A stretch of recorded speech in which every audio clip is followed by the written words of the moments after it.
Ever look at people as you pass them on the street and wonder what their lives are like? Where they've been, where they're going, and what they'll do when they get there? Me, I'm a sucker for the guy who wears his heart on his sleeve with just the scars showing. Or a pair of eyes that look out of a soul eaten away by loneliness. The old lady eating her dinner alone in a booth for 4. The lone drinker in a plushy bar who toasts his reflections in the mirror and wishes that he was too drunk to see it.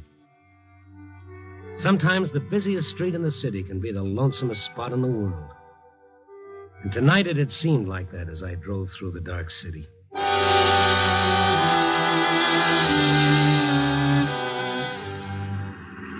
I was well into the warehouse district when I saw a flash. It was like an explosion, only there was no noise, no sound, just this flash and then flames. It was a 3-story warehouse, the old wooden type, and the flames worked fast. I started past to find a box to turn in the alarm when I saw a man, and he was running into the fire. I stopped the car and took off after him. The only light in the building was from the fire, and the man was nowhere in sight. Hey, you! Here I was making like a regular stout-hearted Frank Merriwell. First one to a fire and no one to save. And then I heard him. Tony! Tony! I followed the sound of his voice. He was standing at the foot of some wooden steps, yelling his head off. Tony! Hey, Tony! Hey, you! Hey, what are you doing? Come on, Pop. Huh? Let's watch it from outside. Let go of me. Now, come on, now, come on. Leave me alone. Let go of me. Hey, come back here, you fool! Go away. Leave me. Papa, you hurt? My leg. I hit it when I fell. Well, let's see if you can walk. I can walk if you'll help me. I'll go with you, mister. Yes, I figured you would.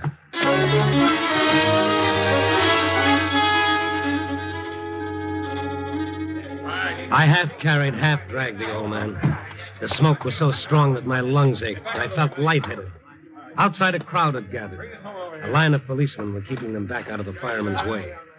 One cop came over to us. Hey, you guys, you work here? He came in after me. Who are you? I'm Strongheart the second, only don't let it get around. Oh, you Randy? All right. The old man's leg hurt? Isn't broken, it's just banged up a bit. You guys stay put. I'll get the ambulance boys over here. Okay, we'll be here. I'm not saying. Now, you stay where you are. I gotta get going. What's the rush, Bob?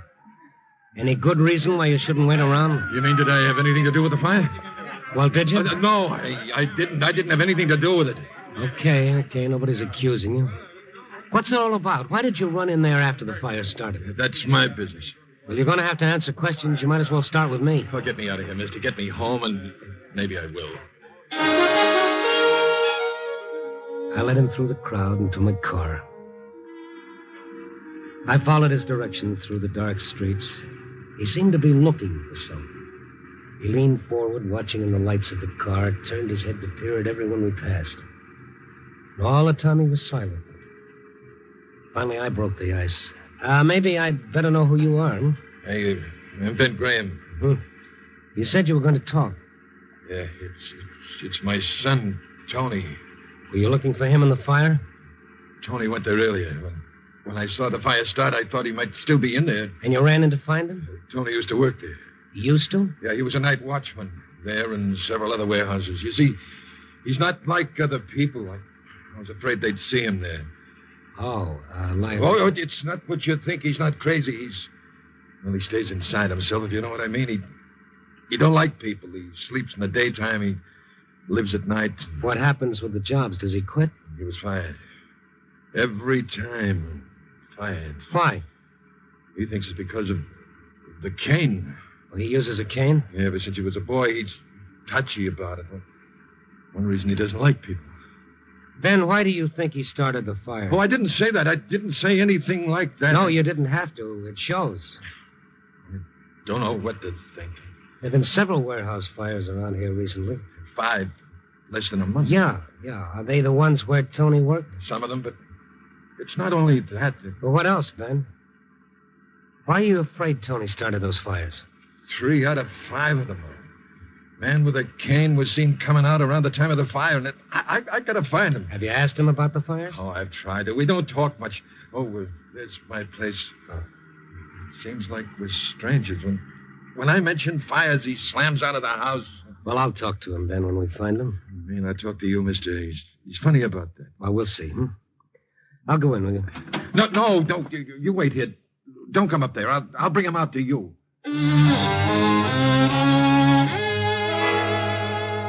Ben Graham staggered up the short walk to his little shed. What was he hiding? What was he afraid for me to see? I heard him open the door without a key. The light switched on. After a few seconds, switched off, but Graham didn't come out. I waited a few minutes and then made my way to the darkened house. There was no sound from the inside. I called as I felt for the door. Ben! There was no answer. I found the knob. Before I could turn it, the door was yanked open. Look, I told you to wait. I told you to wait in the car. Well, I saw the light go out. When you didn't come back, I thought something was wrong. Come on, there's nothing wrong. Get back into the car. Tony's not here. We got to find him, Ben. I know, before the police do. But where? Oh, we'll try some of the warehouses. That's where he hangs out. Which ones? Are they near here? Yeah, around. Then why don't we leave the car here and walk? No. Get in. What are you hiding, Ben? What do you want to get me away from? You wanted to find out or not? All right. Where to? Block down and block over. Young and Wilson's warehouse. You seem to know a lot about these warehouses yourself. I've been working in them most of my life. That is, I used to. Mm-hmm. This Young and Wilson, is that where the next fire is supposed to take place? I hope not, mister. I hope not.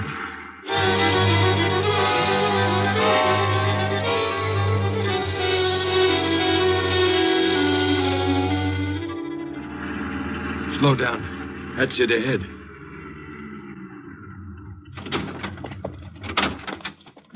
The building's dark. The watchman's inside. Over here. You do know your way around. Yeah? What do you want? Tony here? Who wants him? Oh, you. Get away from that door. Don't come around here, Graham. Have you seen Tony? No, he's not here. Now get moving. What is all this? You're a stranger around here, you'd know. I'd know what? About Ben. He's a bad luck omen. Anywhere he goes, trouble starts. Somebody gets hurt or a fire breaks out. Once a watchman was killed. There's always accidents. It's him. What kind of superstition is that? Maybe a superstition to you, but not to us. All the watchmen know. Ask any of them. Now move on. Well, what's that all about? It's true what he says. Oh, coincidence. Call it any name you like. It happens. It can't help it. It just happens. That's why you're not working now? Oh, nobody will hire me. They all know. Sometimes they think of excuses, but mostly they're like him. They run me off. Well, you could get some other kind of work. Oh, I've tried, but they ask me where I worked, and when they check, they find out they don't need me. Listen. Stand back. It's Ken. Tony? Soon see when he turns that corner. What are you doing with a gun? Keep out of the way. You're not going to... Don't talk. That's not a cane. That's a nightstick. Policeman. Hey, you! Over there! He won't find me here. Hey, wait a minute. Hey, wait a minute. What's the matter with old Screwball? With who? Ben Graham. Well, you know him? Sure. Everyone around here knows him. Rather have a black cat cross my path than Ben. Why? Wherever there's trouble, you'll find him. See the fire tonight? Oh, yes. Why? I'll bet he was there. Every time there's a fire, someone swears Ben was there. Hey. Mm-hmm. Yeah. What was it the watchman had said? Somebody gets hurt or a fire breaks out? What about the fires where a man with a cane was always seen and another man who nobody wanted around? Well, why did Ben run when he saw the police? Why was he carrying a gun? I decided I wanted to see the Graham shack again. What was he hiding in that house? What was it he didn't want me to see? The little building was dark when I went up the walk. If either Tony or his father was there, he didn't want anyone to know about it. I knocked once before I turned the knob. I thought I heard a movement in the corner. Ben? Tony? Anybody here? I felt along the wall for a switch. There was a sound like the cry of a cat. What do you want? Please answer. Oh, I'm sorry. I frightened you. I'm looking for Mr. Graham. My husband or my son? Both of them. What is it? What's happened? Oh, nothing's happened. I just wanted to see them. There is something. I know there is. No, it's nothing, really. Now, why don't you lock the door when I leave so no more bad dreams can come in, huh? I can't lock the door. I can't move out of this bed. Oh, you're paralyzed. I didn't know. I'm Sorry, I wouldn't have laughed. It's all right. I like to hear it. No one laughs here. Won't you sit down? No, I can't stay. I've got to find Ben or Tony. What have they done, mister? Oh, they haven't done anything. You're just like them. They won't tell me anything either. I lie here alone in the dark. Can't move. No one will tell me anything. Well, I just wanted to give them a message. No, you didn't. Don't try to fool me. Nobody wants them. Either of them. I'm sorry I disturbed you, Mrs. Graham. Is there anything that I can do for you? You can talk to me.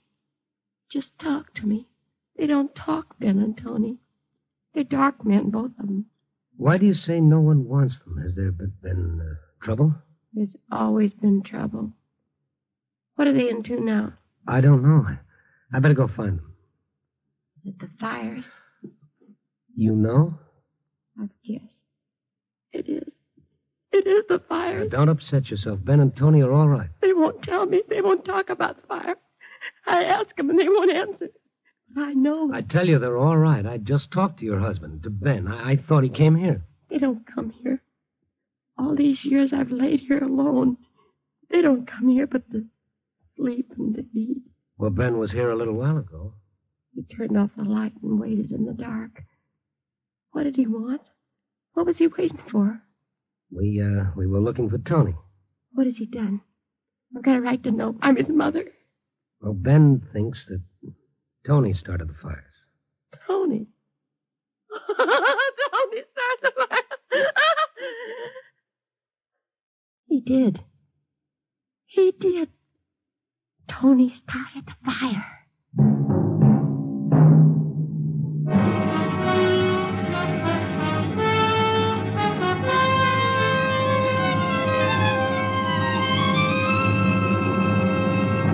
General Mills is bringing you Night Beat, starring Frank Lovejoy as Randy Stone.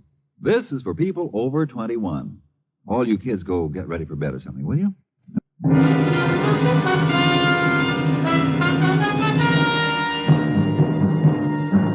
And now back to Night Beat and Randy Stone.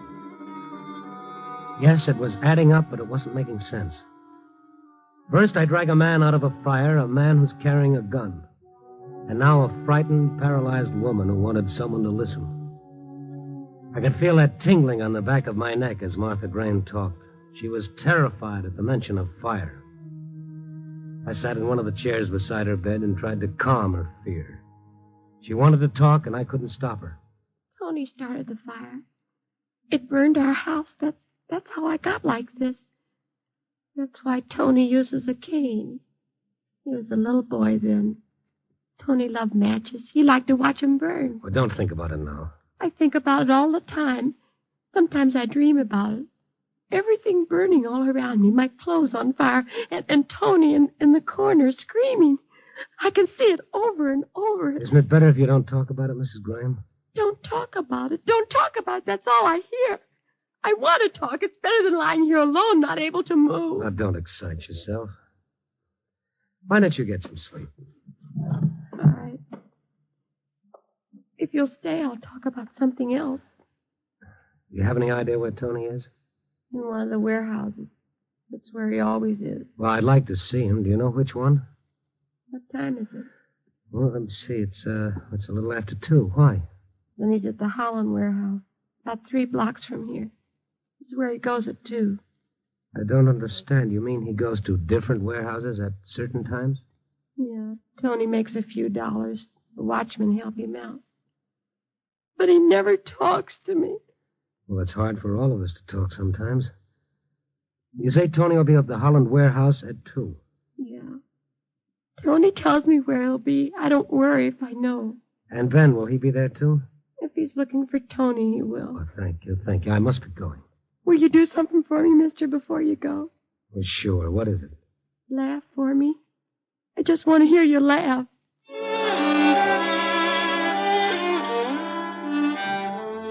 Laugh, she says. She hits me between the eyes and tells me to laugh. I stayed with Martha Graham a little longer, promised her I'd come back, and I set out to file in the Holland warehouse. It was larger than the other buildings around it and stronger. It was made of cement and steel, and it towered above its wooden neighbors by several stories. I tried the front door, no luck. I rang the bell, I waited. No one came. I tried beating on the door. That didn't do any good either. I started to turn away, and then... What do you want? Who are you? I'm the watchman here.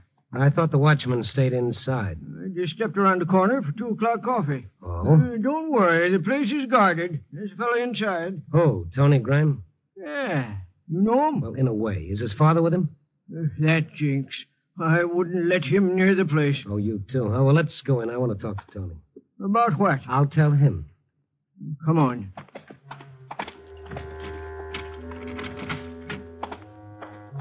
Where's your light? Got a flash here. Tony! Tony! Tony! That's funny. Well, it's a big building. He's probably on one of the other floors. Shouldn't be. We punch a time clock here. This is the time we're supposed to check in on this floor. Where is the clock? Over by the stairs. Lights are there, too. Not like Tony not to be here. You mean you've left him here before?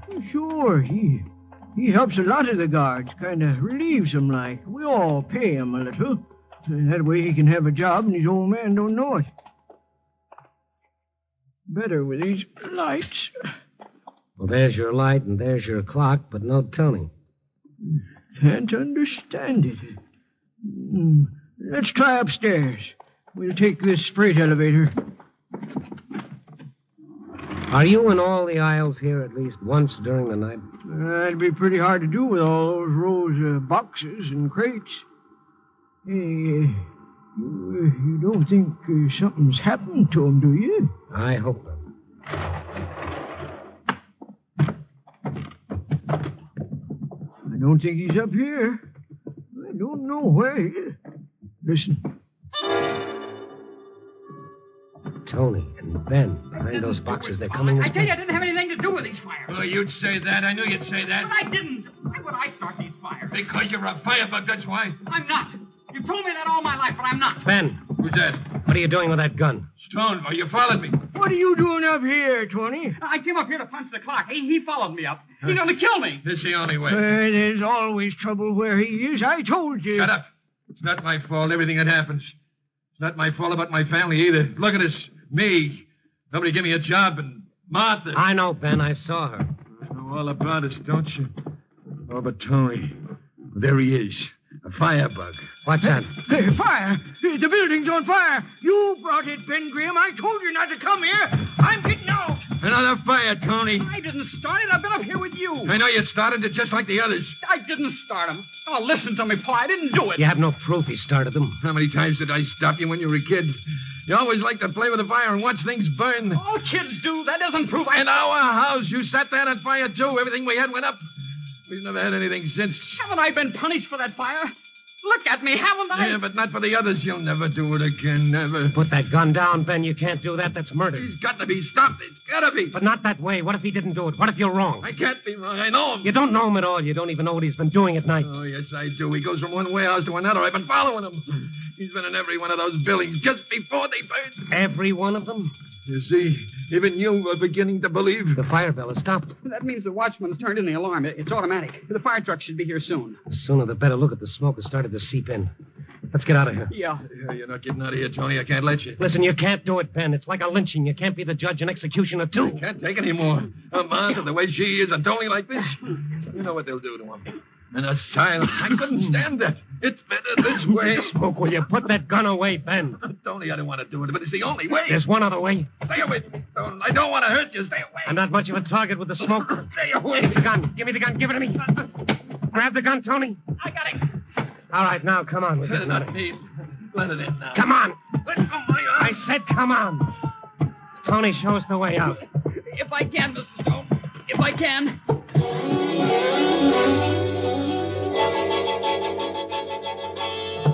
The room was full of smoke, and the concrete floor was warm from the fire below.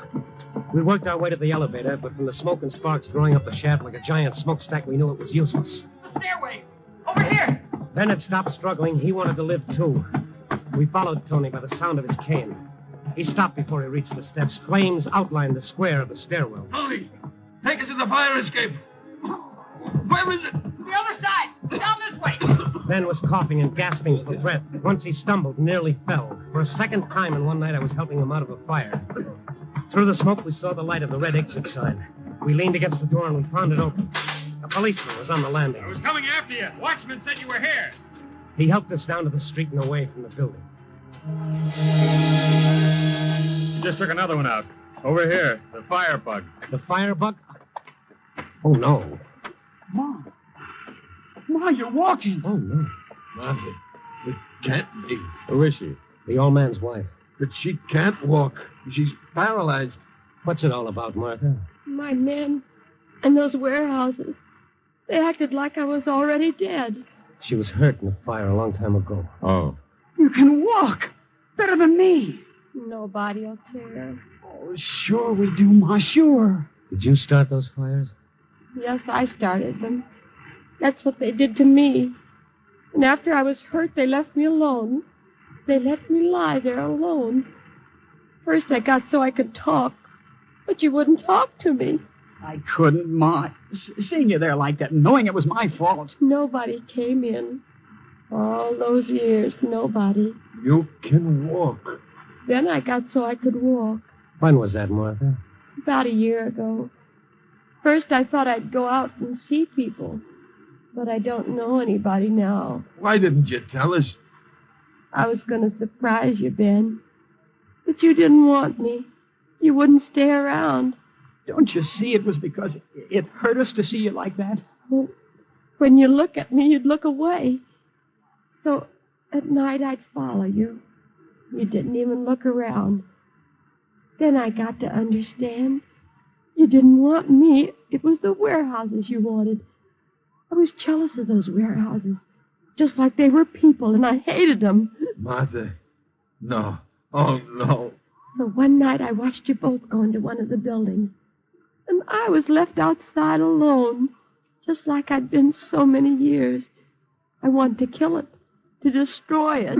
Oh, Mom. And when you came out, I went inside. There were some papers and things in the corner. I started a fire, and then I ran out. Tony, I thought Then that I hid, and I watched. And fire trucks came, and people. I had to laugh. I'd brought all those people. They came because of me. Yeah. You come with us, Mrs. Graham. You? Where? He'll take you to a hospital. There'll be people there. People? People? Will they talk to me? Will they talk to me? Why, sure they'll talk to you, Martha.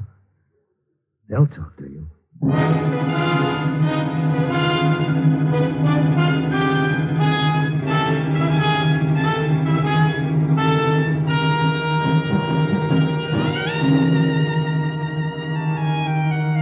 Some story, huh?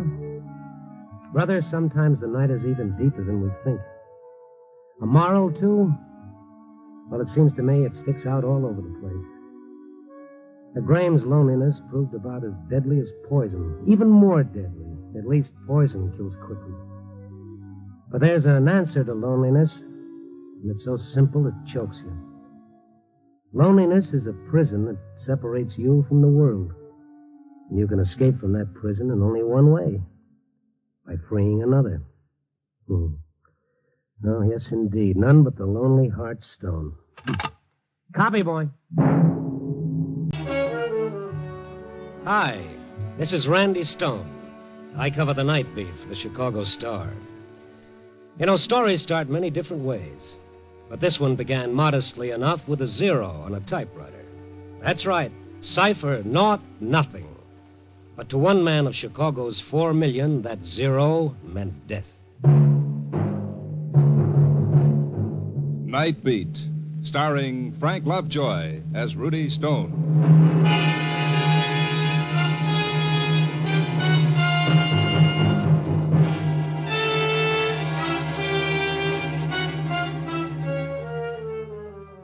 Mine is a funny kind of a job.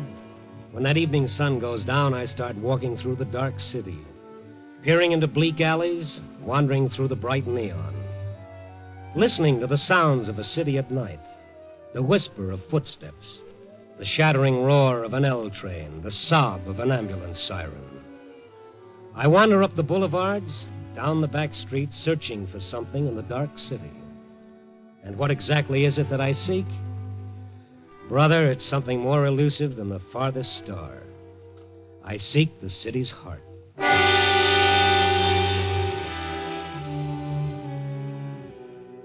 Tonight I must have walked for miles. The cold wind off Lake Michigan, ad-living with my ribs and the hot breath of my deadline biting into my neck. Then ahead of me I saw that friendly oasis in the darkness, Benny's all-night beanery, otherwise known as Tomaine Junction. Throwing caution to the winds, I started through the door for a cup of coffee. Operator, answer me. Nobody around but Benny polishing the counter, Operator, I've and been this little disconnected blonde from the yapping call. excitedly into the wall phone near the door. Please hurry. Such devotion, somebody should get that excited over me. Hello, Mrs. Warren. Yes, we were disconnected. Has he come home yet, Mrs. Warren? How are you, Benny? How's the bicarbonate king? Oh, hiya, Randy. You always say that, but you keep coming back. Glutton for punishment. Oh, you've got to find him. You've just got to.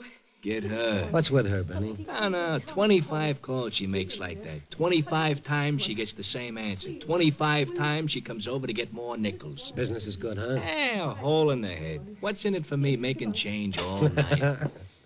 Give me some change, please, Nichols. Lady, sooner or later I gotta run out. This is it. I gotta have some. I don't make 'em here, lady. Now, will you then please... any change, quarters, dimes. Let me take a look, see if I have any. Oh, yes, please do. But hurry. Please hurry. I gotta reach him. Randy, make with the catch. He's passing out. Oh, easy, lady, easy. Out cold. Coffee, Benny, quick.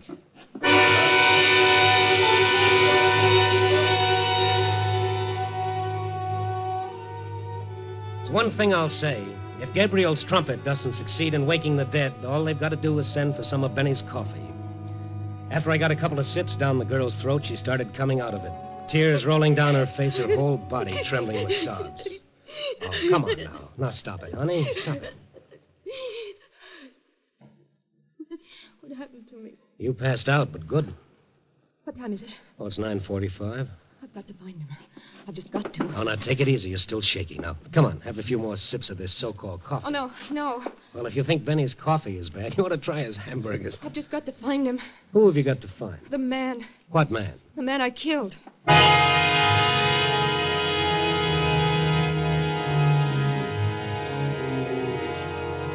Ask a foolish question, you get a foolish answer. Only before I could ask any more questions, a little lady was on her way out of the place. I looked at Benny just to make sure he'd heard the same thing I had. He'd heard. His mouth was hanging open like somebody had taken out the hinges. I left the beanery and started after the girl. At first, I thought I'd lost her. Then I saw her sagging against the side of a building under the elevator tracks on Dearborn Street. She saw me coming. Why did you call me? What do you want? Oh, I'm just an old busybody. I don't know what to do. I'm going crazy. I should call Mrs. Warren again. Maybe he came home. Who? That man. The man you killed, huh? Well, that makes sense. Now listen. Oh, you don't understand. You just don't understand. This you can be sure of. I've got to find him. I've just got to. You've killed him, but you've got to find him. Yeah. I must go. Please. Please let me go. I'm not holding you, kid. I don't know where to turn. You don't want to go anyplace, do you? You want help. All right, here it is. I don't know you. My name is Stone. Now that we're formally introduced. The newspaper columnist? Well, man's got to eat. Well, maybe you can help. Maybe you can, Mr. Stone. Yeah, but first I've got to know why you keep calling the home of the man you killed to see if he's gotten in yet. This is slightly confusing. All right, I'll tell you. My name is Ruth Baker. I'm receptionist and secretary for Dr. Stanley Loring. The specialist? Yes. Go ahead. There was a man, Philip Warren. A week ago, he saw Dr. Loring for an examination. Today, this afternoon, he came back for the report. I was in the outer office when Mr. Warren left the consultation room. He looked strange. Strange and frightened.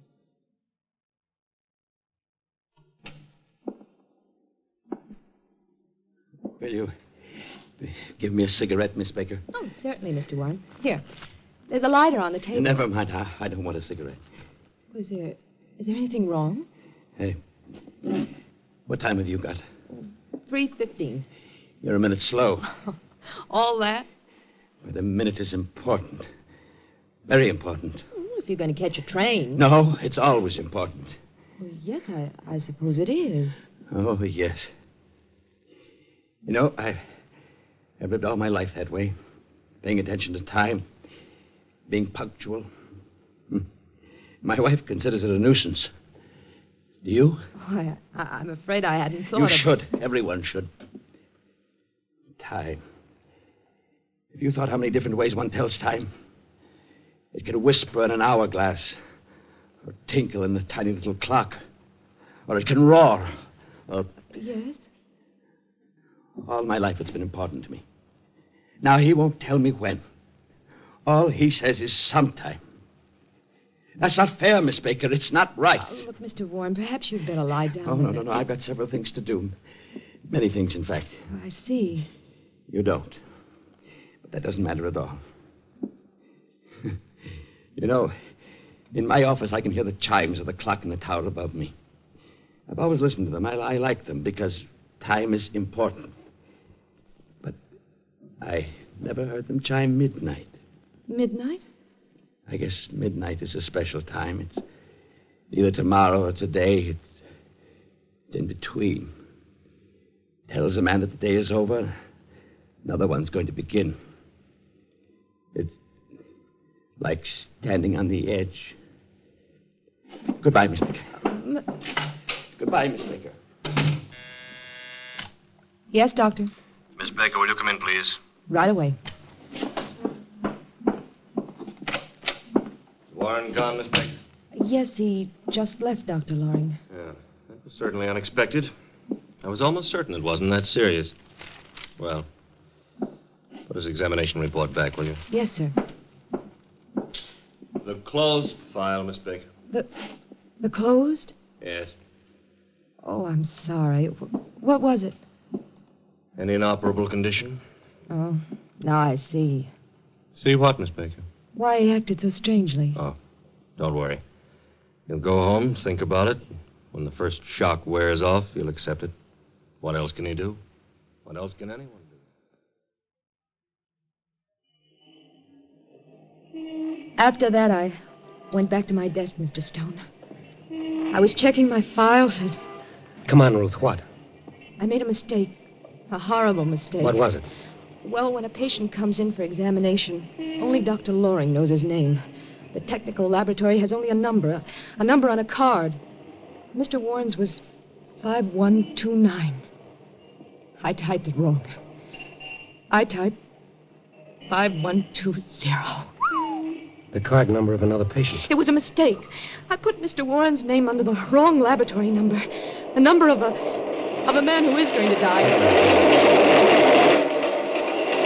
Certainly Dr. Loring will be able to tell if Warren... Well, just a routine checkup would indicate symptoms.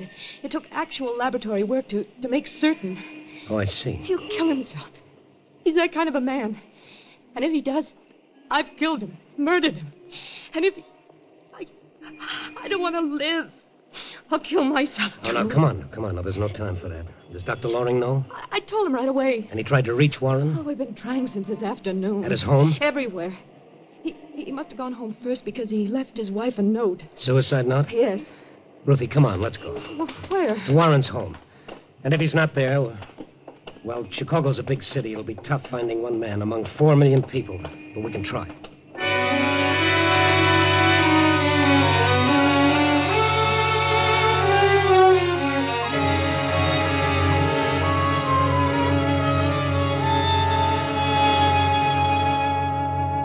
I found the note when I got home, Mr. Stone. I knew Philip went to see Dr. Loring, but I didn't know... Just the note and nothing else, Mrs. Warren? No, nothing. You called the police right away? Well, of course I did. And you haven't left this apartment? Not for a second. Well, didn't he try to get in touch with you at all? No, Miss Baker, he did not. And if my husband isn't found before he killed himself, I'll see to it that I've been telling you it was a mistake. Anyone could make a mistake like that. Mistake?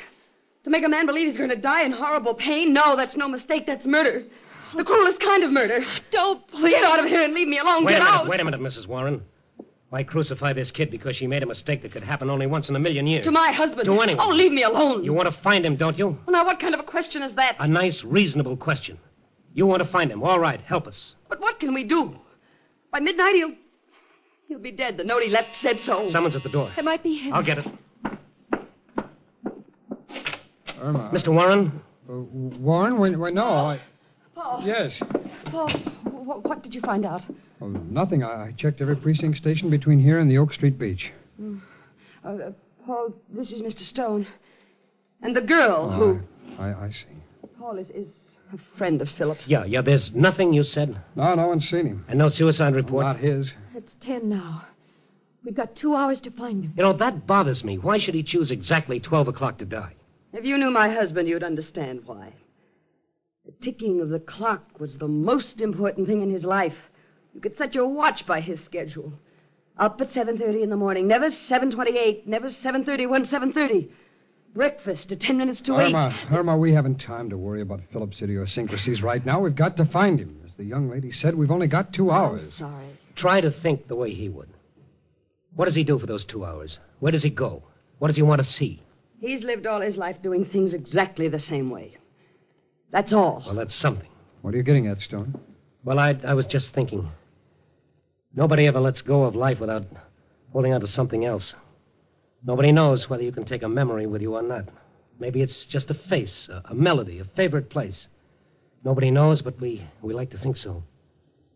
Philip. Go ahead. What were you going to say? Well, that Philip would want to die exactly as he'd lived, knowing exactly when and where. That's what I mean, Mrs. Warren. What? I want a list of every place your husband might go. But... Tell him, Irma. Well, there are so many places. 100, 1,000. What's the difference? Write them down. I'll go with you, Stone. No, you stay here with Mrs. Warren. Somebody's got to be here if he shows up. And step on it with that list, Mrs. Warren. We've got a lot of places to cover by midnight. If we haven't found him, then we can cut our list down to one place. The county morgue.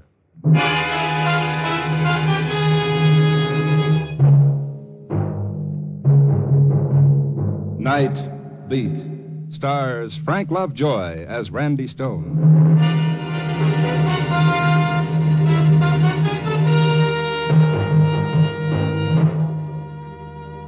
Find one man out of 4 million people. Find one place out of 1,000 square miles of city and do it in 2 hours, 120 minutes. A long chance? Compared to our job, a buck on the Irish sweepstakes was money in the bank. We had 2 things in our favor. One, Mrs. Warren had called the police. 1,000 cops had Warren's description. 2, Warren himself. The way he lived was a clue to the way he might die. On time, punctual. But where? The first place on this list was a little restaurant where he sometimes ate. They knew him there, all right. Mr. Warren? Yes, I know him. Has he been in here tonight? Tonight? Yes, tonight. I see you don't know Mr. Warren very well. Mr. Warren comes here on Tuesday evenings only. This is Monday. Cross off one place. Go to the next. Yes, they knew Mr. Warren. No, he hasn't been in tonight. This is Monday. He comes here only on Fridays. Grab a cab and hurry on. Watching the minutes go by. Watching Ruthie die a minute at a time. Telling her no matter how bad we were doing, the cops would find him for sure. The cigar store, where he stopped for cigarettes, missed him by an hour. The Newsreel Theater. Sure, an old customer, but he comes on Wednesday for the new weekly show. Ruthie wanting to call Mrs. Warren again to see if the police had found him yet, but no time. 40 minutes gone, an hour lost, going down the list. Hey, Ben, late edition, get your paper. Hey, kid. Oh, paper, mister? No, not right now. Listen to me. Every night a man stops by here. His name is Warren. Oh, I know him. What about him? Well, has he been here tonight? Oh, sure. Hey, what gives with that guy? What do you mean? Well, any other night he's by here 6 o'clock sharp. Tonight he comes past after 10.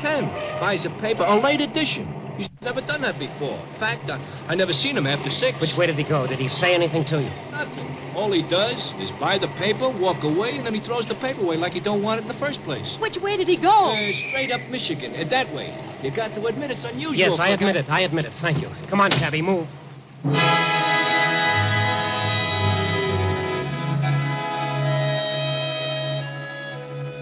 So we went straight up Michigan Avenue that way. All we accomplished was to lose another 5 minutes of our time. And, brother, when it came to time, we were really scraping bottom. Those ever-loving cops were becoming more important by the second. One by one, we kept scratching names off the list. The cafeteria, where he sometimes stopped for coffee, but not tonight. The drugstore, where we stopped for stamps, but not tonight. Then the last place on the list, the very last. A little cocktail lounge on Michigan Avenue. One of those she joints where the lights are so soft and low you can't watch the bartender watering the booze. Our 2 hours were just about all used up.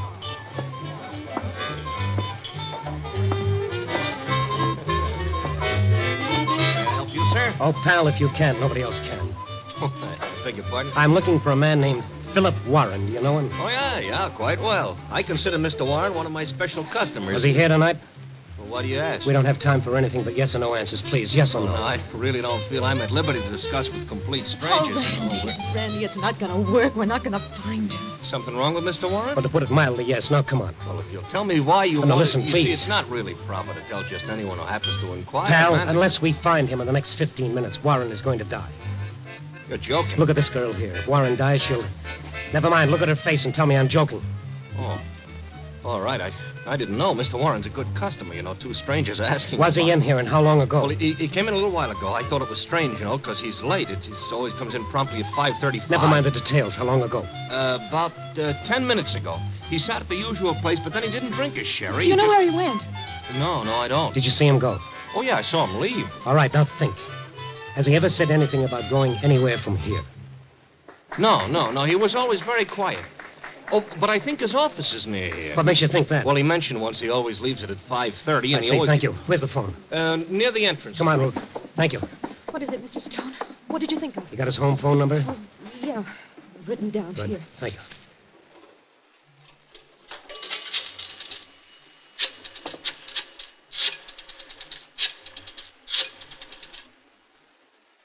Why are you calling there? I want to know where his office is. But why? All his life, punctual, methodical. Everything to him was a habit. Maybe it's a crazy hunch, but I could be right. He could have gone to his office. Yes, you could be right. Come on. Answer. They've got to be there. They said they'd stay. But they don't answer. Ruth, do you remember where his office is? Must be on your records. Oh, I don't remember it. Oh, but we can go and get it. There's no time. Try it again. They're not there. I told them to stay there, the fools. What? The phone directory. Might have a business listing for him. Warren. Paul. Philip Warren. Is it? No, only his home phone, the number I just called. Mr. Stone. What? If Mrs. Warren isn't home, she might have gone to the police. Maybe they found him. That could be it. Keep your fingers crossed that they found him alive.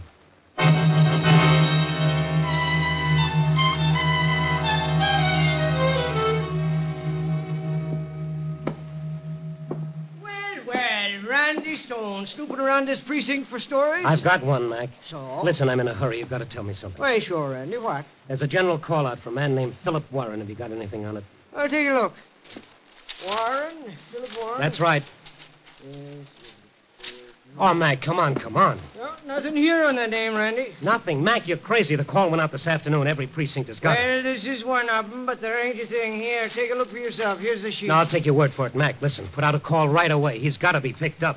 He killed somebody? He'll kill himself. You hear that, Mac? He'll kill himself if he's not found before midnight. Before midnight? But that's just 15 minutes. Yes, I know.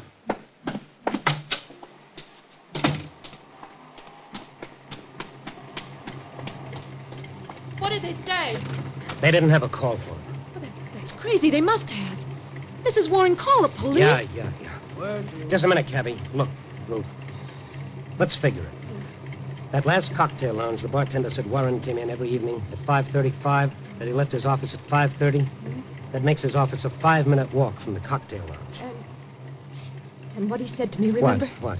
He said he liked to sit in his office and listen to the chimes from the tower above his office. Tower. 5 minutes from that cocktail lounge on Michigan Avenue. Look up the avenue. The Wrigley building. The clock in the Campanile Tower. Ruth, that's got to be it. We've got 10 minutes to get there and find the office. Cabby, Wrigley building, fast.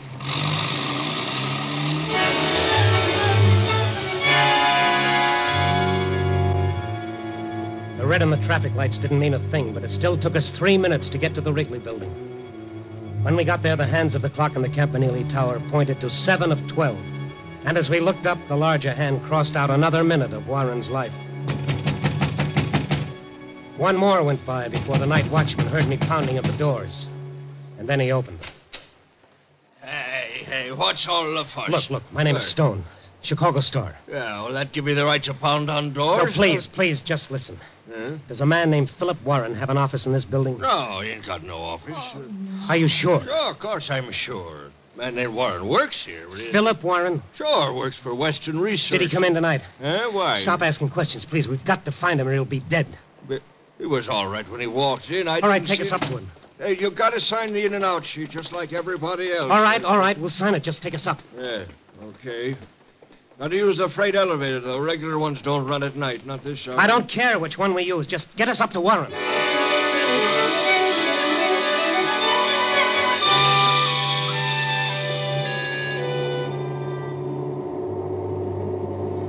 I stopped looking at my watch while that freight elevator droned its deadly way up to the floor where Warren had his office. And then at last, we were there. Western Research office is right down that way. I'll just... You'll call the police. Huh? Call the police. Tell them you're calling for me to get here as soon as they can. Oh, sure, okay. Thank you. Come on, Ruth. There it is. There's no light inside. It's open. There's no one here. Find the light switch. I can't. All right, never mind. I'll light a match. What's the matter? I thought I saw someone at the desk when you lighted that match. All right. Follow me. Look. Mrs. Warren. What are you doing here? Well, I thought of the same thing you did, and I... Harlan, you still here? Yes, Paul. Mr. Stone is here, too. Stone? Yes. Turn on the light, Paul. Why wasn't the light on in the first place? Well, we thought if Philip came here and saw a light, he wouldn't come in. That's right, Stone. We called the police. They had nothing yet, so we came here. We thought that... You called the police? We just couldn't stay home and do nothing. The police didn't tell you anything, huh? No, everyone's looking for Philip. I'll ask you nice, Paul. Where is he? I don't understand. Let's stop playing patty cake. Where is he? I tell you, we don't know. Sure you do. Why, you're one of his best friends. Where is he? Come on, give. Well, we don't know where he is. We came here for the same reason You you never did. called the police about your husband like you said. You didn't want them to find him. You're insane, both of you. Come on, poor boy. Tell me where he is. I tell you, I don't know. Now, let's try it again. Come on. Stone, you're... Never mind me. Let's stick to the subject of the moment. Where is he? I told you. Where is he? All very neat and clean, wasn't it? Let the old boy kill himself. Just don't do a thing about it. Stop it, Stone, stop it. You tell me when, Paul. How much insurance was he going to leave to your lady friend? You sure it isn't one of those non-cancelable policies, Paul? You know some of them don't pay off on suicide. Tell me where he is. Tell me. Stop it. He's on the tower. He's on top of the building. I saw him. He's going to jump. Here's your boyfriend, Mrs. Warren. Catch! The tower, Ruth. Come on. The elevator. No time. Tower's only 2 flights up. Come on, I'll need you.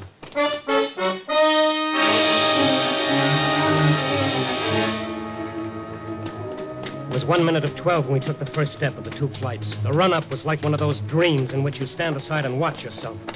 There was a queer, impersonal detachment about it that made the horror even more real. And then we were out on the roof. Do you see him? No, not yet. What the... Where? Look! On the tower! Warren! Warren, wait! Warren! Yes, I'll wait. Guess it's not quite time. I've got to finish off the day. You've got to listen to me.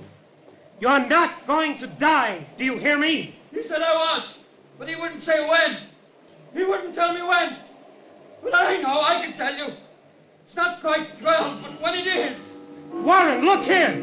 Ruth, make him listen to you. Mr. Warren! Look at me! You know who I am? Yes, I know. I know everybody in the world.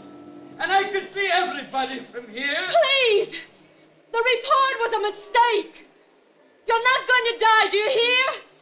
It was a mistake. Please, listen to me. You're lying. You're all lying. Everybody lied to me all my life. You want me to suffer. I can't. I tell you I can't. And I know when I'm going to die. But you're not.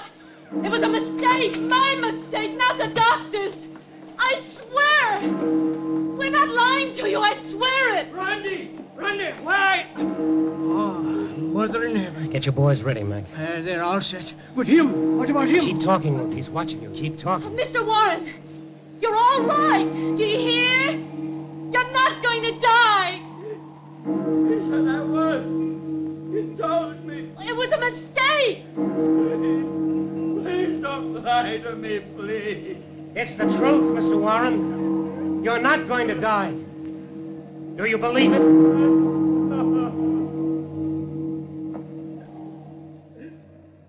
thank heaven. Thank heaven. You can get him now, Mac. He'll hold on until your boys reach him.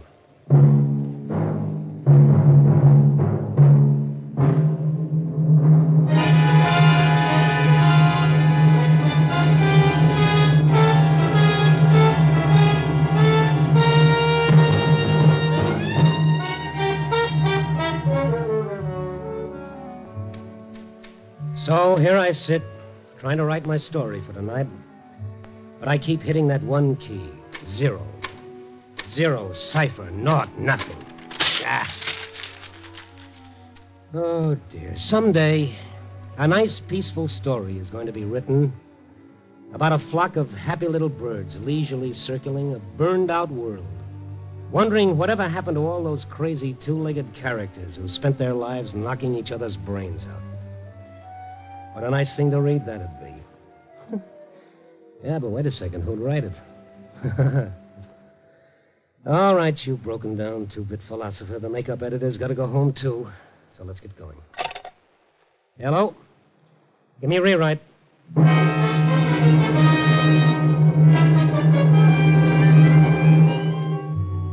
Night Beat, a new dramatic series, stars Frank Lovejoy as Randy. Night Beat.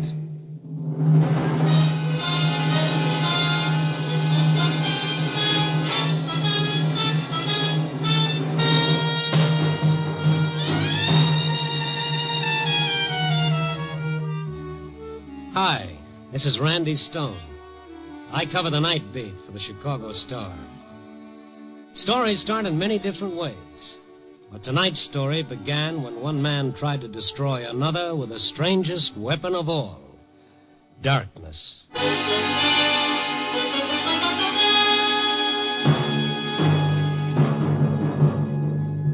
Night Beat, starring Frank Lovejoy as Randy Stone.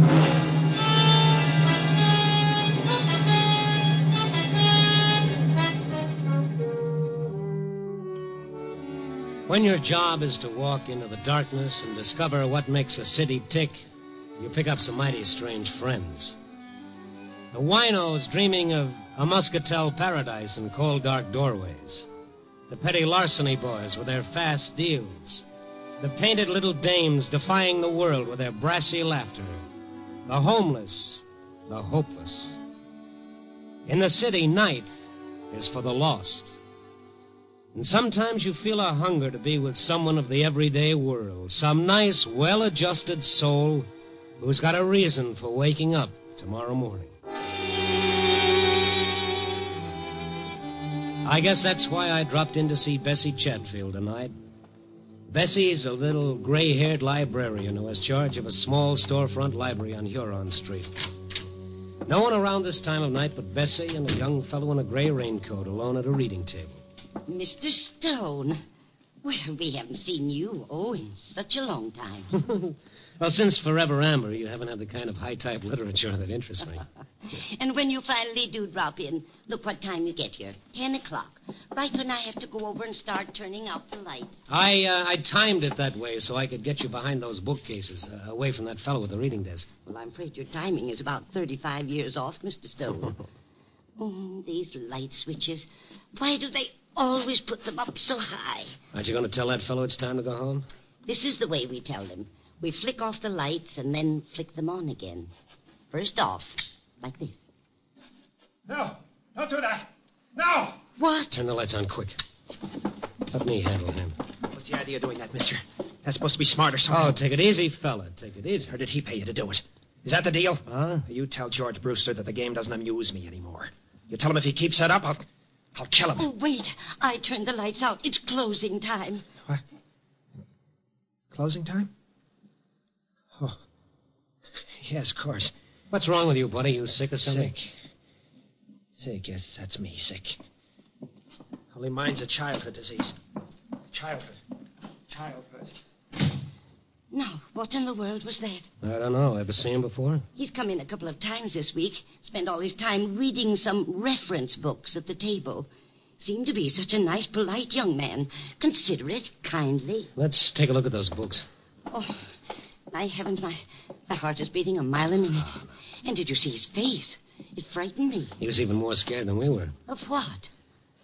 These are books he was reading? Yes. The Mind in Limbo, Abnormal Psychology, Modern Psychiatry. Why would he want books like this? Maybe he was looking for somebody in these books. Who? Himself, Bessie? Probably himself.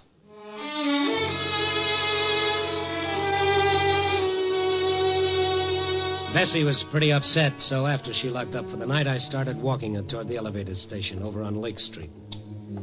We'd walked a couple of blocks through the dark, empty streets when suddenly Bessie grabbed my arm. Mr. Stone, that man down the street, looking in that store window. That's him. Yes, same gray raincoat, same lad. And look, Mr. Stone, what's that in his hand? That's a piece of pipe or something. He's breaking that store window. Yeah, you wait right here, honey. Be careful, Mr. Stone, be careful. The fellow was reaching through the broken window glass for whatever it was that had struck his fancy. He heard me coming and turned toward me. The wan streetlight did something to his face. It seemed twisted and torn. Blood was running down his hand where the glass had cut it. Then I saw what he'd taken from the window. A gun. What's the idea, pal? He spun around and started running for the elevated station down the block. And in the best tradition of the Rover boys, I stayed right on his tail. He turned back to see how I was doing, and he stumbled over a trash can near the curb. I caught up with him, grabbing his arm. Let go of me. Leave me alone. Let go of me. He slashed the gun across my face and began running again. I stopped long enough to take a quick inventory of my teeth. Up above, I heard the elevator train coming into the station. The young fellow had reached the station steps and was going up fast, trying to make that train. I reached for one of his legs. He turned and gave it to me right in the stomach. I folded up, and I just sat there. I listened to the train pull away with the fellow on it, and remembered what Bessie had said about him being such a nice, polite young man.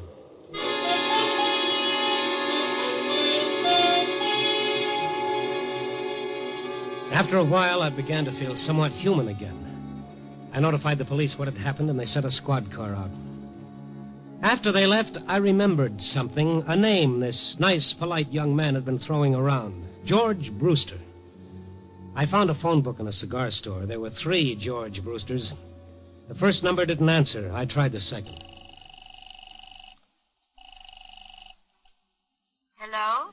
I'd like to speak to George Brewster. Oh, he's not in right now. Is there any message? Who is this? I'm his sister.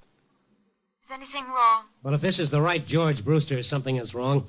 Is there any reason why a young fellow should want to kill your brother? Oh, that would be Morrison. Oh, I warned George. Morrison, huh? Tom Morrison. Where does he live? Our old apartment, 612 Hamlin Avenue. What makes you think he wants to kill George? Well, this character broke into a store tonight and stole a gun. I sort of think he had your brother in mind when he did it. Oh, no. What am I going to do? Well, lady, I know what I'm going to do. As fast as I hang up and get another nickel into this phone, I'm going to call the police. Oh, I feel so bad. It's not really Morrison's fault, poor man. Oh, no. He's just a prince of a fellow. Goodbye, lady. I've got to make a call. But then it turned out that I didn't have a nickel. And on the way to the counter for change, I started wondering why the sister of the man he was going to kill felt sorry for Morrison. And why Bessie thought he was such a sweet character. And, well, the night was young, and 612 Hamlin Avenue couldn't wait, and I could call the cops later.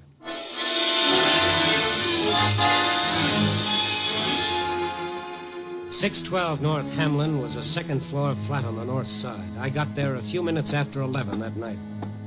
All the windows were lit up. I rang the bell, and I waited. I felt a little bead of sweat zigzagging down my face like it didn't have any place to go. Yes? Oh, it's you. No, let's not close the door just yet. In fact, let's push it open all the way. What do you want? My 2 front teeth and a few ribs. Get out of here. Now, look, pal, don't tempt me. I came against my better judgment to listen to what you've got to say. If I leave now, the only place I'm going is the nearest police station. Police station.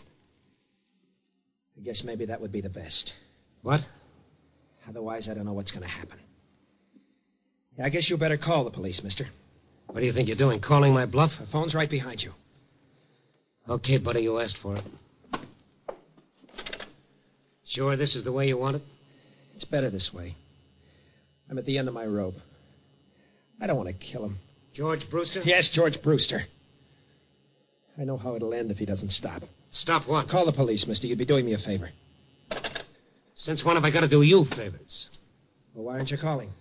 I'm an Eagle Scout in good standing. I haven't done my good deed for today. You can't help me, mister. Stone is the name. What makes you so sure I can? Well, thanks for even wanting to. After that bad time I gave you. Bad time? That's the understatement of a year. Well, I was panic-stricken. He got me half crazy. Well, what have you got to lose if you tell me about it?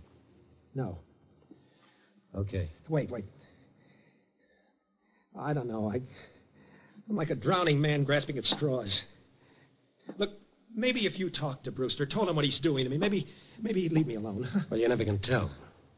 But I'd have to know what I'm talking about. It's quite a story, mister. These lights. Look at them. Bright as the sun, aren't they? Lamps. Overhead chandeliers. Look at them. I'd hate to see your light bills. Like some men need drugs. That's how I need these lights. Come again? My sanity depends on it. My very sanity. On these lights? It's a sickness. You've even got a name for it. Noctophobia, it's called. Fear of darkness. Fear of darkness? That's for kids. No, I take that back. I'm sorry. Don't be. I quite agree. Kids. Or neurotic women. But in a man of my age, it's quite ridiculous. Only when the day starts drawing to a close, when the night starts crowding in. Have you been to a doctor? Sure, I've been to doctors. They tell me I shouldn't feel too badly. Plenty of people with my trouble. A hangover from childhood. An illness. Like heart trouble is an illness. I'll take the heart trouble. Maybe you haven't gone to the right kind of a doctor. Maybe psychiatry could help you. Nothing's going to help me. George Brewster's going to see to that. What about this, Brewster? He's trying to destroy me. With the strangest weapon of all. The strangest weapon of all? Yes. His weapon is the night.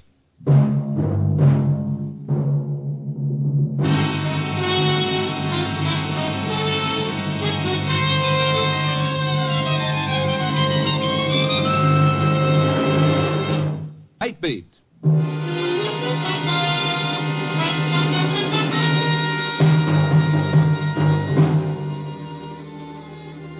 It was a weird feeling standing in Morrison's brilliantly lighted parlor, listening to him tell me about his terror of darkness.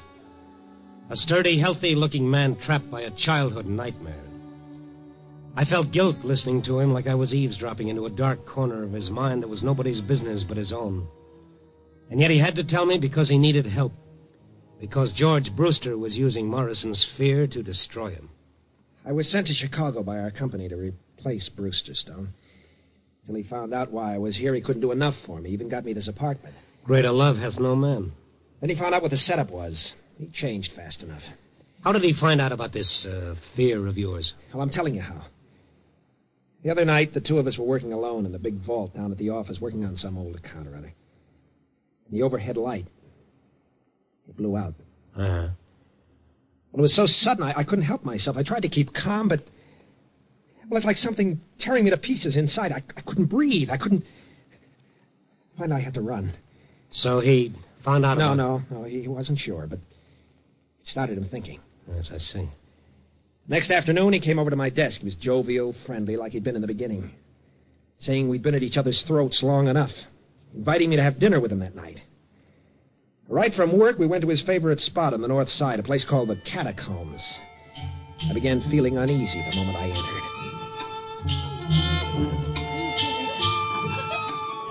How do you like this place, Tom? That's okay, it's fine. It's been a favorite of mine for years. One spot in particular, the wine cellar. How do you feel about wine? I like it all right. Come along with me. I'm a wine man from way back. Say, George, I wanted to talk to you about that little outburst last night. They have a different wine cellar here with a different temperature for each type of wine. I haven't been sleeping well, you see. Me, I prefer a Riesling myself. Well, here we are. Huh? At the white wine cellar. We'll select our own brand for our supper. Here, I'll open the door. Yeah, this is a privilege only an old customer like me can get away with. Come on.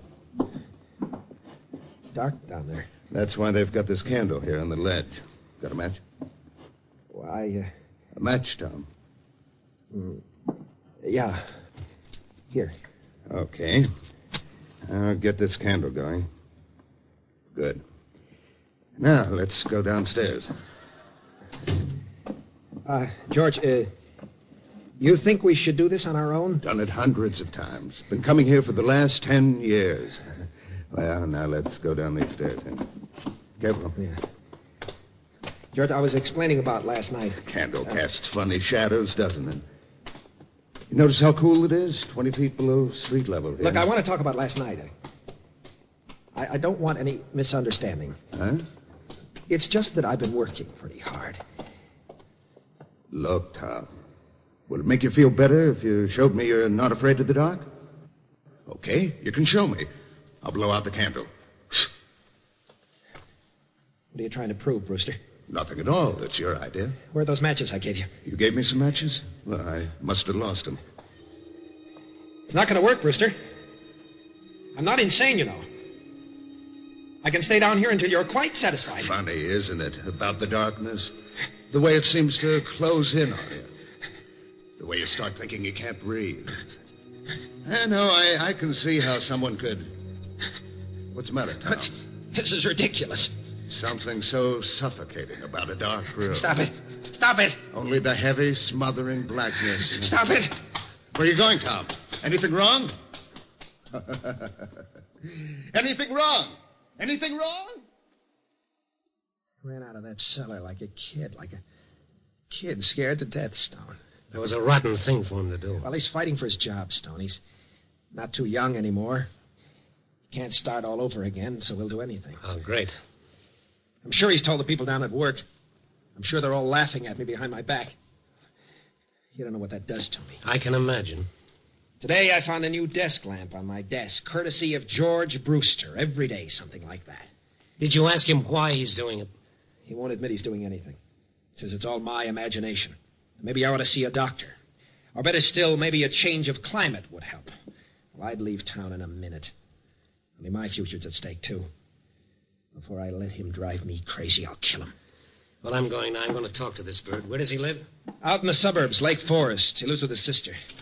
All right, I'll give you a ring as soon as I've seen him. Mr. Stone, I hope you can do some good. Yeah. Oh. Say, I almost forgot something. What? That gun you made off with. Well, Maybe if we're lucky, we can talk the store owner into pressing charges. I'll try it. That was a crazy thing to do. I was so desperate. Wouldn't have done you much good. When they put them in the window, they never loaded. I'll let you in on a secret. If I hadn't known that, I wouldn't have been such a hero coming here tonight. I'll let you in on a secret, Mr. Stone. You can get bullets without a license. The gun's loaded now. Oh, great.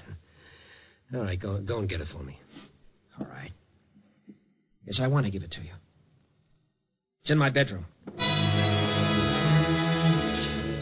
He started for the bedroom. And then it was almost like a comedy routine where, after the big build-up, the punchline comes right out on cue. The moment he entered the other room, every light in the house suddenly went out. What happened to the lights? Take it easy. Where's the fuse box? I don't know. Never had any occasion to use it. Besides, if it was a fuse, all the lights wouldn't go out. It wasn't you. Use your head. How could I do it? I'm getting out of here. All lights out, too. Stone, Well, maybe something went wrong with the central wiring. But why should it happen exactly now? Wait. Huh? The downstairs apartment. Their lights are on. If it was the wiring... All right. Let's ask them where the fuse box is. Yes? Oh, Mr. Morris. My lights went out. It might be a fuse. Where are the fuse boxes for these apartments? Out in the back. I'll get a flashlight and show you.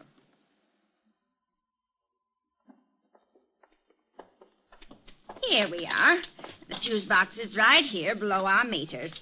Whenever the people from the light company come out, they have a dickens of a time finding it. Will you hold the flashlight steady and let me take a look? Wait a minute, Stone. Lower the flashlight just a little. Huh? It's not the fuse. Look at the master switch on my meter. Look at the one of Mrs. Graham's. Why, somebody pulled your switch down to off. Yes. Yes, someone surely did. Well, here, let me push it up. There. And look upstairs. All your lights are on again. That's probably some kids playing a joke. Now, how do you suppose the rascals ever found it? It's so well hidden. I've got a theory that all kids come equipped with a special radar for finding things like this.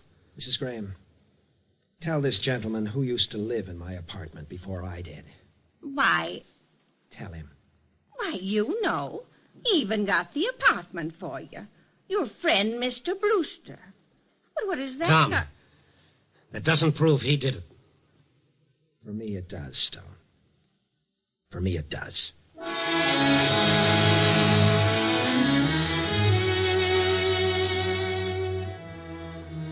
Morrison went around to the front of his house and up the stairs to his flat. I waited in the hallway until he came down again. He looked different. His face was hard and set. His eyes were like chunks of glass punched into the flesh. What are you waiting for, Stone? When we were so rudely interrupted, you were going for the gun. I've got it now. Oh, yes. Hand it over. I'll bring it back. No, thanks. Well, where are you going and what are you going to do? I'm fighting for my sanity, my life.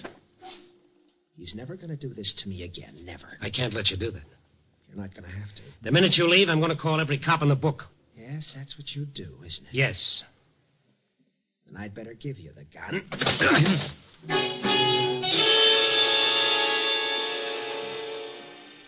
This could become habit-forming. I dropped to my knees in the hallway, and then the hallway subdivided like something under a microscope, and there were 2 hallways, and then there were 4. And then everywhere I looked, there were hallways. Morrison tried to push me aside and get by me, only it was a whole circle of Morrisons. I grabbed at his legs to hold him back, and it was like grabbing at a centipede. Then all the Morrisons in all the hallways brought all their guns down on my one poor head. And that was it, brothers and sisters, that was it. Feeling better, Mr. Stone? Oh, if I felt any better, I'd call an embalmer.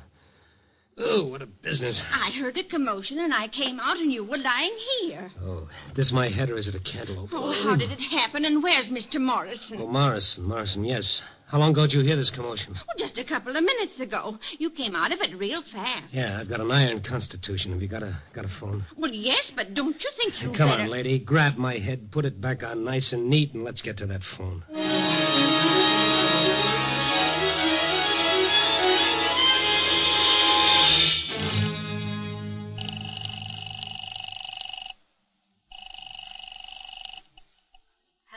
Hello, this is the fellow who called you before, Miss Brewster, about Morrison and your brother. Oh, yes. He's not there yet, huh? No, my brother is... I don't mean your brother, I mean Morrison. What? No. Is he... Oh, yes, he sure is. Now, give me your address, and the minute you hang up, get away from your house as fast as you can. Morrison's got a gun, and he's half crazy. Maybe we should call the police. Well, maybe we should, but I'm not going to. They'd throw the book at him 10 years for attempted murder. I think I can stop him before he does anything. Oh, I can't tell you how sorry I am about this. Lady, you and your brother should be.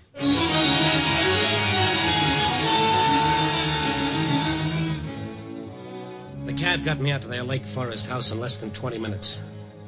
The house was on a hill, and a flagstone path wound round and round for a city block until it reached the front porch. As I ran up the walk, my head started rattling like a handful of pennies in a tin cup. I felt weak and tired. And all the time, I tried not to think about what I'd find when I reached the house. And now I was at the end of the path, walking toward the front porch. A nerve deep in my throat started jangling like a burglar alarm. The house was in darkness, and Morrison was standing beneath a little porch light, his gun pointed right at me. You won't quit, will you, Stone? What have you done with him, Tom? He hasn't done anything with him yet, Mr. Stone. Huh? Who is... I'm sitting over here at the end of the porch. I'm George's sister. Oh. I didn't see you in the dark. Why didn't you get away like I told you? I won't hurt her. It's him. He'll be coming along soon. George would never have done what he did. I begged him not to. To take advantage of a man's weakness. Well, Mr. Brewster is coming home. What? His car is stopping at the bottom of the hill. Now he's starting the long climb. Morrison, listen to me. You just sit there, the both of you. And I must insist that you be very quiet. Please, listen to me. Please. Please. Keep coming up that path, Brewster. It's a long, long way. You must listen to me. Morrison. You don't know what you're waiting doing. near the porch light, the gun in George his hurt hand. you. He shouldn't have done that. Far below the small But what figure you're of doing George is Brewster so making a long, slow Don't you climb. realize that? You're going to kill George because he found out about your fear. But don't you see? George is afraid, too. Of bigger things. Of being 53 and seeing his whole life going down Brewster the had drain. stopped at the first landing to That's catch why his he breath. hurt you. Now he was Back climbing into up the the path wall. again. He was fighting. Maybe for his 100 life, steps just as from you were his fighting death. for yours. I found myself counting the steps. Why are you afraid of Closer. the dark, Mr. Morris? Don't you see? If you weren't afraid, George couldn't hurt you anymore. Please, listen to me. Keep your voice down. If you try to warn him, you both die, too. Keep coming, Brewster. Yes, he kept coming. No more than 70 steps now. What is there to fear about the dark? The girl's voice going on and on. Nothing in it. Brewster getting closer. All it does is hide the world. Less than 50 steps now. 40 steps. 30 steps. If you believe in God, if you believe in your own soul, how can you fear the night? What is there in the darkness that can hurt you? There's such peace in the darkness. After the heat of day is gone, the rush, the tumult, the struggle, you can breathe easy again. You can let the tightness inside unwind. He's almost close enough. Listen to me. Please listen. It's not going to work, Miss Brewster. I'm going to try and run. Wait. Miss Brewster. Stay where you are, Miss Brewster. No. You must see me in the light. I tell you, stay where... Tom. Look at her. I didn't realize. I'm not afraid. What right have you to fear? Julie, is that you on the porch? What right have you to fear, Mr. Morris? What right? Oh, what a long climb. Must be getting old. Well, what are you doing here, Morrison? And who's this? Oh, don't mind me. I just came along for the ride. What's this all about? I just came to say goodbye, Brewster. You're leaving? Yes. I'm going back and tell them you've done a good job here. It's not fair to replace you after so many years. You sure nobody scared you away, Morrison? Look at him, Brewster. Does he look like he's afraid?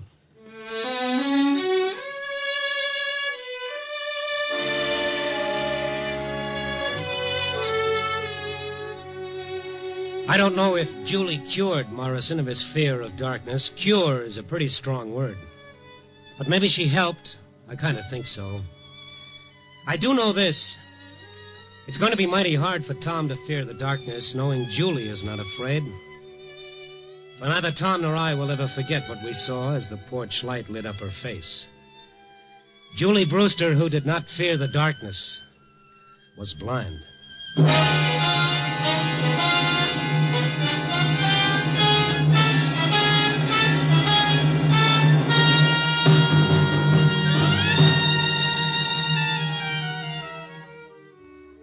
And now that part of the story they always print in heavy type, the moral. And don't smile so indulgently. Morals are very nice things. Some of my best friends have morals. You know, seriously, Julie's whole life is a moral in itself. And trying to top it is like trying to follow Al Jolson with a Mammy song. The best you can do is tip your hat to the fellow who wrote, "Out of the night that covers me, I thank whatever gods may be for my unconquerable soul." He must have had someone like Julie in mind. Well, 4 o'clock in the morning, a stale cup of coffee, a tired sandwich, and a story to dictate, and I worry about my unconquerable soul. Ah, me. Give me a rewrite.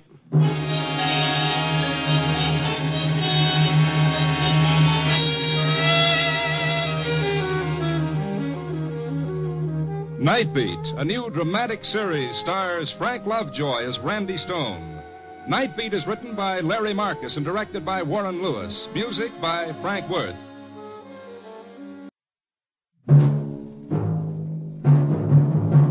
Night Beat.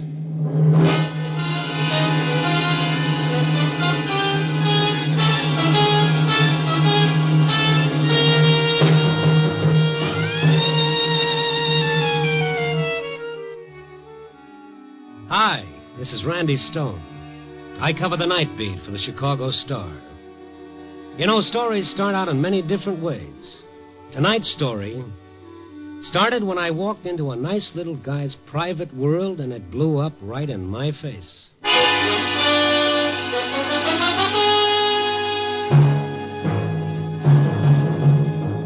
Night Beat, starring Frank Lovejoy as Randy Stone.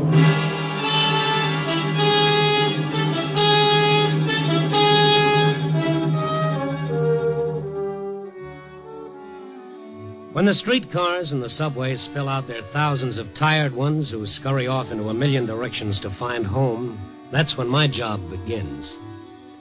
I start walking, looking for my story so that you can read about it in your morning newspaper and feel good because it didn't happen to you. Tonight I got my story fast. Just walking down Madison Street, west, away from the center of things.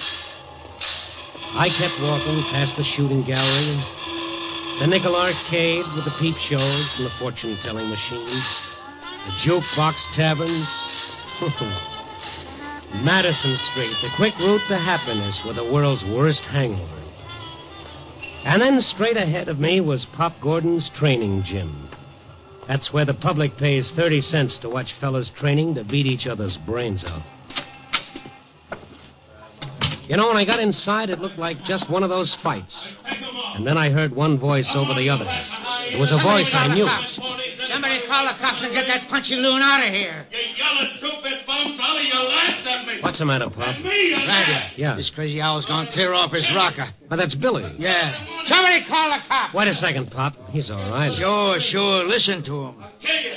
Anybody lays a glove on me gets killed. You laugh. Only one place for a loon like that in a bughouse. I'm going to get the cops and have this owl tied up. Oh, now, wait a minute, Pop. Let me talk to him. Randy, stay away from that lug. 5 of us couldn't hold him. He knows me. Randy, the guy's gone nuts. Yellow, like I said, everybody's scared of getting the Hey, same Billy! Billy! What? Hi, Billy. How's it going? You coming in with me? No, sure. Make me a big man getting into the same ring with a champ. Well, that's me, champ. And you're a two-bit bum. Well, that's a thumbnail description if I ever heard one. Admit it. The truth, a two-bit bum. Admit it. I admit it, Billy. Yeah, but you don't mean it. You're laughing at me like the rest of them. You're laughing at me. Billy, I never laughed at you in my life. You're laughing. Well, I'll show you what happens to anybody who laughs at Billy the Kid.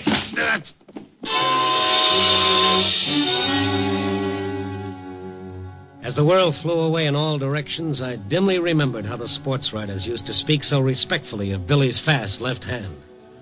But, brother, if they knew what I just found out about his right. When the fog finally cleared, Pop Gordon was bending over me, and there were a lot of other faces, too. But I didn't see Billy when I stood up. You okay, Randy? Oh. This is being okay. I don't want any part of it. He slugged you, but good. Where is he? Well, he took off before the cops come. Took off before anybody could grab him. I don't blame him. Yeah. I let that bum come in the gym and sit around. Everybody else pays 30 cents, but him, I let in free. What's he do, huh? What's he do? He busts loose, he blows his top. But why? What happened to Billy? Oh, I don't know. Tonight I catch him putting a bite on my customers. 2 bits here, a dime there. Billy was panhandling? Sure. Like I said, I didn't like it, so I tell him. And then what? I don't know. I'm over at the other side of the gym. I hear somebody laugh, and the next thing I know, the owl's swinging like a windmill. He's going to kill everybody just for being around. He ought to be tied up. Uh-huh, just like that, huh? Yeah, he ain't safe. What do you want, the Black Mariah to come around, cart him away like a load of rubbish? Yeah, but for his own good. Oh, Pop. Yeah. Remember when he was champ? He packed him in every club where he fought. He had $1 or $5 for anybody who held out a hand. So? What are you getting at? Well, now he's got no one, Pop, and now he's out in the cold. Yeah. Oh, I'll forget the cops. But we still got to put him away. Well, all right, sure, but let's do it as painless as possible. I'll keep him with me tonight, and then tomorrow... You going after him? Yeah, which way to go? Straight up the streets, but watch out, Randy. He blows his lid. Yeah, I know. Don't worry. I don't want any rematch. I'd like to know why he blew his lid in the first place, and my jaw in the second place. I'd known Billy a long time. A sweet, gentle guy who always seemed to be living in a world all of his own. A world that nobody else knew about and cared less. And now he was in trouble. In his mood, he might hurt someone, or worse, he might get himself hurt. I must have walked for half an hour before I finally spotted him. He was standing on a corner. I stopped and watched him for a couple of minutes. I watched his hesitant and embarrassed panhandling. Then I walked over to him slowly. Hello, Billy. What? Oh, hiya, Randy, old pal, hiya. You want some company? Oh, sure. Good. Randy, where you been keeping yourself? I ain't seen you for a couple of weeks. You haven't seen me for a couple of weeks? Well, I thought maybe you'd forget an old pal, huh? No, you're not the kind of a fellow one forgets, champ. Now, what was the trouble back at the gym? Gym? What gym? Pop Gordon's. Pop's place? Yeah. Well, let's go. I gotta help Pop. He's a good Joe, you know. He never charges me nothing. Wait a minute, hold it a second, Billy. Hold it. Yeah? Weren't you at the gym tonight? Oh, no, not tonight. I've been here. And you didn't, massage my chin? You giving me a rib? Well, what you looking at me for like that, Randy? Forget it, Billy. You was just ribbing, huh? Oh, sure, I'm just kidding. I like ribs. Not giving a hot foot, nothing like that. But funny ribs that don't hurt nobody. No, sure. Can I ask you a $64 question? Well, sure not. You can ask me anything, Randy, anything. I saw you a minute ago, Billy. What? I never seen you ask for a touch before. I ain't never gonna do it no more, but Randy, I got it tonight. I gotta get a few bucks. Maybe 15. I already got $2. Maybe... Why do you need $15? What? I gotta get a new suit. A new suit? What's so special about tonight, Billy? What, there's something I gotta do. I just gotta do it, Randy. I gotta have 15, but... Hey, them's cars. Hey! Is that you, Randy? Yeah? Oh, Sullivan! Yeah. Randy, don't let him pick me up for panhandling, please. No, I won't, Please Billy. Now, don't. you wait here. Wait here. I'll be right back. Yeah. That's Billy back there, isn't it? Yeah, that's right, Sullivan. Why? Heard you had a little trouble with him back at the gym. Maybe we ought to put him in the tank for the night, keep him out of trouble, huh? Look, Sullivan. He's going away tomorrow. For a long time. Oh, like that, huh? Yeah, that's it. This is his last night out. Yeah, I see. Okay, good. That's the way I do it myself. I'll see you around, Randy, but keep an eye on him. Yeah, I'll watch him like a hawk. Thanks, Sullivan. So long.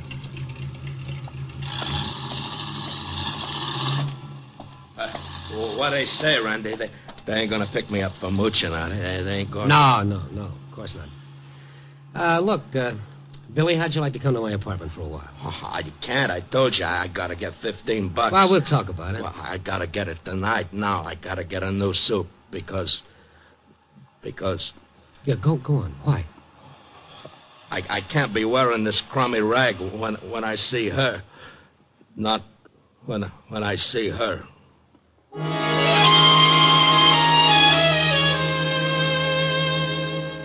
I didn't know what he meant.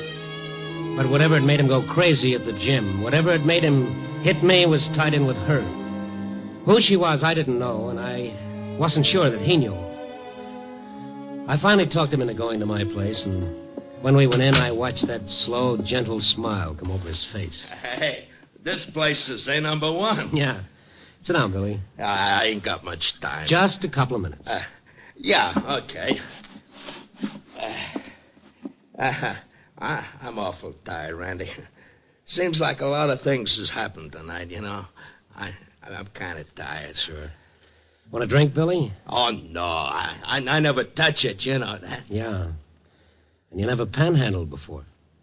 Well, I ain't gonna do that no more just tonight. I never bummed off of nobody. I paid my own way. Come anything, I paid my own way. Yeah, that's why I want to know why you're putting the bite on people tonight. I ain't gonna tell you. You'll laugh. I won't laugh. You will. Somebody else laughed when I told her. Somebody laughed, and well, when somebody laughs at me, I don't like it. All right, easy, Billy. Easy. Come on now. That's better. I tell you, I gotta get $15.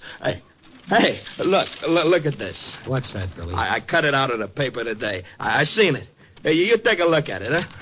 You read what it says. Right. Mrs. Walter Compton and her husband... Yeah? Yeah, go on, there's more. Prominent society leaders of New York will be in town tonight. They're staying at the lake shore and... I can't go there in this crummy rag. Well, why do you have to see her? What? Well, I gotta tell her something.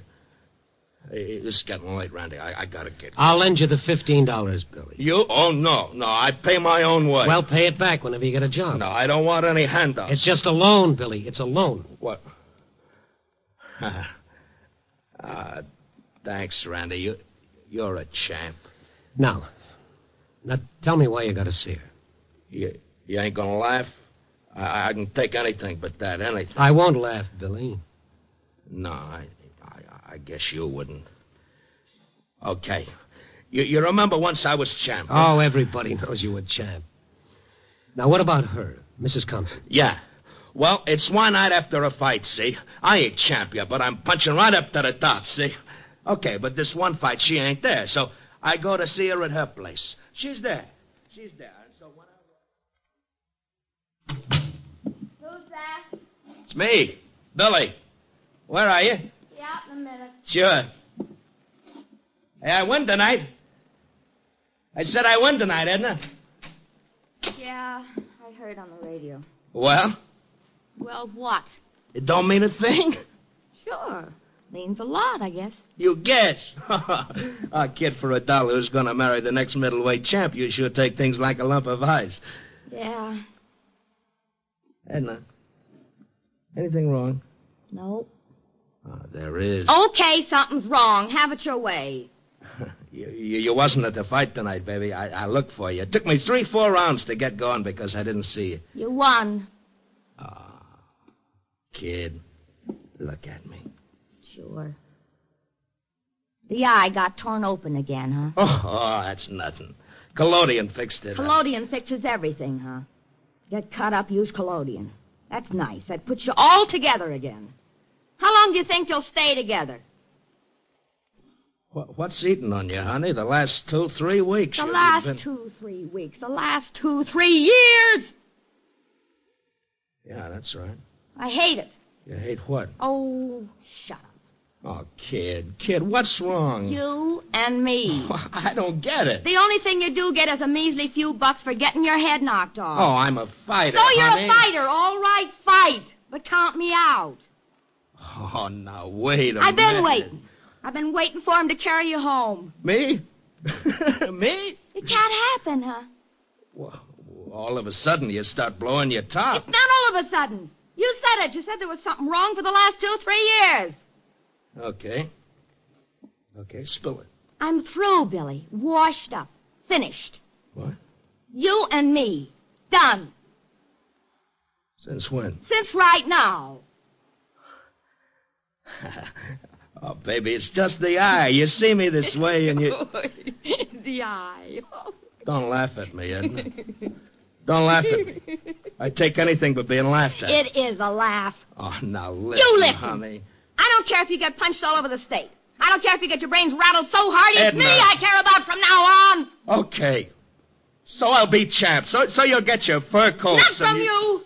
Not from a guy who's beginning to look like a punching bag instead of a man. Look at me. Take a good look. I am. Yeah, I am. I got looks. I got class. I can do all right. I still don't get it. All right, I'll lay it on the line for you. Want me to? Go ahead. I'm not going to tie myself to a punchy character. I'm not going to have to walk in nice places with a guy whose face is... Well, look at her. Go on, take a look in the mirror. You see what I mean? You want me to quit? I don't care if you do or not, because it's too late, Billy. It's too late. Edna, you shouldn't say things. Please, Edna, don't.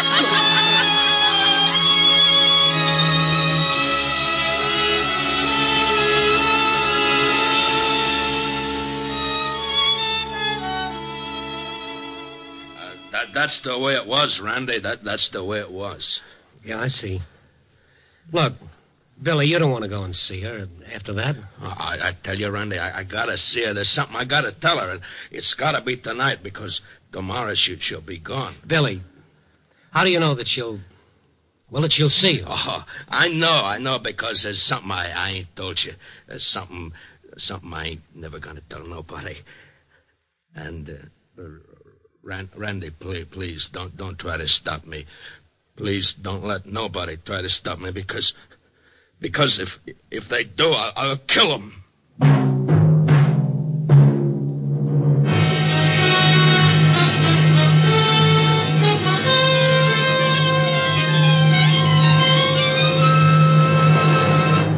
You are listening to Night Beat, starring Frank Lovejoy as Randy Stone.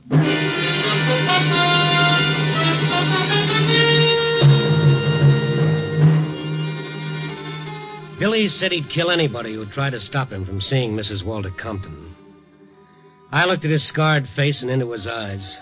A wild fever you see in the eyes of a dog everyone says is mad, but only wants a drink of water.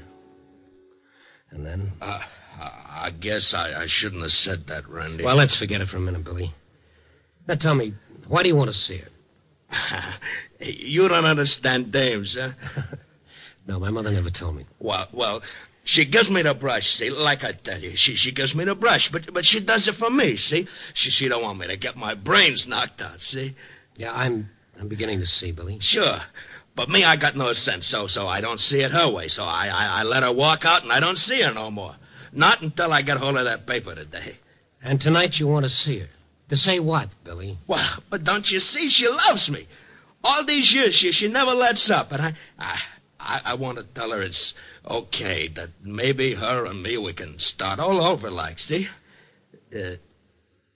What's the matter, Randy? Nothing, Billy. Look, don't let anybody kid you, pal. You're still champion. Oh, I ain't nothing.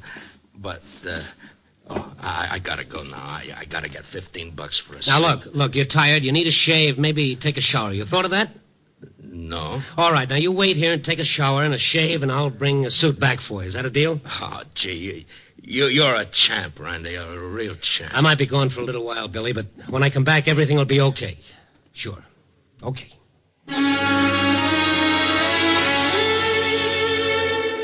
There was only one thing for me to do, go and see Mrs. Walter Compton. I made sure that Billy couldn't leave my apartment. I locked the door from the outside. I didn't want him picked up before he had the chance to see her.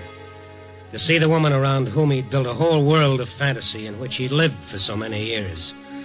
I didn't want that world to come down around his ears.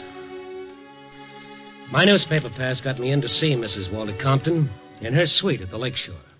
You're Mr. Stone? Yes, I am, Mrs. Compton. You're from the newspaper. Well, I'm not on newspaper business, Mrs. Compton. Not tonight. This is more personal. Really? Well, what can I, Do for me? Nothing. Then please get to the point, Mr. Stone. My husband will be here shortly with guests. How soon? An hour. Why? Well, because it concerns someone you used to know. Really? Who? Billy Candell. Billy Candell? Yes, he was better known as Billy the Kid, once middleweight champion of the world. Oh, I'd forgotten. And I was glad to. Mrs. Compton, he's coming here tonight to see you. What? He's coming? How stupid can you get? Well, for a lot of people, it's not hard to be stupid or heartless. Yours must be a rather sentimental column, Mr. Stone. Yes, it's about people. You'd better go. Look, please see, Billy, what can you lose? It's out of the question. Listen, all he wants is to tell you something. He wants to tell you that he knows that you still love him. What? Oh, no. Oh, now listen to me, please. Now, tomorrow he's going to... Well, he's going where he can rest. He's sick, Mrs. Compton. He's desperately sick. Let's not be so polite. The word is punch-drunk, I believe. You want me to see a lunatic? No, he's not. And I'll be here when he comes. We'll keep it between us three. Do you know what you're asking? Yes, I'm asking you to give a guy a few minutes of his world. Make it real for him. Tell him anything.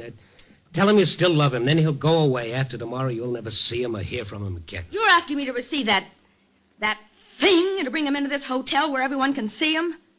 Do you know what that means? Well, to him, yes. I'm talking about myself. Myself, Mr. Stone. Yes, I'd like to get off that subject for a It's moment. the only subject that matters. If you don't see him, he'll crack up all the way. That happened long ago. Good evening, Mr. Stone. 3 minutes of your time. I said no. Did you hear, Mr. Stone? I said no. Okay, lady, I'm going. Thank you for everything. It's been lovely. You needn't be sarcastic, Mr. Stone. Oh, needn't I be? Look, Queenie, I got a little spot announcement for you. Billy owes you a vote of thanks. You'll never know it, but you gave him the biggest break of his life when you walked out on him years ago. Oh, really? Yes, positively. Tonight you're giving him even a bigger break. Tell me about it, Mr. Stone. Yes, I'll tell you. The only thing that poor guy's got left is his memory of a girl named Edna. Any resemblance between that memory and you was strictly coincidental. Goodbye.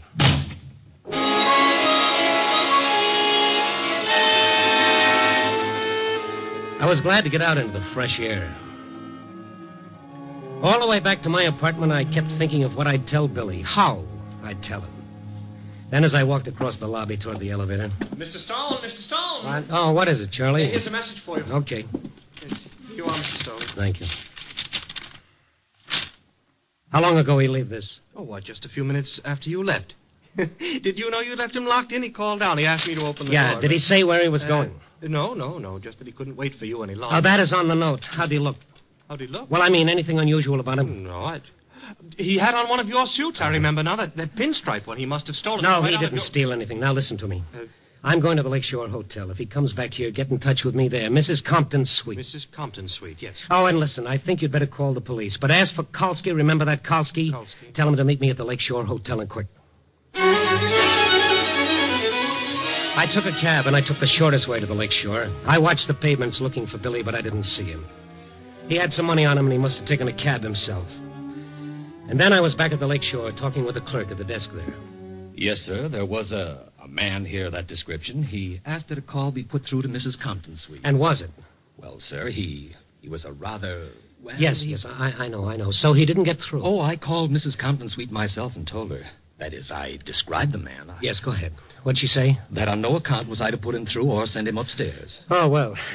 Okay, that's something. What'd he do then? He left immediately. Which way? Oh, I'm afraid I didn't notice, sir. I was registering some new guests, and I paid no attention. Okay, thank you very much. I had to find Billy before... Well, before what? What would he do? Where would he go? I asked myself those questions as I walked slowly along, watching for him, hoping to see that pathetic figure in my pinstripe suit, hoping I'd get to him before someone else stopped him. I was afraid of what might happen or could happen. And then I saw him, just past the Lakeshore Hotel, shambling slowly along, his shoulders hunched against the wind that cut in off the lake. I ran and caught up with him. Billy! Billy! What? Oh, hi, Randy. Hi. What you doing over here? Oh, I just, looking around. Why'd you leave my apartment? What? Oh, well, you was gone so long, and I had to get going, see? Oh, sure. Come on, let's walk. Yeah. Hey, I borrowed one of your suits. It's a real champ suit, all right. You mind, huh? No, Billy, none at all. Did you see her? Oh, sure. What? You did? Yeah, I see her. Billy, they wouldn't let you go up, remember? Oh, yeah, but I went up the back. The back, Billy. Now look at me. Are you sure? Oh, sure. And she still loves me, Randy. I said everything was okay. She's crazy about me like she always was. What did she tell you? Well, she didn't want to talk to me. You know how she is. But then I told her I love her, and she loves me. Yeah? Billy? I'm tired, Randy. Lots of things happened tonight. Lots of things. Yeah, I know. What do you say we go someplace for coffee? Yeah, I'd like that. I'm awful tired. And when I get real rested good, I'll go back to see her. Her and me, we'll start over again. Hey, this is where she lives, you know. Yeah. Look, I gotta see her once more, Randy. Maybe she'll talk to me this time. Huh? Not tonight anymore, Billy. But I want her to talk to me. Well, I don't think she will. Yeah, she will. She loves me. Billy, now listen to me. You let me go up there first. I'll talk to her and fix everything, okay? Well, tell her not to act like a kid. Tell her to talk to me. Yes, sure. I'll tell her, but you must put... Hey, Stone? Yes, Kolsky? You put in a call for us? Oh, yes, I did. It's okay now. I found him. What you call the cops for, Randy? Oh, Kolsky's not a cop. He's a pal of yours. Huh? He thinks you're the greatest fighter that ever lived. He always wanted to talk to you about your big fight. Oh, sure. But we're busy now. I'll talk to you about it later, Kolsky. I gotta see somebody. Billy, I promised you I'd see her, remember? You're gonna tell her I'll be waiting? Sure. Now, you just stay with Kolsky here. Tell him about the night you won the belt. Anything the matter, Stone? No. Just keep him here. I'll answer questions later. Now, Billy. Yeah? Promise me you'll stay right here. You won't stay long, huh? Just tell her she loves me and I want her to talk to me. Sure, I will. Okay, now you wait here.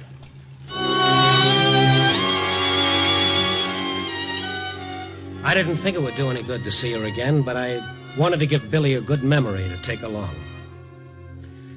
I saw her all right, but she didn't talk to me either. I went back downstairs and out to the street. I hadn't been gone more than 5 minutes, but they were the longest 5 minutes of my life. Brother, I was beat. Hey, Randy, you see her, huh? You see her? Yeah, I saw her, Billy. What did she say? Huh? You tell me what she said, huh?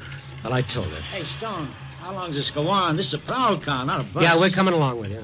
What's the idea? Get in the back, Billy. Yeah, I'm kind of tired. I'd kind of like to ride to your place, Randy. Sure. Take us to the precinct, Coulson. Listen, Randy, did you see his girl? Yes, I saw her, but she didn't talk to me either. I guess she laughed once too often. She's dead. Huh? All right, now just take it easy, Skolsky. The poor guy doesn't even know that he killed her.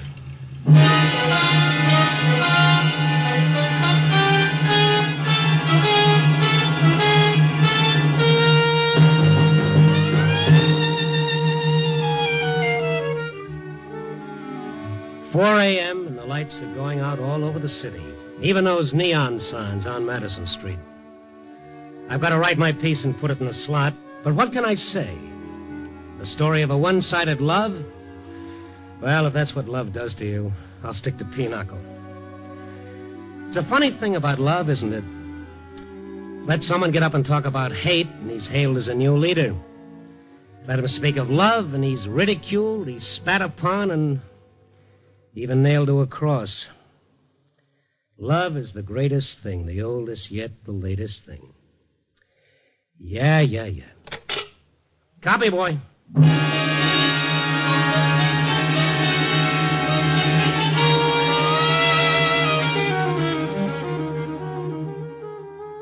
Night Beat, a new dramatic series, stars Frank Lovejoy as Randy Stone. Tonight's story was written by Russell Hughes.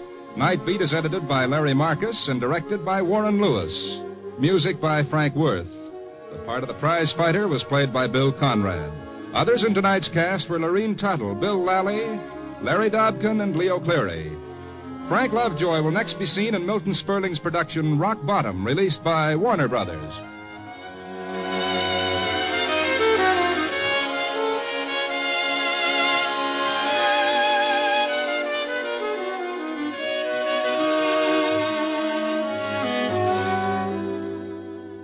Listen next week at this same time and every week as Randy Stone searches through the city for the strange stories waiting for him in the darkness.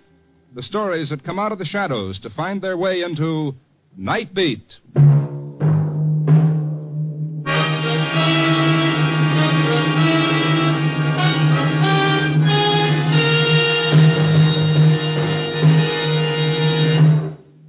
There's another great action-packed program you'll enjoy listening to on NBC every Sunday. It's Night Beat.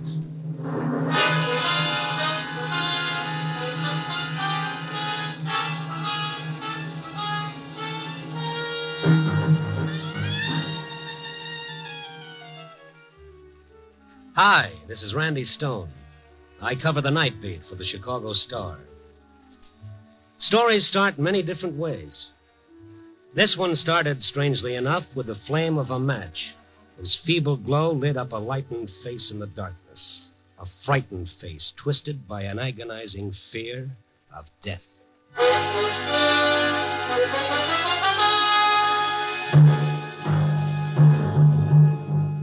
Night Beat, starring Frank Lovejoy as Randy Stone.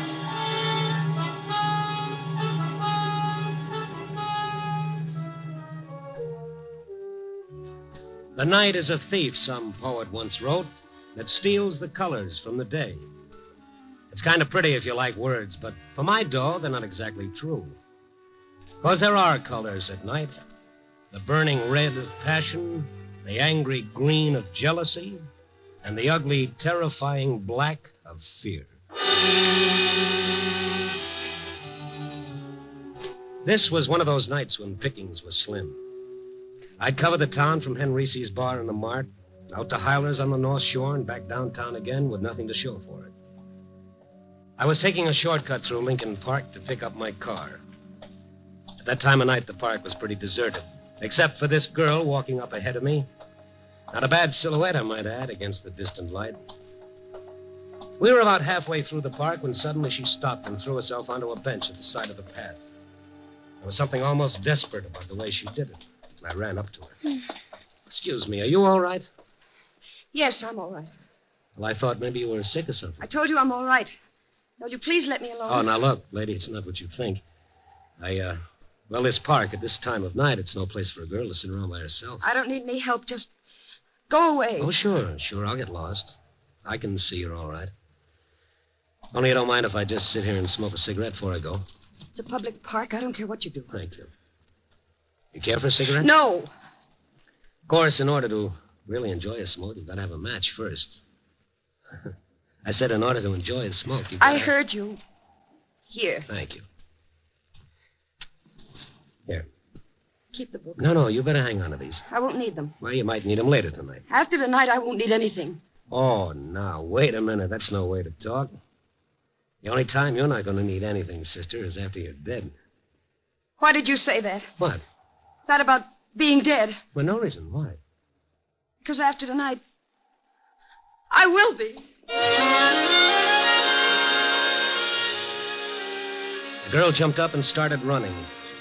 Here was a kid that was afraid. Afraid of death or afraid of life.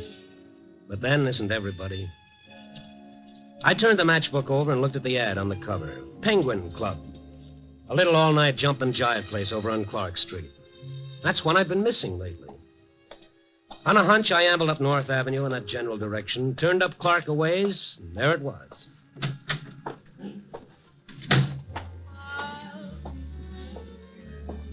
It was good to get inside out of that wind. Check your hat and coat, mister? No, thanks. I'm just looking around. Can I get you a table? It's almost the end of the floor show. Well, anywhere in the back will be all right. Okay. The hat check girl, hostess, or whatever she was, walked me through the bar to the edge of the main room. And then I stopped and really did a take. Out in the middle of the dance floor, under a little baby spot, singing in front of a 5-piece band, was Little Miss Desperate from the park. Nice voice, don't you think? Yeah. Who is she? Oh, that's Franny. Fran Fowler. Haven't you been in here before? Not for quite a few months. Of course, she hasn't got much experience yet. From out of town, Someplace over in Wisconsin. Not bad looking, huh? In everything. Hey, what's wrong with her? Gee, I don't know. I can't. Well, how do you like that? Come on, folks, come on. Let's give the little girl a great big hand. Nothing like a real sad song to wind up a real sad act, especially for a real sad tomato-type tomato. No. It's all in fun, so let's dance now. Come on, you lucky guys and girls, get over here. Bring it around. Hi, Becky, you got yourself a live one, huh? Hello, Tommy. This is Tommy Mason. Ain't he the one? Yes, he's quite the one, all right. Gee, Tommy, you sure covered up for Franny, all right. Never let down. Keep 'em going all the time. That's show business. You know how it is, mister. Oh, yes, I've heard. The show must go on. It's a new saying. You gotta keep 'em laughing. Honest, mister, he's this way all the time. What a joker. Oh, right. Look, about that girl. Franny? Yeah, Franny. What seems to be the trouble? Well, that's hard to say, pal. Maybe she just found out she ain't no Dinah Shore, and she sure ain't. Tommy, you kill me. Seriously, fella. Fella, why would a girl break up that way in the middle of her number and start to cry? Could be she got a cinder in her eye. But just to make sure, I'll go ask her. See you later, Tommy. Come on, fella. How's about buying a girl a drink? Oh, sure, in a minute. About this Franny. Look, do we have to talk about her? I thought you came in here for some fun. Maybe I get my fun wondering about people. What time's the next floor show? Next one's at 2, then 4. Oh, they're not kidding about this all-night business. And still another one at daylight. She's singing all of them? How should I know? She missed most of the 12 o'clock show. Just got here for that last number. Any idea where she lives? A rooming house around on Erie Street. Know the number? 391. You know, you ask an awful lot of questions. Well, that's my business. I'm a reporter, Randy Stone. I might have known it. Look, you're not going to bother her tonight, are you? Of all nights? Tonight? This is the night that Charlie Dana's being executed down at Joliet. What's that got to do with her? Well, how would you feel? Look, Mr. Stone, she's human. This is the night her boyfriend's going to die.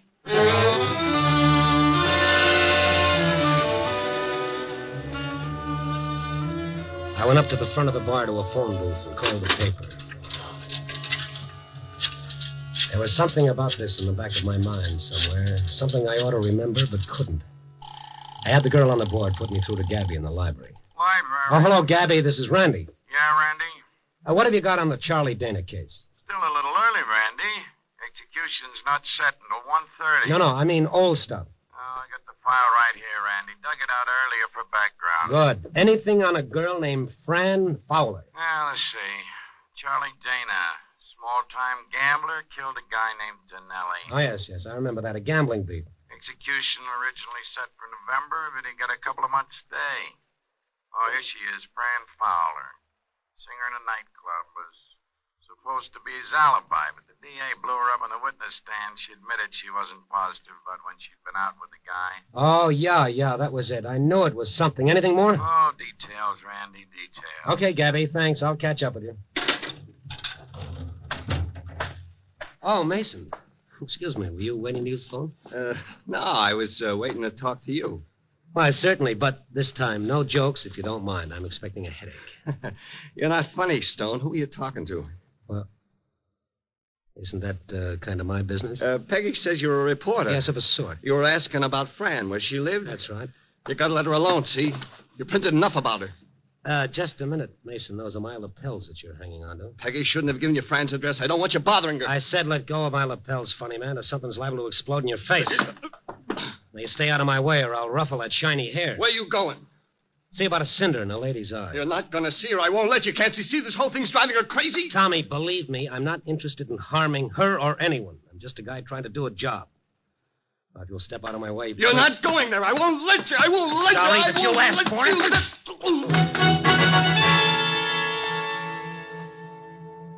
My, that's a real nervous fella. Now that he'd made such an issue out of it, going around to see Fran Fowler was a definite must on my schedule. I picked up my car and drove over to Erie Street.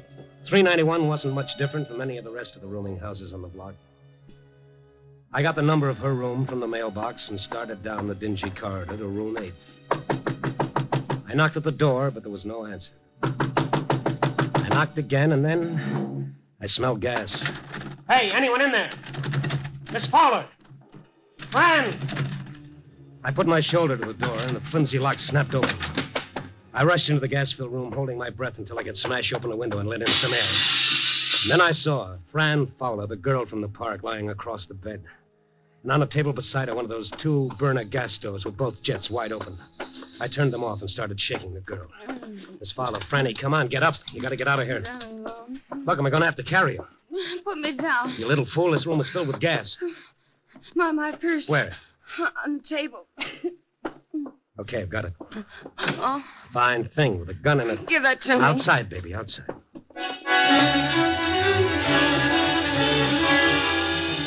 It was 6 seconds flat when we hit the sidewalk in the fresh air. I put Fran in the front seat of my car and then ran around and climbed in behind the wheel. I headed out to Sheridan Road along the lake. The cool, clean air felt good in my lungs, and I could see Fran drinking it in, realizing now how close she'd been.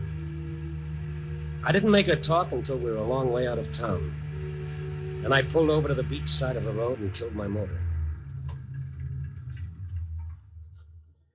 We, seem to keep bumping into each other in the strangest places tonight.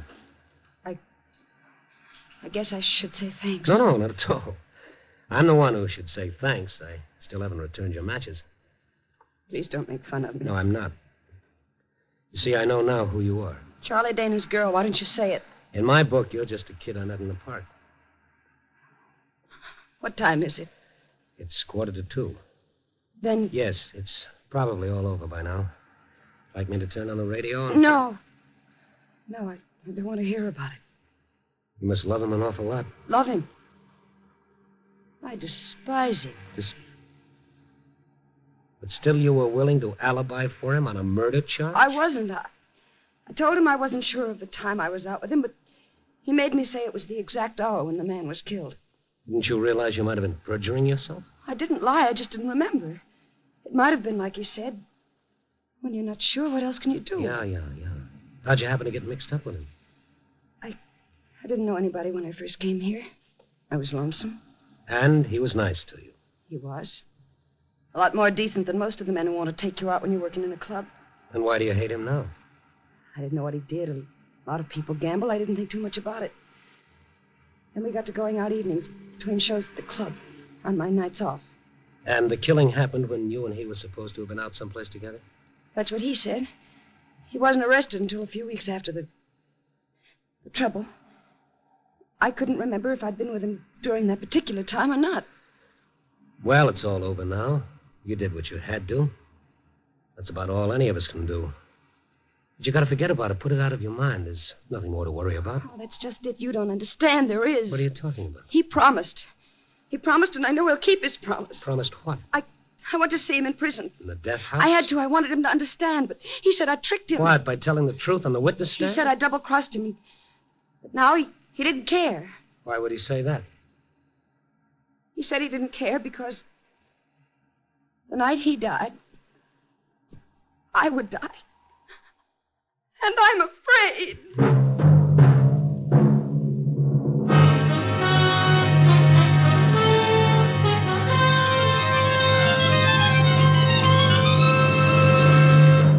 You are listening to Night Beat, starring Frank Lovejoy as Randy Stone.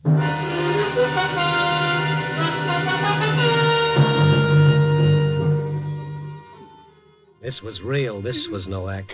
The sound she made would tear you to pieces, like some pitifully frightened animal who'd lost everything in the world. I let her cry it out.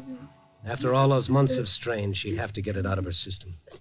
He said the night he died, I'd die. Sure. So you were scared. Who wouldn't be? But don't you see, that's just a cruel boast made by a cheap hoodlum who's trying to hurt you, make you feel responsible for his own plight. But he meant it. I know he did. Well, maybe he did at the time, but you got nothing to worry about now. You had nothing to do with it. He paid for his own crime. Now he's dead, and you're still alive. He'll keep his promise. How can he? He's dead. I know you think I'm crazy. No. But has anyone really tried to harm you? Oh, but this wasn't the night he was supposed to. Yes, I know. The execution was originally set for November. It was that night in November. I hadn't been afraid before. I thought it was like you said, because he was bitter. But all that day I was upset. I told him at the club I couldn't work, and late in the afternoon I got a note from Peggy saying why didn't I go out to her cabin at the dunes for a couple of days. Nobody would bother me, no reporters, and I could get a good rest. So I drove out there that evening. It was quiet. Nothing around. Just empty sand dunes and her cabin all alone on the edge of the lake. I called Peggy at the club to let her know I got in all right. Oh, hello, Fran. Where are you calling from? Why, from your place. My apartment? No, your cabin.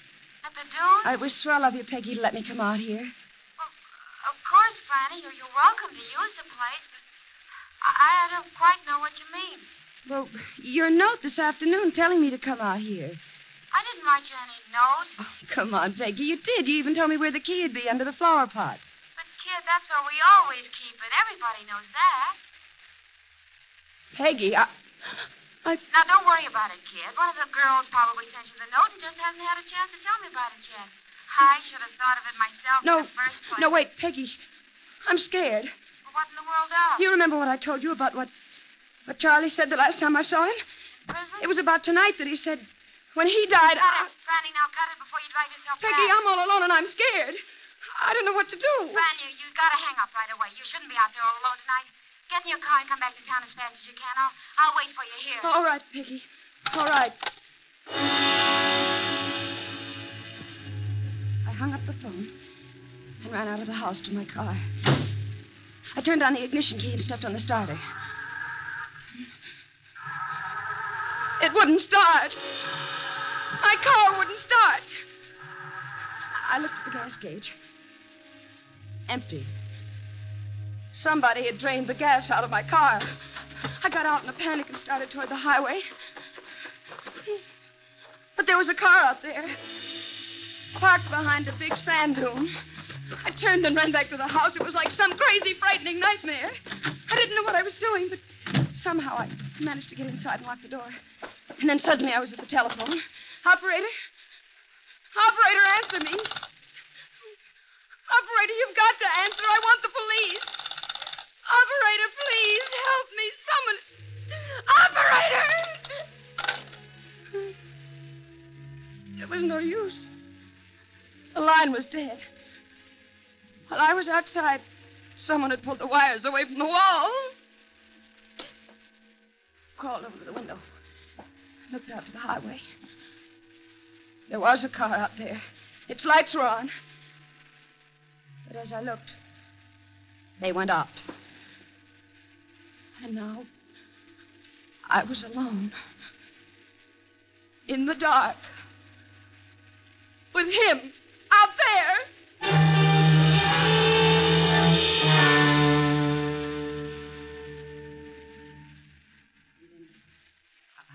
must have passed out. When I came to, it was morning, and Peggy was there. She and Tommy had driven out after the club closed to find me. But you see, you didn't die that night. But neither did he. Could have been your imagination, you know, this man in the car. No. The news about this day of execution was on the radio. The man in the car must have heard it and gone away. Did you call the police? They didn't believe me. Just because I'm a nightclub singer, they said I was trying to get publicity. How about the car not starting and the telephone being dead? According to them, my car was just out of gas, and I must have pulled the telephone wires off the wall myself. In the panic you were in, you could have. But I didn't. I tell you, I didn't. All right. Anyway, it's tonight that we're concerned with. I don't know what to do. I just don't know what to do. Well, if it's true, this fear you have, you've got to find it out tonight. If you don't, it'll haunt you the rest of your life. Oh, I know, but how? You've got to go back to your room.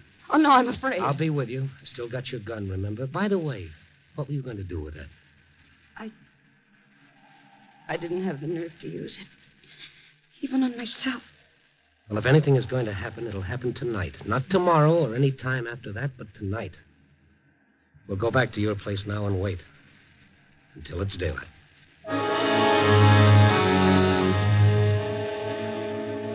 I drove Fran back to the rooming house on Erie Street. There were no lights on anywhere in the building. We tiptoed down the empty corridor to Fran's room, listened at the door a minute, and went in. The door closed all right, but it wouldn't lock. I must have sprung it when I forced the door. We settled down and waited. For what? Once I thought I heard steps on the sidewalk far out front. It was that still. And then I did hear steps, slowly coming down the hall. There's someone in the hall. Keep it down. He stopped outside the door. Don't move. Who's that knocking at my door? Who's that knocking at my door? Who's that knocking at my door?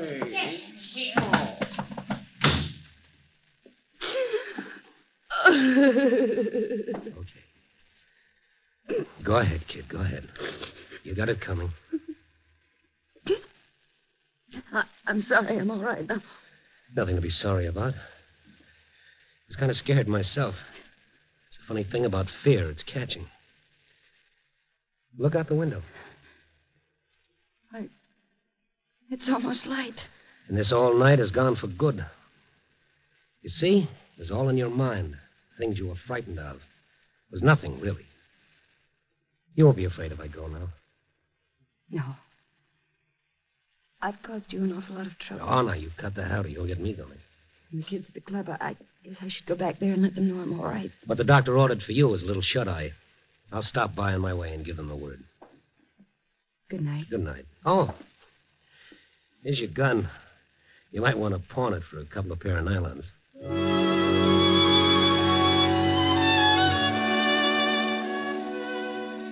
Yes, a real nice tomato-type tomato, as the funny man at the club would say. On the way over, I got thinking about him and that girl, Peggy.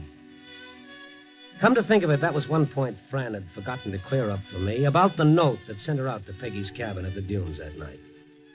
Yeah, my mind wouldn't let go of that. When I got to the club, it was daylight, and they were folding up the joint, and Peggy was sitting alone at the bar. Well, you got a nerve coming back here after... How's your boyfriend? He's not my boyfriend. It's a figure of speech. Where is he? He just left. Okay, I'll settle for you. If you don't mind, it's a little late for small talk, mister. Okay, I'll give it to you fast. It's about that note you wrote to Fran Fowler last November on the night Charlie Dana was supposed to die. What note? A little late for small talk, remember? I don't know what you're talking about. You don't know anything about a note inviting Fran to stay out at your place at the dunes? I told her. I didn't know who wrote it. Were you telling the truth? Yes, I was. Okay, maybe you were. But you found out later who wrote it, didn't you? No, Now tell me the truth. Or would you rather tell the police? All right. I did find out, but it wasn't like you think. Well, who was it? Tommy Mason. Tommy Mason, the funny man? His idea of a joke, no doubt. A hilarious joke that might have scared a poor kid to death. No, you're wrong. It wasn't a joke. Well, then why? Why did he do it? Because he's in love with her. He made me swear I wouldn't tell her. He wanted to wait until the time when she needed him, and then he'd tell her himself. Until she needed him? How was he going to make her need him? Use a condemned murderer's empty threat to frighten her out of her sanity so she'd need him? Is he crazy? He is where Fran's concerned. Where is he? I don't know. He's been like a maniac all night since you left here. After every show, he's gone over to Fran's place looking for her. He's crazy jealous. Jealous of whom? Of you. He thought she was with you. Well, what if she were? This was the night. He was sure she would need him, and instead she turned to you. Don't you see? Yes, I do now. Thanks.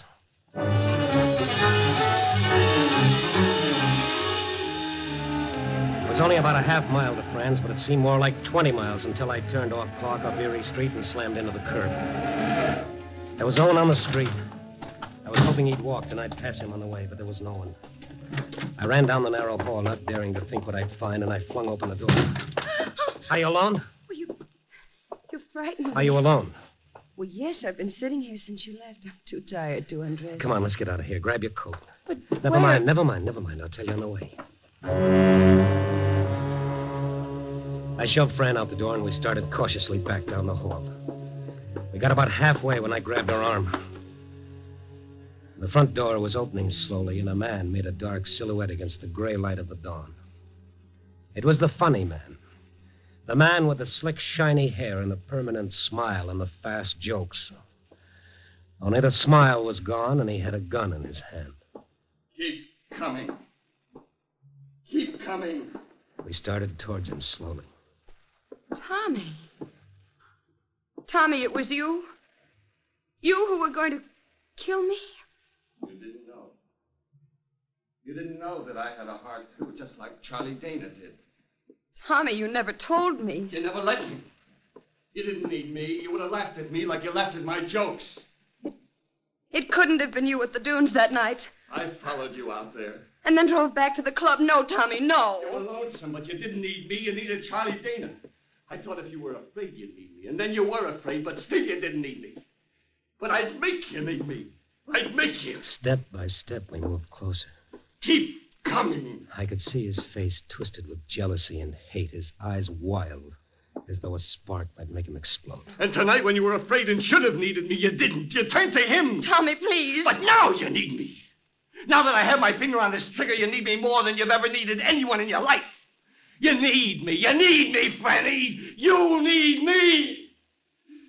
Say it. Say you need me.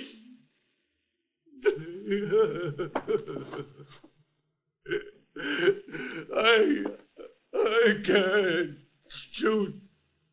I can't shoot. He started to shake, and I ran forward and grabbed his gun. Look out! Drop it. It's all right. I've got the gun. I can't.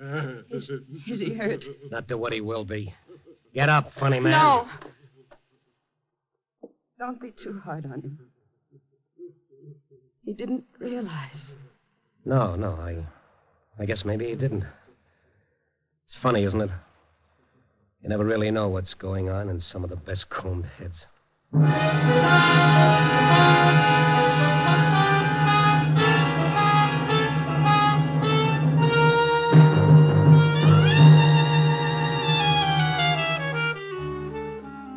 Well, that's the way it goes. A little later than usual this morning. The day shift has already moved in and let the night crew wander off to their own private little beds. Well, at least I got to see the sun come up. And here I sit, still trying to make it all add up. But no matter how I figure it, the only answer I get is, you never know about people. But bless them, maybe that's why we love them. See that man walking towards you with a smile on his face? What's he smiling about? Or is it just so you won't notice how he's screaming inside? Ooh, the trouble with me is I haven't had my coffee yet. Coffee, boy.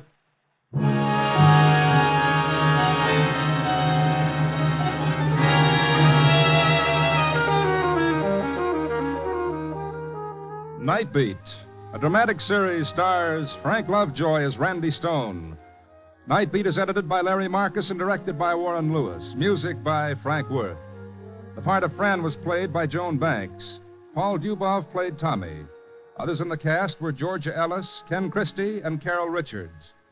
Frank Lovejoy will next be seen in Milton Sperling's production Rock Bottom, released by Warner Brothers. Throughout the week, NBC brings you the best adventure mystery dramas on the air. You'll hear action-packed, fast-moving plots to hold your interest right up to the smashing climax on such thrilling programs as Big Town, Mr. District Attorney, The Big Story, and Dragnet, every week on most of these NBC stations. On Dragnet, you'll hear documented cases from the Los Angeles police files. The Big Story brings you true tales from the front pages of America's newspapers. Mr. District Attorney, the champion of the people, takes you through an exciting episode in the conviction of a criminal. And tomorrow night on Big Town, you'll hear crusading editor Steve Wilson crack down on the forces of evil. For the best high-tension dramas, hear NBC's great mystery and adventure programs.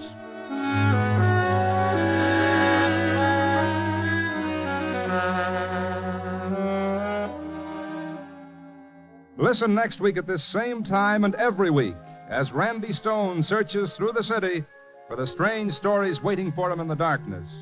The stories that come out of the shadows to find their way into Night Beat.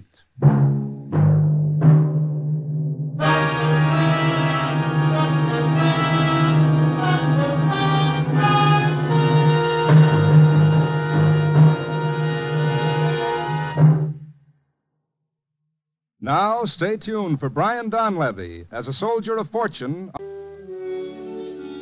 It's night again in Chicago, and that's when I start out looking for a story that'll make you say, it takes all kinds to make a world. Yeah, it sure does. One by one, I pass them. That girl over there with her hair held tightly in place by a scarf. Each carefully marceled wave a hopeful assurance that she'll end up looking like somebody in a movie magazine. Or that beaten old man picking a crumbled, soiled newspaper out of a rubbish can. Why does he want a paper?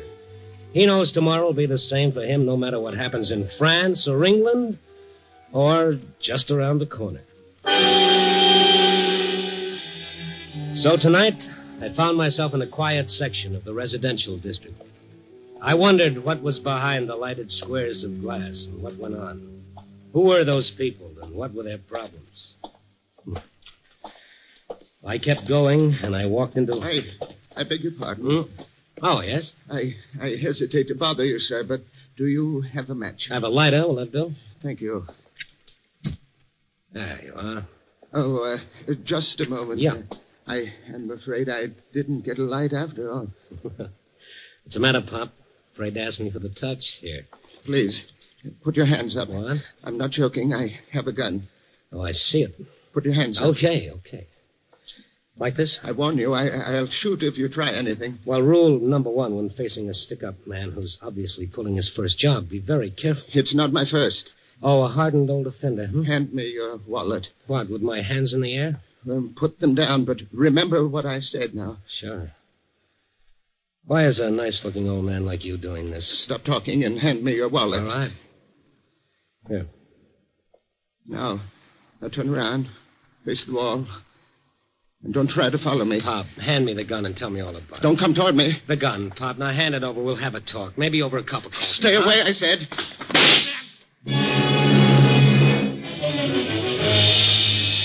I should have had better sense. A novice at a stick-up is like a kid with the Einstein theory. He doesn't know what it's all about, and he shoots out of sheer fright and nervousness. That sharp, searing pain across my temple before I blacked out told me a bullet had creased my skull. That's all I remembered until I woke up in a precinct police station. Well, coming out of it, huh, Stone? Oh, my head, Kalski, did you get him? Nope. Prowl car picked you up. Somebody reported a shot. Oh, and you brought me here. Want to try sitting up? Oh, sure. No. How close was it? Quarter of an inch from pay dirt, I'd say. Kalski, you are now looking at a prize boob. Oh? Oh, yes. Yes, I had tried to take a gun away from a stick-up man. You ought to have better sense. But this was different. I don't think he ever did it before. Guy has to start sometime. Yeah, but he, Want a description? That's what I'm waiting for, Randy. Man about 70. 70? 70. Oh, with a long white beard. Kalski, the man, was about 70. A little over 5.5 feet. Sure. Name of Rip Van Winkle? For all I know, it might be. When you find him, he'll have my wallet on him. Oh, and Kalski. Yeah? He's nervous enough to take a shot at anybody. Next time, he might be able to hold the gun a little steadier and on target.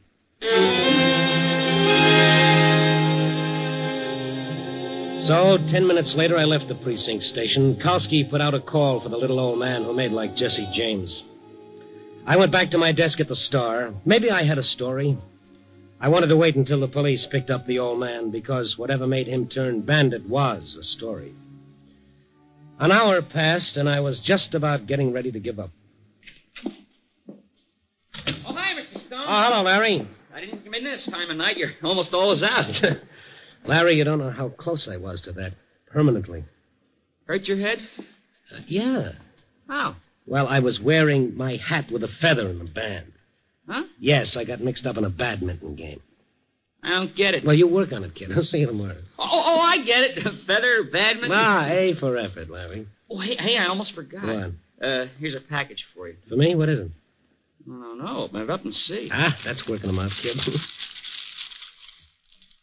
Where did you get this? Hey, that's a wallet with some dough in it. It's mine. I said, where'd you get this? Dame gave it to him. Where is she? Left, I guess. By the elevator? I guess so. Leastway, she was waiting for it when I... You sure it wasn't a man? I'm old enough to tell the difference. Oh, I stand hit you in the face. Hey, what's going on? Hey, Mr. Stone. Larry, stay by the phone. Take down anything that comes in. The woman who brought back my wallet had 8 floors to go down on that slow night elevator. I had a chance to beat her to the lobby, so I took the stairs 5 at a time. And then I was in the lobby, but the elevator had beaten me down. I ran over to the nightman. Well, hello there, Mr. Stone. How are you? You didn't come down the elevator? Yeah, how long you been down here? Oh, just a couple of seconds. A woman ride down with you? Yeah, from your floor. She go outside? Yeah. Hey, something wrong? Come on with me, will you? Why all the fuss? Would you recognize the woman if you saw her again? Oh, I guess so. Now, take a look both ways. Tell me if you see her. Had on a little hat, old lady, too. Old? How old? 60, 65, thereabouts. You see her?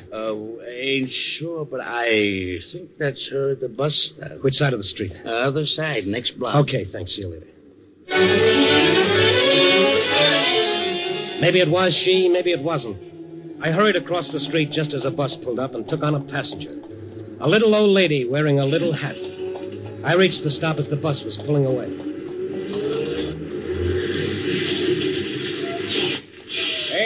Hey, you always stick your head in front of buses like that, Buster? Yeah, I get results in rides that way. Yeah. There were other vacant seats in the bus, but the one I wanted was next to a little old lady. A little old lady whose eyes were red, as though she'd been having a real good old-fashioned cry. She didn't even notice me sit down on the seat beside her. For a moment, I just sat and watched her frail, blue-veined hands pulling on a wet handkerchief and sobbing. There's something wrong, lady. No, I'm all right. Thanks for returning my wallet. There's $10 missing. Oh, I don't know what you're talking about. I don't know anything about your wallet. You know, be easy to check that. We get off, we take a bus back to the Star Building. There's a night man and an office boy who saw you. This is my stop. 2 blocks from the paper? That's a short ride. Now, look, I don't know what this is all about, but I'm willing to learn. Now, you can either tell me here or we can go somewhere else. Can't you just forget it, please? Forget it. I could have been killed. I know, but he didn't mean it. Who was he, or who is he? He's my husband. Oh. Well, do you want to talk about it? If I tell you why he did it, will you help him? Look, let's get off this bus. We'll take a cab to... Well, where? I want to go home. All right. I'll take you home. But something tells me I'm sticking my neck out.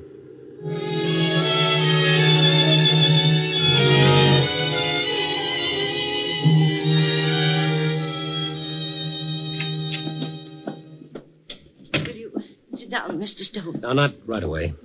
Is your husband here? No. All right, let's have the truth, Mrs. Benson. Why did your husband hold me up? It was the only way he could get the money tonight. Well, why tonight? We need $200 by tomorrow morning. Oh? Then why return my wallet to me with over $50 in it? Why didn't he keep it all? He needed just enough to... Enough for what, Mrs. Benson? I want to show you something. Then you'll understand. Here. Look at these. Now, what are these? Look at them. Yes, I'm looking. Well, what do they mean? Figures, problems, pages of them, notebooks filled with... His system for winning at roulette. Winning it? Oh, no. For the last 10 years, he's done nothing but work on it. Well, there's always one of those, the big brain who can sit down and beat the little numbers that go around. Oh, please. Does he have any idea how many of these systems have put period to a lot of rosy dreams? He believes in it. Yeah, they all do. Harry's no fool. He's a brilliant man, Mr. Stone. He was a professor of mathematics. Was? Yes. But they said he was too old. Retired him. No other jobs? Nobody wanted a mathematician or a man almost 70. Yeah, but this gambling, he should know better. The odds are never with the player, only with the house. At first, it was just a hobby. He liked to work out the odds, and then when things got desperate... Yes, and now? We have the cent. And tonight he's going to play his big system. Where? I don't know. I told you, I don't know. Did he take the gun? No, he left it here. Well, that's one good thing, anyway. What will you do now? I don't know. And the police? They're looking for him already. Oh, get to him first, Mr. Stone. Why? He won't let himself be arrested like a thief. That's the last thing he said. He wouldn't let the police arrest him.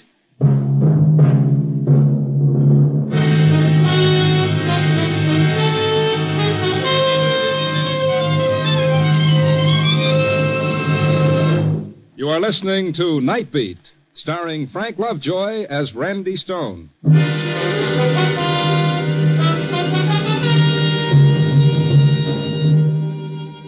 So there I had it, a little old ex-professor of mathematics with another system for beating an unbeatable game. There's something in each of us that makes every individual believe he's different. The I can do better philosophy is human. If it weren't, we wouldn't have the Brooklyn Bridge, the better mousetrap, or the fellow who blinks his eyes in bewilderment and says, I thought I had it all figured out. Okay, I decided to go after Professor Benson. I headed for a spot where I thought I might pick up some information.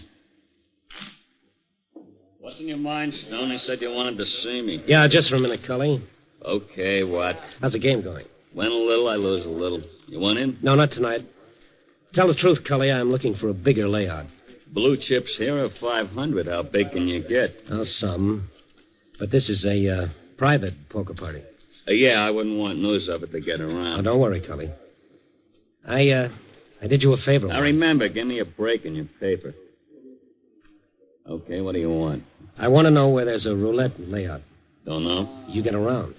Some, but I don't talk about it. Just this once, Cully. Why? I'm looking for somebody who might be playing. Why? I got to find him. Why? Oh, Cully, you're repeating yourself. Anything else? Maybe I'd do you a favor. This? No. Besides, I don't think there's a wheel in town. I think there is.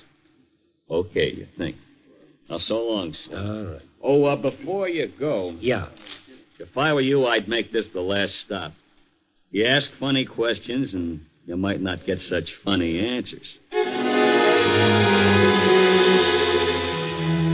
It was the same in the other 3 places. And after hitting each one, I checked with the police, but Professor Benson seemed to have got himself swallowed up somewhere in the 1,000 square miles of Chicago. And then I was on my way again, trying to remember all the likely places until... Hi. Mind if I walk with you? Now, what if I did? Oh, I'd walk anyway. I need exercise. My doctor says so. Hey, you got a doctor? Oh, yeah. What's your problem? Oh, not much you couldn't clean up, Stone. Oh, you know me, hmm? Sure. Everybody knows Randy Stone. You're real famous, like. You're getting even more famous tonight. What's the answer to that? You've been around a few places. And that's illegal? No. But it's silly. Okay, so I'm silly. So long. Glad to meet you. Hey, not so fast, Stone. We got to talk. On what subject? Money. That suit you? All right. Get rid of it. What have you got to say? Look, Stone, everybody wants peace and quiet. The whole world's in a mix-up because one guy don't agree with the other guy, right? Oh, my. Another big thinker with brass knuckles. Yeah. Now, like I say, everybody wants peace and quiet. But there's a lot of guys have to make a living in a funny way. Why don't you get to the point? Sure. Now, take you, for instance, for example, huh? Your boss says, Stone, go out and see how many gambling joints are buzzing. So you, being a nice hard worker, you go out... Nobody sent me out for that. Okay, so nobody sends. But somebody sends me. So what about it? Nothing. Only everybody likes to see everybody else happy. Maybe this could do it for you.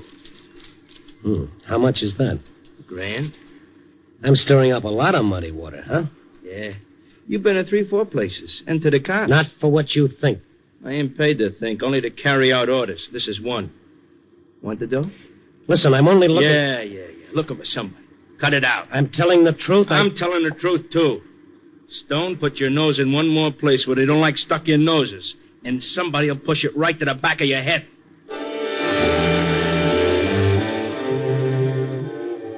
Sometime, somewhere, somebody said there's nothing like a quiet fireside, complete with pipe and slippers. But can you make a career out of it? For that matter, can you make a career out of a hold-up, a creased skull, and a nasty little hoodlum? Well, I was trying to. And just to find an ex-professor who had a very common disease. I can't lose-itis. Okay, I'd try 1 or 2 more places, and then I'd quit. I got the same answers, and by this time the name of Randy Stone was enough to close more doors than a quarantine sign. I was asking for it, and I got it. Stone. Huh? Here I am again. Oh, yes, I see. Okay, you win. Let's forget the whole thing. Just like that, huh? Over here, you guys. Brought some friends. I said you win. Let's forget it. Yeah, you was told. You didn't pay attention. Here's your head, fella. Beat me up, and every newspaper in town will get the story. They'll really split things open. I got orders. Oh, forget him. Go back and tell the guy... I got orders. Besides, you ought to be a good example to any other cookie who thinks he's a one-man vice squad. You guys close it. Now, listen to me. I'm not out to set up a knockover for anything. I'm hunting for someone. Don't go through that again. It's the truth. Max, start the ball rolling. You're an idiot. You... To think you could have had $1,000 instead of this. Hey, now your nose looks much better.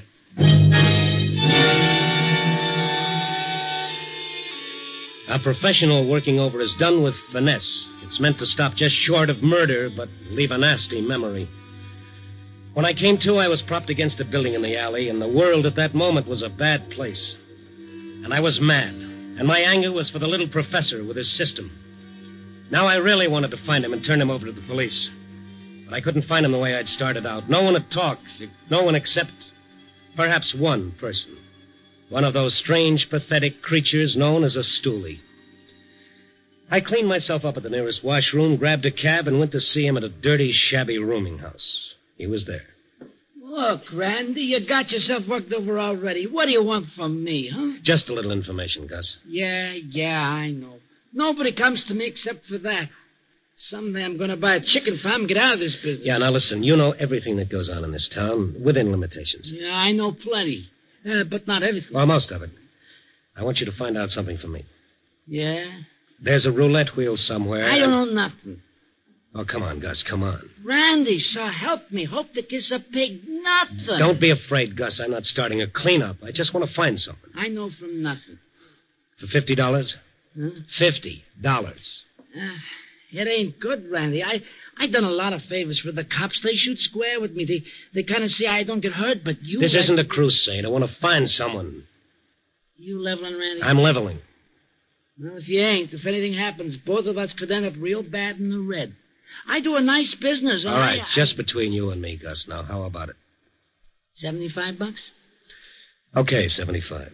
Now? I haven't got it on me. You know I'm good for it. Then send it to me, not bring it personally. All right. I'll send it to you. Uh-huh. Now, who do you want to find?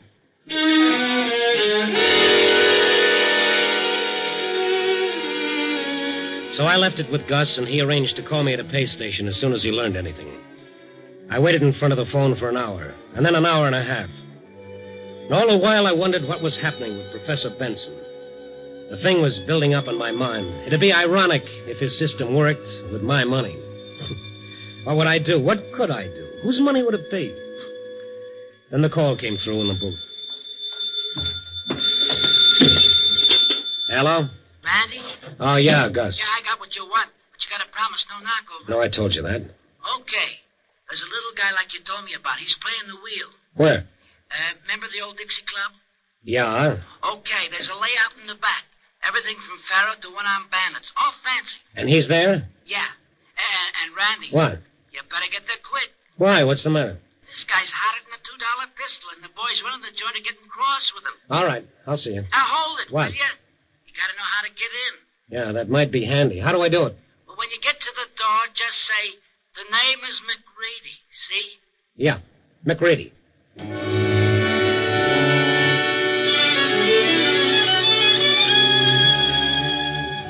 I went back to Mrs. Benson because I figured I might need her. And then the two of us went to the old Dixie Club. From the outside, it looked like a boarded-up house, but Gus knew what he was talking about.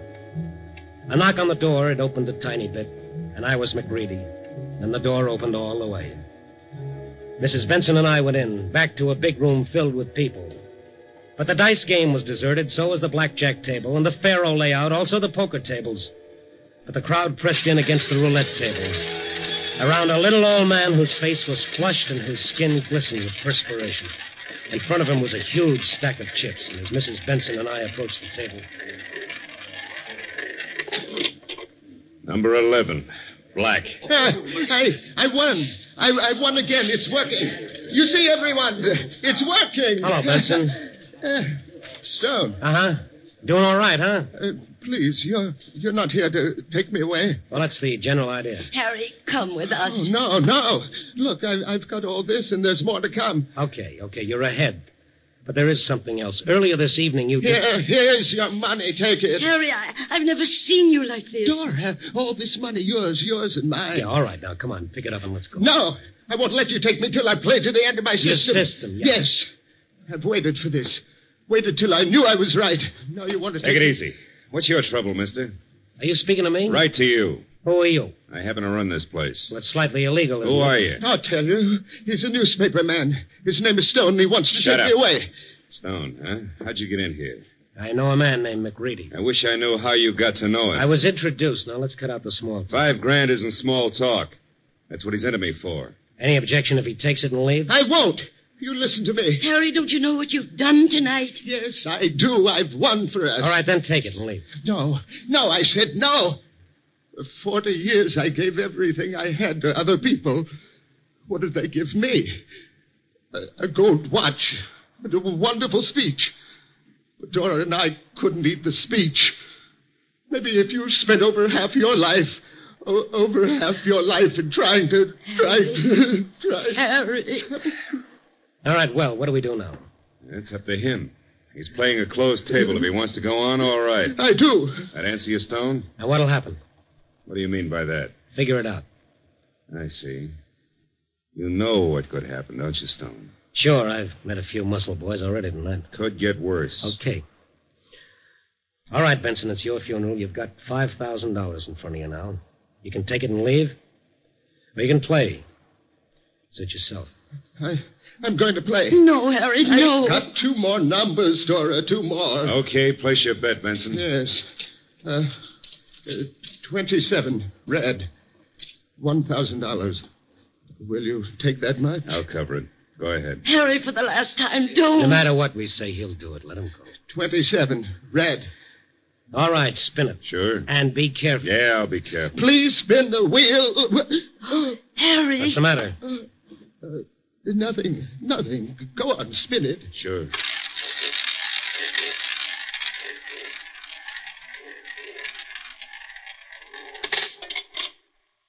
Number 27, red. You see, you thought I was crazy, but look at it. I've won again. Harry! Vincent! Come on, help me get him away from the table. Take him into my office, will you? Get him away from here. I've got to play one more. Yeah, sure. You've got to play one more number. Give me a hand, somebody, please. That's No, it, thank no, you. don't Come take on, me Vincent. away. Please, Come on. please. All right, on the couch. This way. You don't understand. There's one more number. My money. Where is it? It's at the table. Now, take it easy. No, my money. Somebody will steal it. It'll be all right. Dora, go back and get it. Dora, go I'll back. call for a doctor. No. Let me up. No, Harry, lie down. My money. Get it, Dora. Get it. All right. Get it. Stay with him, Mrs. Benson. Don't let him up. Yes. Well? How much does he have coming? Including the last spin, 41,000. Can you cover? I'll cover. All right, cash these. Wait a minute. Maybe he wants to play some more. He's finished playing. Cash these. Okay. Eddie, get 41,000 in the safe and... No! Leave it there. What? Leave it there. What are you talking about? He wants to play it. Oh, he's crazy. Let me talk to him. No, he won't listen. He wants to play it. To the end. He made me promise I would. Well, do you want to? I promised. All of it? Yes. Can you cover that much? Not at 35 to 1. 20 cents on the dollar, take it or leave it. Take it and I'll spin. Leave it and I'll close the wheel now. I'll play it. Oh, for the love of heaven, Mrs. Benson, there's $41,000 here. Do you realize you can lose? He said I couldn't. I bet he's got... I promised I'd play it on number 21. Oh, let me talk to him. Let me... No, I made a promise. Play it. 41,000 on number 21, red. Is that what you want? Yes. All right. A fair spin. A fair spin. And the last one. Go ahead, please. Go ahead. All right. 21 red.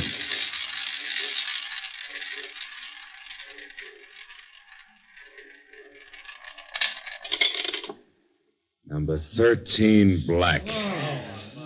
How about that? Are you satisfied, Mr. Benson? Yes, I am. I didn't want it to win. I didn't want that money because it killed him. It killed him? Yes, he's dead. What? Oh, Mrs. Benson, what can I say? Oh, he was so sure. And I lied to him. I lied. But I didn't want it. It killed him. You lied? No, you kept your promise. You played for him. Here. But his system, it's... Well, Mrs. Benson, you played 21. I know. And his last number was 13.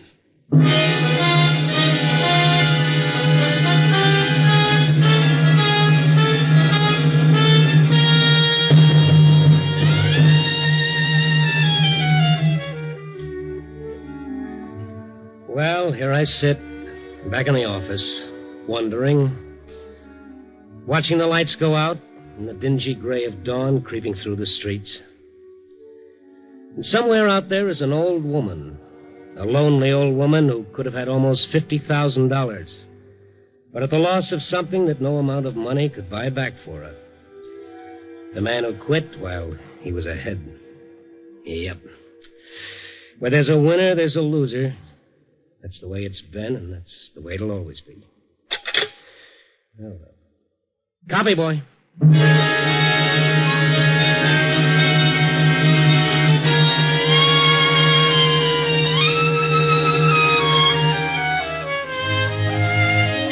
As Randy Stone.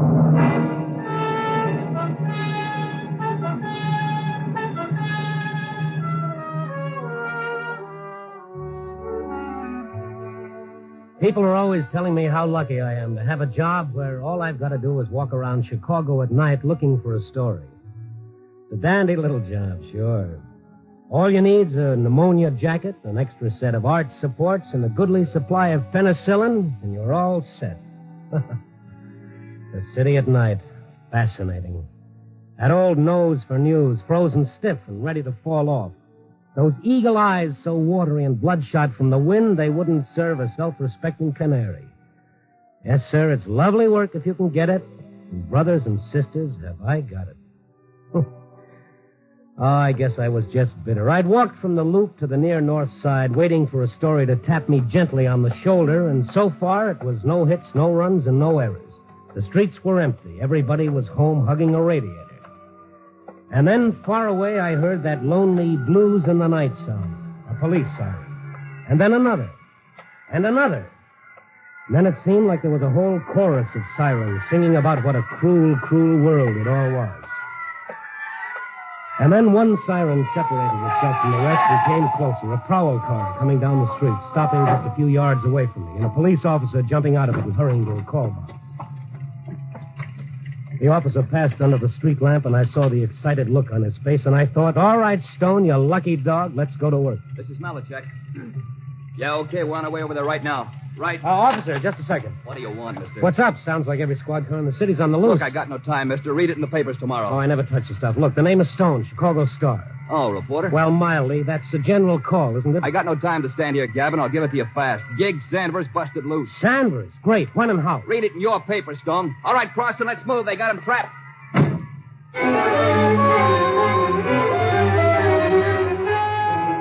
Gig Sanders, two-time loser, a killer, loose in a city of 4 million people, and everyone his enemy. I hurried to a phone, checked with the police, and then drove over to that part of Chicago called the Badlands. That strange area belonging to every city, surrounded by business section, yet itself run down, deteriorated, filled with tenements and abandoned factories. It was there the police had thrown a cordon around a boarded-up building. My pass got me through and up to the front line, and Police Captain Harlan. Hello, Stone. Oh, the hunt's on, huh? I don't know. We'll see in a minute. Sanders in that building? Got a tip he would be. Wait a second. All right, Billings. Turn the searchlights on the building. Keep two of them on the roof. Run the others back and forth. Right. Sticking around, Stone? Yeah, I guess so. You sure Sanders is in there? No, but we couldn't afford to pass up the tip. A tip? Where'd it come from? No, it's just a phone call. But Sanders knew this neighborhood like the back of his hand, likely to be here. Captain Ireland, ready with the speaker now. Okay, bring it here. Malachek. There's quite a crowd gathered for the kill. Yeah, making it tough for us. Sanders is armed like an artillery corps, and if he's in there... I see what you mean. How'd he get away? Haven't got the full details yet, but he was being taken to the death house. Killed a cop. He's a nice boy. Here you are, Captain. Okay. All right. Here it goes. Sanders? Sanders! Listen to me. There's no way out of that building that isn't covered. Come out with your hands in the air. We'll give you 20 seconds. Hear that, Sanders? 20 seconds. We'll count them off for you. What if he doesn't show? Tear gas first, then we'll go in after him. Uh-huh. If he comes out with his hands up, he goes to the death house. If he doesn't... He'll come out. Rats always believe there's a chance to beat the chair. But his life is hope. No sign of him. Malachek, come here. Yes, sir. Take the microphone. When I give the signal, start counting off 20 seconds. Yes, sir. You've given him more than 20 seconds. Not him, the crowd. They won't push in so close when the counting starts. Oh, look at them. Look at those faces. Perfectly normal human beings for 23 and a half hours of the day. Give them something like this for 30 minutes and they become a mob. Waiting, watching, hoping for the kill. People, Randy, want to change them? Yeah, sure. We'll retool and put out a nice new 8-cylinder model with a convertible soul. Get ready, Malachek. Yes, sir. Captain, there's my story. Sanders? Oh, no. That's for the front page, boys. That mob, that's my story. Look at that young couple right over there. Look at those two. They're hoping Sanders will come out shooting. Otherwise, they'll want their money back, huh? I suppose so. I'll see you later. Where are you going? I want to stand by that couple and listen to them. All right. Malachek, start counting. But warn him first. Once more. Sanders. We're going to start counting right now. Come out with your hands in the air or we'll cut you in half when we come in after you. 1, 2, 3, 4. I edged my way behind the young couple. They looked so nice and so human. But here they were, the same as all the rest. 9. Go back just a little over 1,000 years, put on a toga, and take a seat in the Colosseum at Rome. Have a great day watching the gladiators butcher each other. Cheer for the lions, or, if you prefer people, cheer for the slave to kill the lion. 17. Makes no difference. It's all the same holiday. Somebody gets killed. 20. And then it started. Let him have it!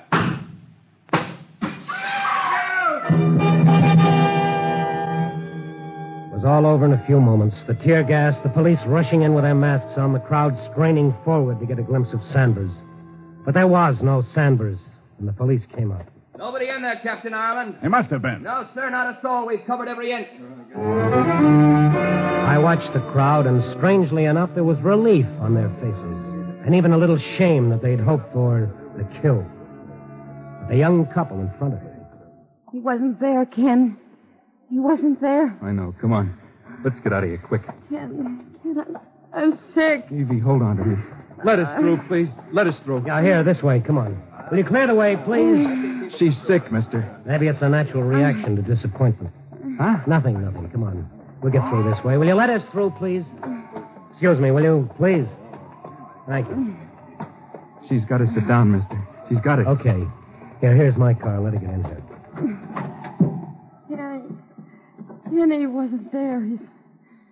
He's loose. Never mind. Come on, baby. I'll get you home. You better let me drive you. No.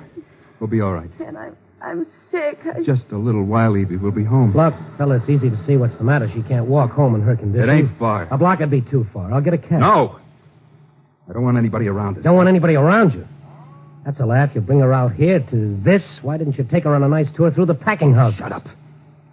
What right you got to talk like that? The founding fathers gave it to me. You don't know nothing about it. You don't know. Ken, take me home. Look, my car is still here. You're in no spot to refuse help, no matter what your reason. Now, come on. Let him take us, Kenny, please. Come on. They lived very close. It didn't take over 3 minutes to get to their tenement building. I wanted to take her to a hospital, but she refused. She refused in a way that made me look at her hard. And there was another thing, the way she reacted when the police found out Gig Sanders wasn't in the oil factory. Terror. That's what it was, sheer terror. And I helped her husband carry her up the stairs and into their meager little flat. On the couch, mister. Yes. Okay. There. Now, have you got a phone? What for? Call a doctor. We ain't got a phone. But there's a drugstore. No, Ken. But, baby. We gotta get out. We ain't got time for a doctor now. Just let me rest. You're in no condition to refuse a doctor. I'm all right now. Yeah, sure. It ain't going to be for 3 weeks. That's what the doctor said. 3 weeks, and you drag her out to that great exhibition? Why didn't you... Shut up. Told you before you didn't know nothing about it. Mind your own business and leave us alone. What are you looking like that for? What's the matter with you, with both of you? Nothing. Oh, yes, there is. You're scared stiff. Of what? Please go, like Kenny says. Leave us alone. Well, let me phone for a doctor from the drugstore. I won't come back. Just a doctor. Evie? No, we ain't got time, Kenny. Don't you know that? We ain't got time. He's loose, Ken. He's loose. Evie, baby, don't. You're talking about Gig Sanders, aren't you? Why? Why are you afraid of him? Do you know him? Come on, what about a talk? No, not to nobody. You're scared of Sanders. Why? Look, mister, you helped us, all right? Thanks. Now get out of here. We gotta tell somebody. I said nobody. You know what'll happen. We gotta tell. Mister, who are you? My name is Stone, Chicago Star. Newspaper. That frighten you? Maybe he can help. Maybe he can. Nobody can. You know that. I'll tell him. Evie, shut up. It was Kenny who took the cops. Evie. I had to tell somebody. Maybe he can help. That's the truth, Kenny? Yeah. It was me tipped the cops. That Sanders was in the factory? I thought he might be, but he wasn't. All right. Now tell me something else. How do you know so much about it? Come on, if you want me to help, I gotta know you're on the level, so tell me. Tell him. How do I know that he won't go straight to the police? How do I know that? We gotta trust somebody. We gotta. Can we trust anybody? Well, try it and see. Him and me, in the same gang once. I did time, but I got out before he did. I went straight because... Go ahead. It was for me. Oh. All right, now, how about the tip to the police? There'll be a reward, you know. Sanders is big time. I didn't do it for no reward. Okay, I'm sorry. Mr. Stone, help us. How? How can I help? By getting out now and keeping your trap shut about And that'll me. help? No, you'll be back where you started. Your wife knows that, or she wouldn't have asked me to help. Gig will come after us. How would he know that you gave the information to the police? He'll guess. We used that factory plenty of times for a hideout. Nobody else knew how to get in. There's a cellarway. All right. Let me ask you another question, Kenny. What? Why did you tip the police? Gig hates me. Why? Kenny married me while Gig was still in the pen. Oh, you were his girl. No, I never was. I never was his girl at all. I was like everything else Gig liked. Everything was his, no matter who it belonged to. To him, a girl was like anything else. His gun, his clothes. Anytime Gig Sanders wanted something, it was his. I never loved him. I told him, but I just laughed like what I felt didn't mean nothing. I see. And now? Now he's loose. He hates me because of Evie, and he's going to know I tipped the coppers. Mr. Stone, if it's the last thing he does, he's going to get us, Evie and me.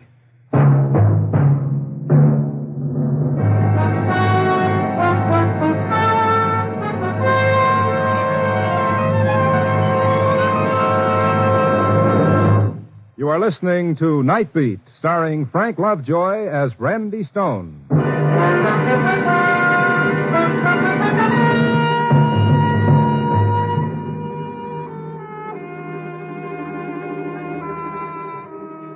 Those kids were scared, plenty scared. I asked them the only question that made sense, and I got my answer. Go to the police? Sure. A guy who serves time goes to the cops. He tells them he gave him a bum steer. They got every copper in Chicago around that factory while Gig gets away someplace else. Yeah, sure. They'd believe me, wouldn't they? Well, try it. I'll go with you. Listen, you don't know. I changed my name. I moved all over the state looking for a job. This is the only place I could get one. I had to come back here. So what does that prove? It'll be in the papers. He'll lose his job, Mr. Stone. I can't do that. Not with Evie. Then what do you want me to do? Look, maybe if I give you a list of the places the coppers might find Gig, maybe you could tip him. What if he doesn't show up? There ain't many places he can go. Look, maybe by this time he's out, maybe even out of the state. He's killed an officer. He won't dare to stay here. Gig, as long as he knows Evie and me are still alive, he'll stay. He hates me so much, he'll take that chance. Does he know you live here? No. I ain't even seen any of the old bunch at all. I moved around. Always moving to keep away. Mr. Stone, go to the police. But don't tell him nothing about me. Will you get it through your head that they'll protect you? Even so, Gig's got friends. If they find out it was me... All right, yeah. So you gotta go to the police. All right. Where's the drugstore? Right at the corner. You'll see it. All right, stay right here. Keep your door locked until I get back.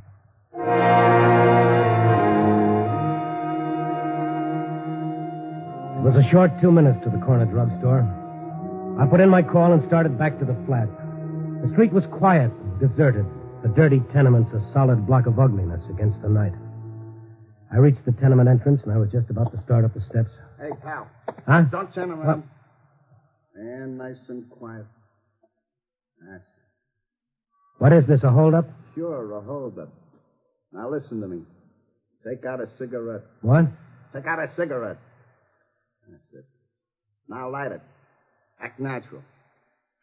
Good boy. Now? Where are you? In your car at the curb, smart boy. What? Don't turn around, I said. Take a look up and down the street. I am. Coppers? No. Okay. Now come here to the car.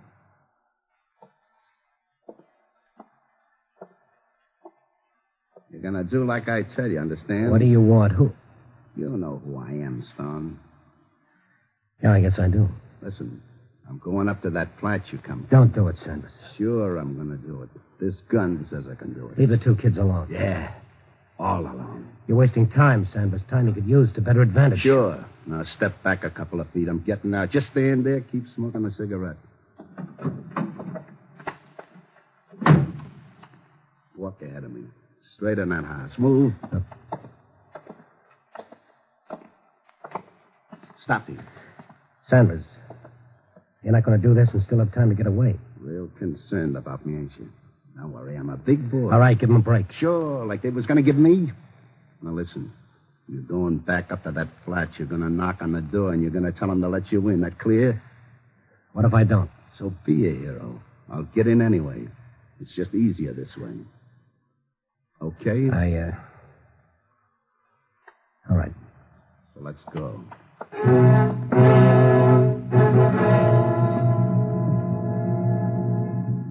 The slow walk up the stairs was a nightmare. I walked down the hall toward the flat. The flat where those two kids waited behind a door that they thought would keep the terror and death away from them. Then? Knock. Who is it? Answer. Sanders, please don't do it. You going to answer him? Who is it? Answer. It's Stone, Kenny, but I... You was the long time. Inside. Shut her up or I will. Evie, don't. You Stone. Lock that door. All right, Kenny boy. Over on the couch. Gig, don't hurt Evie. She's gonna have... I see, yeah. Congratulations. Listen to me. Shut up. Stone. What? Get over to the couch. On your way, turn out the light. And stay in line with the window so I can see against the street lamp. Now sit down. We'll talk. You gonna listen to me, Gig? Sure, I'm a wonderful listener. Only make it good and funny, huh? Even me fell in love, Gig. You ain't gonna blame us for that. Evie and you fell in love. You think I worried about that? You think I cared what she did? Nah. It's what you done tonight. He was afraid, Sanders. Afraid that you'd come after him because of Evie. I thought about it, mister. Yeah, plenty. But I figured let it go. It ain't worth it. But this tonight is something different. Turning stoolie. You'll never get out of Chicago, Sanders. Every cop in the city will be looking for you. It's nothing new to me. Now you, Kenny boy. You did tip the coppers, didn't you? Gig, listen. We're nothing. You haven't got a chance, Sanders. No chance? I always got a chance. My luck's good. You know why I wasn't in that factory, Kenny boy? Because my luck held. I had to get some dough first. And you know where I was? In that crowd, just standing there watching. You were in the crowd? Yeah, like watching my own funeral, only the coffin was empty. And I saw you and Evie, Kenny. That's how I knew where the tip come from. All right, you're smart, Sanders. Now be smarter. You got us where you want us. We can't make a move, but if you kill us, you'll kill the time you need to get away. I got ways. Like I come here. I followed you in a cab, then hid in your parked car. Now, ain't that smart? Evie, you ain't said nothing. Big. You gonna kill us?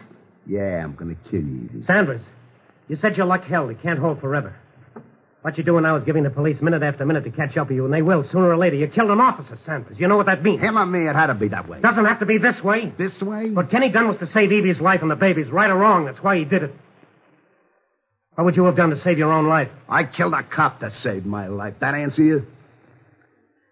Yes, I guess it does. So it makes sense. That's a radio there by you, ain't it? Yeah. Send it on. We're all going to sit here and wait for the news. We're going to see how I'm making out.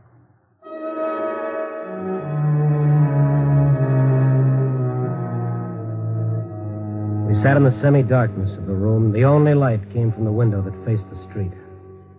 Then the 11 o'clock news broadcast came on. The meeting tomorrow will tell us more. Tonight in Chicago, the city's manhunt goes on for Gig Sanders, convicted and sentenced killer. Acting on an anonymous tip, the police surrounded the old Phillips factory, but Sanders had not been there or had escaped before the cordon could be drawn tightly. Meanwhile, rewards totaling $2,800 have been offered. Shut it up. 2,800. A real nice nest egg, huh, Kenny boy? It wasn't any reward. There is now. Sanders. What do you want, Stone? You said you were smart. So, what are you getting at? Maybe you forgot one thing. Yeah? You came here in a cab. So? Did the driver get a look at your face? Don't give me that. The cops would be here long before now. Oh, no, Sanders. Only about a half hour's gone by since they tried for you in the factory. Figure it out. By the time the cab driver reports, by the time the police check... Shut up. You're wasting time. You got half a chance if you take it. Yep. Yeah. You should talk me into it. Okay, I'll get going. Gig. No. Please. No. Gig, not Evie, not the baby. The baby? Evie, I could have been rotting in that factory by now. What satisfaction will you get from this, Sanders? Satisfaction? Everything in the world. You were friends. Yeah, friends. Did you tell him how good friends we were, Kenny? Did you tell him how we played in the same dirty, stinking streets? How we ate the same slop in the orphan asylum? Did you tell him all that? Big. Yeah, Evie, did you tell him how I was always the one to get Kenny out of jams when we were kids? They tell you that, Stone? No, but you're thinking of it. Remember it. I am. Oh, I am. All Kenny wanted was a decent life. Even if it cost mine, huh? He wanted to live for his wife and their baby. And I want to live. For what? You shouldn't have said that, Stone. I didn't have nothing against you till you said that. I was going to that death house when I busted loose. I figured a million ways to get away, and I took the chance when it come. I killed a cop. And I know what happens to a cop killer. I know. Ah, they're coming. I guess you were right about that cabby. The minute the cop will all be set up and ready to get me. Yeah, but I killed a cop. That's how bad I wanted to live. But nobody wants me to. Nobody, you hear? Nobody. Listen, Sanders. You listen. A couple of weeks ago, there was a leopard loose. And you know what the people said? You know, Stone? Yes, I know. They felt sorry for the leopard. That's right. Everybody wanted that leopard taken alive. Nobody wanted it killed but me. I'm a human being, and they want to see me cut to pieces. Maybe because that's all the difference in the world between you and that animal. Is there? Is there? You're going to tell me the leopard would know better if he killed to get away? Well, I don't. No, because that's the way I learned to live. Because you didn't want any other way, Sanders. Because it was the easiest way. You grew up in a gutter. You never wanted to get out of it. Other men did. I ain't other men. I'm Gig Sanders. Gig Sanders. Gig, they're all around. You ain't got a chance. Yeah, and that's dandy for you. Just what you want. No, Gig, no. I swear it ain't. You swear. Now, you listen. I'm going out. Yeah, but not with my hands up. And I ain't gonna die alone. Sanders, don't. Do one last decent thing. Let these kids alone. Gig, listen. I'll go with you. Kenny, no. Gig, I'll go with you. It'll be you and me again like it always was. I'll help you get away. We can do it together, Gig. We always used to, me and you, remember? You're crazy, Kenny. If they think you're going out with him, you won't have a chance. They'll cut you down with him. You won't. Kenny, stay here. I gotta do it, Evie. You gotta see that. I have to do it. Gig, you want to kill me, all right. I'll be dead if that's what you want, but I'm going out with you. I got a gun. Kenny, put it down. Don't. So you got a gun. You got a gun.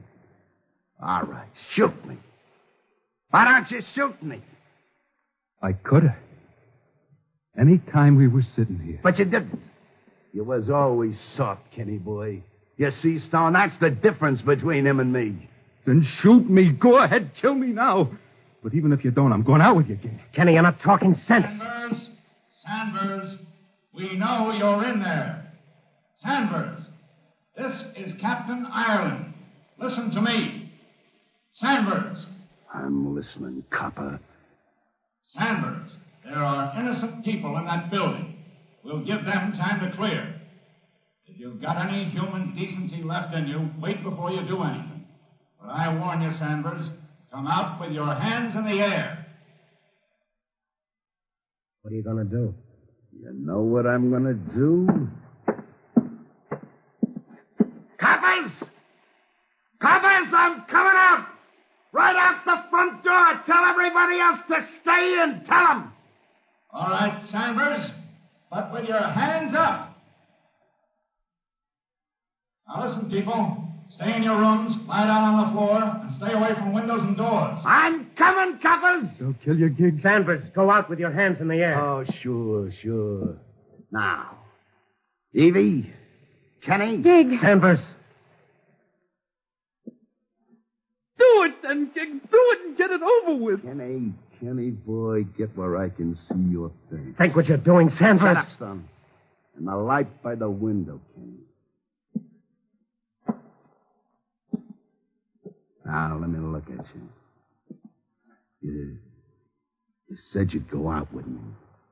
Yeah. Kenny, don't lie to me now. Don't lie now.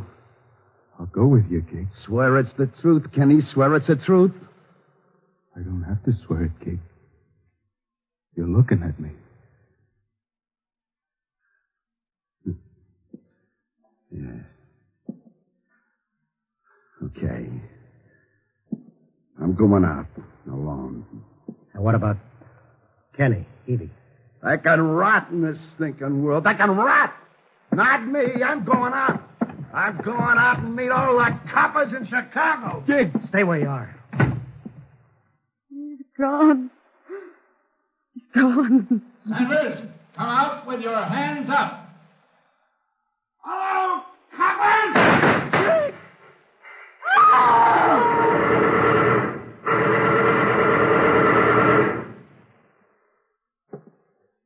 That was $2,800 lying down there, Kenny. Better go down and pick it up.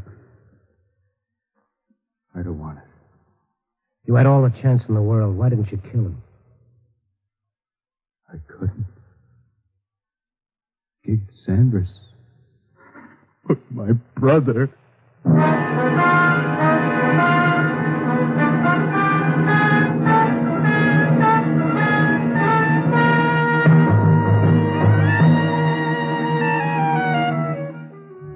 Now it's almost dawn again, and I've written another story. It's a story that began a long time ago when a man looked up and answered a question with another question. Am I my brother's keeper? There's an answer to that, and our society has made it. Yes, you are your brother's keeper, but the kept must be worthy of the keeping. Copy, boy.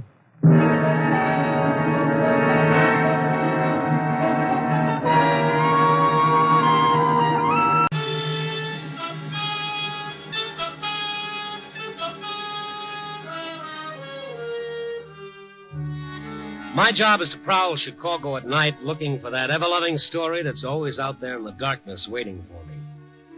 But, like most working stiffs, one day a week, I'm a free man, and this was that day. It was one of those hot spring days that come at you out of nowhere. Hot like only Chicago and one other place can get. I woke up late in the afternoon and went outside for a breath of humidity. I opened my collar and rolled up my sleeves. Man, it was sizzling. There was a little park ahead. I was just going to stretch out on the grass when I saw him. My first thought was, pass the salt tablets quick, the sun's got me and I'm seeing things. But no, he was real, all right. Sitting on a park bench on this boiling day, a fat old guy in a heavy overcoat with muffler, galoshes, and gloves. I went over to him. He looked up and smiled. Good afternoon to you. Good afternoon. Sit down. Sit down. You look tired. Thank you, yeah. Nothing is worth getting tired for. Man is here for such a little while. Yeah. Look, forgive me for bringing this up, but I think it's only fair to tell you, at this moment, the temperature in this city is pretty close to 100 degrees. Oh, is that so? Yeah. For 2 cents, I'd trade everything I'm wearing for one hard shafter and Mark's fig leaf. You are lucky, young man. To feel the good sun? Yes, that is something fine. As for me, I am chilled to the bone. In that overcoat and that muffler? Yes. How could any living thing be cold on a day like this? I suppose that is just it. What? I'm not a living thing. No, I'm afraid I'm quite dead. I think I'll walk around a bit. Goodbye. Say. I suppose I'm just inquisitive, but you see, that's my business. I'm a newspaper man. Oh, yes. An honorable profession. Oh, thank you.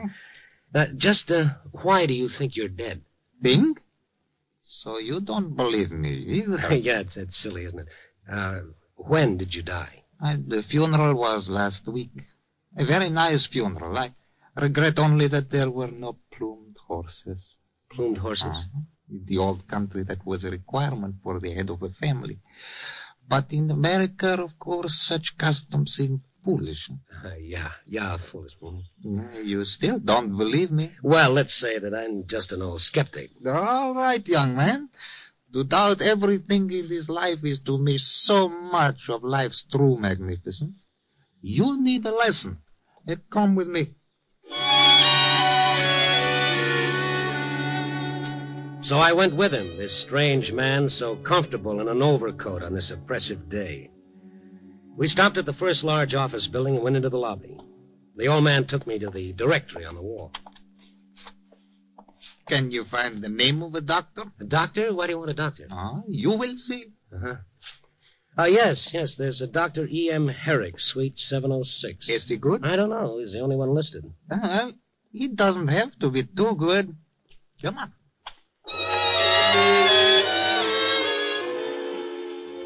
The receptionist in the doctor's suite eyed us quite distastefully, but in a reasonable time we were ushered into Dr. Herrick's presence. He was a nice little fella, but the sight of the old man seemed to confuse him.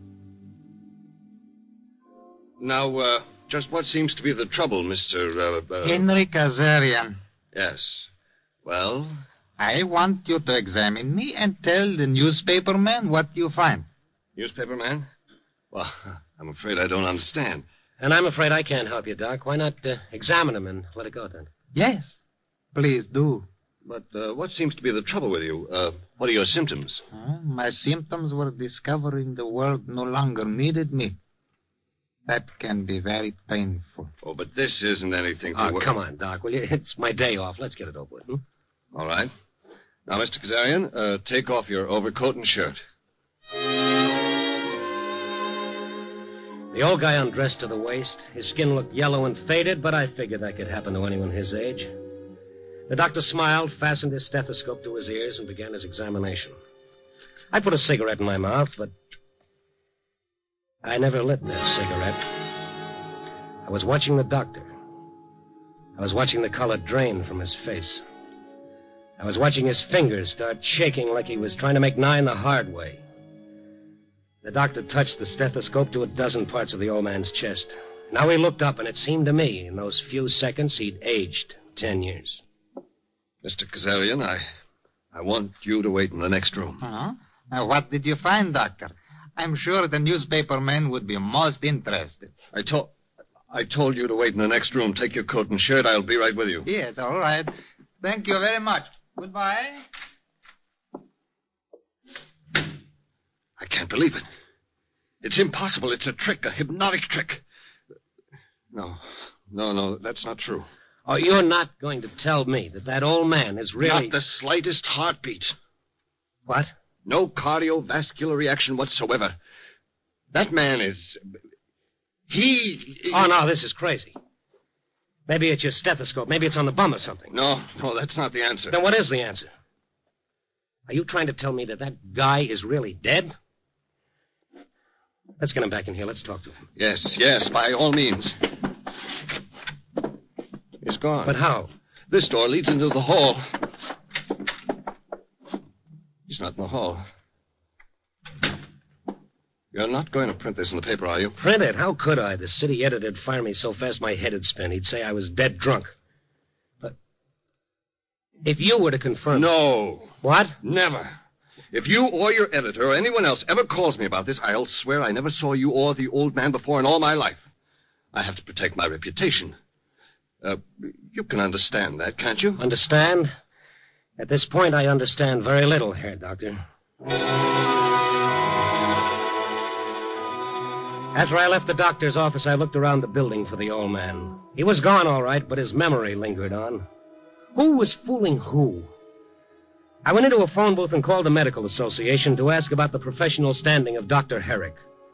A nasal-voiced young woman informed me that Dr. Herrick was one of the most able physicians in the city, and her manner indicated that I should have had my mouth washed out with soap for even asking. After that, I looked up the name Kazarian in the phone book. It was there, Henry Kazarian, 612 Post Street. I telephoned, but the line was busy, so I hopped into a cab and took a ride out. It was a neat little white bungalow, but all the shades were down. I rang the bell for a long time before the door opened. Yes? What is it? I'd like to talk to Henry Kazarian. Who? Henry Kazarian. Oh, what's wrong? You have not heard about my Henry. Mm-hmm. He is dead. But, lady... We buried him 2 days ago. But that can't be. Oh, I can't believe it myself. It seemed like I suddenly wake up and there would be Henry saying, "All right, Mama, get up. Get up, you're lazy. I'm not for 3 wives." He was buried 2 days ago? Yeah, from Carell's Temple of Rest. A very wonderful service. All that was lacking was the plumed horses. The plumed horses? Papa, he would have been so mad if he knew there was no plumed horses. Yes, he certainly was. I mean that, Mrs. Kazarian, I'd like to talk to you. May we go inside? No, but we are in mourning. If you want to know about the funeral, talk to Mr. Carrera.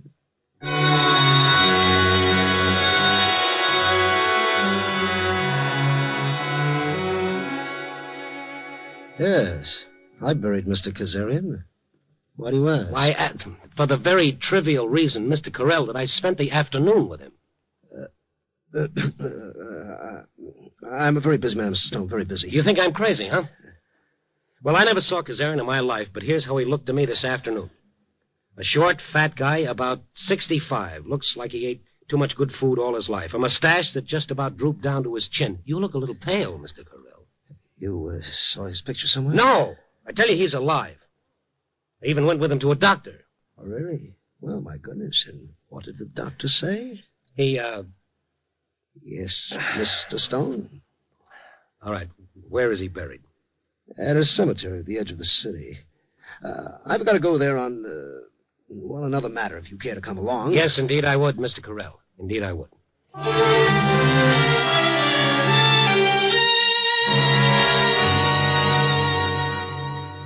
Right here, Mr. Stone, this mound. You see, the earth is very fresh and the flowers have hardly wilted. But listen, Mr. Carell, it can't be him. Mr. Stone, the only reason I'm doing this is to avoid any stupid, sensational publicity. Carell's Temple of Rest is one of the most highly respected... Yes, and Dr. Herrick is one of the most highly respected doctors, and Mrs. Kazarian is a grieving widow. There's got to be a logical answer to this. There's just got to be.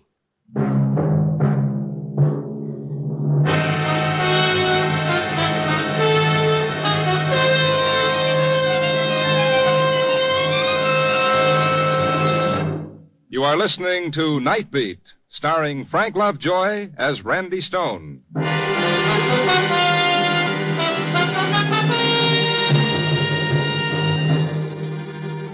When the undertaker brought me back to town, I called an insurance clearinghouse to find out if anyone had cashed in a policy on Mr. Kazarian. No, Mr. Kazarian didn't carry any insurance, so that wasn't the answer. I was beginning to get a little panicky. It was after 6 o'clock and I wasn't a bit hungry. I started walking home to see if I could figure out one thing in all that happened that made even a little sense. Best I could come up with was that everybody was right, that Kazarian really was dead. I was, too, and I didn't know it yet. I laughed a great deal at that. But just the same, I weighed myself on the first penny scale I passed, and I looked at my tongue in the little mirror. I was just a couple of blocks away from home, and I felt somebody tugging at my sleeve. Mister, What's the matter? You hot or something? What are you talking about? Somebody's following you. Following me? An old guy wearing an overcoat? No, a young fella. What? Don't look back yet, but he's wearing a blue sport jacket and he's built like an aircraft carrier. How long has he been following me? The last few blocks. All right. Here. Take this and then get lost. Sure. Thanks, mister. I figured you ought to know. I kept walking along. And after a while, I spotted his reflection. If only 1/4 of those shoulders in that blue sport jacket were really his, I was in trouble. I stopped to light a cigarette. He stopped to tie his shoelace. I wiped the perspiration off my face. He smiled. No, he wasn't following me. It's just my imagination. I turned down a quiet street a few blocks from my rooming house. I looked back. Nobody. I found it was much easier to breathe. And then up ahead of me, somebody was waiting at the corner. Yup, shoulders. He'd circled around the other side of the block. Oh, great. I started walking past him like he wasn't even there. Mister. Let me say it just once. Sure. Lay off. Fine. Goodbye now. I mean it. Lay off. Now you've said it twice. Leave it alone. It's none of your business. I presume we're both talking about the same thing. The little man who wasn't there, Kazarian. What's the story on this guy? What's the gimmick? How can he be dead and buried? Mister, I ask you real nice and polite. Yeah, I know. Emily Post couldn't have done it better. But still, I'm going to find out. You're not going to find anything. You're not going to find a thing. After a while, I started climbing out of the fog. And the way I felt, I wanted to climb right back in. All I had to worry about was history's most promising headache. It was after 9 o'clock when I got to my room. I took a couple of aspirins, flopped across the bed, and tried to relax. Only the street lamp kept shining in my eyes. I got up to pull down the shade. Then I saw the gray sedan parked across the street. 3 guys piled out. They started toward the rooming house. And leading the way was my old pal Shoulders, back for an encore. I headed for the back stairs. I went across a couple of backyards, came out on a side street, and now I was starting to get sore. I found a taxi and headed back for Kazarian's house. Taxi let me out about half a block down the street. Kazarian's house was all dark except for a tiny window in back. I went around to the window and looked in. And there was the old man. He was sitting in a leather chair, smoking a pipe. I tapped on the window. He turned, recognized me, and smiled. And someone out in front of the house spotted me. There he is. Where? I started running toward the backyard. They were right on my tail. I came to a fence. I found the gate. It was locked. Shoulders, who was heading the pack, was the first to reach me. You just won't stop, will you, Mr. Snoop? No, I can not. I tore away from him. Ran down the length of the backyard fence, tried to find an opening. The others were coming up fast. I told myself I could never jump over that fence, but with those guys closing in, I was a hard man to convince.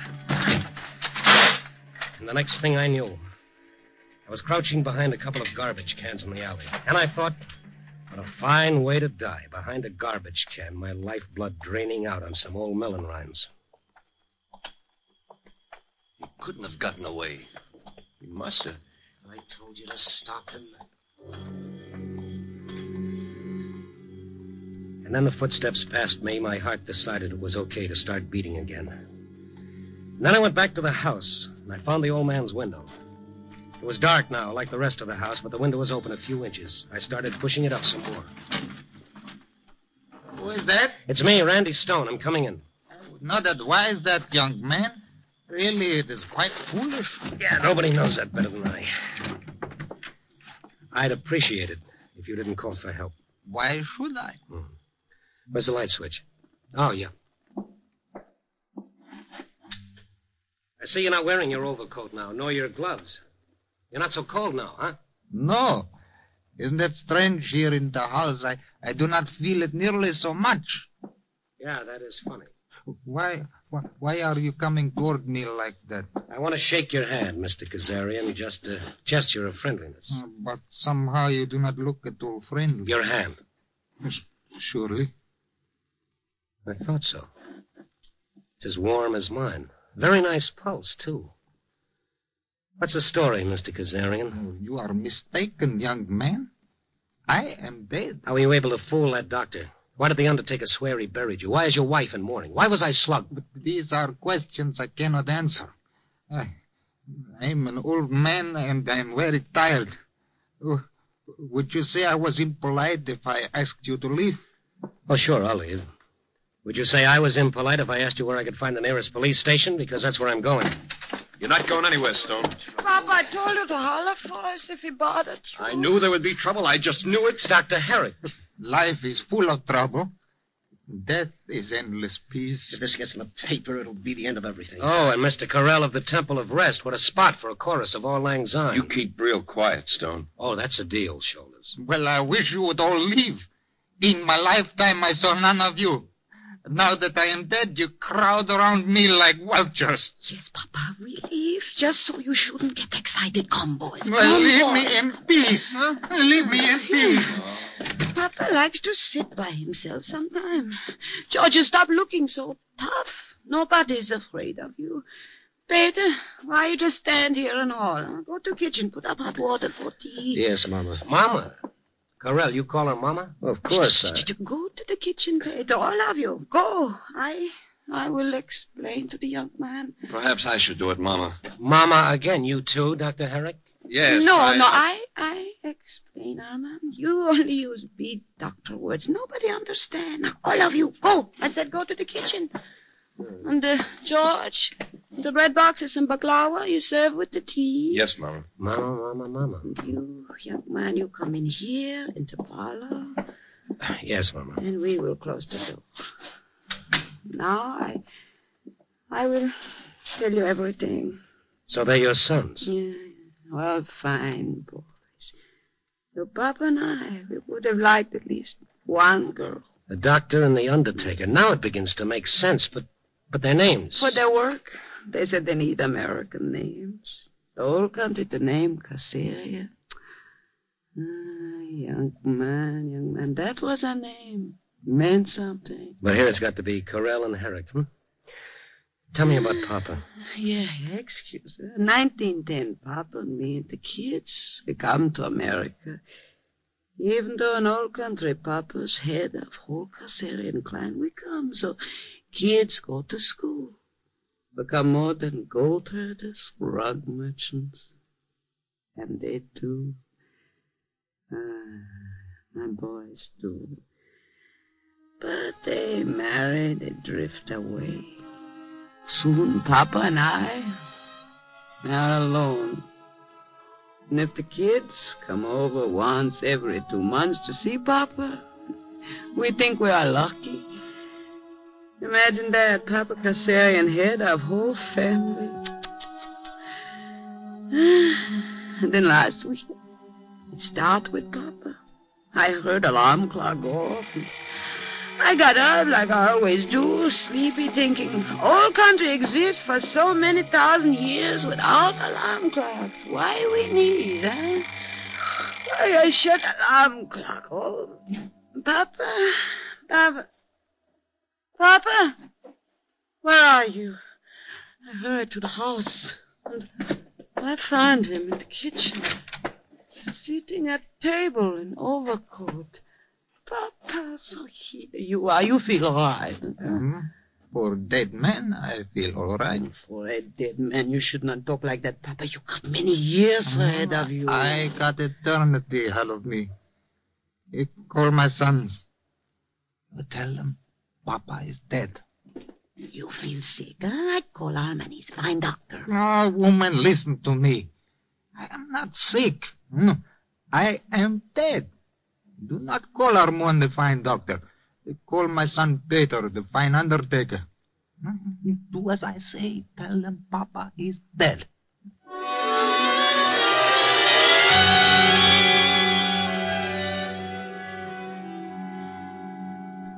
Papa, this is nonsense. I've given you a complete examination. You're not dead. You're in perfect health. You I do not need any more. Peter, you give me a good funeral. I want plumed horses. Papa, don't talk like that. You don't need any funeral. What am I to do? Just sit here? A dead man? Oh, you see, boys, you see how it is. Sometimes happens in a man of his age. Might be only temporary. I think we should put him in a sanitarium. No! Huh? Are you forgetting who Papa is, the head of whole family? Mama, in his present Also, condition. the old country here in America, everywhere, the Caesarians, he's the head. Oh, just think what happened if they heard Papa had gone crazy. But we could keep it quiet, Mama. No. News get out somewhere. It would be the end of everything. But, Mama... wait, Mama's right. I've been thinking of something else. Yes? What about us, you and me? We've got our careers to think of. But I told you, these things are only temporary. All the more reason for not putting Papa away. If it's only temporary, then why can't we care for him here? Well, I suppose we could. Papa, where are you going? Where can a dead man go? To walk the streets? Don't let him out. Humor, do something, Harlan. Papa, I don't think you'd better go out. After all, maybe you really are dead, like you say. And in that case... Papa, I'll give you a wonderful funeral. You'll see the best in town. With plumed horses? Yes, Papa, plumed horses, if you'll only do what we tell you. And stay in the house.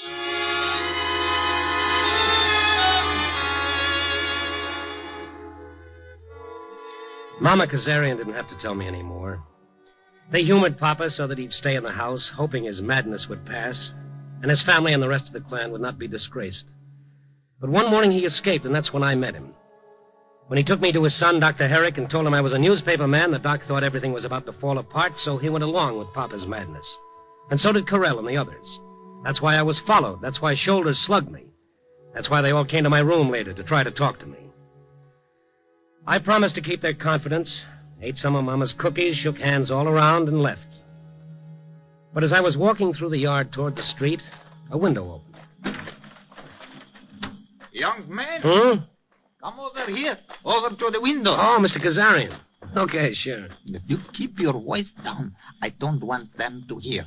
But you are a nice young man. I feel in you an understanding. That is why I talked to you in the park. That is why I talk to you now. What do you mean? They tell you now, how I am cracked in the head, insane, because I say I am dead. Maybe so, but let me tell you this. For 22 years, while I was not dead, and while I was sane, I worked 12, 14 hours a day. I never saw the sun. I never had time to think, to remember the old days. Only working, work. Then my boys left me. And even my name they don't want. The name Kazarian. And then Mama and me was left alone. Yeah, that was the way it was when I was sane and alive.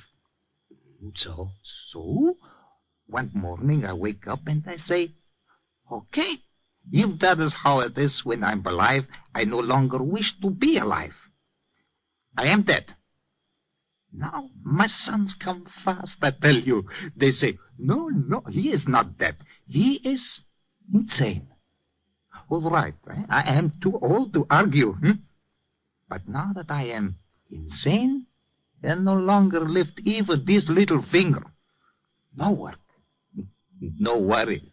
And my boys stay with us constantly, like the old days. I snap my fingers and they shiver. Yeah, today I think maybe Armand is getting too smart again, so I bring you to his office. Did you see what happens? Did you see what happened? Why, you old faker. So, what do you say I should do? Should I call them in and say, okay, I am not dead, I'm alive, and give up everything I got now, so they can say I am sane again? Well, should I, young man? Should I? Oh, Papa, if you did that, that would only prove one thing. And what is that? Well, if you called them in and told them the truth, you'd be the craziest man alive.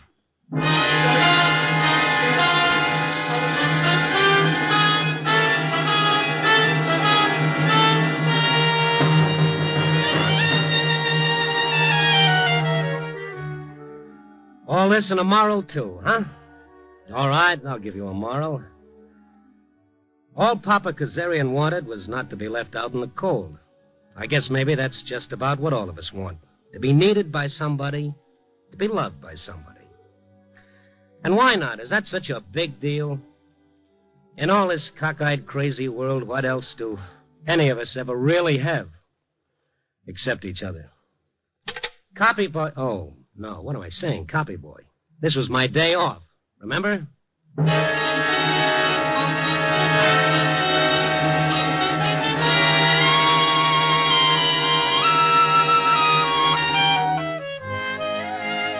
Night Beat, a new... Hi, this is Randy Stone. I cover the night beat for the Chicago Star. Stories start in many different ways. This one began on an elevated train and ended in eternity.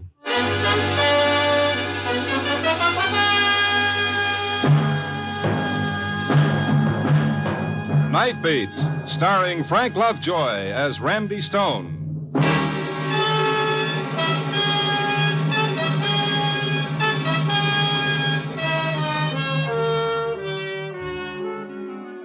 The night is just about washed up. The sky is getting that tattletale gray around the edges. Another hour or so, 3 million alarm clocks will start yakking against the eardrums of Chicago's dear hearts and gentle people. And a goodly number of said dear hearts and gentle people will stumble to the front door for their copy of the Morning Star. I'm wondering what they'll say when they read the opening sentence of the Night Beat story for today. The line that goes, "This is a love story with the happiest ending I've ever heard." I guess they'll figure spring has got me in its perfume clutches, and more than likely I'll wind up around a bologna sandwich, and that'll be that. Only if they just keep reading, Maybe they'll be in for a strange kind of surprise. It started a little after 10 o'clock last night. I just boarded an elevated train and was on my way to the Loop. The train was pretty crowded, but I saw an empty seat up front, and I hurried for it. I started sitting down without looking. Anton, where have you been? I beg your pardon? Oh, I've waited so long, Anton. A girl sitting next to me. I noticed her for the first time. About 20, maybe. And so beautiful, so delicately beautiful, it was like your eyes had hit the jackpot, and somehow the grinding elevator train suddenly sounded like a gypsy violin. Oh, Anton, you shouldn't have gone away. Look, I hate to tell you this, but I think you've got me mixed up. Oh, it's so good to hear you, to be near you, Anton. So good. Yeah, it's good to be near you, too, kid. But... Won't ever go away again, will you? I'd like to stay here forever. Promise me, Anton. Promise me you'll never go away. Beautiful as she was, it started giving me the creeps. If I'd been Anton, I'd have enjoyed it immensely, but being as how I was two other guys, I didn't see it. And also, there was something about her eyes, a disturbing brightness. I didn't know what to do about it, and before I could decide, Lake Street transfer. I'd reached my transfer station. I started getting up. Anton, no, don't go. Oh, lady, look, it's my station. Don't leave me again, Anton. Please, no. Now, take it easy. Let go of me. What's wrong with you? This is my station. Anton, I can't let you leave me again. I won't. Well, you'll just have to, kid, and I'll let go. My sleeve, No. huh? No. She folded up like a little rag doll into a dead faint. I bent over her, picked up her arm to massage her wrist. It was like touching a hot stove. She was burning up with fever. Passengers in the car were crowding around. The conductor still hadn't given the signal for the train to leave the station. I picked the girl up in my arms. It was like lifting a 10-year-old kid. She must have weighed a fast 90 pounds. I carried her out of the train onto the platform. Someone called for an ambulance. She was still unconscious when the ambulance came. She looked so small and so lost and so alone. And, well, according to her, I was Anton, so the least Anton could do would be to sit beside her on the long ride to the hospital. She was still out cold when we reached County Hospital. They found her name and address inside her purse. Mrs. Marisha Nowak, 612 Larrabee Street. I waited around to see what was wrong with her. After almost an hour, they said I could go upstairs and talk to the doctor.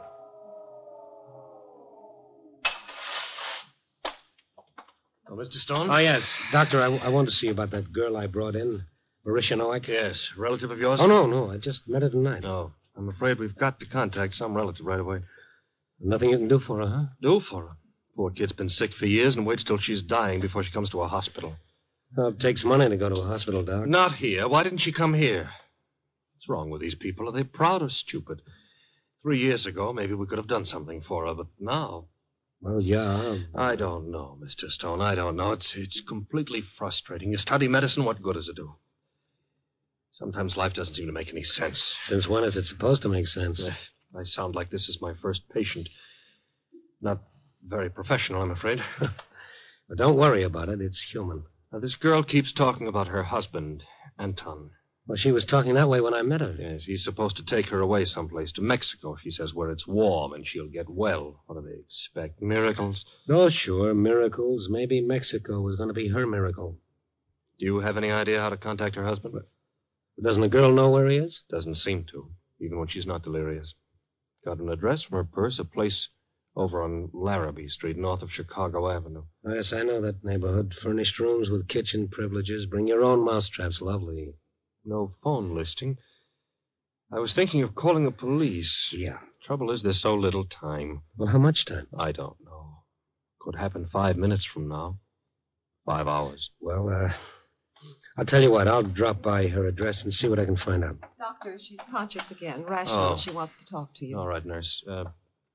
Care to see her, Mr. Stone? Yeah. The doc turned and walked into the room, and I followed him. That's a nice, promising beginning for a love story with a happy ending, Only when we got inside Marisha Nowak's room, the joke was on me. There was no hearts and flowers. She was even more beautiful than before. Her black hair spread out on the white pillow, her delicate face and the lovely eyes following us as we came into the room. No fear in those eyes. None at all. Just a sort of questioning. Doctor, have you found him yet? Not yet, Mauricia. We're still trying. This is Mr. Stone. He's trying to help us locate your husband. Oh, I hope you find him. Poor Anton. He'll feel so bad if you don't find him in time. Of course he will. That's why the doctor'd like you to tell me anything you can that might help us find him. But I told the doctor. He went to find work, my Anton, so he could take me away where I could get well and could be a wife to him. Does it bother you to talk? Does it tire you? No.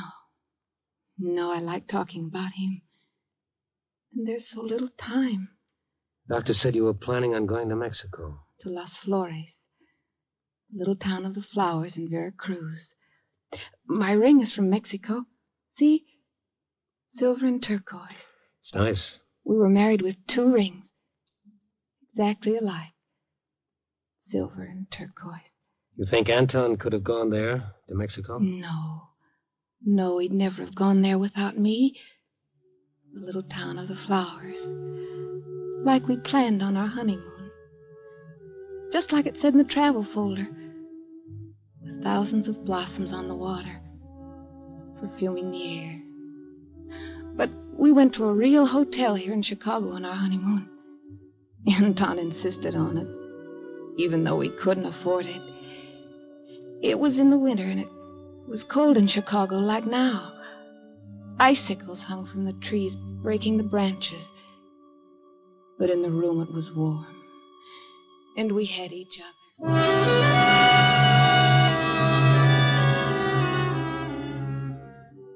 Look out the window, Mauricia. You know, I've never seen the lake from up high. Isn't it beautiful? Oh, Anton. I'm so happy, Anton. But wasn't it extravagant coming here to a hotel? I'd have been just as satisfied going straight to our room. On Larrabee Street? Nah, Mauricia, not on our honeymoon. We'll have time enough for that. How could you possibly imagine anything beautiful from a furnished room on Larrabee Street? Darling. But here, this is different. It's more than a hotel room in Chicago overlooking the lake. This is what we've dreamed of. Imagine it's Las Flores. Oh, yes. The little town of the flowers. Look out there, Mauricia.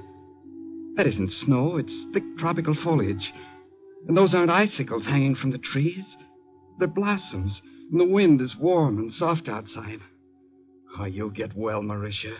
And we don't need money. We can live for practically nothing. Fresh fruit growing on trees. All we can eat. Oh, we will go there, Anton. We will.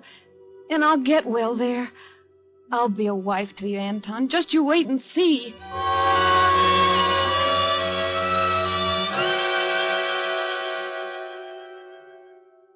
But we didn't go to Mexico.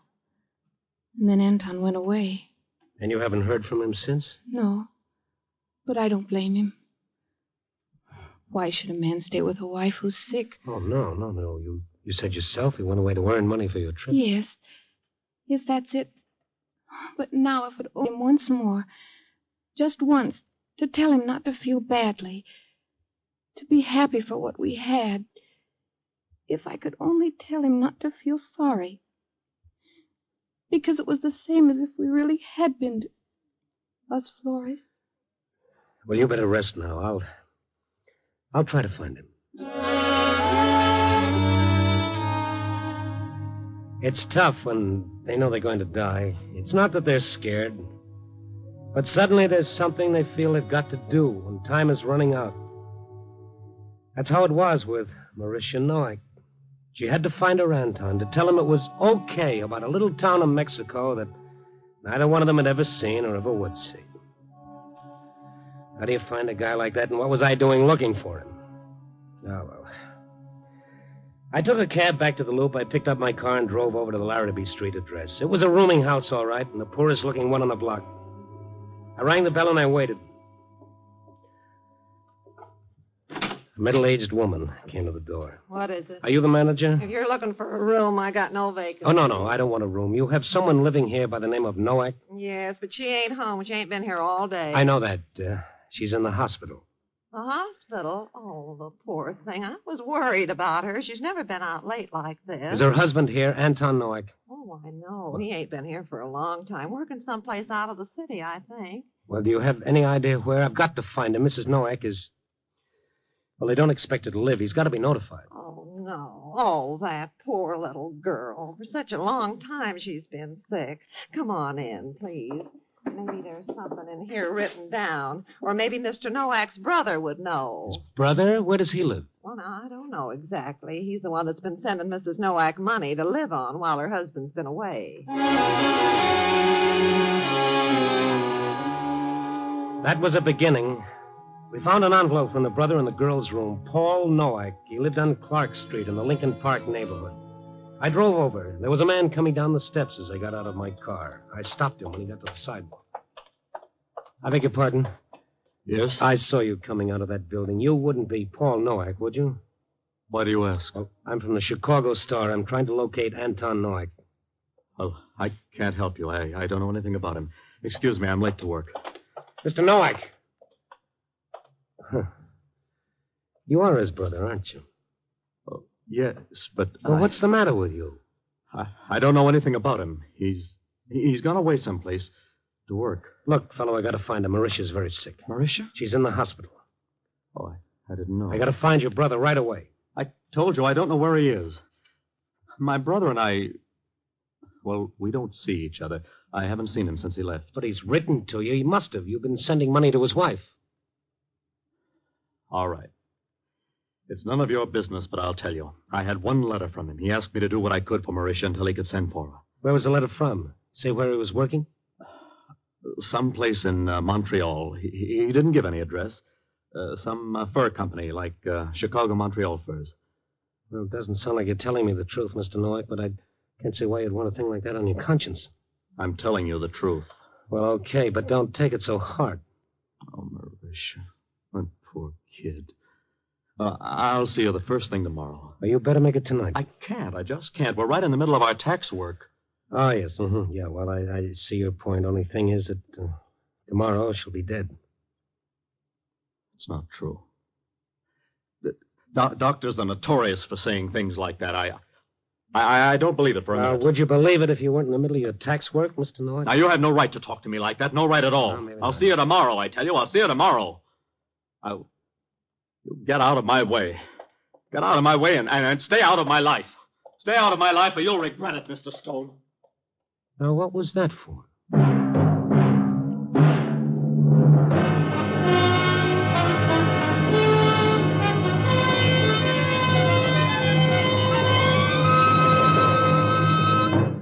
NBC is presenting Night Beat, starring Frank Lovejoy as Randy Stone.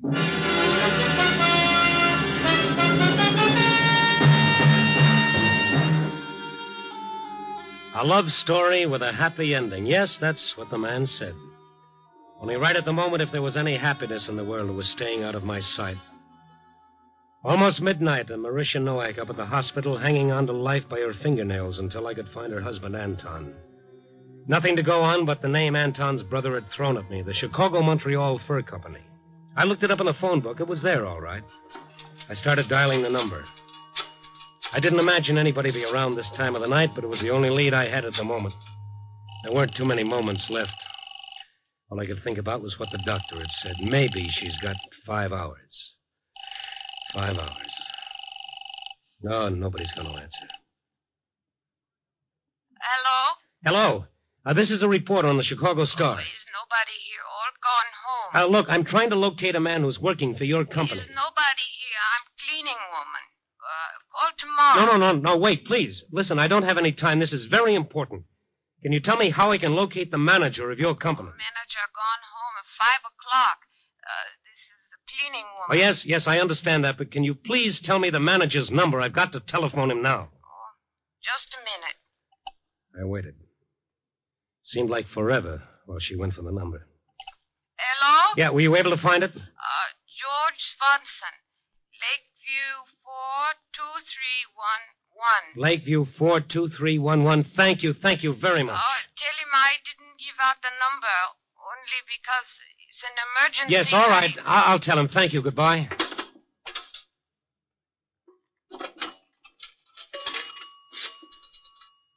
L.A. 4, 2, 3, 1, 1.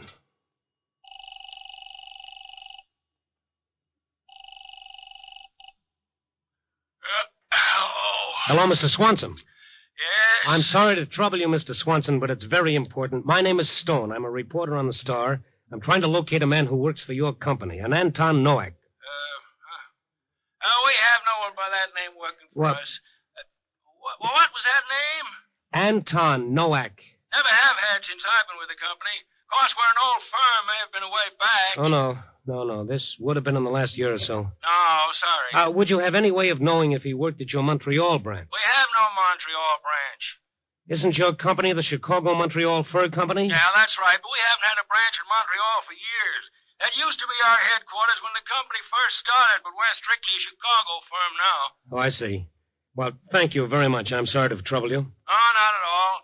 Oh, if it's going to be printed in the papers, don't forget to mention our name. No, I won't. Goodbye, Mr. Swanson. Something was beginning to smell, and it wasn't just the west wind out of the stockyards. I checked the vital statistics on deaths. No Anton Nowak since 44. Checked the police records for amnesia cases. In the Central Bonding Company files, Paul Nowak was listed as a night auditor with the Great Lakes Bank Reserve over on State Street. I drove around to State Street and rang the night bell at the Great Lakes Reserve. The watchman wouldn't let me in, but in a couple of minutes, Nowak came out of the building alone. His face was white as he came toward me. Why did you come here? Well, your brother doesn't work for the Chicago-Montreal Fur Company. I thought you'd want to know. No, I don't want to know. I don't want to know anything about him. Your own brother? You had no right to come here. No right. Do you hear? This is my work. Well, sure, but I didn't think you'd mind. After all, you've got nothing to hide. Of course I have nothing to hide. They know me here. I'm respected. I have a position of trust. You had no right to come here and make trouble for me. It's taken me years to get where I am. All right, now, just take it easy. Nobody's interested in making trouble for you. But I am interested in finding Anton Nowak, and whether you like it or not, that's what I intend to do. Well, then find him. Find him, only stay away from me. Stay away from my work. I can't help you. I told you that. Now stay away from me. I didn't have time to twist his arm. As a last resort, I headed across town to police headquarters, Bureau of Missing Persons, of my old friend, Sergeant Adams. No, Randy, no. He's never been listed as a missing person. Somebody would have had to report him, his wife or a brother, for us to have a record on him. Yes, Adams, I know that, but the guy is missing. You say you checked the death records. That's right. How about hospital records? Well, there's nothing to go on and not enough time, Adams. I tell you, I gotta find the fellow tonight, tomorrow, the latest. Yeah. Date of disappearance, May 10th, 1948. Did you check the arrest records for that date? Nothing under Nowak. How about John Doe's? John Doe's? No, I never thought of that. Yeah, well, come on. It won't take much time. Never can tell. Just might be something. Usually you find something on these John Doe's after you had them a while. FBI prints, pictures, or else they just break down and tell us who they are. Of course, if they're just John Doe drunks, just a matter of sobering them up. Right in here, Randy. Hi, Mac. Hello, Adams. Arrest records, 48 May 10th. Okay. You better make it May 11th, too. You the guy that phoned earlier? Yes, I phoned. Nothing under those names you asked about. Yeah, Mac, we want to have a look at the John Doe's. Here you are. Yeah. May 10th. A's, B's, C's, D. Day. Dalton, Denver, Dill, Doe. John Doe, drunk. John Doe, drunk. John Doe, drunk. Must have been kind of drunk out that night. Here's one. John Doe, armed robbery. Let me see the file on this one, Mac. 192701. Right. You think there'd be any information in the file? You never can tell, Randy. Personal property slip sometimes has information you can use. Here you are.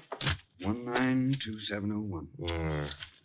John Doe, age 23, hair dark, eyes brown, height 5'10", 3/4, no identifying scars. Well, that age is right. It could be Nowak. What'd he do? Hold up. Captured by the victim. Must have been new at the game. Let's look at what else you got, huh? Yeah, we'll have a look at the personal property list. Stuff he had on him when he was booked. Brown suit, white shirt, blue striped tie. No hat, white handkerchief. What is this under jewelry? One only, hand ring, Indian. Silver and turquoise. What else? Cash, 8 cents. Identification? No. That's about all. Oh, here's a note. I guess he was trying to get away. One only, travel folder on Mexico. I'd found him. Anton Nowak was John Doe, arrested for robbery May 10th, 1948, convicted and sentenced to Joliet for 2 to 5 years, still under the name of John Doe. It was beginning to fit together, sure. He didn't want her to know. That's why he hadn't written. That was the reason for the lie about the job in Montreal. He was afraid it would hurt her. And the prison record, that's why his brother wouldn't tell where he was. Afraid that somehow Anton's crime would reflect on his own bank job. I jumped into my car and headed out Ogden Avenue towards Joliet, over 30 miles away. It was the middle of the night. I had no idea what I could do when I got there. All I knew was I had to get there fast. Maybe he'd been released. Maybe I could talk the warden into letting him out with me under guard. Maybe I could put a call through to the hospital. He could at least talk to her on the phone. I didn't know. When I got to Joliet, the place was lit up like Soldiers Field. The guard took me inside to the warden. He was dressed. He seemed to have been expecting me. Now, you're a little late, Stone. Doesn't anybody go to bed around here? Yeah, the rest of the boys have been and gone. Rest of what boys? The other papers. You mean they got here ahead of me? Oh, why, of course. The break happened a couple of hours ago. A break? I thought there was something funny about all those lights and everybody being up at this time of the night. Isn't that why you're here? No, I came up to see a fellow. What happened? One of the men suddenly decided he wanted out. Grabbed a gun away from a guard and started blasting away. I had to shoot him to stop him. Not an organized break? No, he was alone. Can't understand it. Model prisoner. Coming up for parole in a month. And tonight he just blows up. Poor fellow. His name wouldn't be John Doe, would it? One of many. How did you know? Well, he might be the fellow I was coming up to see. Chicago number 192701. Yeah. So that's a shame. He's in a hospital cell down the hall. I see him? He's pretty bad off. I'd like to see him if you don't mind, Warden. Come on. Thank you. Funny about these John Does. Did you know him? No, I don't. I think I know his wife. Usually something pretty decent about them. Trying to protect their families, mostly. Can't hardly blame them either. Oh, hello, Warden. Doctor, this is Mr. Stone. Mm-hmm. One of the Chicago papers. All right if we go in and talk to him for a minute? Well, I'm afraid it won't make much difference, Warden. Go ahead, Stone. Thank you. Hello, fella. Hi. I don't want to bother you, but I came up here tonight looking for a fellow named Anton Nowak. My name's John Doe. Yeah, this Anton Nowak, I never met him, but from what I hear, he's quite a guy. I wouldn't know. I had it from a girl named Marisha, his wife, I believe. She loved him quite a lot. By the way, that ring you were wearing, where'd you get that? I stole it. Really? Why would anyone steal a cheap little bit of silver and turquoise? I happen to like it. Uh-huh. I saw one like that on a girl once. It was a wedding ring. The girl liked it, too. This fellow Nowak gave it to her, but then he got into some sort of a jam. He had to go away for a while. Didn't tell her anything about what happened. He was afraid it might have hurt her. Would have killed her. No. Would have made her unhappy, maybe. But she would have understood. She loved him an awful lot. She would have been glad he was squaring things up. She loved him an awful lot. What do you want, mister? Well, like I said, I was just looking for a fella. Just one question for the paper. I'm sorry I have to ask you, but how did you happen to pick tonight to break out? Why didn't you wait for your release? I don't know. Something made me. Something kept telling me she needed me. Doctor, quick. Marisha. Flowers on the water. How beautiful in the sunlight. He's gone. Instinctively, I looked down at my watch. 2:35 in the morning. A nice lonely time to make your curtain call. 2:35 a.m. Fine little night I've been having. I really felt low. I telephoned the story into the paper and went back to the hospital. I wasn't going to be much help to Marisha Nowak, but I promised I'd come back. The doctor was in the hall working over some reports at the night desk. He looked up when I stepped out of the elevator. Hello, Mr. Stone. Hello, Doc. I found our Anton, all right. Hmm? A little too late, though. Dead. Really? Wouldn't have made any difference. She, Yeah? I'm making out the report now. Oh, great. Wasn't so bad, Stone. Wasn't bad at all. She was happy. I've never seen anyone so happy. What did she have to be happy about? Oh, who knows? But right at the last, this wonderful smile came across her face. I guess it was delirium. She kept saying something like, flowers on the water. How beautiful in the sunlight? Yeah, that's what she said. How did... That report that you're making out, Doc, tell me. What was the time of death? Tell me, Doc, please. Oh, it's 2:35 a.m. Why? 2:35 a.m. Yeah.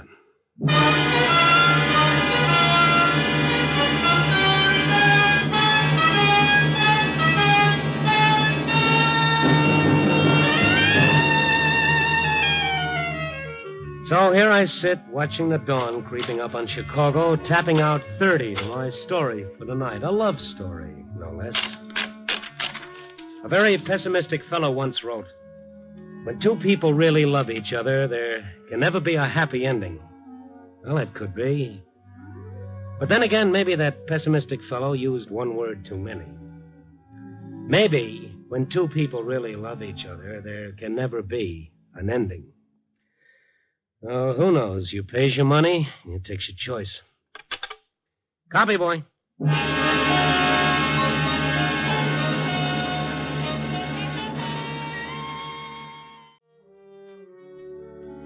When your job is to walk into the darkness and discover what makes a city tick, you pick up some mighty strange friends. The winos dreaming of a muscatel paradise in cold, dark doorways. The petty larceny boys with their fast deals. The painted little dames defying the world with their brassy laughter. The homeless and the hopeless.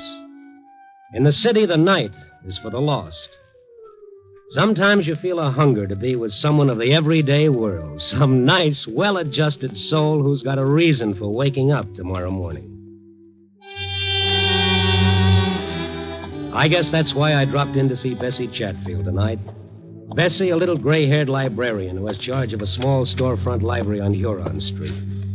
No one around this time of night but Bessie and a young fellow in a gray raincoat alone at a reading table. Mr. Stone!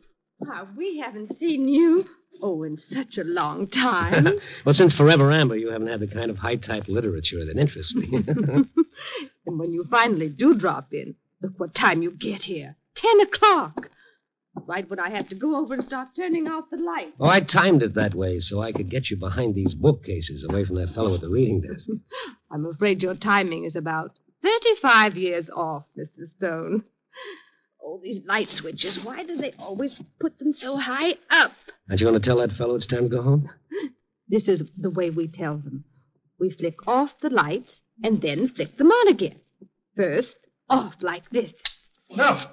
Don't do that, no! What? Turn the lights on quick. Let me handle this. What's the idea of doing that, mister? Is that supposed to be smart or something? Oh, now take it easy, fella. Or did he pay you to do it? Is that the deal? You tell George Brewster that the game doesn't amuse me anymore. You tell him if he keeps it up, I'll kill him. I turned the lights out. It's closing time. What? Closing time? Oh. Yes, of course. What's wrong with you, buddy? Are you sick or something? Sick. Yeah, that's me. Sick. Only mine is a childhood disease. Childhood. Now, what in the world was that? Ever seen him before? He's come in a couple of times this week. Spent all his time reading some reference books at the table. Seemed to be such a nice, polite young man. Considerate, kindly. Let's take a look at those books. My heavens. My heart is beating a mile a minute. And did you see his face? It frightened me. He was even more scared than we were. Of what? These are the books he was reading? Yes. The Mind in Limbo, Abnormal Psychology, Modern Psychiatry. Why would he want books like this? Maybe he was looking for somebody in these books. Who? Himself, Bessie. Probably himself.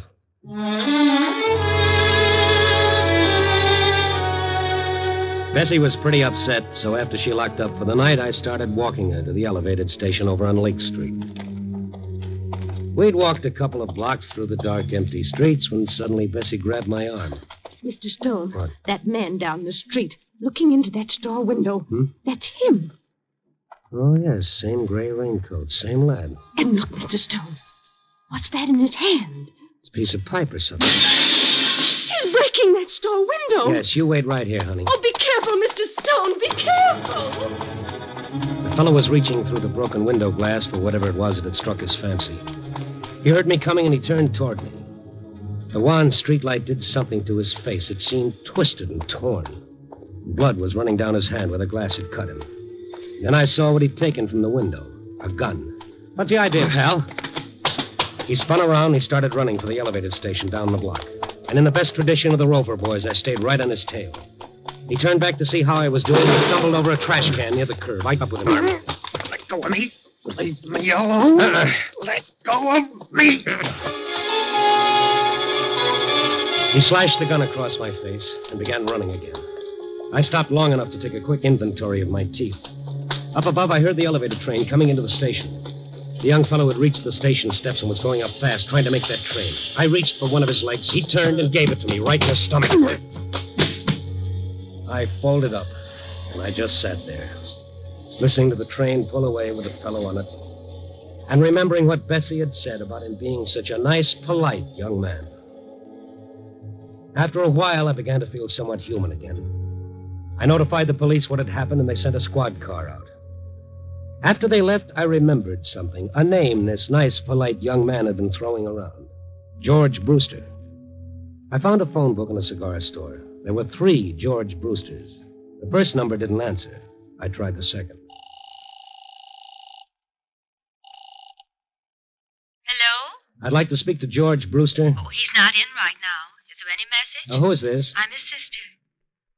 Is anything wrong? Well, if this is the right George Brewster, something is wrong. Is there any reason why a young fellow would want to kill your brother? Oh, that would be Morrison. Oh, I warned George. Morrison, huh? Tom Morrison. Where does he live? Our old apartment, 612 Hamlin Avenue. What makes you think he wants to kill George? Well, this character broke into a store tonight and stole a gun. I sort of think he had your brother in mind when he did it. Oh, no. What am I going to do? Well, lady, I know what I'm going to do. As fast as I hang up and can get another nickel into this phone, I'm going to call the police. Oh, I feel so bad. It's not really Morrison's fault, poor man. No. He's just a prince of a fellow. Goodbye, lady. I've got to make that call.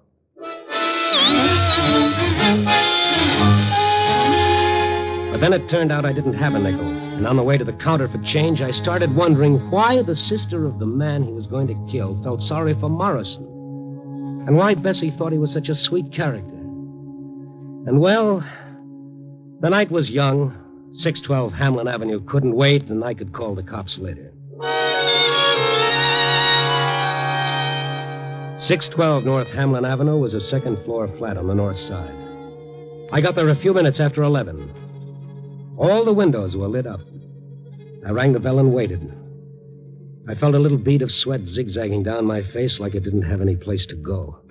Yes? Oh, it's you? No, let's not close the door just yet. In fact, let's push it open all the way. What do you want? My 2 front teeth and a few ribs. Get out of here. Now, look, pal, don't tempt me. Wait a minute. Now, look. I came against my better judgment to listen to what you've got to say. If I leave now, the only place I'm going is the nearest police station. Police station. I guess maybe that would be the best. Otherwise, I don't know what's going to happen.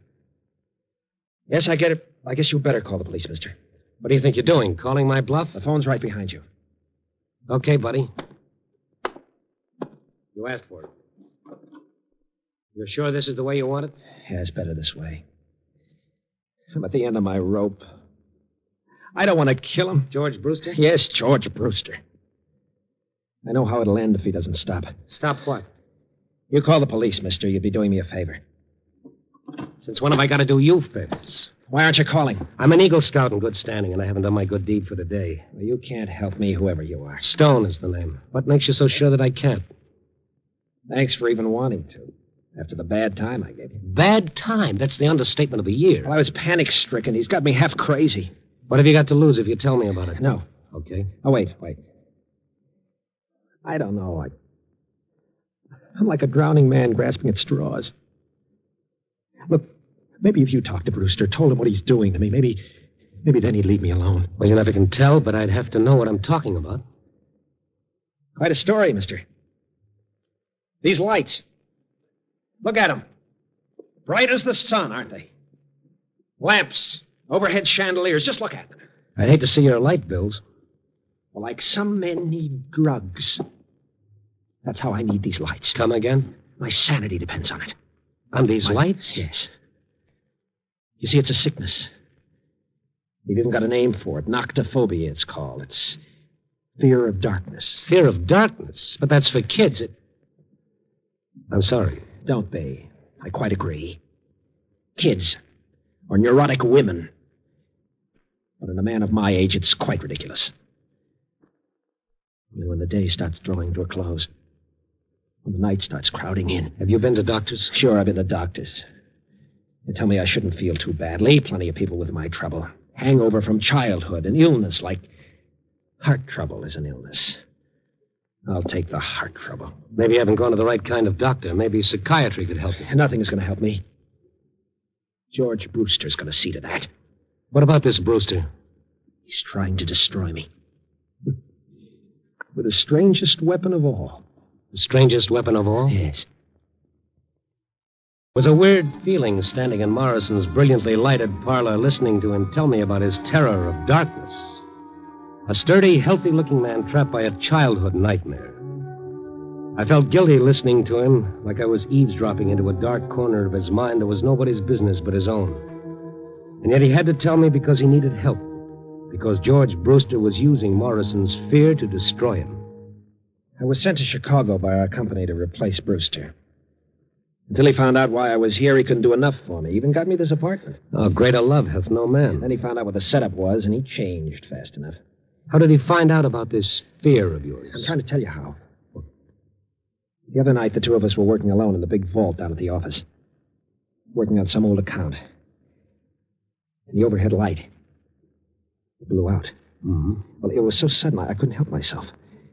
I tried to keep calm, but it's like something tearing me to pieces inside. I couldn't breathe. I couldn't... Finally, I had to run. So he found out about it? No, I wasn't sure. But it started him thinking. Yeah? The next afternoon, he came over to my desk. He was jovial, friendly, like he'd been at the beginning. Saying we'd been at each other's throats long enough. Inviting me to have dinner with him that night. Right from work, we went to his favorite spot on the north side. It was a place called the Catacombs. I began feeling uneasy the moment I entered. How do you like this place, Tom? That's okay. It's fine. Been a favorite of mine for years. One spot in particular, the wine cellar. How do you feel about wine? I like it all right. Come on with me. I'm a wine man from way back. Oh, say, George, I wanted to talk to you about that little outburst last night. They have a different wine cellar with a different temperature for each type of wine. I haven't been sleeping very well, you see. Me? I prefer Riesling myself. Here we are. Huh? The white wine cellar. We'll select our own brand for our supper. Here, I'll open the door. This is a privilege only an old customer like me can get away with. Come on. Dark down there. That's why they've got this candle here on the ledge. Got a match? A match, Tom? Yeah. Here. Okay. Get this candle going. Good. Now, let's go downstairs. George, you think we should do this on our own? Done it hundreds of times. Been coming here for the last 10 years. Now, let's go down these stairs. Careful. I was explaining about last night. Candle casts funny shadows, doesn't it? Notice how cool it is? 20 feet below street level. Look, I want to talk to you about last night, George. I don't want any misunderstanding. Hmm? It's just that I've been working pretty hard. Look, Tom, would it make you feel any better if you showed me you're not afraid of the dark? Okay. I'll blow out the candle. Just what are you trying to prove, Brewster? Nothing at all. It's your idea. Where are those matches I gave you? You gave me some matches? I must have lost them. It's not going to work, Brewster. I'm not insane, you know. I can stay down here until you're quite Funny, satisfied. Isn't it? About the darkness. The way it seems to close in on you. The way you start thinking you can't breathe. I can see how someone could... What's the matter? This is ridiculous. Something so suffocating about a dark room. Stop it. Stop it. Only the heavy, smothering blackness. Stop it. Where are you going, Tom? Anything wrong? Anything wrong? Anything wrong? Anything wrong? I ran out of that cellar like a scared kid. That was a rotten thing for him to do. Like a kid playing Halloween jokes. He's fighting for his job, Stone. He's not so young anymore. He can't start all over again. So he'll do anything. Great. I'm sure he's told the people down at work. I'm sure they're all laughing at me behind my back. You don't know what that does to me. I can imagine.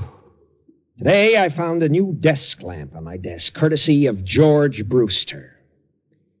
Every day, something like that. Did you ask him why he's doing it? He won't admit he's doing anything. Says it's all my imagination, that maybe I ought to see a doctor, or better still, maybe a change of climate would help. I'd leave town in a minute. Only my future's at stake, too. And before I let him drive me crazy, I'll kill him. Well, I'm going now. I'm going to talk to this bird. Where does he live? Out in the suburbs, Lake Forest. Lives with his sister. All right, I'll give you a ring as soon as I've seen him. I hope you can do some good, Mr. Stone. Yeah. Oh, say. I almost forgot something. What? That gun you made off with.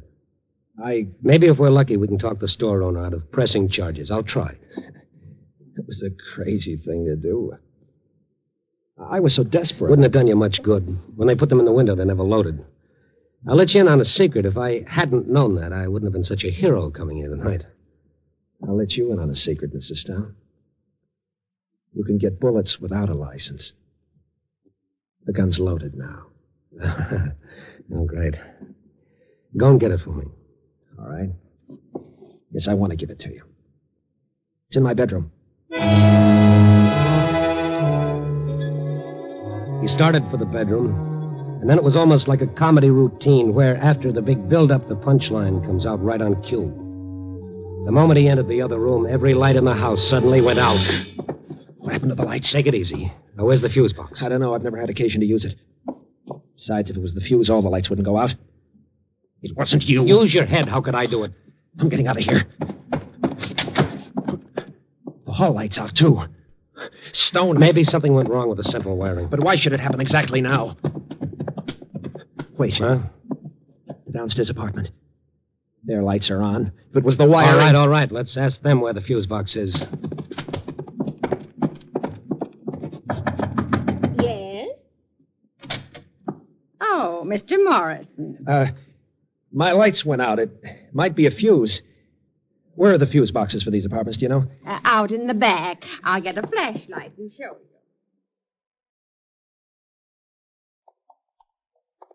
you. Here we are. The fuse box is right here below our meters. Whenever the people from the light company come out, they have a dickens of a time finding it. You hold the flashlight steady. Let me take a look. Wait a minute, Stone. Lower the flashlight just a little. Huh? It's not the fuse. Look at the master switch on my meter. Look at the one of Mrs. Graham's. Why, somebody pulled your switch down to off. Yes.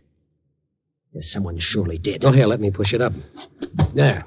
And look upstairs. All your lights are on again. Probably some kids playing a joke. How do you suppose the rascals ever found it? It's so well hidden. Well, I have a theory all kids come equipped with special radar for finding things like this. Mrs. Graham, tell this gentleman who used to live in my apartment before I did. Why? Tell him. Why, you know. He even got the apartment for you. Your friend, Mr. Brewster. But what is Tom, that doesn't prove he did it. For me, it does, Stone. For me, it does.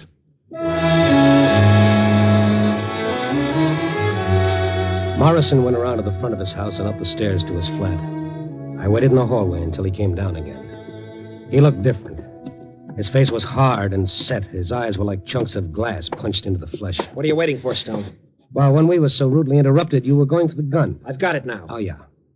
Well, hand it over and I'll bring it back. No, thanks.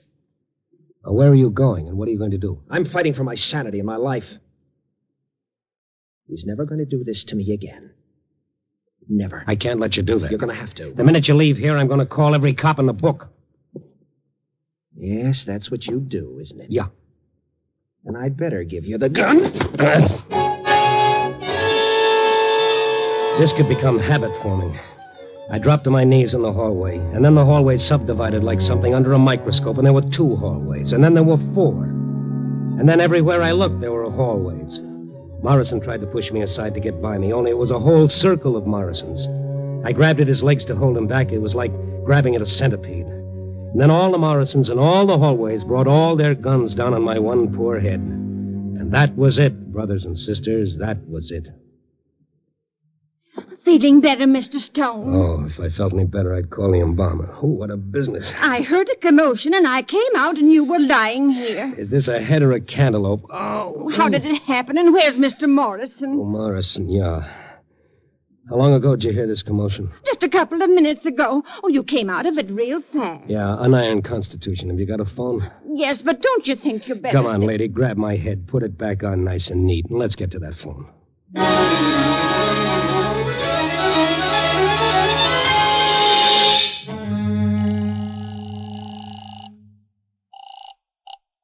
Hello? This is the fellow who called you before, Miss Brewster, about Morrison and your brother. Oh, yes. He's not there yet, huh? No, my brother... I don't mean your brother, I mean Morrison.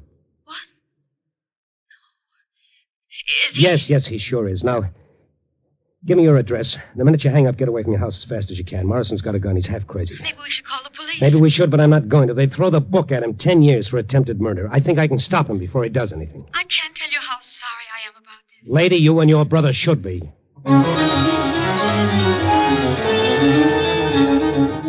The cab got me out to their Lake Forest house in less than 20 minutes. The house was on a hill, and a flagstone path wound round and round for a city block until it reached the front porch. As I ran up the walk, my head started rattling like a handful of pennies in a tin cup. I felt weak and tired. All the time I tried not to think about what I might find when I reached the house. And now I was at the end of the path, walking toward the front porch. A nerve deep in my throat started jangling like a burglar alarm. The house was in darkness. And Morrison was standing beneath a little porch light, his gun pointed right at me. You won't quit, will you, Stone? What have you done with him, Tom? He hasn't done anything with him yet, Mr. Stone. Huh? Who? I'm sitting over here at the end of the porch. I'm George's sister. Oh. I didn't see you in the dark. Why didn't you get away like I told you? I won't hurt her. It's him. He'll be coming along soon. George should never have done what he did. I begged him not to. To take advantage of a man's weakness. Well, Mr. Brewster is coming home. What? His car is stopping at the bottom of the hill.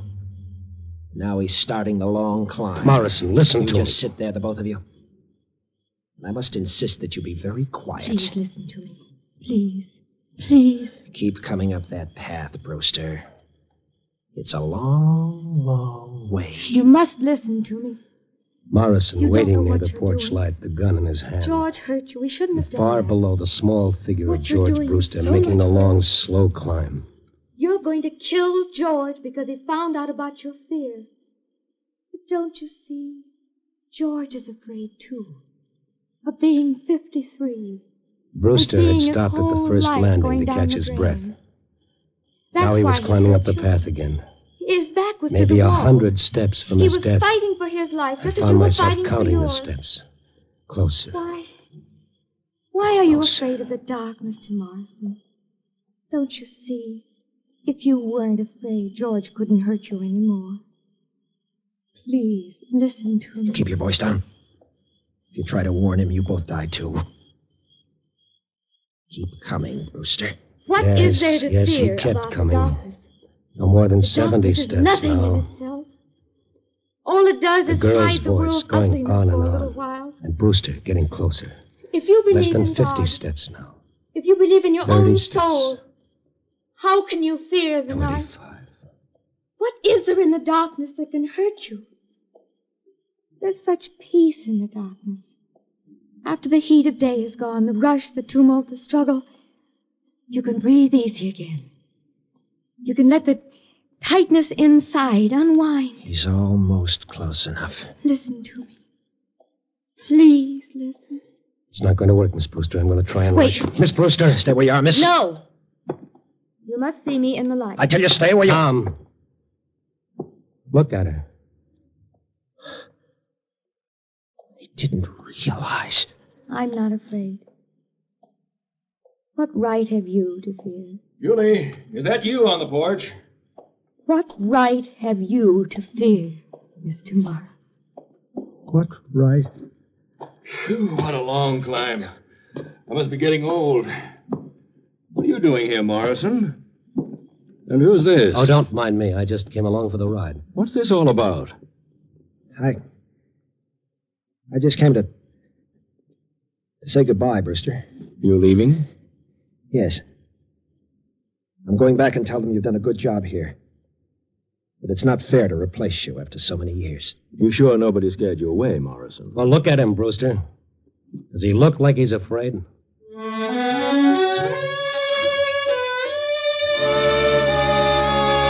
I don't know if Julie cured Morrison of his fear of darkness. Cure is a pretty strong word. But maybe she helped. I kind of think so. I do know this. It's going to be mighty hard for Tom to fear the darkness knowing Julie is not afraid. But neither Tom nor I will ever forget what we saw as that porch light lit up her face. Julie Brewster, who did not fear the darkness, was blind.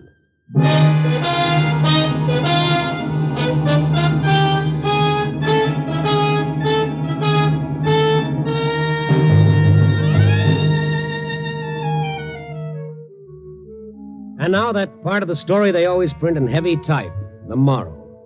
And don't smile so indulgently. Morals are very nice things. Some of my best friends have morals. Seriously, Julie's whole life is a moral in itself. And trying to top it is like trying to follow Al Jolson with a Mammy song. The best you can do is tip your hat to the fellow who wrote, "Out of the night that covers me, I thank whatever gods may be for my unconquerable soul." He must have had someone like Julie in mind. 4 o'clock in the morning, a stale cup of coffee, a tired sandwich, a story to dictate, and I worry about my unconquerable soul. Honey. Copy, boy.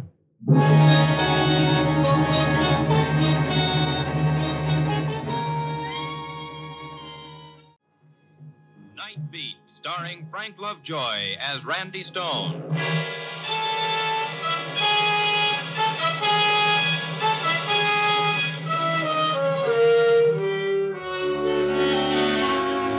To most people, nightlife in Chicago means slumming in the honky-tonks, a fast tour of the taverns, or a ringside table at the Chez Paris. To me, it's more than that. Nightlife is made up of the stories that happen in the lives of ordinary people that wouldn't happen in the light of day, and I've got headlines to prove it. It's the time when darkness can hide the ugliness of dirt and misery, or the gloom can make it worse. Those same shadows that are a big help to Cupid can be a cover for crime. And some little thing that today caused fear, tonight can build into despair. This was a night for driving, cool and clear with a suggestion of spring. It was dusk when I started what I intended to be a short drive, but it was late when I turned back to town. I hadn't spotted a story and none had caught up with me. At Oak Street Beach, where Lakeshore Drive turns and Michigan Avenue begins, I quit kidding myself that I could find the story on wheels and headed for the paper to park my car. I was just approaching the bridge when I saw the girl, standing on the rail, her arms held rigid at the sides. I jammed the brakes and stopped within 20 feet of where she stood, and then, as I opened the door, she jumped. Hey! I ran to the rail and vaulted over into the icy river. The girl was nowhere in sight. Hello!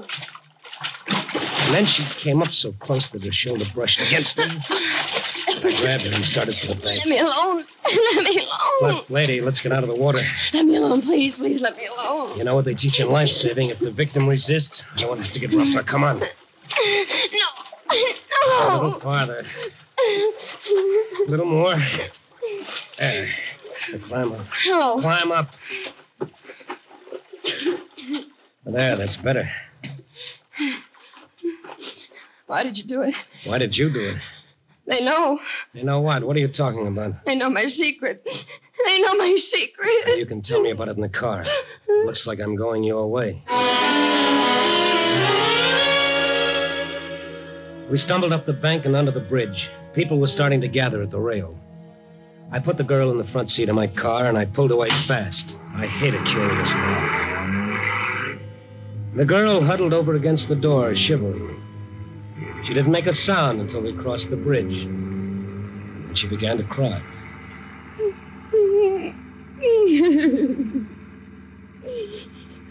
Want to tell me about it? All right, you've been a hero. Why don't you let me alone? Look, I'm only trying to make it easier for you. Strangely enough, when you try to take your own life, it becomes a matter for the police. Oh, no. Does that frighten you? I don't want to see the police. They want to see you? Why don't you mind your own business and leave me alone? I want to help you. No one can help me. No one. Nothing's ever that bad. Just seems like it. That's easy to say about somebody else. Well, I know it wasn't very original, but neither is jumping off a bridge.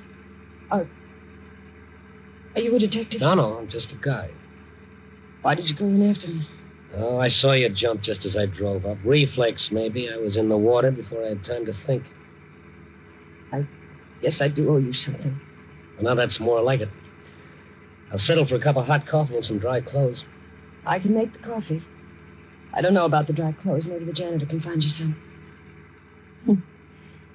It's quite a trade.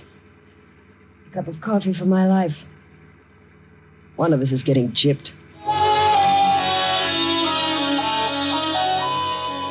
She talked after that, and I could tell it was to keep me from asking questions. I couldn't make her out. If she was still angry, she didn't show it. It was a reaction I'd never seen before. She wasn't happy or unhappy. It seemed more that... Well, did you ever see anyone who was resigned to living? I drove to the address she gave me on Walton Street. It was a better-than-average apartment house, a good district. No clues there to suicide. She even joked a little as we reached the front door. Sorry, I must have left my bag in the river. Oh, the janitor let us in. Must be pretty exclusive here. I hadn't noticed it. Why do you say that? Only 3 names on all those letterboxes. Well, that's all there are. Wanda Rhodes, that's me, and Miss Henrietta Dietz. Etta lives across the hall. And Judson. He died 7 months ago. Then there are only 2 people living in this big building? Well, there's the manager, but he's hardly ever here, and the janitor. Why? Well, maybe you haven't heard there's a housing shortage in Chicago. Don't tell me the house is haunted. No. No, I guess not. I don't get it. What do you want? Oh, let us in, Lucky. I lost my key. What happened to you, Miss Rhodes? You're all wet. Oh, she had an accident. She was walking on the pier, and she slipped. Oh, this is... Randy Stone. Yes, he helped me out.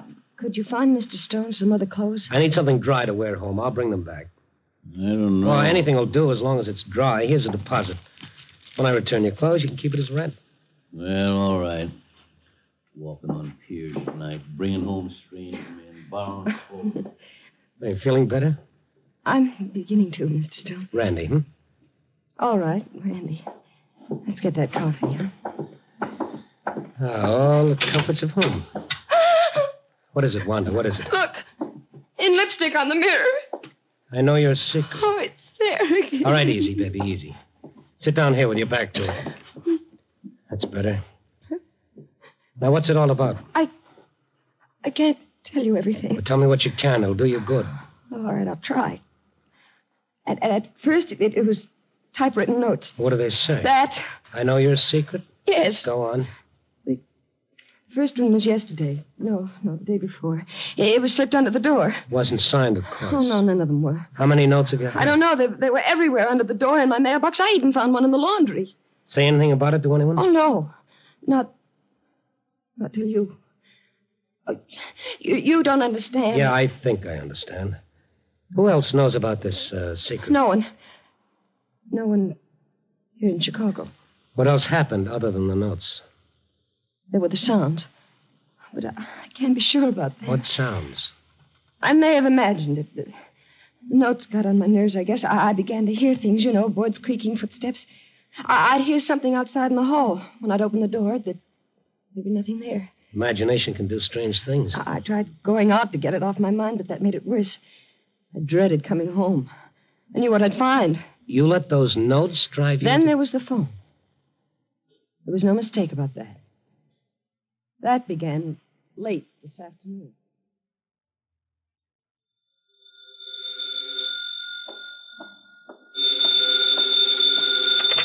Hello? Hello? Hello? Hello?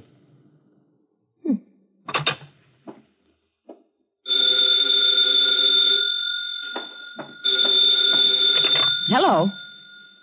Hello?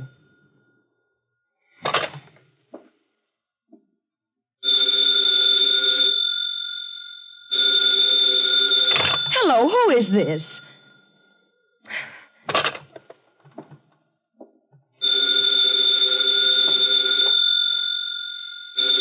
Oh, ring. Go ahead. Ring your head off. Hello. Hello. Oh. Look, what are you trying to do? I'll fix you. I'll leave the receiver off the hook. There. That'll settle that. All the crazy things. Well, ring. Go ahead. See if you can ring now. Oh. Hello. This is the service operator. Is your receiver off the hook? Well, yes. Are you using this line? Well, no, but you see... Then I must ask you to hang up your receiver. Operator, let me explain. My phone keeps ringing. When I answer, there's no one there. There is a party waiting for your line. Is it a man or a woman? I'm sorry, we cannot give out that information. Will you please replace your receiver and see if your number can be dialed? Oh, all right.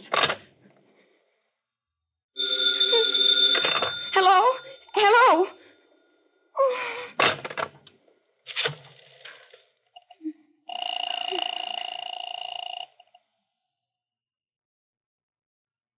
Number, please. Oh, I want the service operator, please. I will ring the service department. I am ringing. Service operator? Oh, operator, something has got to be done about this phone. What is your trouble, madam? Well, I just talked to you. You made me hang up my receiver. Oh, that must have been another operator. If you'll tell me your trouble, I will have it checked. Look, my phone keeps ringing and ringing and ringing, and when I answer it, there's no one there. I can't stand it. My nerves are shot as it is. I can't stand it, I tell you. Well, the trouble may be in your phone. Well, of course it's in my phone. That's what I'm trying to tell you. If the trouble is in the instrument, it cannot be checked until morning. Morning? Well, what am I supposed to do until then? I can't stand here and listen to this thing ring all night. We will send a serviceman as soon as we can. Yes, you just do that. But until he gets here, this receiver stays off the hook. I'm sorry, madam. You cannot do that. Why not? Just see if you can stop me. I'm sorry, madam. You cannot do that. Who does she think she is? Oh, hello. This is the service operator. What do you want now? Is your receiver off the hook? Yes, my receiver is off the hook. You know it is. I told you I was going to leave my receiver off, and that's what I'm going to do. I'm sorry, you cannot do that. Can't I? Well, who's going to stop me, I'd like to know. Your number is on a 4-party line. When your receiver is up, it stops the service on all the lines. I must insist that you replace your receiver. And what will you do if I don't? It's my duty to see that the lines are open. I will have to keep ringing until you do. Oh! Hello! Hello! Oh. The phone kept ringing and ringing until I guess I went a little crazy. I grabbed my coat and ran down the hall. When I got to the front door, I found a note pasted on the glass. I know your secrets.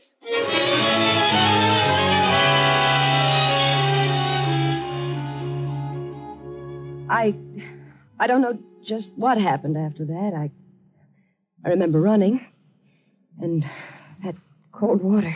Is there someone who would really want to harm you? Yes, I don't know. All right, we'll see. You should be getting out of those wet clothes. Come on now. Find something warm and dry. Oh, what about you? Oh, does that answer your question? I think that's my tailor now. Now go in and change and knock before you come back. What? Yeah, just like that. Fool. Here's some clothes. Oh, you must be the man from Sears. Hmm? Oh. What's that? There's something you can do for me, Pop. My name's... They call me Lucky. What is it you want? I want the names and present addresses of some of the tenants who used to live here. What do you want that for? I want to ask them why they moved from here. What business is it of yours? It's none. Just curious. Oh, that ain't in my department. Would this help you find that information? Sure easy with your money, ain't you? But put it away. It won't do you no good. First place, I don't know where they moved. Second place, I can tell you why. I go myself and I haven't any place to move. Well, why did they move? Because this is a crazy house, that's why. People walking around all hours, peeping and prying. You wouldn't be meaning that for me, would you? No, for you. Wandering all over they was. Top floor, this floor, even in the basement. I saw 'em a-looking and a-searching. Searching for what? I ain't a-saying. Tell me what you mean, Pop. Lucky. You can tell me about it. There ain't nothing more I'm going to say excepting this. Just heed, mister, you don't get in somewhere you can't get out of alive.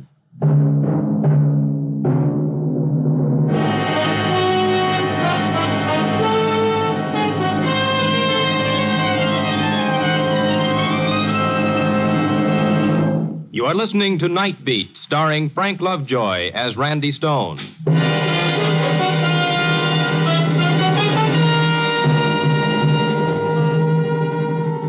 There I stood in a strange apartment, wringing wet, with an armful of shabby, faded clothes and a door slammed in my face.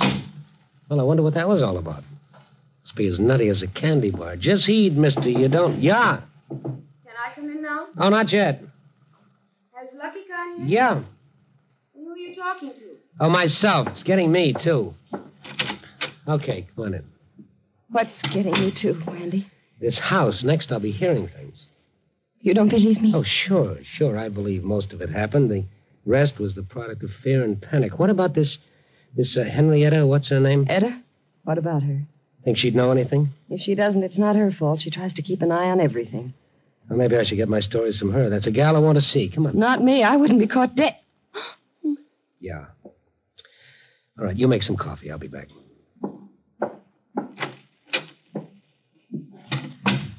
I stepped across the hall, rang the buzzer. There was no answer. I rang again several times. I knocked, and I waited. And then I heard it. It sounded like someone in trouble, someone moaning. I put my shoulder to the door. At the same time, I tried the knob. The door opened to my touch, and I almost fell into the room. There in the center of the floor swayed a little white-haired lady, and she was singing. In her hand, she held a typewritten note. When she saw me, she smiled pleasantly. Hello? I'm sorry to break in like this. I rang. Well, come in. I see you got a note, too. What? That note. This. Oh, yes, isn't it exciting? Here, see? I know your secret. What? I know your secret. Speak up, young man. Don't be afraid of me. I know your secret. Oh, you do? Then you must be the one who sent this. Do you have one? Oh, dear. Just a minute while I fasten my aid. Now, what did you say? Do you have one? You needn't shout, young man. I can hear perfectly well. Now, what is it you want to borrow? Do I have one what? Do you have a secret? A secret? I thought you said you knew. All right, look, let's start over. Now, I walked in. You were holding a typewritten note in your hand which said, I know your secret. I read the note. I did not send it. That clear? Why, yes, it seems so to me. What is it you don't understand? Dietz. Miss Dietz, do you have a secret? Young man, I am 60. That is 58. I taught school for more than 25 years. I am not deformed nor disfigured. There are those who even call me attractive. Is it so hard to believe that at some time in my life there has occurred one event that could be called my secret? Well, has there? Not that I can think of. I should have known better. All right, thank you. Miss Dietz, I'm afraid you can't help me after all. Well, try. Ask me something. All right, okay. Yes. Once more. What can you tell me about the tenants who were here, the last ones to move? Oh, I can tell you plenty. Now, there was that Mr. Taylor. He was a traveling man, and you know how traveling men are. Mm-hmm. Yes. Then there was that Mrs. May. That one, she spent a fortune on psychiatrists, but that didn't keep her from drinking alone. You know, she would draw the shades. She said it was her eyes. And she would come out for 3 or 4 days. Do you know why they moved? No, I don't. I know where they moved, though. Yes, I have it right here. There, here you are. Thank you, yes, thank you. Now, let me tell you about them. No, thank you, Miss Dietz. I know and I've had enough. Wanda had coffee made when I got back to her apartment. It was strong and hot. Wanda sipped and watched me. I drank one cup, and I started on another. See her? Yeah. Why didn't you tell me? I tried to. I feel like I'm playing hopscotch. Yeah, I know what you mean. Oh, this whole thing is out of my line. I'm pulling out of it. Oh, well, that's just dandy. Now, wait a minute. This is a matter for the police. I don't want the police to know anything about it. And I say that they should. If you've committed a crime and you're hiding, go to them and get it over. If not, they have detectives who can clear this up. No. I haven't broken any law. But there'd be publicity. I've seen it happen before. Pictures, names in the papers. Okay. All right. It's your ball game. We'll play your rules. I'll go see what I can find out from the ones that moved. You are going to help me? Sure, baby, sure. Promise me you'll stay right here, hmm? Oh, I won't try it again. Once was enough.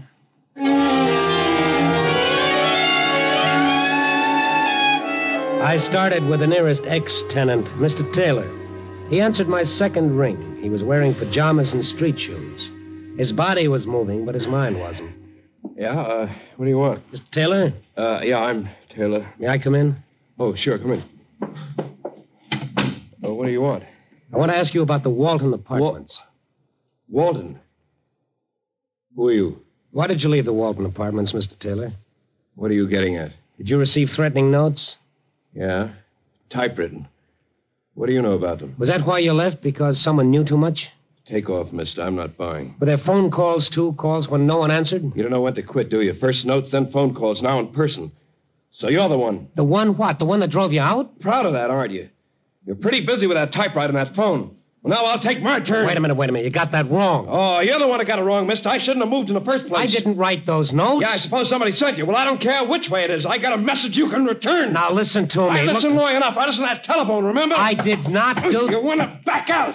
Should have thought of that before you rang my bell in the middle of the night. I'm trying to help. Help? Oh, that's a new one. I don't know what you want, but this is what you're going to get. Yeah, let me explain. Sure, come back any time. We'll talk about secrets. For a traveling man, Taylor had a good right. I don't know what he sold, but it must have been heavy, for his arm was in good condition. When I came to, I was lying in the hall in front of his door like a watchdog. I was convinced that Taylor was not interested in my explanations, so I went to see Mrs. May. I knocked several times at her door before it opened a little way. She looked at me and started to close the door again. I stopped her with my foot. She was in cream and curlers. I could have chinned myself on her breath. What do you want? I want to talk to you about the Walton Apartments. I don't know anything about them. Who are you? I'm a reporter, Chicago Star. No, I don't know you. You get out before I call the police. I wouldn't do that, Mrs. May. Why? The Walton Apartments, remember? The Walton Apartments. Why did you move? There's no law against it. What business is that of a reporter? Did you ever receive threatening notes or phone calls? No, I just wanted to move. That's all. So I did. Mrs. May, I know your secret. Oh, you're the one that sent those notes. You're the one that rang me all day and all night. What do you want with me? You can't blackmail me. I'll go to the police. I'll put a stop to this. Yeah, I'll put a stop to this. So you did receive typewritten notes? Man, not the papers. I'll do anything you say, but don't print anything in the papers. What do you want? Mrs. May, I'll pay anything, only don't tell my secret. And all the time, I thought it was her. She watched me all the time. I was ashamed of what I'd done, but it was the quickest way, and there wasn't much time. I apologized for the ruse and the shock it had given her. When her alcoholic brain finally understood what I was saying, she turned her back and started for a tray of bottles on the table. I used her phone and called Wanda. No, don't call Wanda, anymore. I'll do what? anything, but only please don't call anymore. Please. Wanda, it's Randy Stone. Everything's all right. I'll be right over. Mrs. May didn't hear me when I left. Wanda was near collapse when I reached her apartment. Her phone had rung almost constantly since I left there, and it was still ringing. Randy, that phone is driving me crazy. All right, let it ring. I can't stand it. I gotta get out of here. And maybe that would be better. I'll take you to a hotel. You can stay there the rest of the night. Pick up your things tomorrow. No, I've got to get out of this house. I won't live here with just a loony old woman and a snooping janitor. Okay, baby, okay. I'll ring for your trunks. The house phone? Use the house phone over there. Okay. Do I press a button? No, just lift the receiver up. He'll answer. I guess he isn't there. Oh, Pop, it's Randy Stone. I'm in Miss Rhodes' apartment. Will you bring up her trunk? She's moving out tonight. Okay, Lucky. That phone, I can't stand it. I've got to answer it, Randy. It stopped. Randy, it stopped. Yeah. It nearly had me stopped. Sometimes you look right at a thing and you never see it. It was there from the very beginning, but it was too easy, and I refused to see it. I met Lucky at the door and helped him carry the trunk into Wanda's apartment, and I closed the door behind us. What's that for? Why'd you shut the door? There's another trunk out there. We won't be needing it, Lucky. But you said... She's changed her mind. She's not leaving tonight. Well, but you said she was moving. Why do you want to drive the tenants to move? I don't do nothing. It was them, the people, around at all hours, peeping and prying. Are you hiding something, Lucky? You've been snooping, too, just like the others. I saw them down there, and you, too, Miss Rhodes, trying to find out where I hid it. I don't know what you mean. You can't fool me. You found out about it. I saw you snooping in the basement, pretending you was doing your laundry. I know you want to steal it from me. I've never stolen anything in my life. I don't know what you're talking about. What did you steal, Lucky? What did you steal and hide in the basement? I didn't steal it. I found it. Found it? Well, it was the same thing as finding it. It was in that suitcase Mr. Judson stored here when he come back from the war. It was loot. It weren't his. He stole it. I didn't. What was it, Lucky? A bag of jewels. A plain old canvas bag of jewels. Oh, they were so pretty. I never had nothing so pretty before. If you took them from his case, that's stealing. But I didn't.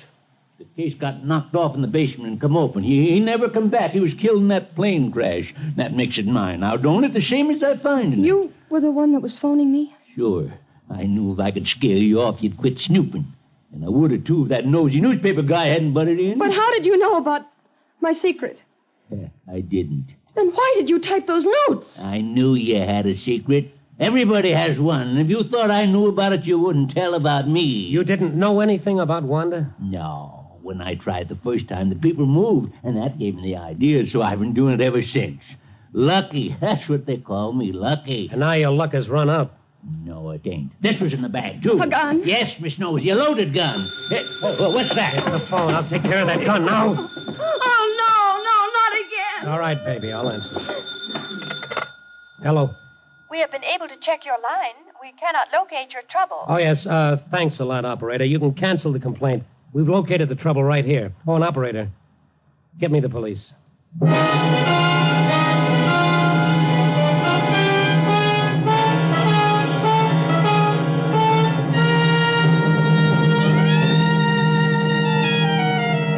Well, there it is. The story of what can happen when guilt starts eating a man's insides. He didn't intend to hurt all those people, but he did. He just happened to hit a sore spot they all had.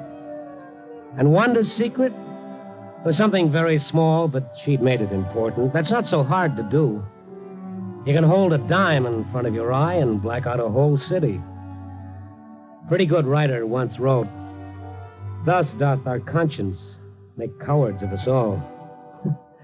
Yeah, I guess everybody has a secret, something they'd rather nobody else knew.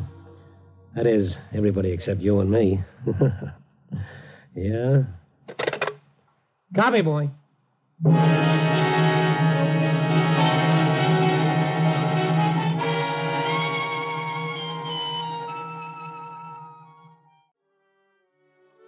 Anyone want a nice, clean job? Here's one that'll take you on a shoe leather tour of Chicago to find a yarn that has to be written before an editor's blood pressure blows a hole in his hat. And that job is mine. Find one man or woman or child with a story to make good reading. 1 out of 3 million. Tonight, the score stood Chicago 3 million, Randy Stone 0. And then I went north on Michigan Avenue and turned west on Cermak Road. It was about 11 when I came to Wentworth Avenue and Chinatown. And all of a sudden, I was hungry for some of Chinyuk's fried wonton and almond duck. Don't ask me why. So I turned up Wentworth toward Chinyuk's little restaurant. Then I noticed something. Every door was closed, every window was shuttered, and not a soul walked the pavements. I got to Chinyuk's, and it was closed, and I knocked on the door. I heard the sound of a car pulling up at the curb. I turned. It was a prowl car. One of the cops got out, walked over to me. His partner stayed in the car, and I got a funny feeling that there was a gun pointed at me. Hey, you. Come away from that door. Sure. That's good enough. Now, face the building. Hey, what is this? Face that way. Put your hands away from your sides. Sure.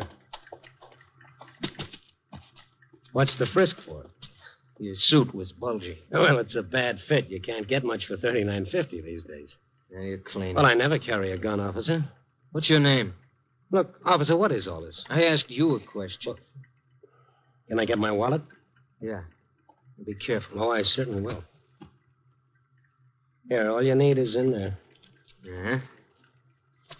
Randy Stone, huh? Yeah, Chicago Star. What are you doing in Chinatown? Well, I got hungry. Huh? I wanted something to eat, preferably Oriental, so I came here. Okay, Stone, but take this advice. Settle for a sandwich, preferably Occidental. What's going on around here? This place is as dead as a morgue. Yeah, that's exactly it. Now, look, Stone, don't stay here. Get out fast as you can and don't come back. What's the reason for that? We don't know. It's like waiting for a bomb to go off. There's not a soul in sight. Every store, every restaurant, every shop is as tight as a drum. I'd give $100 to see one Chinese on the street, just one. Why'd you frisk me? We get the word that a lot of hoods are moving in. To Chinatown? Yeah. Why? I told you, we don't know a thing. Now, take my advice, Stone, and move out fast. Because once things break loose here, they really break.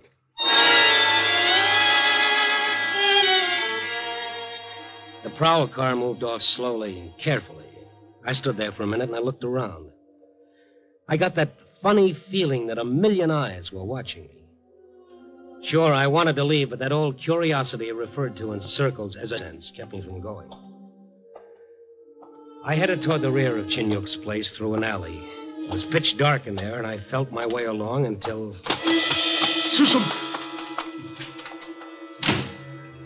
I bumped into someone who'd disappeared. I felt the hair on the back of my neck hunting for a spot under my hat. And then I was in front of Chinyuk's back door, and I wanted inside fast. Chinyuk. Chinyuk, open up. Chinyuk. Who is it? Randy Stone. That you, Eiling? Please go away, Mr. Stone. Let me in, Eiling. I want to see your father. Please go away, please. Listen, Eiling, I want to see... My father is not here. Well, where is he? Where can I find him? I do not know. Then let me wait for him. I must not. But... Please go away. Let him in, Eileen. Oh, yes, Father. Thank you. Lock the door, Eileen. I am honored, Mr. Stone. Please to come in. Thank you, Chinyuk. I am sorry. I gave orders to my daughter to admit no one. She was obeying me. Well, obedience is a virtue, Chinyuk. In a world of little virtue, yes. I went to the front door first. The place is locked. You're an observing man, Mr. Stone. Sure, all I had to do was try the door. I figured the rest out all by myself. Just so.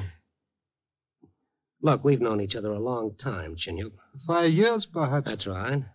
I value your friendship. Well, thank you. What's going on, Yuk? The world goes on. There isn't a soul on the street outside, and everything is locked up. Eiling was scared to death to open the door, and I met a policeman outside. Perhaps the officer can enlighten you. No, he didn't know anything. Knowing when to hold one's tongue is another admirable virtue. In other words, you're as scared as Eiling. Man is always afraid. Now leave Chinatown, Randy Stone.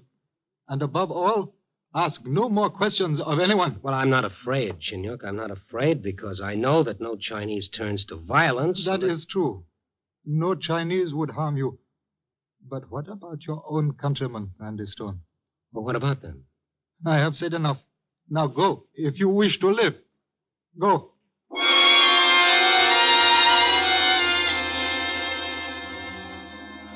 Underneath the old world courtesy, there was terror. Chinyuk wanted to talk, but something stopped him. Chinatown is like that. The Chinese settle their own disputes. Seldom, if ever, do they allow their quarrels to spill over into the world outside their settlement. But this was more than a dispute. It held all of Chinatown. I walked out and away, knowing I'd learned nothing. And then a block away from Chinyuk's restaurant, I heard... and someone was following me. I slipped into a doorway and waited.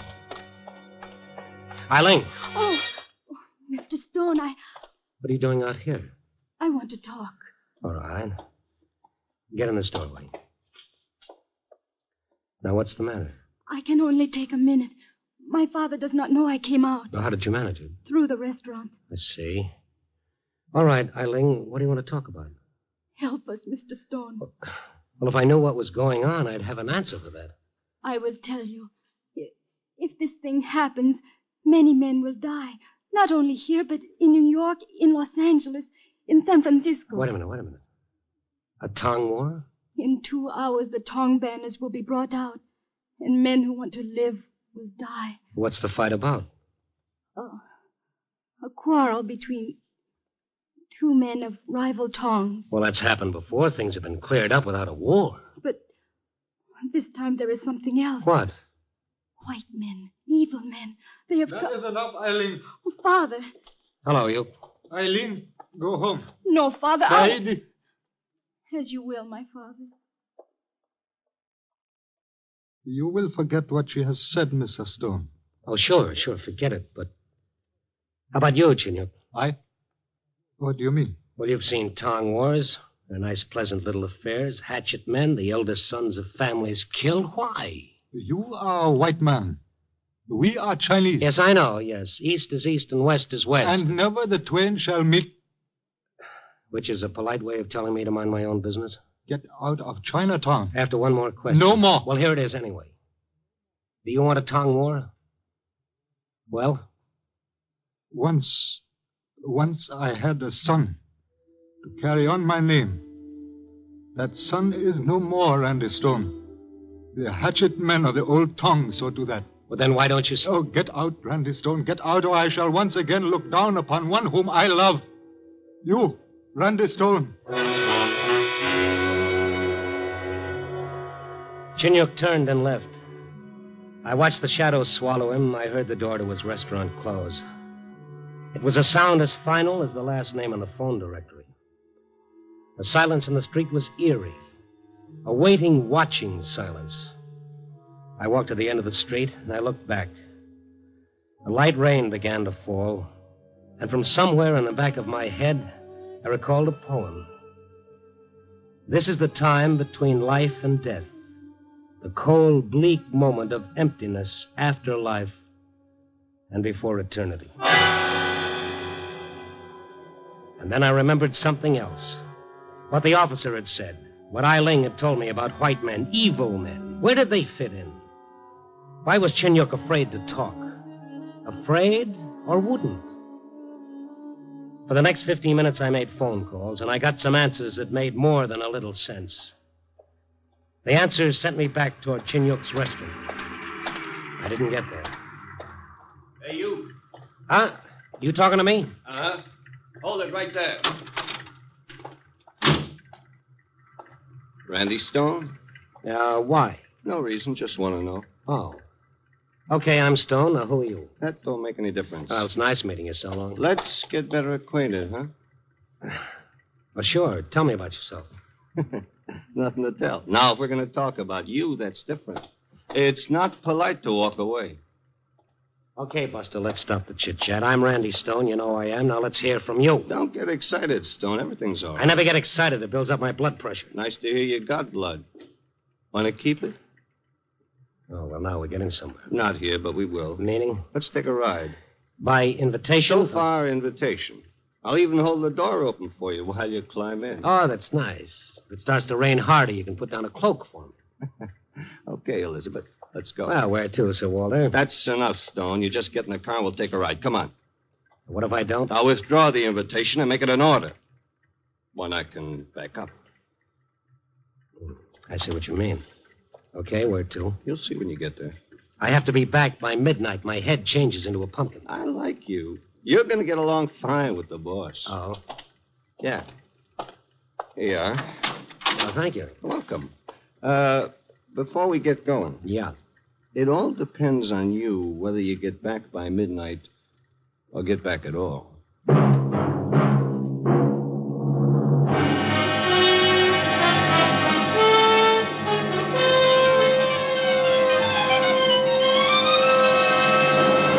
You are listening to Night Beat, starring Frank Lovejoy as Randy Stone.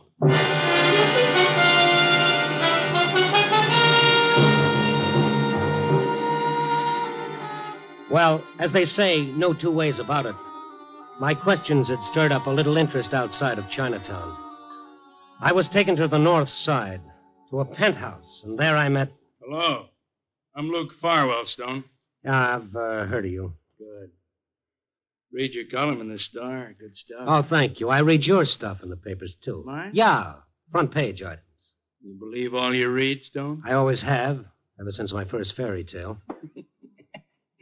Sit down. I'd rather stand. Oh, come on, Stone. We've got to talk. You look uncomfortable standing there. Well, I will admit I've been more comfortable. Certainly. Sit down. Now, drink? No, thank you. Cigar? Have I got one coming? Beg pardon? Well, cigars, you get them when you hit the bullseye or ring the bell. Oh, I see. All right, Stone. Maybe you've come close. Maybe too close, huh? Nobody gets too close. That's so I've heard. You don't seem surprised you were brought here. Well, I asked questions. News got around to you. I expected this, Farwell. I see. How much does the Star pay you? Enough? $5,000 a week? Oh, sure. Sure, but they make the check out for a smaller amount on account of taxes. Yeah, of course. Well, here's a week's salary, according to me. $5,000. Am I worth that? To forget this story, yes. Do I have a story? You do. You ask questions, put two and two together. Yes, so I did. Want me to tell you what it adds up to? I'm interested. Okay, here it is, Farwell. You got your fingers in a lot of rackets. Now you'd like to move in on the Fantan and the Mahjong games in every Chinatown in the country. And so far, they've kept you out, right? Go on. Yes, I will. And now two Chinese of rival Tongs have quarreled, and the Tongs are ready to fight. It's an affair of honor between them, but to you it's a chance. So you've hired out your hoods and killers, your muscle men, and your dirty That's torpedoes. enough. No, not quite. It's an old story, Farwell. Divide and conquer, play one side against the other, then move in and take over, no matter who gets killed.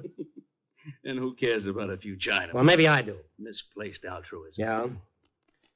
Well, there's still almost 2 hours before the deadline, before the killing starts. It's not too late to settle that dispute, to show them what they're doing. Letting you in for a minute so you can stay there for the rest of their lives. Stay out of it, Stone. Maybe not. You think your newspaper connection brings you an immunity another person may not enjoy. I always lived in a dream world. Exactly. Excuse me. You ring for me, Mr. Farwell? Yes, Charlie, I did. Mr. Stone is having a dream.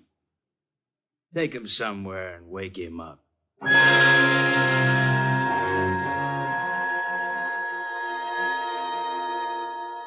You take a roll of nickels in a fist, a piece of rubber hose in expert hands. No, you don't break any bones. You don't even bring blood.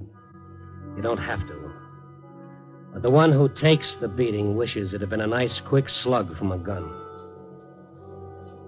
I woke up somewhere along the lakefront. The rain was coming down in sheets. It felt good. It was clean and it was cool. I got to my feet and the buildings leaned over, closing in on top of me. It's funny. All I could see was Farwell's face smiling. It's in front of me all the way back to Chinatown in the cab. Still in front of me when I knocked again at Shinyok's back door. Who? Open up, Eileen. Come on, open up. Mr. Stone. Yeah, it's Mr. Stone. Where's your father? He is here. All right, will you close that door and lock it? You are hurt. Well, I felt better. Who is that? Hello, Shinyok. I'm back. Oh, you would not listen to me. No, I wouldn't, so I got paid off. Eileen, bring medicine. Yes, You did a good job on me, didn't you, Yok? I'm sorry. Here, sit down. Thank you. You concerned yourself with that which I warned you was better left alone. Okay, say I told you so, so I stuck my nose in, and this is what happened to it. You were dealing with violent men. Uh-huh. And so are you, Shinyok. You know who's in back of those hoods hired by one of the Tongs? I can guess. It's not a guessing game anymore. It's Farwell. Yes. You know? I know. Well, then you know what he wants and what he's after. You know that he's going... The medicines, Father. Good. No. Get that stuff away and listen to me. But your wound... I know they hurt. Yes, they hurt. I've been worked over by a couple of thugs. I saw Farwell. You went to him? Well, he sent for me. The police? Tell the police Farwell will have a million witnesses to swear he was in Florida an hour ago. Yes, that is so. And what if I write my story after the damage is done, Chinyuk? Well, it will be just a story. Yeah, and Farwell will have what he wants. Look, Chinyuk, how much time is there before the killing starts? Less than half an hour. Well, you got time then. You got time to stop it. Randy Stone, why do you concern yourself with this? Why? I'm a reporter. Remember the story? No, there is more. Because of friendship for me? Well, maybe I just hate men like Farwell. Yes, of course, but... But what, Chinyuk? Randy Stone, it will be hard for you to understand. But that which is bringing evil to me and my people is a thing of honor between two men. Honor? Oh, sure, honor. All right, Chinyuk, you better save up a lot of it. Put it in jars and bottles so you'll have some of it to look at after Farwell's got his hooks in. Got him in deep enough to tell all of you how to breathe and when.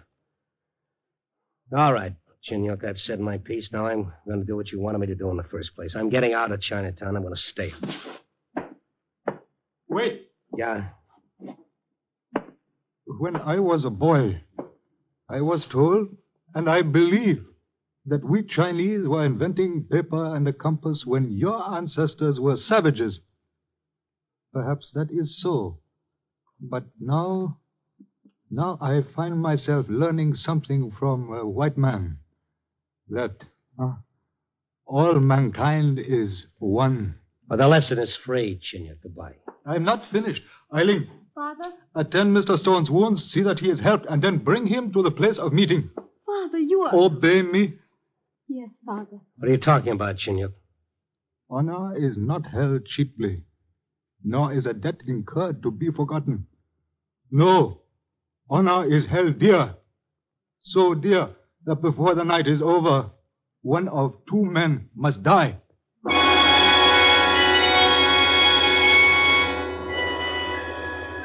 Before I knew what had happened, Chinyuk was gone. Without speaking, Eileen did as her father asked. I knew better than to try to get her to explain. And then she took me through the dark, twisting back ways. Not once did we have to go into the streets. And I kept thinking of what Chinyuk had said, that one of two men must die. And I had learned a secret that was dangerous. More than once, as Eileen guided me, I thought of getting away and out of this. But how? I was lost in the maze of hallways and strange buildings. And then we came to a door, and Eileen knocked.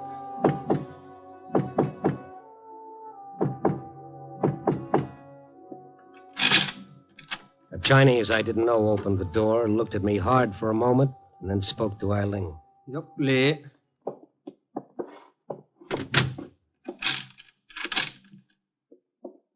Follow him. What about you? I may not go. Please, follow him. All right.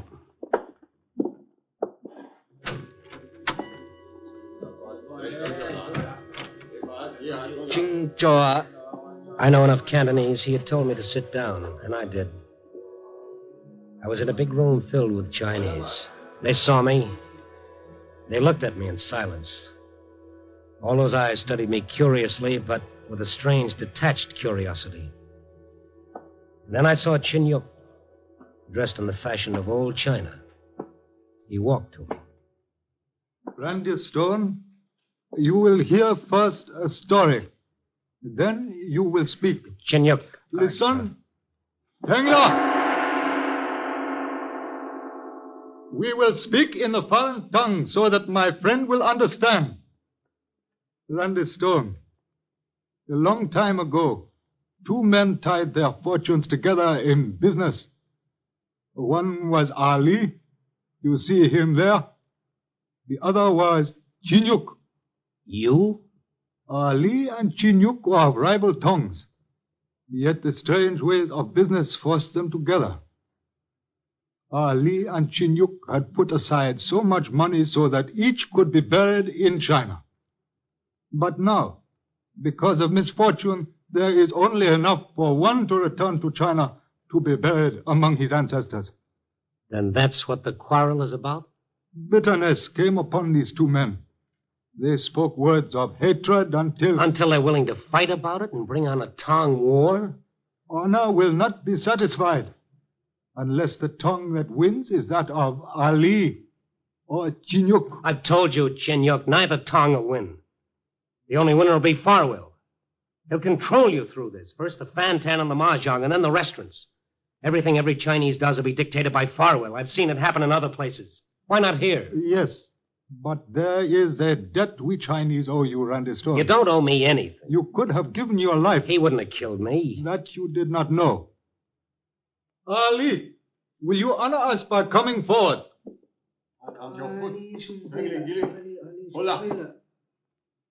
I am here, Chinyuk. Ali, look at this white man who is my friend, who by his actions has become the friend of all of us. There is a debt. What say you, Ali? There is a debt, Chinyuk. And what of the payment of the debt, Ali? What say you, Chinyuk? I am willing to let fate decide our quarrel. So say I. Has everyone heard this, men of the snake and the hawk? It is decided. Bring cakes and wine.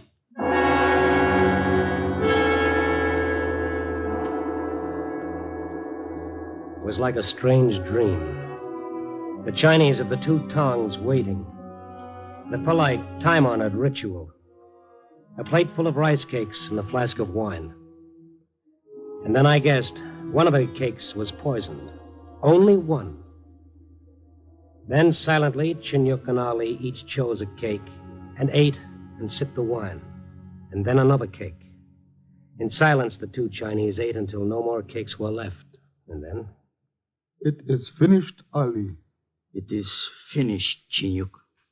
Then listen, men of the hawk and men of the snake. It has been decided. I say let there be no violence.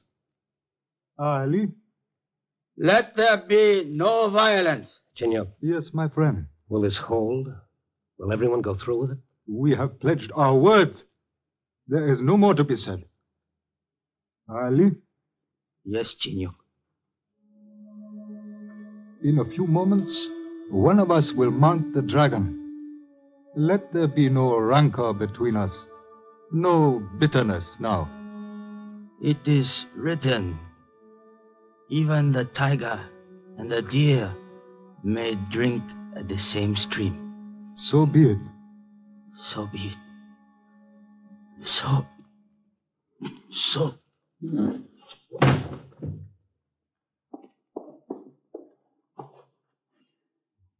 He's dead, Chinyuk. Yes.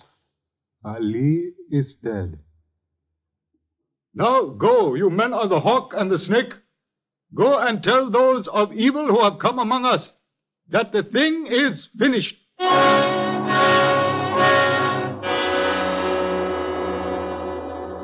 Without a word, the Chinese left the room.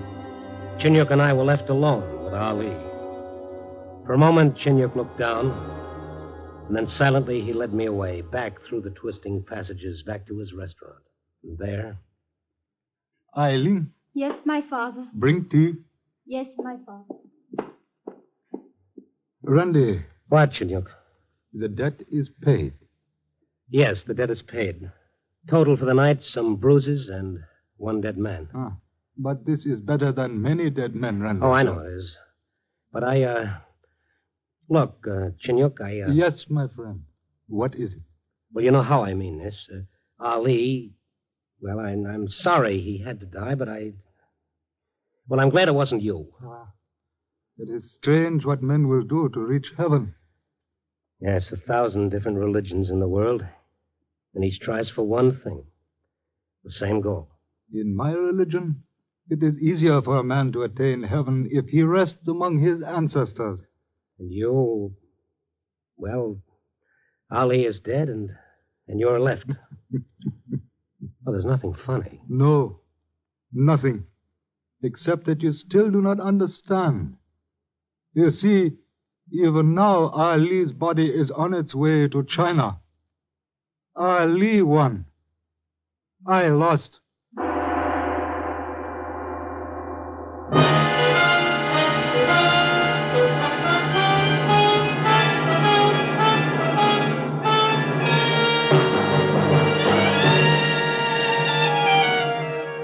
East is east and west is west, and never the twain shall meet. But they met tonight in a strange way. Someone once wrote, the best study of mankind is man himself. But where do you start? How do you tie together all the loose ends that different people have hanging around? I guess you begin as Chinyuk said, by remembering that when you get right down to it, all mankind is one. Copy, boy.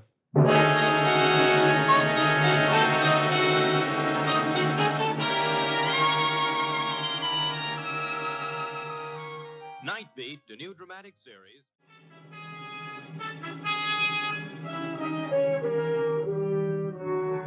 Tonight I had another story to write. Find it somewhere in the 3,000 square miles of Chicago, among the people who are Chicago. People. Ever get the feeling you'd like to forget that word? Close a mental door, snap a psychic lock, and boom, you're alone? Oh, can't do it, pal, because maybe you're people, too. So tonight I watched them again. I wandered south on Western Avenue, crossed Addison, and there was Riverview Park. I walked around there, watching the people hurry themselves from one thing to another, each one trying to catch up with a couple of hours of fun. And then I saw a sign that read, Mentallo, the marvel of the age, knows everything. Admission 25 cents. Okay, I'm a sucker for any man who knows everything and freely admits it. He might even know what makes the world tick, like a time bomb. That'd be worth 2 bits of anybody's money. I went in. Mentallo was in the middle of his act. Battle of Waterloo proper was begun at 11:30 a.m. on June the 17th, 1815. The battle went through 5 distinct phases until the French were routed. That right, lady? Well, yes, it is. It sure is. Now, who's next? Who has the next question? You, sir. You just came in. You seem a little skeptical. Are you talking to me? I am, sir. Maybe you'd like to ask Mentallo a question. Oh, all right. What's the temperature of the sun? Mentallo, the gentleman thinks he's stumped you. The temperature of the visible surface of the sun is about 6,000 degrees centigrade. The interior temperature is estimated at approximately 20 million degrees centigrade. Is that correct, sir? I'll take his word for it. And you can, sir. Now, who's next? Who? I got a question. Very good. Ask it. Mentallo. Yes? What happened? What happened to you on the 15th of last month? What happened? The 15th? Yeah, the 15th. Mentallo. The 15th. Make him get out of here. Get him away. That's all for this show. That's all. Nothing wrong. Nothing wrong. Cheer up, folks. Everything's all right now. They're up. Okay. Thanks. Mentallo, come on. Let's get out of here. It happened again, Phil. Again? You want a doctor? Huh? Now, look, mister, I said everybody clear out. Yes, I know, but this man collapsed. He looks pretty beat. I said get out. Okay. And make it fast. Okay. Real fast.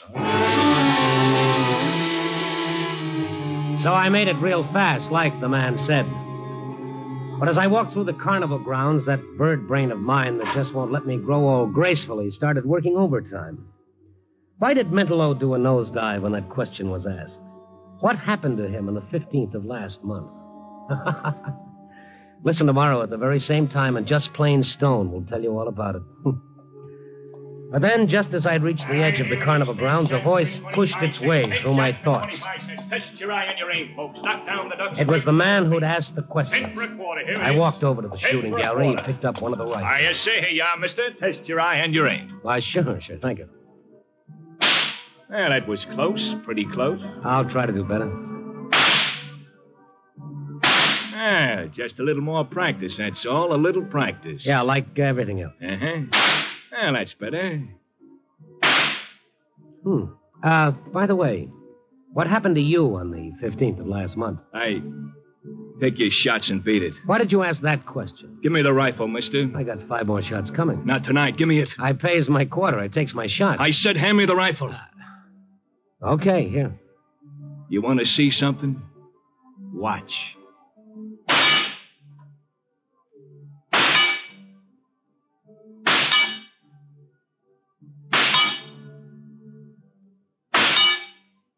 Well, with bullets or words, the man's good. You ain't a Connie man. No? No. But you're awful curious. That's an old family failing and an occupational hazard. Uh-huh. Why did you ask Mentallo that question? Did you know how it would affect him? You know, mister, a couple of months back, a guy picks up one of these rifles. He don't know nothing about guns, see? He gets careless and the gun goes off. At him. He's dead. Accident. Pal, you have a strange, oblique way of making me feel uncomfortable. I see what you mean. Uh-huh. Now you're hitting the bullseye. So long, mister. Okay, twice I got curious, twice I drew blanks. I thought about it some more and then decided to pass it up in favor of the cotton candy. And then I saw Mentallo. He was walking down the midway, but like a man in a trance.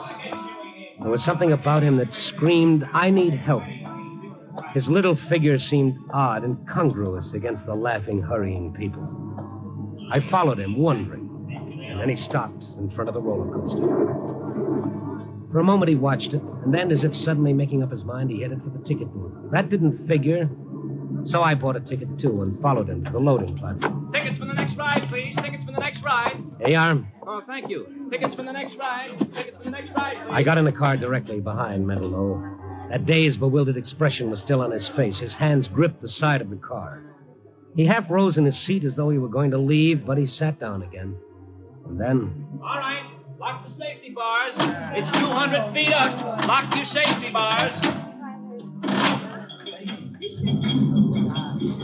We started up the long incline toward the top of the 200-foot grade. I kept my eyes on Mentallo. He gripped the safety bar in front of him until his knuckles whitened under the pressure. A couple of kids behind me began to rib me. Geez, hi. I'm getting scared. Hey, mister, you gotta have a girl with you. I did, but I left her in the funhouse. Oh, what a square she must be. Hey, if you get scared, mister, hold on to me. I'll keep that in mind. Hey, baby, I paid 4 bits for this. Let him grab his own cookie. hey, watch it. We're going over. Here we go! And then it happened. We started down the almost perpendicular drop. Mentallo stood up.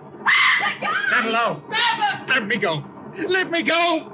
Mentallo struggled to his feet, almost dragged me out of my seat. The safety bar took me in.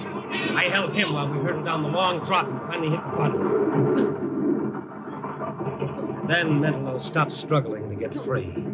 He went limp and sank back into his seat. Why did you stop me? I've got to kill myself.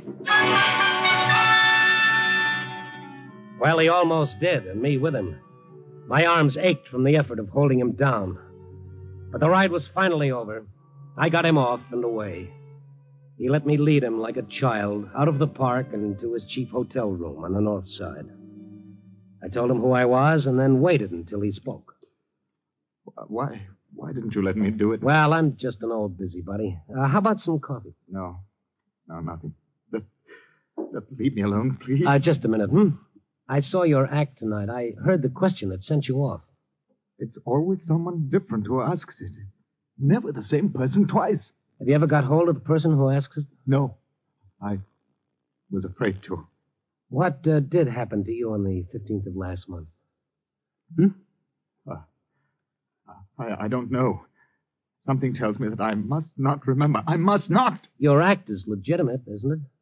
Legitimate? Yeah, no fake. No shills to ask questions you're sure to know the answer to. I have a photographic memory, Mr. Stone. I never forget anything. Yet you've forgotten one day of your life. Yes. You don't believe it, do you? Oh, yes, I do. But why did you try to kill yourself? Because I know that if I do remember, I wouldn't be able to stand it. Don't you have any clue at all? Two things. Two things that mean nothing. Well, maybe they do. What are they? Just streamers in the sky and the name Helene. Streamers in the Sky and Helene. Who is Helene? I don't know anybody by that name. I don't. I tell you, I don't. All right. Now take it easy, Mentallo. Oh, get out and leave me alone. Get out. Yeah. Get out and leave him alone. Phil. Well, my friend Barker, hello. What are you doing here? I brought Mentallo home after he tried to kill himself. What? Mentallo. You all right? I'm all right, Phil, but I don't want to remember. Look, Phil, for what it's worth, he's sick. He's got to see a doctor. No, Phil, get him out of here. Oh, mister, get out. But this man is... Get out and don't come back. Because if you do anything that hurts Mentallo, I'll kill you.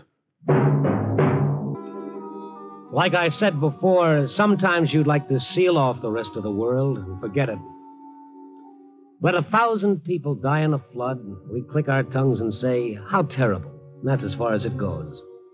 But let one kid scratch himself on a nail and 87 people come running with the iodine. The human reality of what happens to a lot of people at once is too big for us. But what happens to one individual is something each of us can get hold of. I don't know, maybe that's what sent me to a friend of mine, a psychiatrist whom I dragged out of bed. But, Randy, what concern is Mentallo of yours? Oh, I don't know, Ken. Why'd you become a psychiatrist? Why? I see what you mean. Okay, you see what I mean now. What gives with Mentallo? Self-protection. His mind is protecting him. Whatever happened on the 15th of last month is suppressed. The memory is horrible enough to force a complete blackout. Yeah, but he remembers two things, Ken. Streamers in the sky and the name Helena. What do the streamers mean? Almost anything. This guy's symbol for something else. Yeah, he tried to kill himself tonight. Will he try it again? It's likely. Well, what'll set him off again? Hard telling. Question, object, anything. Was Mentallo upset when you left him? Upset? He was practically hysterical. I'd better go with you. Oh, you're worried too, huh? I'd feel better if I saw him. Let's go.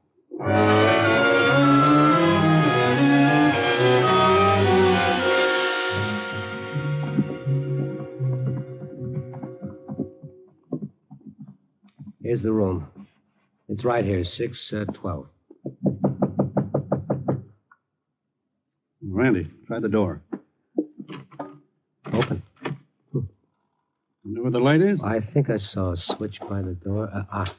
Randy! Mentallo. Don't try to unfasten that buckle. Cut the belt. Lift him. Hurry. All right. Cut that belt. Hurry up, Randy. Is he alive? I think so. All right. Easy, Ken. There. Pulse is still strong. He couldn't have been hanging more than a few seconds before we came in. Poor little devil, Ken. Look, Randy. What? There's something clutched in his hand. But, well, yes, that's a key. That's an old-fashioned house key. Now, why? I don't know. Well, what's your guess? It's hard telling, Randy, but I do know this. He's no longer responsible for his actions. But then the next time he tries anything like this, maybe nobody will be around to stop it. Ken, is there anything that we can do? Is there anything you can do? It's up to him, Randy, but let's get him to my office. We'll see what we can do there.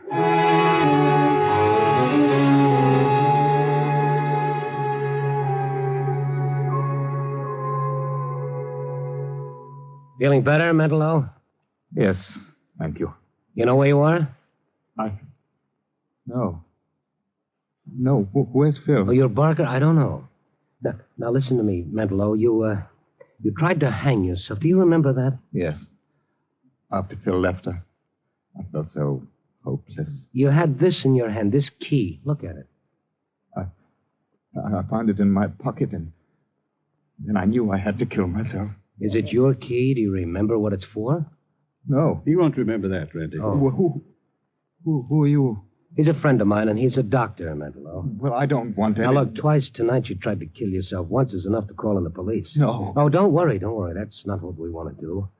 I want to help you, and the doctor wants to help you. Please believe that. No one can help me because I can't remember, and I must not remember. The police will ask questions when they learn you tried to kill yourself. But it's no business of theirs or yours. Why don't you leave me alone?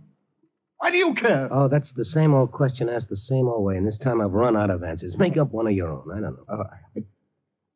I'm sorry. And I believe you do want to help. Yes, we do. Now, look. There'll be no need to call in the police if you'll let us help you. You're sick. Do you know that? You're sick. Let us help you. Oh, all right. Good. Now, You trust Mr. Stone, don't you? Yes, I do. All right. You're going to sleep. When you feel this hypodermic needle, start counting backward from 100. Just a little sting. Then start counting backward from 100. Now. Mr. Stone.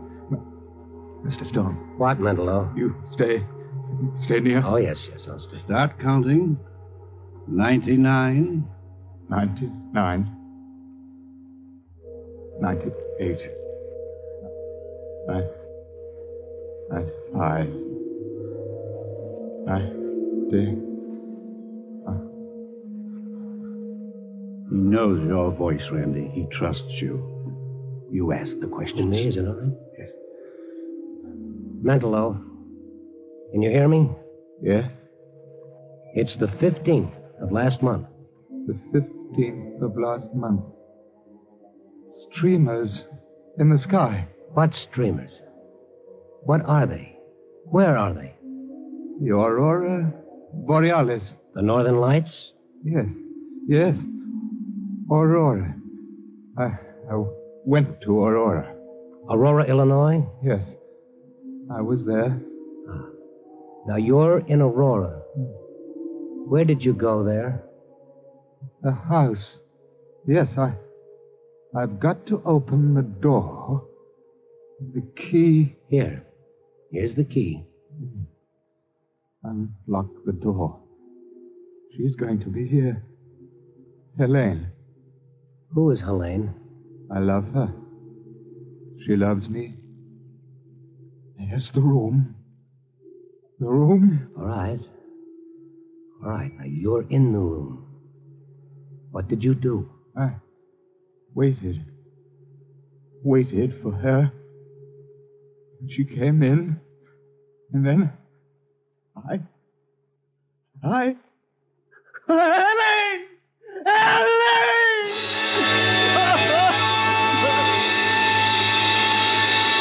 Mentallo. Oh, Helene! Ken, is he all right? Yes. We still don't know what happened. There's one way to find out, Randy. What, find the house in Aurora and take him there? That's it. What we've done here is bring him to recall that far. You see? Now it's a question of bringing back the whole thing, bit by bit. Ken didn't go along. Mentallo didn't want him to. It wasn't a long drive in miles. I watched Mentallo when I could. His face was contorted in an agony of effort as we drove through Aurora slowly, looking for one street, one house. Then... That house. But it's all boarded up. Are you sure, Mentallo? It's that house. All right.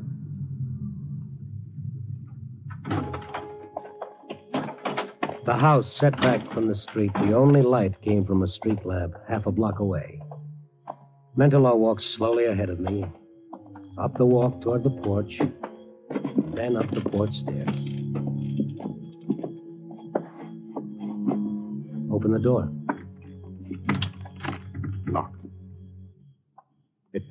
It was locked that day, too. Well, unlock it. You've got the key. Yes, the key.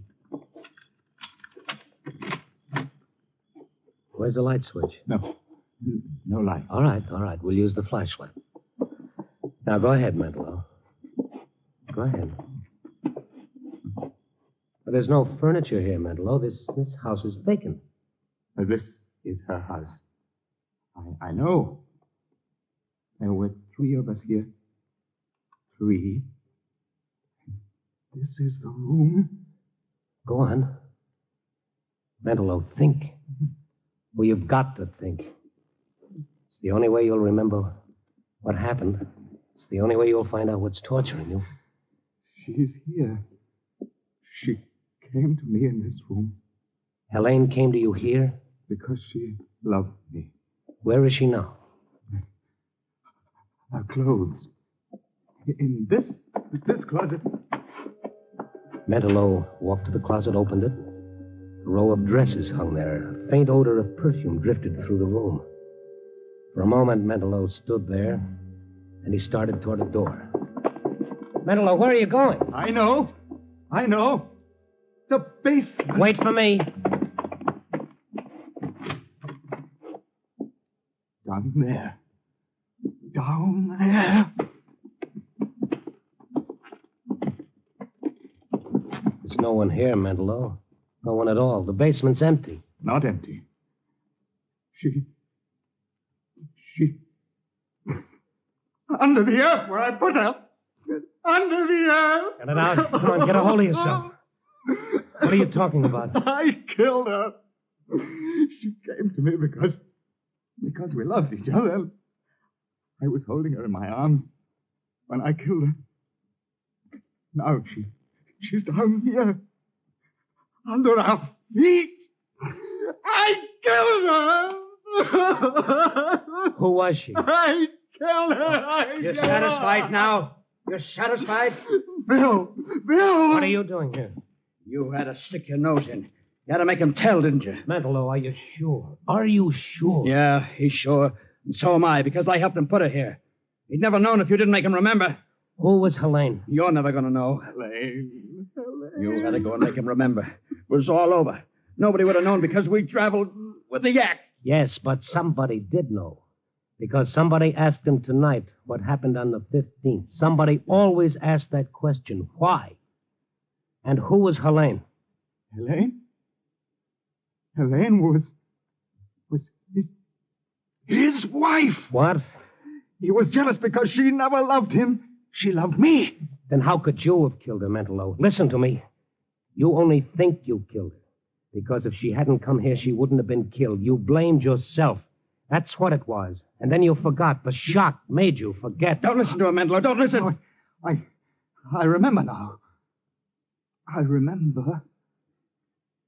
You killed her. Made me believe. But you're not going to tell anybody else about it. Both of you are going to stay here. I'm not afraid anymore, Bill. Because I know now I didn't kill her. You did, Phil. Mentallo went toward Phil.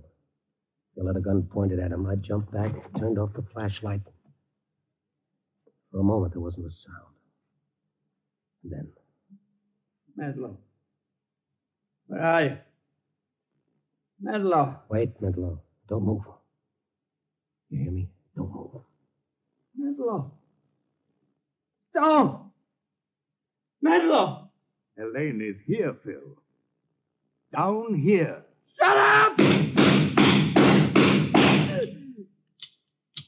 Mentallo. I'm all right. Good. Phil. What's it going to be now? Get me out of here! Away from her! Philip! Get me out of here!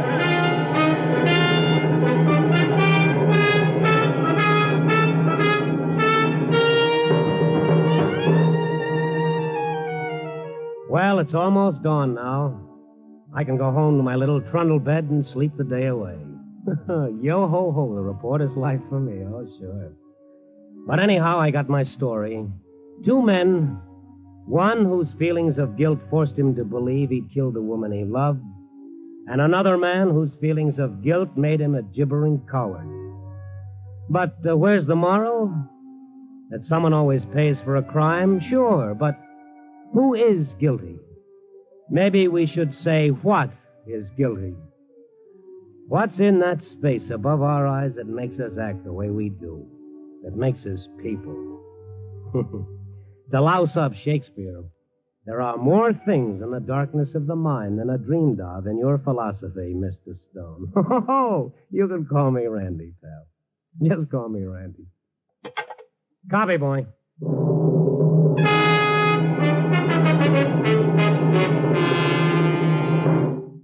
Night Beat, first on the Wheaties Big Parade, stars Frank Lovejoy as Randy Stone.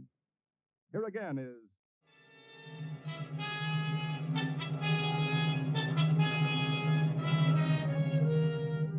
They call my Night Beat stories human interest, which means after you've struggled through the latest atom bomb scare, the latest spy scare, the latest murder, the latest slaughter on the highway, you come to page 17 and Randy Stone.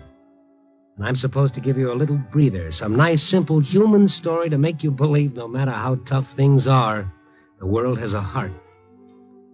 Only every once in a while, it doesn't work out just that way. Human interest.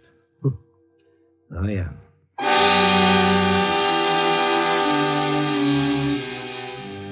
A corpse in a dark alley was the business at hand.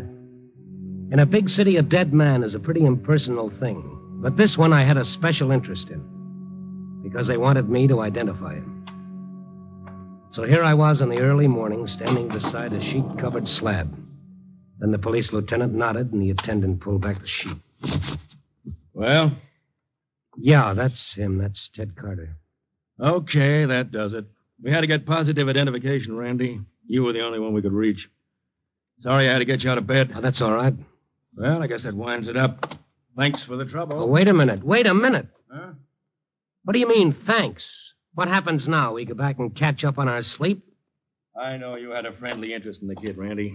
But he got it the way all hoodlums eventually get it. He was going straight, and you know it. What are you getting sore about? Who did it? Who killed him? Go to any book joint, any gin mill, look in any back alley, any flop house. Whoever you find there could have done it. Take your pick. Take my pick? Nobody talks. Nobody remembers anything. No clues. But enough suspects to fill Soldiers Field. In my book, it's murder by person or persons unknown. Oh, just like that? Just like that. Well, maybe for you it's that way, but not for me, Lieutenant. Huh? You want the man who put Ted Carter under that canvas sheet? Well, brother, you just reach out and touch. What are you talking about? I've known Ted since we were kids. We grew up in the same block of tenements. Whenever we got together, I never passed up a chance to make some fancy speeches about Ted going straight and leading a good life. Because he liked me, he finally let me soften him up. He started going straight. You know he did. Now, Randy. Only somebody didn't like the idea of him going straight, so now he's lying on that slab, a tribute to my eloquence. It's crazy to think that way, Randy. Okay, it's crazy. If I don't find out who killed Ted Carter, I'm going to start having some lousy dreams, Lieutenant. And I'm a guy who likes to sleep sound.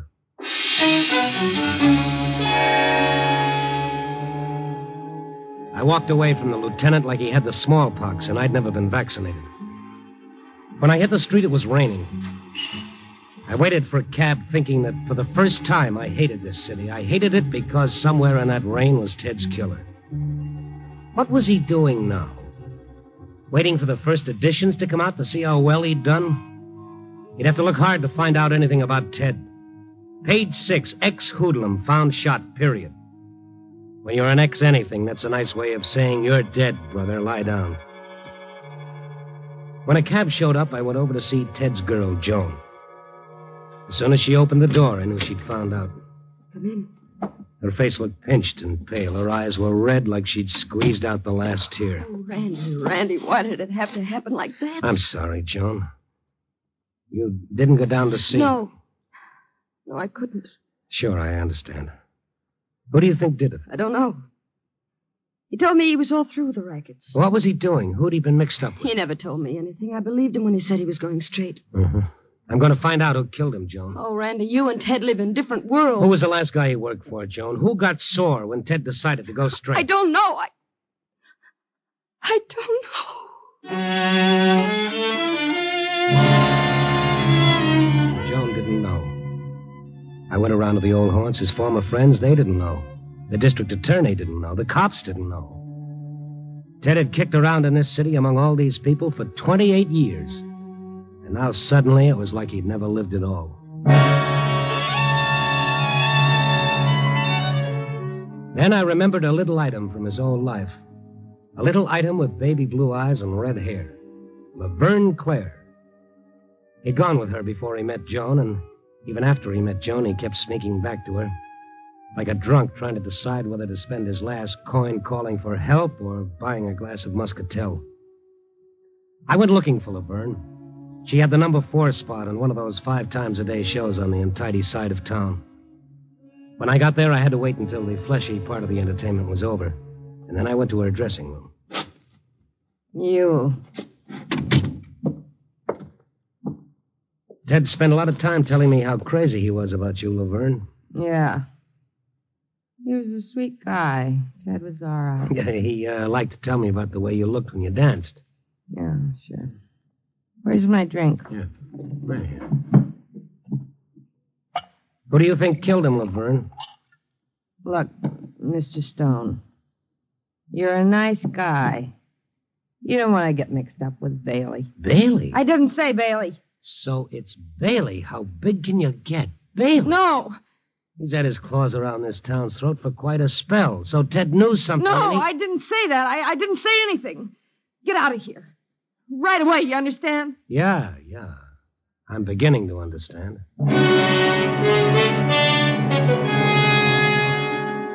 So I had myself a lead, only what a lead. Bailey, the new type gangster, suite of offices in the Loop, a home in the country, patron of the arts. The kind of rat who wouldn't be caught dead nibbling on anything but imported Roquefort. After I told Joan of my lead, I went to see the lieutenant who told me to take my pick as to who killed Ted. I'd taken my pick. Bailey? Randy, you surprise me. You don't really expect me to arrest Bailey. You want to bet? What have I got to go on, a drunken dame? Well, arrest him on suspicion. Sweat it out of him. Sure, just like that. Oh, so you won't touch Bailey? Give me something to go on, and sure, I'll touch him with a baseball bat. But it's got to be good, Randy. It's got to be good. I couldn't stop. I was like a snowball that somebody started rolling down a hill. Ted was dead because he believed in me. I couldn't forget that any more than I could forget my name. Then I remembered my job. The paper, sure. Why not? What big shot racketeer sends for his aspirin every time someone mentions the back alley murder of Ted Carter? When is the district attorney going to get wise and change the address of Mr. B from an uptown penthouse to a downstate death house?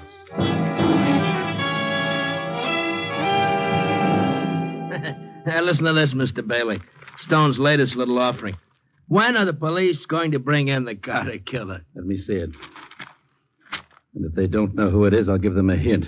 Think of Daly and reach for the letter B. How long is he going to get away with it? Hand me the phone. Yes, sir.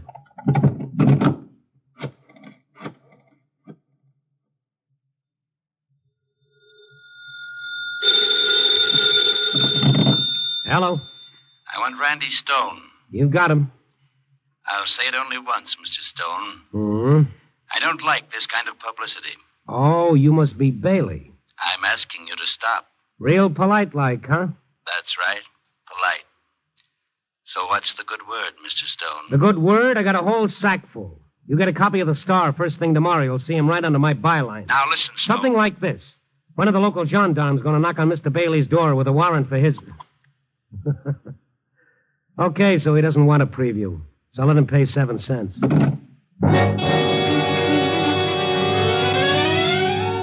Well, that was more like it. I started feeling like one of those uranium prospectors when the Geiger counter starts to click. So Bailey was beginning to squirm. Well, and him it looked just fine. I was feeling pretty good when I headed for home. I opened my door and stepped inside. I've been waiting for you, Mr. Stone. My name's Jerry. Well, Jerry, as long as you're here, make yourself at home. You're a humorist, aren't you? Like your friend Ted Carter. What do you know about Ted Carter? He was the regular card. Okay. What do you want? Mr. Bailey sent me over to take a look at you. Your boss? Mr. Bailey.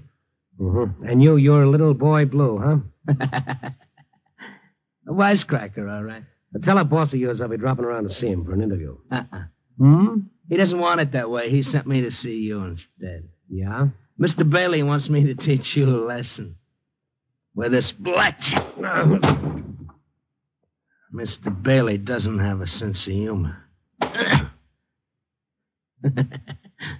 Wisecracker.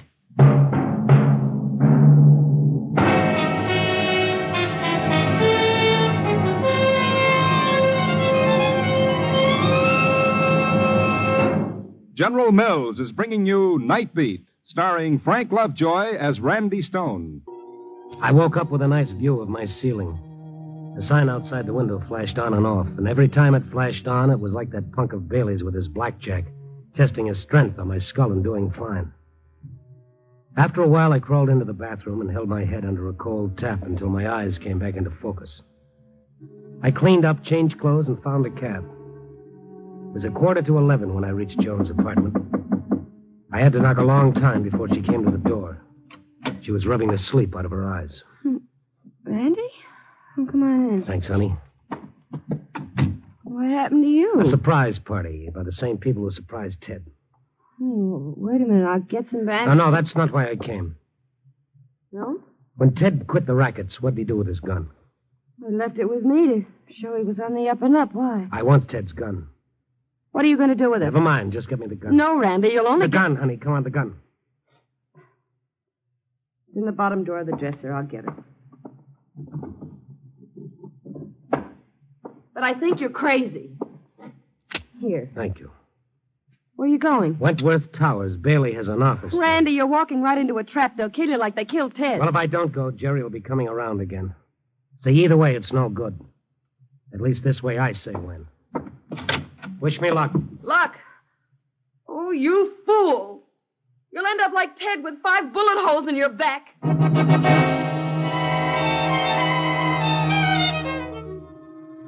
When I got to the Wentworth Towers, it was almost midnight. The front door was locked. The only light in the lobby came from the night elevator. An old man sat inside the elevator dozing. I pounded on the window. He got to his feet and he started walking toward me. He snapped the lock and pushed open the front door. Nobody in this building now. All the offices are closed. Not all of them, Pop. I have an appointment with Mr. Bailey. You have? Okay. I'll take you up. 34th floor. Come on.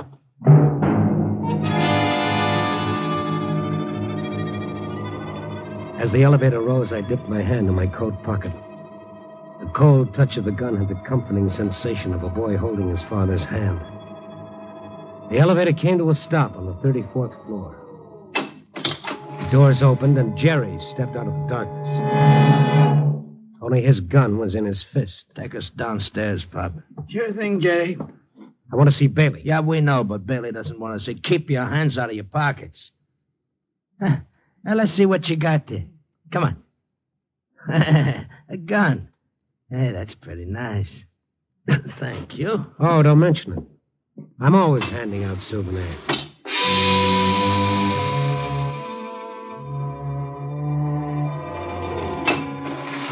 You go out first, Pop. Open the street door. All right, Jerry, I'll get it open for you. Is everything all right, Pop? Is it all clear? Why don't you go out there and see? Here, I'll help you. Hey, what? I shoved the kid out, pushed the lever that slammed the door shut, started the elevator going up. I could see little lights blink on the instrument panel as I passed each floor. Bailey was on the 34th floor, and I was getting closer and closer. And then it stopped. I kept punching the lever again and again, but the elevator wouldn't budge. I tried to open the door, but it was sealed tight. Signals on the panel said I was stuck between the 11th and 12th floors. Little Boy Blue and the old man had gone to the basement and switched off the power of my elevator. I didn't have to be a mastermind to figure out what would happen next. They'd bring up one of the other elevators and come after me. I began to feel like an animal trapped in a cage. Yes, the other elevator was on its way right on cue. I was trapped, but good. But as long as I was between floors, they couldn't get to me either. Little Boy Blue figured it that way, too. Are we going to get his elevator down here so we can get at him? You wait here, and I'll go down to the basement and get him down to the 11th with the emergency crank. All right, but hurry. It was turning into a big evening. In a couple of minutes, I could feel my elevator inching down toward the 11th floor. I looked around for some kind of an out, and then I saw the little emergency door on the roof of the elevator. I climbed up on the old man's stool and pushed the door upward. And I started pulling myself out of the cage. Now I was standing on top of the elevator, hanging onto that greasy cable that ran down from the roof. I heard a shattering of glass, which meant the kid was using his gun butt to break through the little glass window in my elevator door so that he could reach in and spring it open. That was nice figuring. Now, if I could figure a way to stay alive for the next 5 minutes, Mr. Einstein could move over. Where is he? How can he get out of here? He couldn't. Hey, Jerry, look up there. What? The trap door's open. He's on top of the elevator. Yeah? Now that ain't playing fair. How many floors in this building, Pop? 35. Why? I've always wanted to run an elevator. Let's see how fast we can get to the roof. Jerry. Shut up. Hold on to your hat, Stone. We were rising a mile a minute. All I could do was sprawl down and watch the roof of the building coming at me, faster and faster. The roof rushing to meet me like we were lovers from way back, faster and faster. Almost to the top. Almost.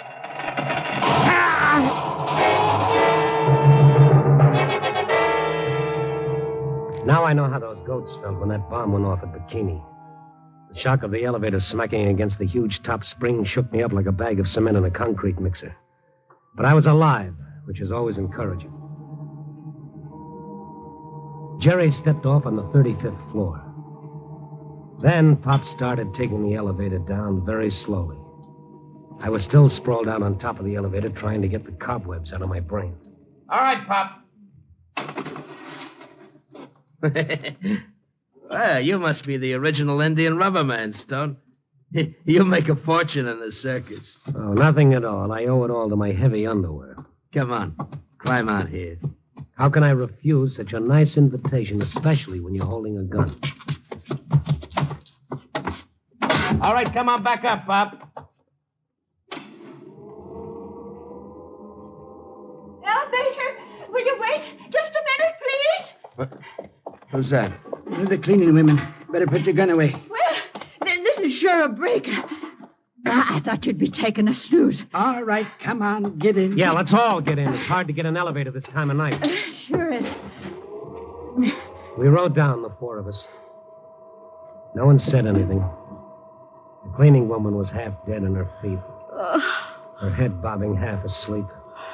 That lovely, innocent, tired old gal was saving my life as long as she was with us. I'll get out on the 3rd floor, Pop. I'm going to the dressing room. 3 it is. Here you are, number 3. Thank you. Good night, Pop. I'll see you, Pop. I get off here, too. No, you don't. This isn't the main floor. For me, this is the main floor. Stone! Come back here, Stone! I raced down the dark hall, past the cleaning woman who stared at me with her mouth wide open. In the distance, I saw what I was looking for. A little red sign that said stairway. My little pal was right behind me. I got to the stairs, started down 2 or 3 at a time. He was right on my tail. You're not getting away, Stone! I had to get out of here fast. This party was getting rough. I reached the main floor, but instead of going through the lobby, I ducked behind the cigar counter. The kid raced by and went through the front door looking for me on the street outside.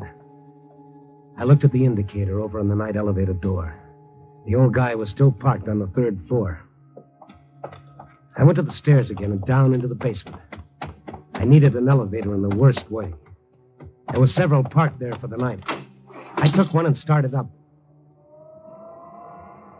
I was getting to be a regular genius with these elevators, but this was going to be the end of the little game. I was finally on my way up to Bailey.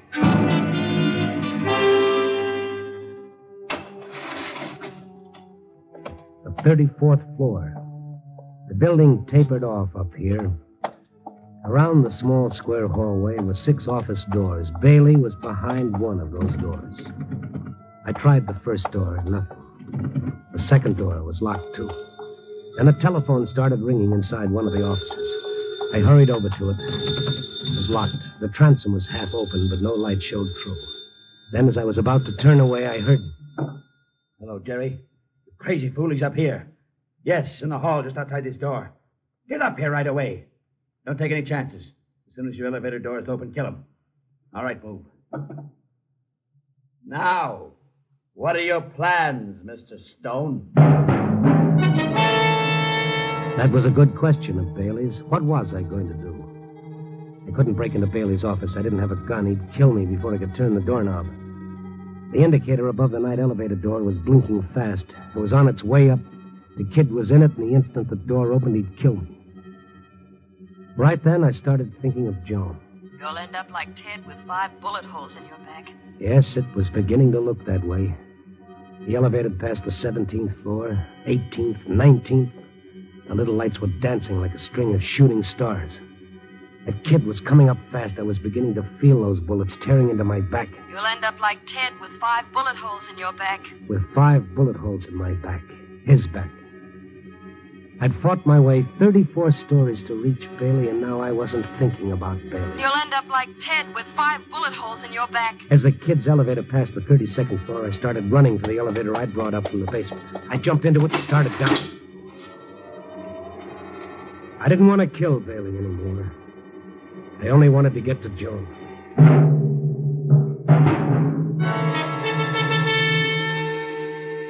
Joan was waiting for me when I got to her apartment. She wanted the whole story, everything that happened. When I finished, I watched her relax a little. Oh, then you didn't kill Bailey. No, Joan, I didn't kill Bailey. Oh, police siren. Sounds like it's stopping in front of the house. Yeah, they came here sooner than I expected. Sooner than you would... Randy, you've been lying to me. You did kill Bailey. They've come to arrest you. You lied. I haven't lied, Joan. And they haven't come to arrest me. What? They've come to arrest you. Me? For the murder of Ted Carter. Randy, what are you talking about? I didn't... Oh, yes, you did. You said the wrong thing tonight when I went out to get Bailey. What do you mean? You said I'd end up like Ted with 5 bullet holes in my back. How did you know about that? Mm-hmm. It wasn't in any of the newspaper stories. You never went to the morgue. There was no way on earth you could have known unless you killed him. I'll be right with you. Well, that's the police, Joan. Any more questions? Yes. Do you know what it's like to be in love like that? I was willing to do anything for him. Scrub his floor, wash his clothes, give him a good home, anything. But he always kept going back to Laverne. The way I loved him, do you think I could let any other woman... Okay, boys, I'll let you in. But I want you to know one thing, Joan. No matter what you thought, Ted really loved you. You see, Laverne represented his old world. But with you, he was going to have a new life. You remember that, will you? Okay, boys, she's all yours.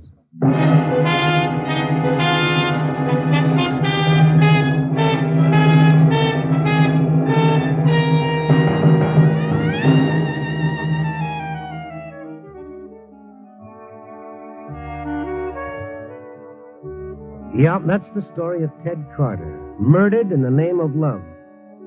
Okay, if that's what love does to you, I'll spring along with canasta. I'm just feeling low tonight. Because murder is only a symptom of what we're suffering from. The disease is selfishness and jealousy and greed. Too many of us have decided that the golden rule might have been all right for Grandpa, but nowadays the fashionable thing is dog eat dog. Oh, relax, Randy, boy, relax. It's always a tough world at 5 in the morning with a stale cup of coffee and a second-hand ham sandwich at your elbow. Cheer up, kid. Look what's coming up over the loop. The sun. Thank you, Smiling Sam. Copy, boy.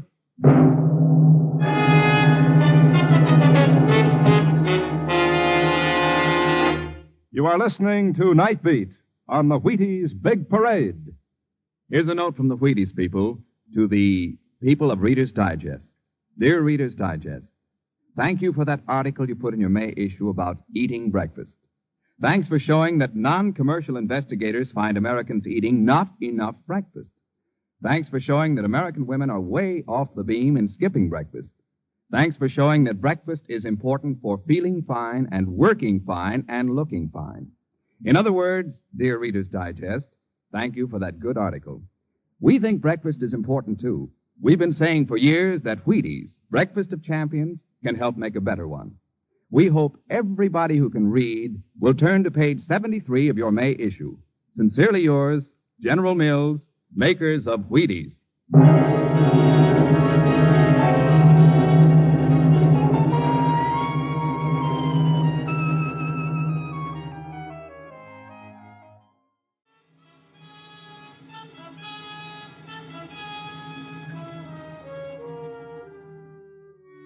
Ever look at people as you pass them on the street and wonder what their lives are like?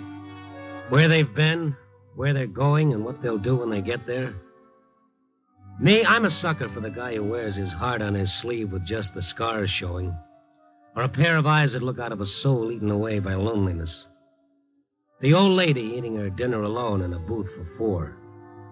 The lone drinker in a plushy bar who toasts his reflections in the mirror and wishes that he was too drunk to see it. Sometimes the busiest street in the city can be the lonesomest spot in the world. And tonight it had seemed like that as I drove through the dark city.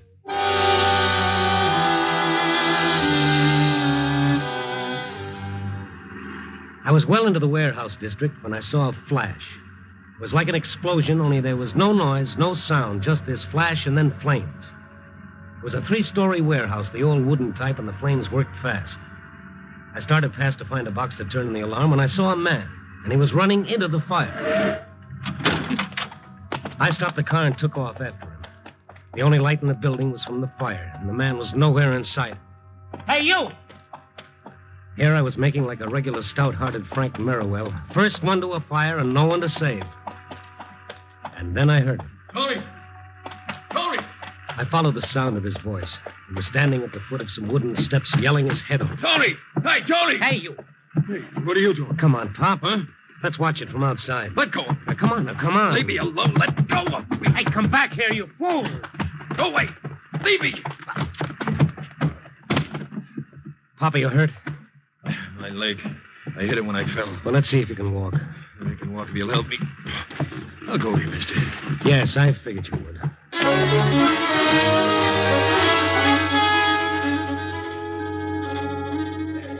I half carried, half dragged the old man.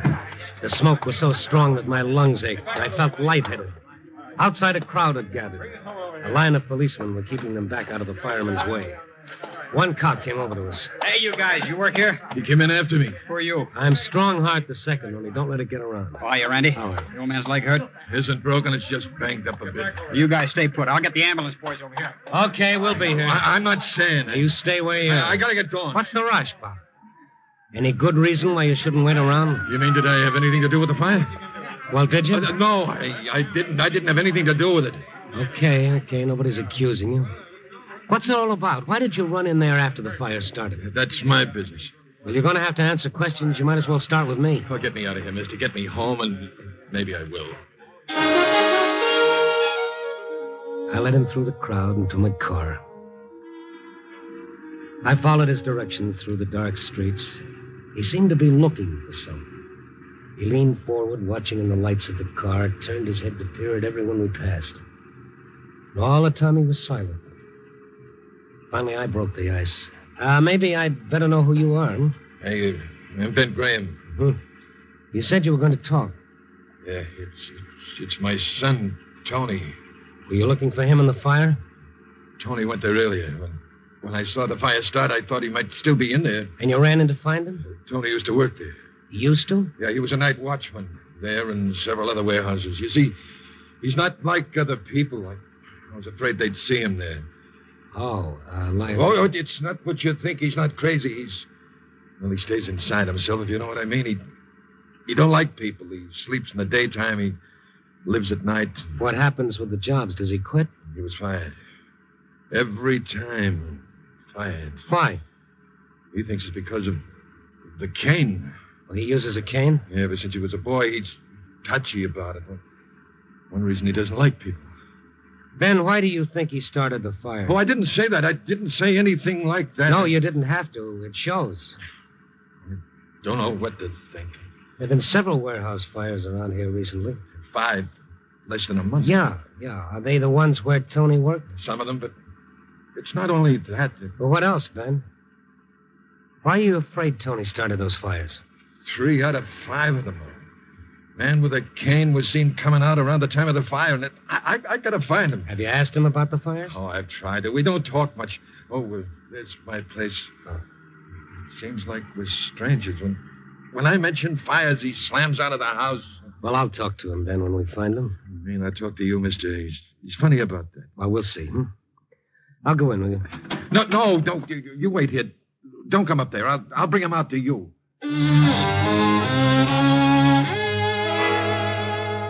Ben Graham staggered up the short walk to his little shed. What was he hiding? What was he afraid for me to see? I heard him open the door without a key. The light switched on. After a few seconds, switched off, but Graham didn't come out. I waited a few minutes and then made my way to the darkened house. There was no sound from the inside.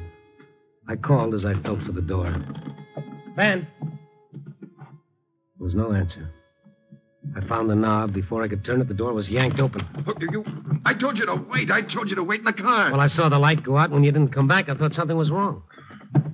Come on, there's nothing wrong. Get back into the car. Tony's not here. We got to find him, Ben. I know, before the police do. But where? We'll try some of the warehouses. That's where he hangs out. Which ones? Are they near here? Yeah, around. Well, then why don't we leave the car here and walk? No. Get in. What are you hiding, Ben? What do you want to get me away from? You wanted to find out or not? All right. Where to? Block down and block over. Young and Wilson's warehouse. You seem to know a lot about these warehouses yourself. I've been working in them most of my life. That is, I used to. Mm-hmm. This Young and Wilson, is that where the next fire is supposed to take place? I hope not, mister. I hope not.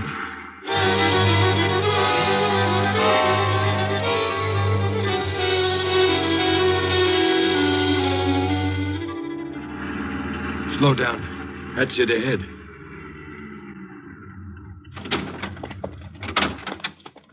The building's dark. The watchman's inside. Over here. You do know your way around. Here? What do you want? Tony here? Who wants him? Oh, you. Get away from that door. Don't come around here, Graham. Have you seen Tony? No, he's not here. Now get moving. What is all this? You're a stranger around here, you'd know. I'd know what? About Ben. He's a bad luck omen. Anywhere he goes, trouble starts. Somebody gets hurt or a fire breaks out. Once a watchman was killed. There's always accidents. It's him. What kind of superstition is that? Maybe a superstition to you, but not to us. All the watchmen know. Ask any of them. Now move on. Well, what's that all about? It's true what he says. Oh, coincidence. Call it any name you like. It happens. It can't help it. It just happens. That's why you're not working now? Oh, nobody will hire me. They all know. Sometimes they think of excuses, but mostly they're like him. They run me off. Well, you could get some other kind of work. Oh, I've tried, but they ask me where I worked, and when they check, they find out they don't need me. Listen. Stand back. It's Ken. Tony? Soon see when he turns that corner. What are you doing with a gun? Keep out of the way. You're not going to... Don't talk. That's not a cane. That's a nightstick. Policeman. Hey, you! Over there! He won't find me here. Hey, wait a minute. Hey, wait a minute. What's the matter with old Screwball? With who? Ben Graham. Well, you know him? Sure. Everyone around here knows him. Rather have a black cat cross my path than Ben. Why? Wherever there's trouble, you'll find him. See the fire tonight? Oh, yes. Why? I'll bet he was there. Every time there's a fire, someone swears Ben was there. Hey. Mm-hmm. Yeah. What was it the watchman had said? Somebody gets hurt or a fire breaks out? What about the fires where a man with a cane was always seen and another man who nobody wanted around? Well, why did Ben run when he saw the police? Why was he carrying a gun? I decided I wanted to see the Graham shack again. What was he hiding in that house? What was it he didn't want me to see? The little building was dark when I went up the walk. If either Tony or his father was there, he didn't want anyone to know about it. I knocked once before I turned the knob. I thought I heard a movement in the corner. Ben? Tony? Anybody here? I felt along the wall for a switch. There was a sound like the cry of a cat. What do you want? Please answer. Oh, I'm sorry. I frightened you. I'm looking for Mr. Graham. My husband or my son? Both of them. What is it? What's happened? Oh, nothing's happened. I just wanted to see them. There is something. I know there is. No, it's nothing, really. Now, why don't you lock the door when I leave so no more bad dreams can come in, huh? I can't lock the door. I can't move out of this bed. Oh, you're paralyzed. I didn't know. I'm sorry. I wouldn't have laughed. It's all right. I like to hear it. No one laughs here. Won't you sit down? No, I can't stay. I've got to find Ben or Tony. What have they done, mister? Oh, they haven't done anything. You're just like them. They won't tell me anything either. I lie here alone in the dark. Can't move. No one will tell me anything. Well, I just wanted to give them a message. No, you didn't. Don't try to fool me. Nobody wants them. Either of them. I'm sorry I disturbed you, Mrs. Graham. Is there anything that I can do for you? You can talk to me. Just talk to me. They don't talk, Ben and Tony. They're dark men, both of them. Why do you say no one wants them? Has there been trouble? There's always been trouble. What are they into now? I don't know. I better go find them. Is it the fires? You know? I've guessed. It is. It is the fires. Now, don't upset yourself. Ben and Tony are all right. They won't tell me. They won't talk about the fire. I ask them and they won't answer. I know. I tell you, they're all right. I just talked to your husband, to Ben. I thought he came here. They don't come here. All these years I've laid here alone. They don't come here but to sleep and to eat. Well, Ben was here a little while ago. He turned off the light and waited in the dark. What did he want? What was he waiting for? We were looking for Tony. What has he done? I've got a right to know. I'm his mother. Well, Ben thinks that Tony started the fires. Tony? Tony started the fires. He did. He did. Tony started the fire.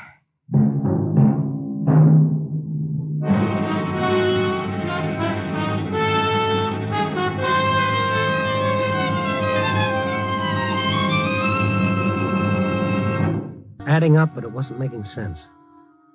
First, I drag a man out of a fire, a man who's carrying a gun.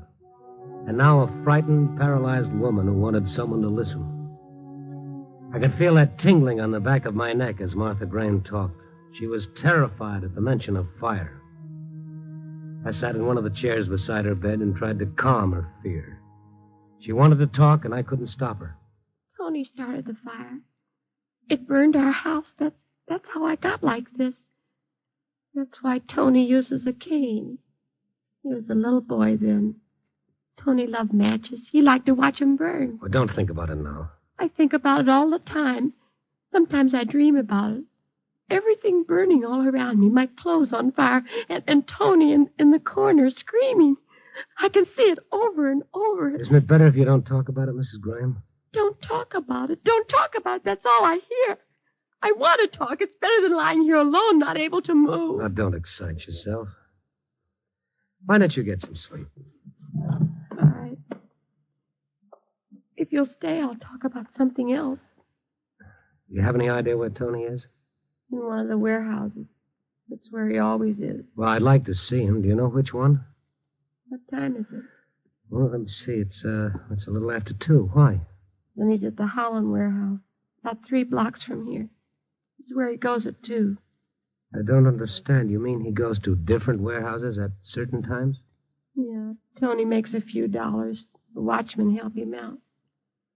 But he never talks to me. Well, it's hard for all of us to talk sometimes. You say Tony will be at the Holland warehouse at 2. Yeah. Tony tells me where he'll be. I don't worry if I know. And Ben, will he be there too? If he's looking for Tony, he will. Well, thank you. I must be going. Will you do something for me, mister, before you go? Well, sure. What is it? Laugh for me. I just want to hear you laugh.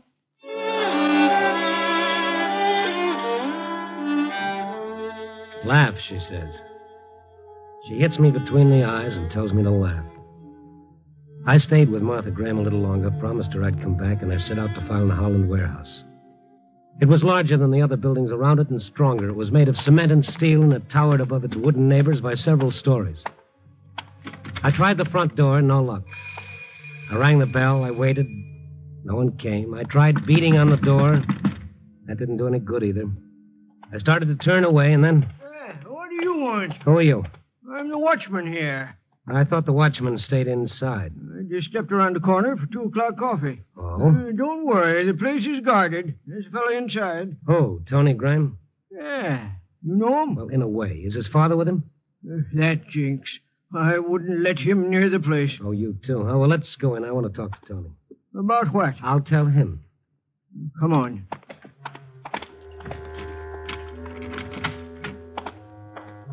Where's your light? Got a flash here. Tony! Tony! Tony! That's funny. Well, it's a big building. He's probably on one of the other floors. Shouldn't be. We punch a time clock here. This is the time we're supposed to check in on this floor. Where is the clock? Over by the stairs. Lights are there, too. Not like Tony not to be here. You mean you've left him here before? Sure. He helps a lot of the guards. Kind of relieves them like. We all pay him a little. That way he can have a job and his old man don't know it. Better with these lights. Well, there's your light and there's your clock, but no Tony. Can't understand it. Let's try upstairs. We'll take this freight elevator. Are you in all the aisles here at least once during the night? That'd be pretty hard to do with all those rows of boxes and crates. Hey, you don't think something's happened to him, do you? I hope not.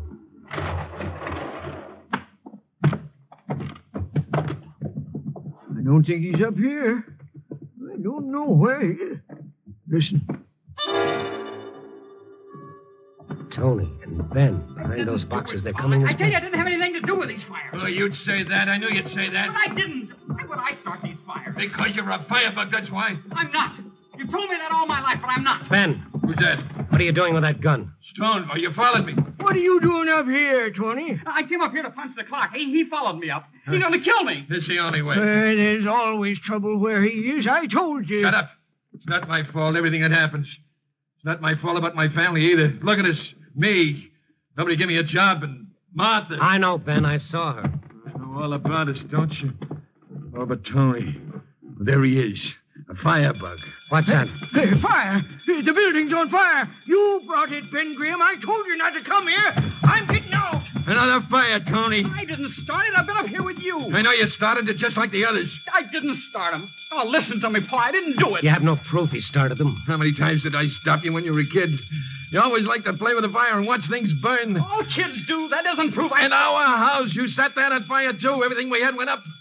We've never had anything since. Haven't I been punished for that fire?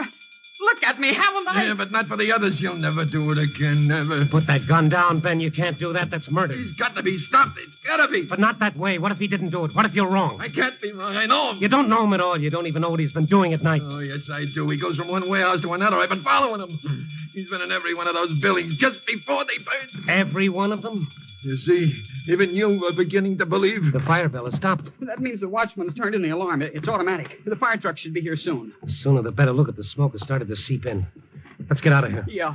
You're not getting out of here, Tony. I can't let you. Listen, you can't do it, Ben. It's like a lynching. You can't be the judge and executioner, too. I can't take any more. Martha, the way she is, and Tony like this. You know what they'll do to him. An asylum. I couldn't stand that. It's better this way. Smoke, will you put that gun away, Ben? Tony, I don't want to do it, but it's the only way. There's one other way. Stay away from me, Tony. I don't want to hurt you. Stay away. I'm not much of a target with the smoke. Stay away. Give me the gun. Give me the gun. Give it to me. Grab the gun, Tony. I got it. All right, now, come on. We're getting out of here. Let it in now. Come on. Let go my arm. I said come on. Tony, show us the way out. If I can, Mr. Stone. If I can.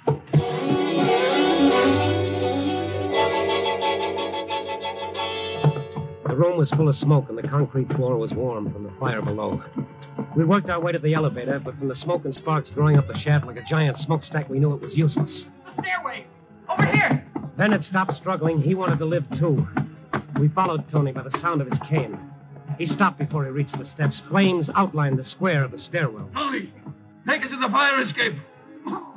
Where is it? The other side. Down this way. Ben was coughing and gasping for breath. Once he stumbled, nearly fell. For a second time in one night, I was helping him out of a fire. Through the smoke, we saw the light of the red exit sign. We leaned against the door and we found it open. A policeman was on the landing. I was coming after you. Watchman said you were here. He helped us down to the street and away from the building. You just took another one out. Over here, the firebug. The firebug? Oh, no. Ma, you're walking. Oh, no. Martha, it can't be. Who is she? The old man's wife. But she can't walk. She's paralyzed. What's it all about, Martha? My men and those warehouses. They acted like I was already dead. She was hurt in a fire a long time ago. Oh. You can walk. Better than me. Nobody'll care. Oh, sure we do, Ma, sure. Did you start those fires? Yes, I started them. That's what they did to me. And after I was hurt, they left me alone. They let me lie there alone. First, I got so I could talk, but you wouldn't talk to me. I couldn't, Ma. Seeing you there like that and knowing it was my fault. Nobody came in. All those years, nobody. You can walk. Then I got so I could walk.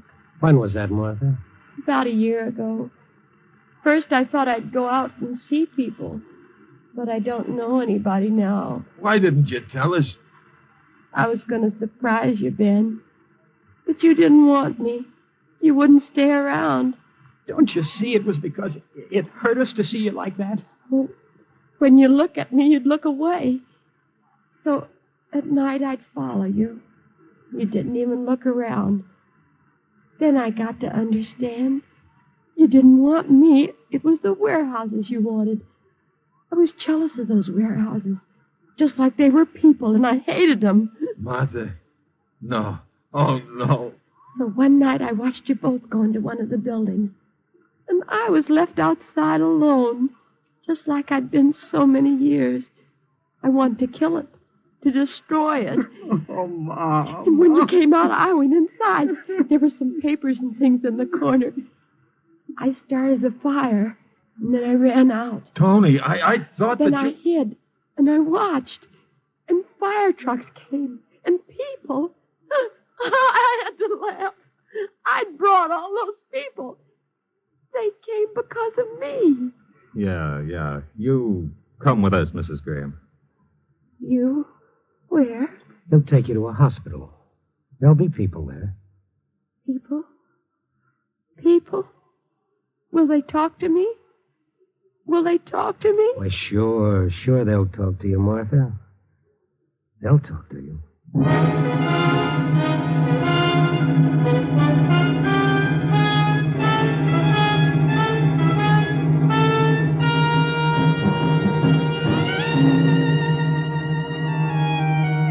Some story, huh? Brother, sometimes the night is even deeper than we think. A moral, too? Well, it seems to me it sticks out all over the place. The Graham's loneliness proved about as deadly as poison. Even more deadly. At least poison kills quickly. But there's an answer to loneliness, and it's so simple it chokes you. Loneliness is a prison that separates you from the world. And you can escape from that prison in only one way. By freeing another. Oh, yes, indeed. None but the lonely heart's stone. Copy, boy.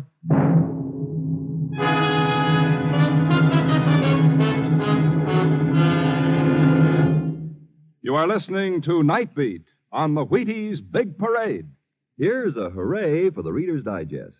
This hooray is sent up by the Wheaties people because the Reader's Digest has printed a very smart word or two on breakfast in their May issue. Most people don't eat enough breakfast, reports the Digest. Most people would feel better, look better, work better if they did. The Wheaties people suggest you try the Breakfast of Champions as the better part of a better breakfast and see just how true the Reader's Digest article is.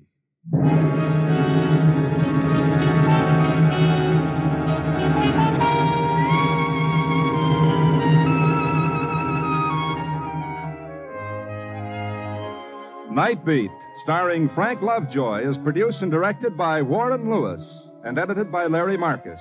Tonight's story was written by Joel Hunt, with music by Frank Worth. Others in tonight's cast were Sarah Selby, Paul McVeigh, Sam Edwards, Junius Matthews, and Frank Gerstle.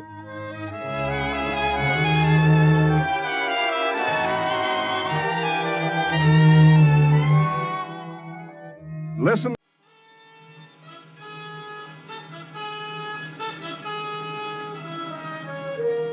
It was one of those lousy moods I had. Spring in the air, 5 o'clock in the afternoon, and nothing ahead of me except another day's work. A broken leg and a month in bed. I should be so lucky. I started to walk down Michigan Boulevard. By the time I reached the art museum, I hated the whole world. Everybody was going home, and I was going to work. So, like a school kid playing hooky, I turned into a patch of grass landscaping the museum. And I sat down on a bench. At the other end of the bench was a little old guy. He was thin as Melba toast, and he was staring at a pigeon perched on the fountain. I was beginning to feel persecuted, like I was the only one in the whole wide city who had to go to work. In a nice, lazy kind of way, I was beginning to wish I was dead. I wish you were dead. At first, I didn't know where the voice came from. There was no one in back of me. There was no one around except the little guy at the other end of the bench. There. I did it again. You know, that's not a very nice thing to say to somebody you don't even know. Oh, I'm sorry. I didn't think you heard me. Oh, certainly I heard you. Why would you wish a thing like that on me? Oh, but I didn't mean you. Not at all. Because if I did, you would now be dead. You mean I would be dead? It's terrible. Just terrible. Well, if it wasn't me, you just said that too, then who was it? The pigeon. Pigeon? The one that was on the fountain. I see. And what happened to the pigeon? He died. The pigeon died? Oh, yes. It'll happen every time. I'll get the bird and show you. Yes, it's dead, all right. You see? Perfectly dead. Oh, now look, Mr. Fettle is my name. Yeah, Stone is mine. Randy Stone, and I guess I'll be running along. Oh, I thought perhaps you could help me, Mr. Stone.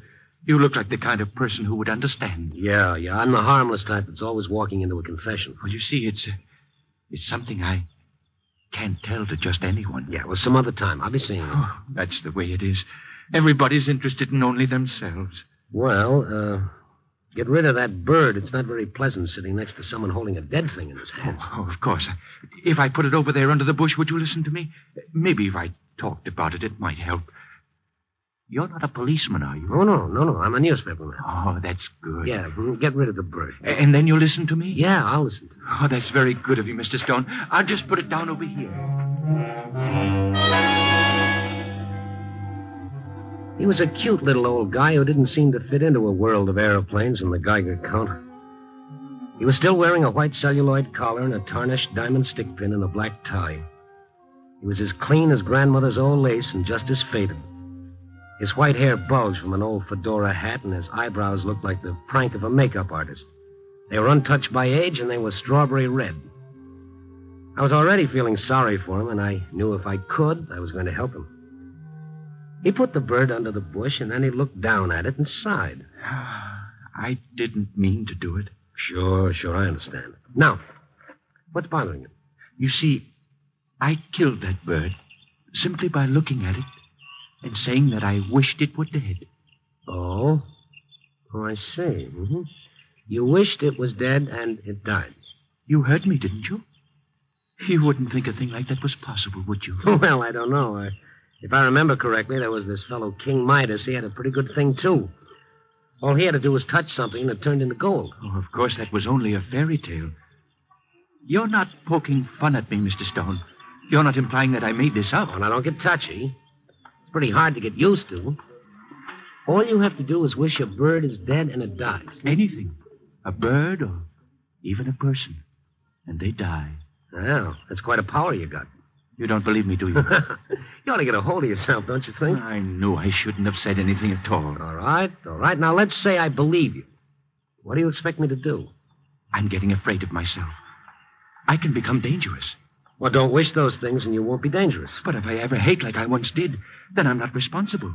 The words would just come out. It would happen. You mean you could wish I was dead or anybody and they'd die? That's what I've been trying to tell you. I don't want to hurt anybody, Mr. Stone. You still don't believe me. Oh, I think it's a perfectly wonderful story. Now I gotta go. Oh, please don't go. Don't leave me, Mr. Stone, please. Take your hands off my coat. Do you mind? I want to go to work. But listen, I killed a man. Oh? I killed Mr. Brown. Mr. Brown? Arthur E. Brown, president of the Utilities Loan Company.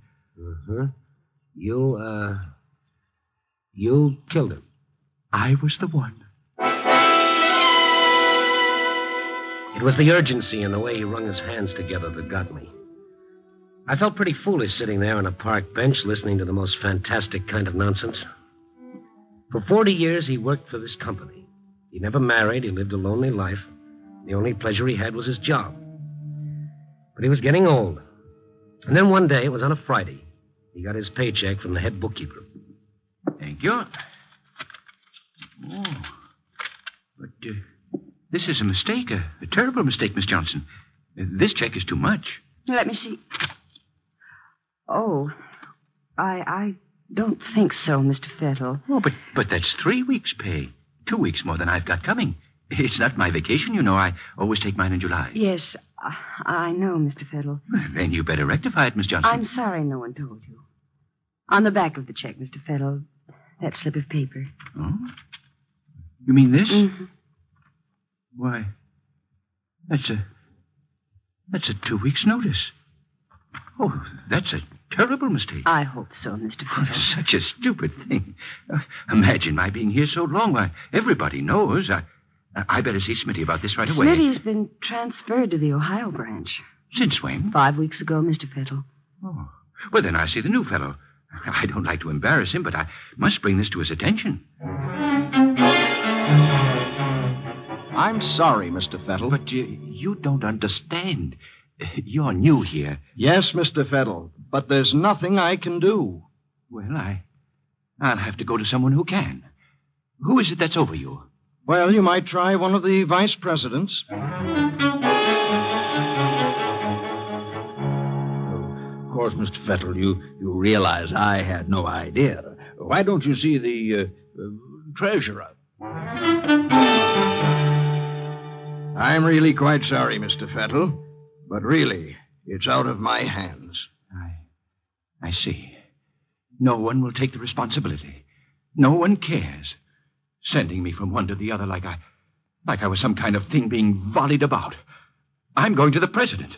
I'll tell Mr. Brown. Mr. Fettle went up another flight of stairs running, right through a whole pool of minor executives, straight into Mr. Brown's office. Brown was sitting there in an enormous leather chair, a very huge, fat man. His face was red and puffy. Instead of breathing, he seemed to gasp. He was that mad when Mr. Fettle walked in unannounced. What are you doing in my office? Mr. Brown, I just had to see you. There seems to be no one to take the responsibility for this. You see, I've been here so many years. They just don't seem to realize how long I've been here. I wanted you to straighten it out for me. Get out of here! But it's so unfair. Get out! I said get out of here! The hatred that had been piling up in Mr. Fettle had now found a target. He looked Brown squarely in the eyes and said it right to his face, right out loud. I wish you were dead. You what? I wish you were dead. Oh, he's dead. Somebody, quick! Mr. Brown is dead!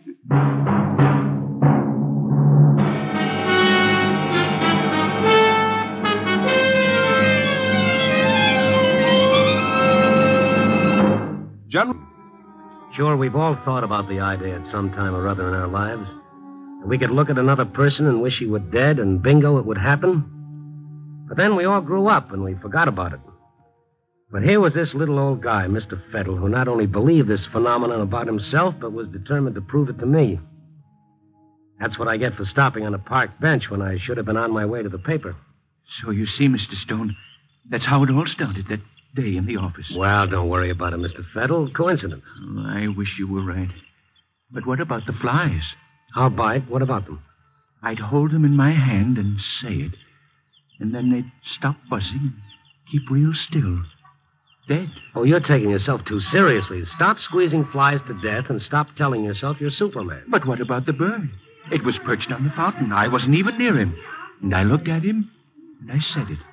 And then, just like that, it fell to the ground. Dead. Uh-huh. First it's Mr. Brown, then it's squeezing the flies, and finally the pigeon. Oh, go on home, Mr. Fettle. Go on home before I begin wishing you were dead. I knew I shouldn't have told you. Now I don't know where to turn. I've got the strangest feeling, a terrible need to test everything. Just to go around wishing things were dead.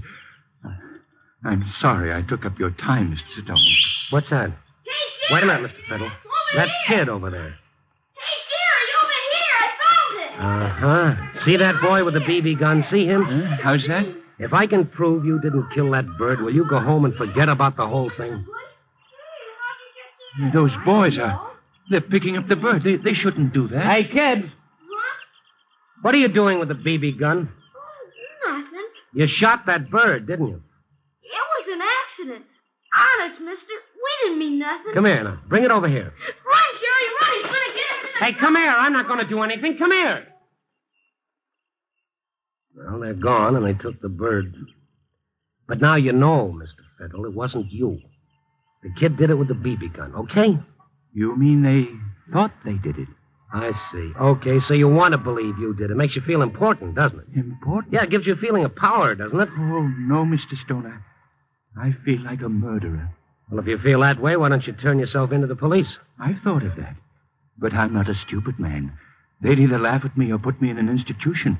And I'm not insane, Mr. Stone. Yeah, well, I'd like to help you, but I don't know what I can do to convince you. I can't sleep. I haven't eaten. And I'm in no condition to look for work. Oh, look, Mr. Fiddle, we're going to put a stop to this nonsense right now. It's getting late. I got to go to work. Before I go, I'm going to settle this once and for all. Oh, anything you did, I'd appreciate. All right. Now, here I am sitting right next to you, right? Yes. All right. Now I'm standing up. See, I'm healthy. Nothing wrong with me, right? Well, of course. Now look at me. I don't think I understand. Just keep looking at me. Well? All right, go ahead now. Wish that I was dead. Oh, but Mr. Stone, why should I do anything like that to you? You want to be able to go home and get a good night's sleep? You want to be able to eat and start living like a human being again? All right, go ahead. Wish I was dead. Why? I won't do it. I won't. Because you're a liar, aren't you? Don't say that. You're a liar, Mr. Fiddle. You're a liar. Keep away from me, please. I don't want anything to happen to you. Anything to hang on to your little fantasy. Anything to sit here in the park and keep someone talking to you. You're lonely, Mr. Fiddle, and you're a little bit nutty, if you ask me. Don't make me do it, please, Mr. Stone. Don't get near me that way. Then say it. I said say it. Despite myself, the sweat was beginning to bubble on my forehead. I could feel the back of my shirt getting wet. I could have kicked myself up and down State Street for being sucked into this old man's stupid little nightmare. But there I was, like a Madison Street mooch, insisting that the guy prove it. Not to himself anymore, but to me. Go ahead, Mr. Fiddle, say it. Please don't make me, Mr. Stone. He cringed away from me now, and his back was pressing up against a tree, and I kept following him. As I got closer to him, he had no other place to run. And he stood there with the most peculiar expression in his eyes. All right, Mr. Stone. But it's not my fault, understand? I don't want to do it, understand? I understand. Now say it. Please forgive me, Mr. Stone, but you're making me, isn't that right? You're making me say it. Well, say it and get it over with. I wish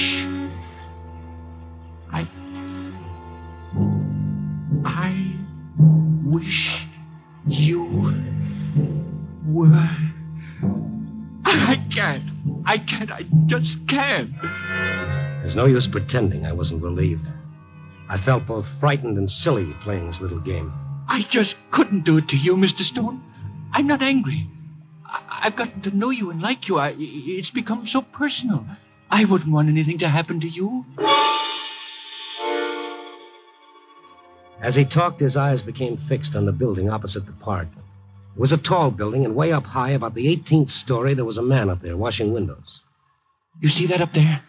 You see him? With the window washer? There's nothing personal about him, is there? Just a speck crawling on the side of a building washing windows. You're going to start that all over again. Well, there's nothing personal about that. That speck up there, is there? Now, look, you're not going to drive me batty. Well, if you'll only believe me, I'll try to show you. You mean with the window washer? He's pretty far away, and it's so impersonal, and, well, it may not work. Of course it won't work. That's what I've been trying to tell you. Well, I mean my not knowing him. Maybe I have to know the person or be real close. Maybe I have to have an argument with the person or not like him. Yeah, like the pigeon. Oh, well, that was different. I actually looked into the pigeon's eyes, and he looked at me. And that's when I said it. Yeah. Oh, why don't you go home and go to bed? Read a good book. Forget about yourself. You're going? That's right. Oh, wait. I'll do it. I stood there watching him. He stared at the man on the 18th floor for a long time. As the man started to change his safety belt to move from one window ledge to the next, just as he took off one rope from the bolt in the window frame, Mr. Fettle started to whisper. I wish you were dead. It all happened in a split second. The moment he said it, the man on the window ledge lost his balance. First, the bucket came clattering to the ground. And then, the man hung suspended, dangling by one rope and clawing at the air to get back on the ledge. And then the rope broke. And the man fell to the ground. When it happened, I ran over to the building and got what few facts were available. The item appeared in a late edition, about 10 lines on page 8. Naturally, I said nothing of the little old man on the park bench, or they would have thought I was as insane as I felt the little guy to be. But I couldn't get the amazing Mr. Fettle out of my mind. When I started to feel that I, in some weird manner, were indirectly responsible for the window washer's death, then I knew I was involved up to my neck. I went downstairs to the newspaper library. I found the item I was looking for. Arthur E. Brown, president of the Utilities Loan Association, had succumbed to a heart attack and was pronounced dead upon the arrival of his personal physician, George Watkins. The first thing next morning, I went to see Dr. Watkins. I'll be glad to give you whatever information you want, Mr. Stone, but I'm also rather curious as to your reasons. Well, in a very general way, I'm interested in certain types of death. Oh, coronary, heart fatalities? You might call it that. What is it you wanted to know? Well, as I understand it, there was someone present in Mr. Brown's office at the time he died. I believe so. One of his employees. I'm wondering if this man could have in any way brought on the heart attack. It's possible. But that particular day, not at all probable. Why not? Mr. Brown had complained of a severe constriction across the chest, and his secretary had already called me before that man was in his office. In fact, I was on my way over to his office before he succumbed. Mr. Brown's secretary was in the first aid room getting him some medicine. You mean Brown was already dying before the man even got into the office? Mr. Brown was already dying of the effects of an extraordinary lunch. With the kind of heart condition he had, his death was just as inevitable as tomorrow's sunrise. It couldn't be any plainer than that. Coincidence number one had been taken care of quite neatly. But that window washer still had to be dealt with. For a man who'd been washing windows for so many years to slip off the windowsill and then for the rope to break right at the time my amazing Mr. Fettle wished he were dead, well, that's a pretty touchy thing to reconcile to coincidence. I went back to the building and located the engineer who was in the basement replacing a steam valve on the hot water tank. At first, he wasn't very cooperative. I suppose you're another insurance man who wants to know more about why we don't have safety measures for our window washers. No. I just happened to be a newspaper man who was sitting in the park when it happened. Well, if you saw it, you know more about it than I do. He worked for you, didn't he? Yeah, that's right. Well, what happened? Why should that man's rope break? I'm tired of answering questions. That's all I've been doing is asking questions. Well, look, mister, I'm not here to make trouble for you. I don't want to give you any bad publicity.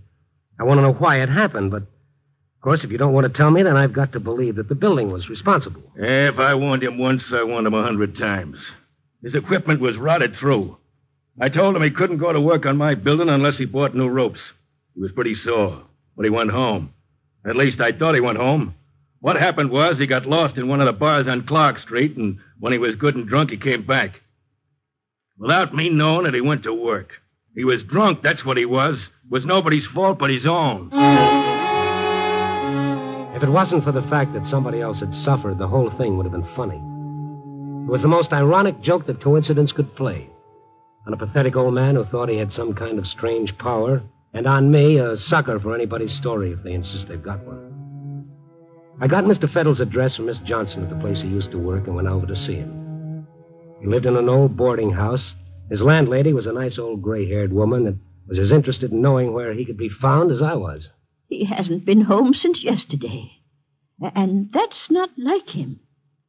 15 years he's lived here. And he never spent a night away from home. But does he have any relatives or friends that he could have gone to? Not a soul, sir. The loneliest man I ever knew. But the nicest. Why, he just wouldn't hurt a soul. Well, I've got to find him. Oh, but something's wrong, isn't there? No. I've got a pretty important message for him, and it'll make things a lot easier on him when I tell him. I see. Can't you tell me? No, it's rather personal. Here's my number, though. You can reach me at the office. No matter what time he gets in, if you have any regard for him at all, please call me. I certainly will, sir. And nobody has better regard for him than I have. He's been getting awful thin lately. Yes, you'd think a man wouldn't starve himself just because he was out of work. Now, would you, sir? Well, you call me. It'll be a lot different after I talk to him. I went to the office by way of Bughouse Square. I inquired here and there about an old gent with the white hair and the strawberry-colored eyebrows. They knew who he was, all right, but they hadn't seen him. I was getting worried about him. A nice little guy somewhere in the city running away from himself, thinking he was a dangerous killer. When I got to the office, there were no messages. I put my feet on the desk and I waited. And I started to do my column with coincidence playing the villain. I got halfway through, put my feet back on the desk, and dozed off. 2:00 in the morning, the phone rang.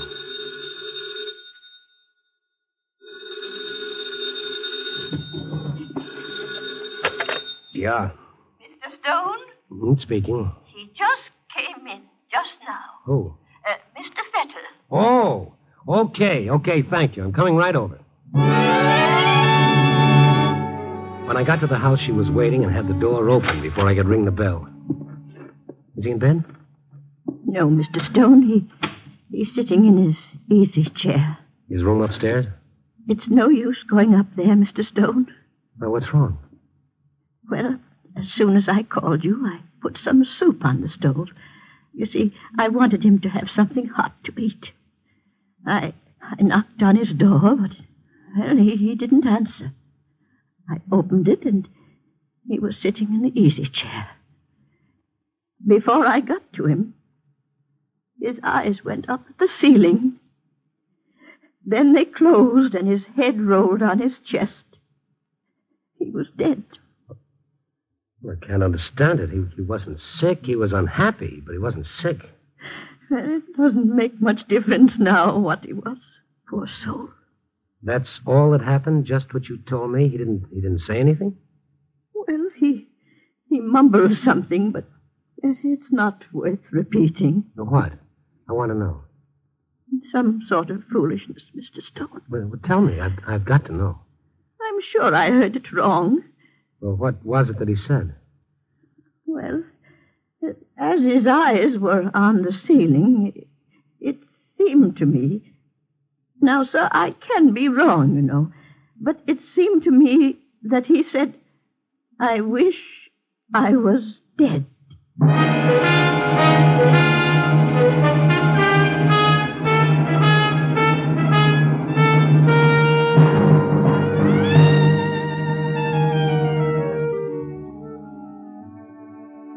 Sitting on a park bench in the warm sun doesn't always lead to peace of mind. Not if you happen to be a harmless little guy who draws the ace of spades every time he makes a wish.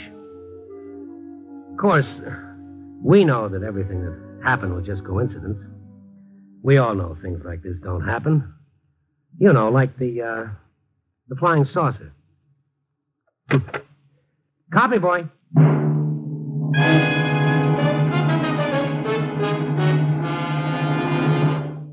You are listening to Night Beat on the Wheaties Big Parade. It was a great night. Chilly as I walked hunched against the rain, and stopping long enough to catch the sweetness and light in the headlines. H-bomb menace, traffic toll mounts, murderess to die this morning in the electric chair. Okay, people, keep it up. You're doing fine. But I had my own worries, wondering where my ever-loving story had come from tonight. It hit me before I expected it. A little kid, 6 maybe, came running at me and into me before I could step aside. Well, you better get those brakes relined, fella. Let me go. Okay. Where to? I'm on the way. All right. Now you get your breath for the second lap. They're coming after me. Oh, who? I want to go to my mom. I thought you were running away. Wait a second. What's this? My money. $100 bill? It's mine. Just a little loose change, huh? Please give it back to me. I gotta get a bus. Where do you live? I want to go to 616 Wolverton. Mm-hmm. Wolverton's quite a piece from here. They're coming after me. Who? In their auto, see? Looks like we're surrounded, kiddo. Take it easy for a second. It's him. You been a bad boy, Marty, running away like this. You ain't gonna take me back. You're a kid, mister? No. What's the angle here? The kid ran away from his old man. I didn't. My father's dead. Sure. He always says that. Now, come on, Marty. No. Seems he doesn't want to go with you. He will. Or maybe not. I'd like to know Shut what... up. Eddie, Mac. Big boys. Yeah. Mister, you just forget all about this. Marty, get in the car. Get away from that kid. Eddie, Mac. Don't hit him. Don't. That's a sample. Open your trap again and you get the rest. Come on, let's go.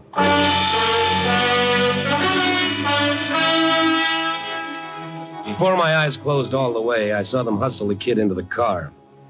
It began to move away, glided under a street lamp, and from the rear window a face looked out. Jerry McCallum, the brains behind almost any illegitimate enterprise you could name. Nothing too small or too big for Jerry if it made a nickel. From what I saw of McCallum's face, he could have gone in right then for murder. Mine.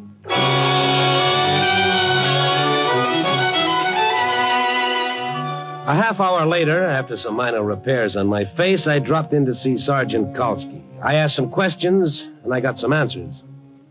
McCallum had never gone in for kidnapping, and no cop would stick his neck out without positive proof. If I wanted to go slumming, I was going alone. It wasn't far to McCallum's place, but knowing where he lived and getting to see him were two different things. However, I had a hunch that Jerry McCallum would see me. I made sure of it by sending him a note with one word on it, Marty. McCallum had me shown in. He smiled at me from behind a marble-topped desk, flanked by two of his boys, one of them my playmate of a little earlier. Oh, he's glad to see a newspaper boy, Stone. You fellas print rough stuff once in a while, but it makes good for circulation, huh? True or not? Yeah, sure. You know, we make up those things printed about you. Forgive us. So, what do you want tonight, Stone? For a starter, 10 minutes alone with Loverboy there, the one on your right. Willie Bigger? Why? Yes. Now, Willie hasn't been... I know. Hasn't been out of your sight for a week. In fact, about 40 minutes ago, he was baking a cake. Okay, forget it. Good idea. Where's the kid? Marty? Yeah. Do you like children? Yeah, until they grow up. They're nice people. The kid's none of your business, Stone. Yet I'm curious. Along comes a kid with $100. That all? Well, he took it. I keep lots of dough around here and drawers everywhere. The kid grabbed some and beat it. Why? Because he wanted to go home? Did he say where? No. No, he didn't. Okay, then. This is his home. What would you say if I told you he was my kid? Nothing. I'd be speechless. Stone, forget this whole thing. You've got nothing. Nothing. Whatever you're thinking is your idea, and that's as far as we go. That's as far as you go. Both of us. Now beat it. Don't crowd your luck. Okay. There's nothing I can prove, but it makes a good story. It's good reading. You got no finish to it. No, Frank Stockton wrote a story once, The Lady and the Tiger. There's no finish to that one either, but it caused more comment that way. You're not scaring me, Stone. People can ask all the questions they want after tomorrow. After tomorrow? Mr. McCallum, why after tomorrow? I'm sick of looking at you. I'm even sicker of listening to you. Now get out. Oh, by the way, Get out. Yeah, one thing more, though. A friend of mine, a cop named Kalski, knows that I came here. I'm telling you in case my back looks inviting when I walk out. So long.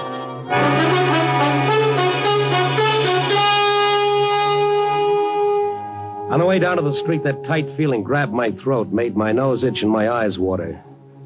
I kept my shoulders hunched against a bullet or a knife, but nothing came. Why not? I asked that 1,000 times before I hit the street. I knew I didn't scare McCallum when I told him about Kalski. McCallum had a million ways to rub out anybody who got in his way and a million alibis to keep himself clear. He'd done it before. But me, he let go. Why? He said after tomorrow. He didn't want anything to happen until after tomorrow. I kept thinking and kept walking. And then something began to go around on the back of my head. McCallum tomorrow. McCallum tomorrow, and suddenly it hit. All about the electrocution PR. Paper, mister? Yeah, Star. Okay. Yeah. Yeah. Nice morning for somebody to sit in a hot seat, huh? Classy-looking dame, too. Now, why fry something like that? There's $1 million that you'd better burn. McCallum's girlfriend. McCallum's. Yeah, where you been, mister? Everybody knows that. Yeah, but you forget things when they're not close to you. Yeah. Classy-looking dame. Never think a doll like that would bump her husband, huh? Gonna fry it. Hey, mister, you sick or something? Or something, yeah. Bud, you ever get a great big hunch? Once. I lost. I might, too, but it's worth a try. I grabbed a cab. I thought maybe some of McCallum's boys were tailing me, so I had the driver cut back and forth. Then, when I was sure we were clean, I had him drive to McCallum's apartment house and park down the street a few doors. Is this okay, mister? Yeah. Turn off your motor. Okay, but I gotta leave the meter ticking. That's okay. Now, listen, turn off your lights. What? Look, I'm Randy Stone, Chicago Star. Here's my press card. Okay. What's up? You take this newspaper? What do I do with it? I pretend you're reading it. All right. You want a story? Yeah. Now, look, don't pay any attention to anything. You're just parked. You're waiting for a fare. You're reading that paper. Understand? I get it. Hey, well, what about you? I'll sit back. Think anybody can see me from the outside? Nah, not if you sit in the corner. Nah. Okay. Now, just sit and read the paper. Okay. I guess this dame's gonna cook, eh? Yeah. You'd think a big shot like McCallum would be able to get his doll off a rap. But he didn't. I wonder. You wonder? Mister, at midnight she gets it. They pull a switch, then zzz, no more Lorraine Adams. Ain't much to wonder about. Once they pull it in... Hold it. Pretend to read the paper. Can you see? Yeah. Some guys are coming out. You see? Yeah. Oh, they're looking this way. Don't look up. One of them's coming this way. Okay, start your motor. Start pulling out. Yeah.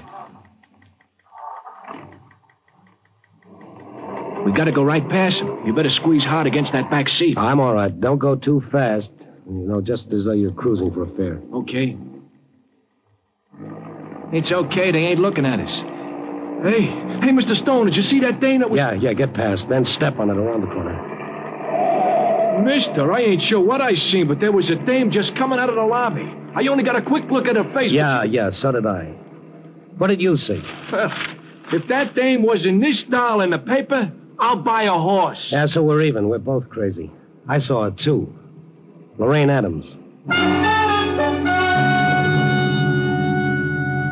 How do you convince a night editor you haven't suddenly walked out from under your head? How do you do it even when you've got proof of something that sounds and looks crazy? I listened to my editor, Matt Kummel. You're nuts, both of you. Stay in out of the night air. Yeah, but both of us saw. The driver... I got eyes. Yeah? You want to take any bets, either of you? Wait till that call comes through, Matt. When that call from Joliet comes through, 5 will get you a tax-free 10 that Lorraine Adams is sitting in the death cell right now. She's not. All you've got is a yarn about a kid wandering around holding $100 in his hot little hand. There's no record of any kidnapping, any... Look. Lorraine Adams killed her husband because she was McCallum's girlfriend. You remember the trial? She pleaded not guilty, self-defense. Yeah, but it didn't stick. Public sentiment was against her. Yes, and no appeal. Nothing. Jerry McCallum didn't raise a finger to get her off. Why not? Why not, Matt? Couldn't, that's all. With his battery of high-priced lawyers and with his connections? Okay. What's your version? That Lorraine Adams is free right now. I don't know how. I don't know what the kid Marty has to do with it, but... Now, there's the call, Randy. Hold your hat. Matt Kummel here. Okay, put it through. Randy. What? Putting up a fine? Oh, on the line. Okay. Now, hello. Yeah. Look, Stromberg. You're covering the Lorraine Adams electrocution, aren't you? Uh-huh. Well, listen. This is going to sound nuts, but is Lorraine Adams still in the death cell?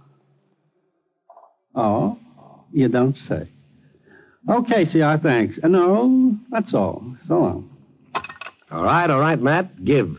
You know what I'm going to do with this 5-spot? Buy you a jacket with sleeves that tie in the back. What did Stromberg say? The Lorraine Adams execution is scheduled tonight as planned.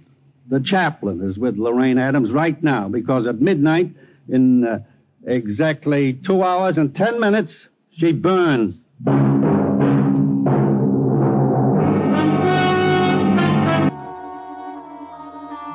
In 2 hours and 10 minutes, Lorraine Adams would go to the electric chair.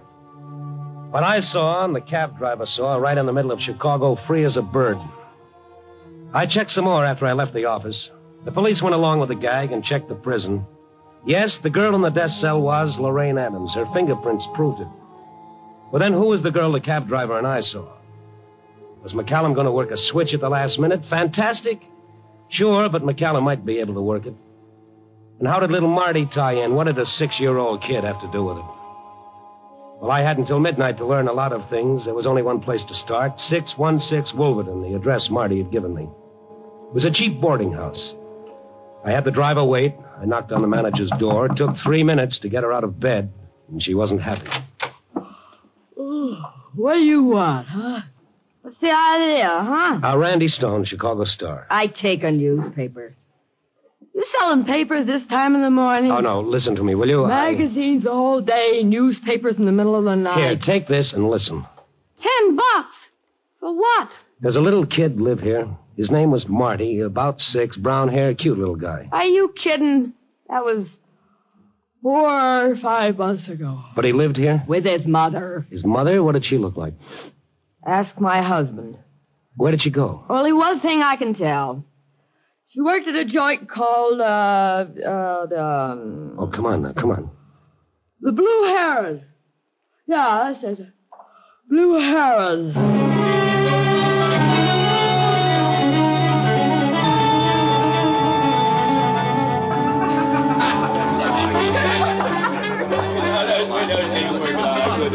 Your hat, sir? May I check it for you? No, thanks, honey. That clock behind you, is it right? Sure. It's only 10 to 11. The night is young. You want to bet? How long you been here? A year, maybe. Why? Well, I won't check my hat, but I'll leave this with you. For $5, you could leave a diving suit. Who do I kill? A girl used to work here. She had a little boy named Marty. I don't remember. Oh, yes, you do, baby. Your face shows it. So I need makeup. You've seen the kid, haven't you? You knew his mother? Look, mister, I don't know anything that goes on. I check hats and coats. That's why Mr. McCallum pays me. McCallum? Oh, the Blue Heron is one of his spots. Oh, go away now, will you? Did you like the girl? She was a sweet kid. Well, then help her. She's in trouble. I don't know anything, but there was a guy, a knocked-out musician, trombone player. He went for her. Find him. Where? What's his name? Harry Aaron. He used to play here, but when Peggy left... Peggy? Yeah, Peggy. Hey, you don't even know her name. What do you want? Where can I find Harry Aaron? You get out of here. Beat it. Take it easy. Get now. out before I call the bouncer. With the clock getting ahead of me, I looked up Harry Aaron in the musician's directory. With only an hour and 10 minutes left, I tried to find him. Yes, he played here, he played there. He was a good boy, but he was always high. I covered one spot after another, time running out, an hour left, 50 minutes. And then finally I hit a rooming house. One of those places where you stay up all day and all night. Anybody goes to sleep, he's a curiosity. There was a jam session going on, and I headed for the music.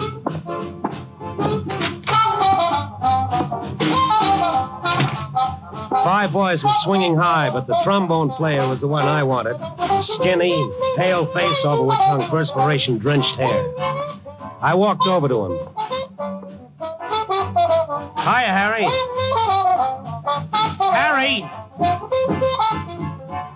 Knock yourself out. Grab anything. Cut in. What do you play? Nothing. What do you drink? Nothing. What are you living for? Harry, come on off the ceiling. Can you hear me? I want to talk about Peggy. Peggy! What? What do you say? I want to talk about Peggy. You remember? What about her? What about Peggy? Let's get out of here, Harry. There's a coffee shop down the street. Hey, buy me a drink, huh? All right. But come on, huh? Hey, wait a second. Wait. Listen to that beat, boy. It's like a train running inside. Hey, grab anything. Cut in any place. Peggy. Harry. Peggy. Yeah. You said Peggy? Harry, you gotta come with me. You've gotta talk. We got 40 minutes, Harry, and after that, it's kiss the boys goodbye.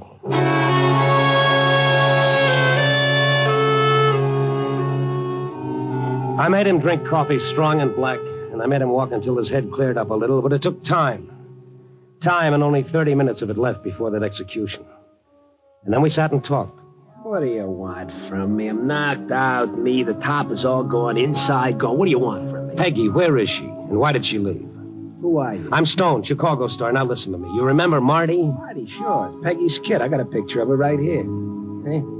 That's Peggy, and that's Marty right there. Peggy? This is Peggy? Yeah. Dark hair, you bleach it blonde, and she... Look, Harry, talk fast. I don't know what we'll get, but tell me when you saw Peggy last and what she said. She was going away. With him. McCallum. McCallum? Why? There's one night after the show. She was in the line. She was, the chorus. Yep. I went to see her. I found her packing a suitcase. She didn't tell me before that she was walking out. She just looked at me. Goodbye fast, Harry. Real fast. Well, why, kid? What's all the rush? I can't tell you, Harry. Only you're not going to see me anymore. Oh, yeah, I get it. You don't, Harry. You don't at all. Sure, McCallum. I know. He talked a long time to you yesterday. It's nothing to do with McCallum. No, sure not. It's nothing to do with a knocked-out horn player either, huh? Oh, Harry. Don't talk like that. Okay, I'll play it for you sometime. 20 choruses. Oh, I don't blame you, Peggy. Listen, I got a kid, Marty. I'm sick, you know that. Got maybe a year. Doc said so. What happens to the kid then? What happens to me? him? I could. No. Maybe I ain't going to have Marty eating off a trunk. Crackers and milk 3 times a day. Now, what's McCallum going to do for him? Say goodbye, Harry. Please. You know I love you? You know that? Yes. Means nothing to you. For the love of... Harry, get out of here. Don't stand there just looking at me. I won't be able to go through with it. I won't. And I got Harry. For my kid.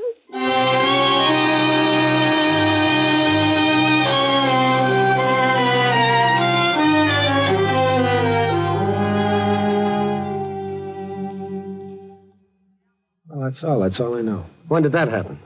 5 months ago. Just before Lorraine Adams went to trial for murder. Now, what are you talking about? Look. This is Lorraine Adams' picture in the paper. Here's Peggy. See, bleach Peggy's hair, and she's Lorraine Adams. McCallum saw that. You're crazy, Stone. You're crazy. McCallum couldn't make the switch. He did it before the trial. Lorraine Adams gave herself up a week after she killed her husband. But it wasn't Lorraine, it was Peggy. Crazy. It's crazy. No. In less than half an hour, Peggy will go to the electric chair in place of Lorraine Adams. What? Well, get her out. You got to do something. Our only proof is Marty, but he's at McCallum's place. Stone, she's going to die. You said it. She's going to die. Stone, do something. Well, I'm going to Joliet to see the warden. You got to do something too, Harry. Find Marty.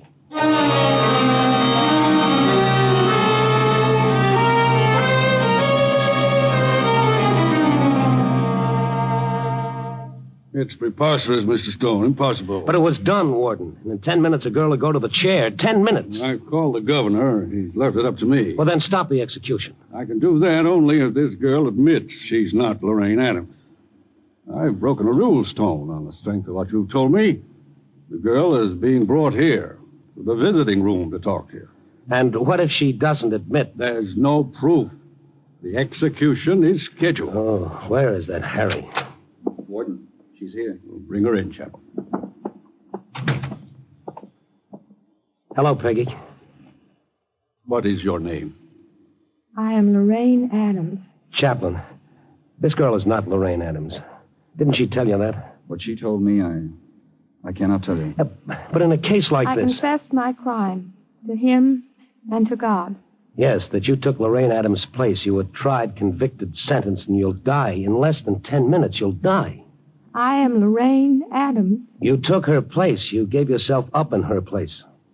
That's why the real Lorraine Adams was gone for a week, to give you time to bleach your hair and... I killed my husband. You're killing yourself. For what? For Marty? For your boy? No, Peggy, no. Peggy, why don't you? There's nothing else to say. Look, you made a bargain with McCallum. What kind of a bargain? You'd never see your son again? You only had a year to live, but in that year you'd have had him. And what did you leave him to? A vicious gangster who'll never keep his promise to you.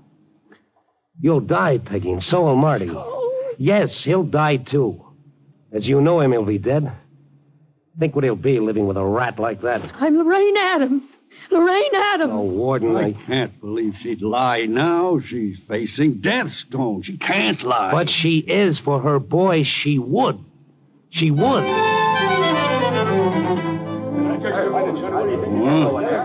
Wait a moment. Hey, Sonny. Mom! Let me go. Marty! Let him go, Kemp. Mom, I've been looking lots of places. Mom, it's me, Mom. You got different hair? No. Mom, you ain't mad at me. Oh, Marty, baby. Harry blocked me, Mom. He's hurt. Where is he? I think... Out here, Mrs. Stone. Hiya, Harry. Hiya, Stone. I get here in time? Yeah, in time, Harry. That's real out of this world. How did you get McCallum? A long time ago, I bought a gun. I never used it until tonight. Warden. I'll get the girl. All right, Peggy. Hi, Peggy. Hi. Harry. Had a hard time trying to get in here. Take it easy, Harry. Sure. Peggy, I go... Oh, brother. Am I a knocked-out character? For sure.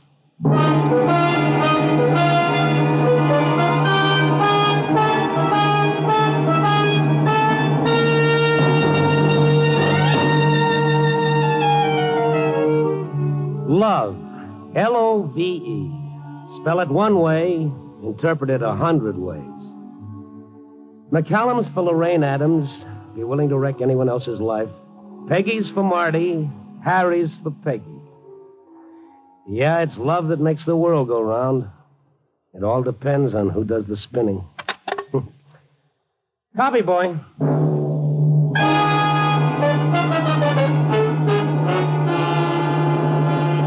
You are listening to Night Beat on the Wheaties. A great poet once wrote about Chicago. He said it was a city built by men with muscles and a willingness to use them. Well, Chicago is still full of willing people. Some willing to work and others willing to let them. You take Gus Reed, who broke jail last week while doing life for murder. Not that he ever became bent with honest toil. He just got crooked trying to avoid it. But now he was out, escaped with a famous hood named Neil Ramsey. When I dropped into the precinct station to see if there were any late developments, the boys told me there might be some later on. So I stepped out for a cup of coffee and a sandwich at Harpoon Louie's, a few blocks down the avenue. Oh, hello, Mr. Stone. Been several nights since I've seen you. Working hard? Well, I've been on the jump. What's good tonight? Got a fresh baked ham that's quite tasty. That's a deal. On white or rye? Rye, I guess. Mustard and pickle, I presume? Yeah, and a cup of coffee. Well, look what just walked in. Huh? Looks like the man from Mars. What happened, kiddo? Your flying saucer breakdown? Oh, well, goodness, you're a big boy to be wearing a Halloween mask. Shut up. What's the big idea? What's it look like? She's a stick-up. The kid was sandy-haired, skinny, and as nervous as a two-headed boy at a scalping party. A mask covered his entire face, a fantastic false face with a couple of rubber antennae quivering over the eyebrows. Very amusing, until you looked down and saw the .38 in his fist. All right. You, behind the counter. Open the cash register. Let's have it, quick. Well, All right. Easy with that gun, kid. Shut up, you. Empty your pockets. Anything you say. Easy on the trigger. Here you are. All right. You behind the counter. Just lay that money on the showcase. It isn't worth it, you know, son. I'll just take that. As the kid stepped forward, his eyes on the money, I lunged swinging. He whirled as my fist smashed against his wrist. The gun hit the floor, and I snatched at his mask, ripping off a corner as the elastic snapped. He jerked away, tripping me as I grabbed him. I fell. The last thing I remember as my head hit the radiator was his white face as he jerked open the door and darted out. Help! Please!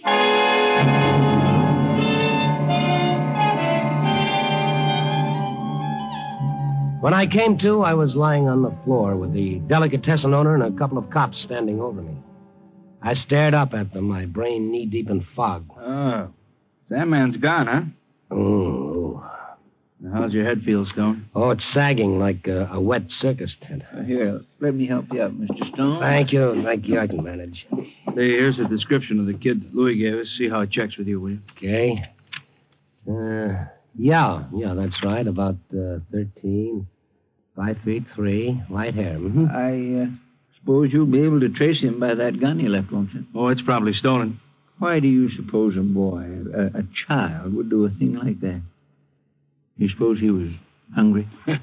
Those little rats are just born mean, I know. But all this juvenile delinquency we've been having lately, can't something be done? The only answer is treat them rough. Got to be twice as hard as they think they are. Well, tombstones are hard, too, officer, but they generally have a good word or two for the people beneath them. Okay, Mr. Stone. After what happened to you tonight, I'll leave it to you to find a good word for them. Well, heaven help us if we don't. Come on, Joe. Be at detective headquarters first thing in the morning, will you, Louis? Yes. Well, I suppose I'd better make a report to my insurance company. Oh, what's this? What is it, Mr. Stone? You find something? Yeah, a piece of the kid's mask. Tore it off when I grabbed him. Police must have overlooked it flying there on the floor. Well, it doesn't matter, I suppose. No, maybe not, but it's the part that has the price label stuck on the inside. Oh? Yeah, with the name of the store printed on it. Eddie and Mabel's, refreshments, toys, novelties. Louis, where's your telephone directory?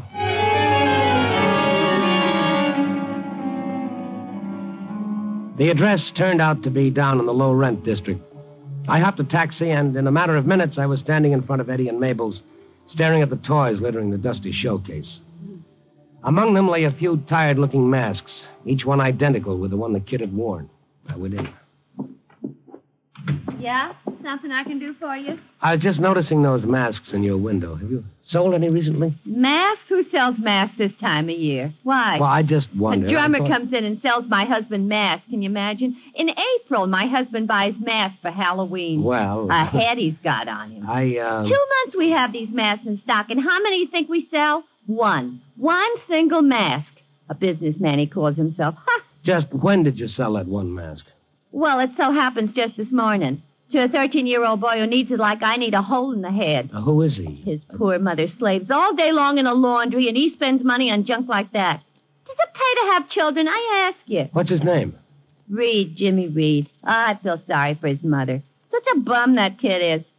But with that kind of a father, what can you expect? Oh, wait just a minute. Did you say Reed? Who is his father? Gus Reed, the gangster who breaks out of prison. It's in all the papers. Oh, yeah.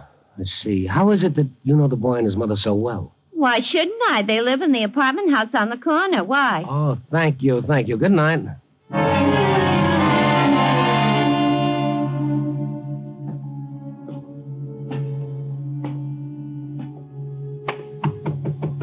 I could have sworn that I'd heard dim voices as I'd approached the door of the Reed apartment, but now there was nothing but silence. The silence of an enemy holding his breath. Who is it? Does Jimmy Reed live here?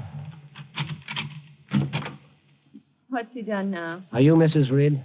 Yeah. Are you from the police? Oh, no, but I'd like to see him for his own good. Well, he's not here now. If you'll come back tomorrow, Look, lady, if I go now, I'll be back with a cop. Let him in. If it's so important. Come in, pal. No sense bothering the cops. I said come in. And keep those mitts lifted high. It was the infamous Neil Ramsey, the lad who busted out with Gus Reed. He stepped from behind the door, lean and dark, his mouth grinning, but his eyes as cold as rigor mortis. Eyes I'd seen staring from many an FBI poster and Rogues Gallery album. And behind him, the heavier, red-eyed Gus. Well, what are you waiting for? Come on in. Okay, Gus, I'll go along with the crowd. Those guns you've got look like a big crowd to me. Hey, Pop, that's the guy who jumped me at the delicatessen. Hi, Jimmy. The boy made a slight mistake, Gus. He didn't keep his eye on the sucker. You and your lousy $2. I would have done all right if you hadn't stuck your big fat nose in. Yeah, not much of a teacher, are you, Gus? But then I don't suppose I can blame you. You never had nerve enough to stick up anybody yourself. You shot him in the back and then robbed him. So I ain't got nerve, huh? Show him, Pop. Gus, don't. Please don't needle him, mister. He's been drinking. Yeah, I know. Whenever he gets into trouble, he tries to pull himself out with a corkscrew. You can't do it, Gus. He said Pop was yellow. So I'm yellow, huh? Oh, sure. You're a colorful character, Gus. A red nose, white liver, and a yellow streak. Yellow, huh? Don't try it, Gus. Shoot, and you'll get the chair this time. Keep your hands up. Yellow, huh? Gus, no! I'll show you. No! His gun butt cracked against my skull, and I staggered backwards, tripped over a constellation of stars, and fell into darkness. Why did you do it? Why did you do it? You killed him! Killed him!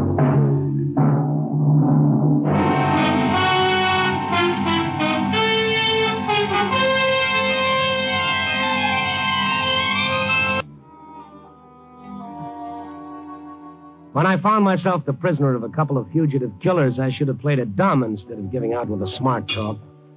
Might have saved me a crack on the head to match the one I got in the delicatessen store. When I came to, I was lying on a sofa, limp as a poached egg on toast. I turned my head and I saw Mrs. Reed with Lieutenant Saunders of Homicide. Looks like he's coming out of it.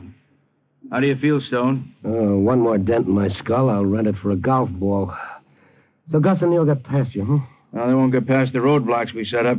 How'd they get out of the house? Over the roof? Yeah, same way they got in, apparently. Old stuff. You should have figured that, Lieutenant. Oh, sure. Just like you figured on finding him there when you stuck your nose in. Yeah. Jimmy go with him? Jimmy's a child. Baby, he doesn't know what he's doing. He's a good boy, Mr. Stone.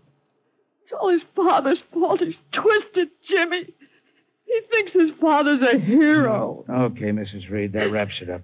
We're through here for the time being.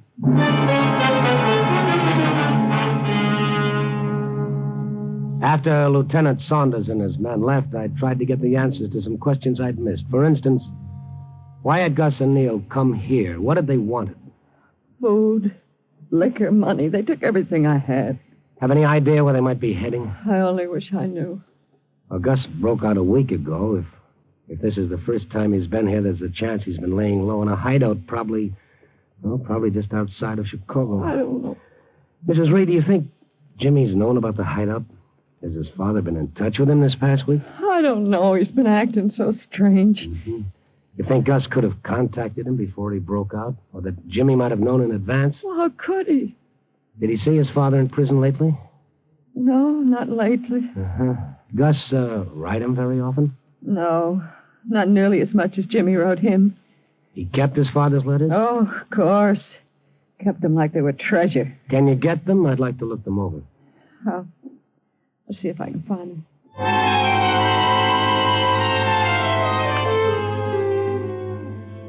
I studied the half-dozen or so letters that Mrs. Reed brought me and found nothing. They were uniformly dull, stupid, and apparently without significance. That is, all except the last one. Jimmy got it a couple of weeks ago. Read it. Be a good boy and don't get mixed up with the old Lakeside gang or the bunch at the tavern. Abandon the road to evil. It doesn't sound like Gus, does it? Trying to get in good with the prison censor, that's why. Putting on the hypocrite. I get homesick off and on. Your accident on the Compton Highway was tough. Yours truly, your own man. Compton Highway? I don't know what Jimmy told him, but he certainly didn't have any accident. What about the Lakeside gang? Well, I never heard of it. This bunch at the tavern he mentioned. Well, I tell you, it doesn't make sense. Jimmy would have told me if there'd been any trouble. I know he would have. Abandon the road to evil.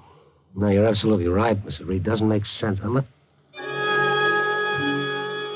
I held it up to the ceiling light, and there it was. Pinpoints of light gleaming through 8 words in the letter.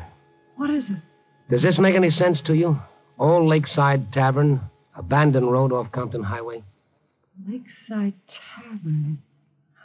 Of course. Gus used to work there. When? Years ago. It was a beer parlor. On an abandoned road? Well, it wasn't then. They built a shortcut later that bypassed it. The place was condemned. Uh-huh. Well, I'd better be going. I'm going with you. On a hold? You can't stop me. Jimmy's there. We don't know that. Well, if that's where they are, he's there, and I'm going. Now, look, the best thing that we can do is go to the police and tell them what No, we think. no, Mr. Stone, please. They'll be shooting. Jimmy will be killed. As long as he stays with... Even if he isn't, if he's arrested there, it'll make things worse for him than they are now. Please, Mr. Stone, let's do it my way. But what? What can you do? Well, get him away from there first before the police come. Well, I'll probably regret this, but come on.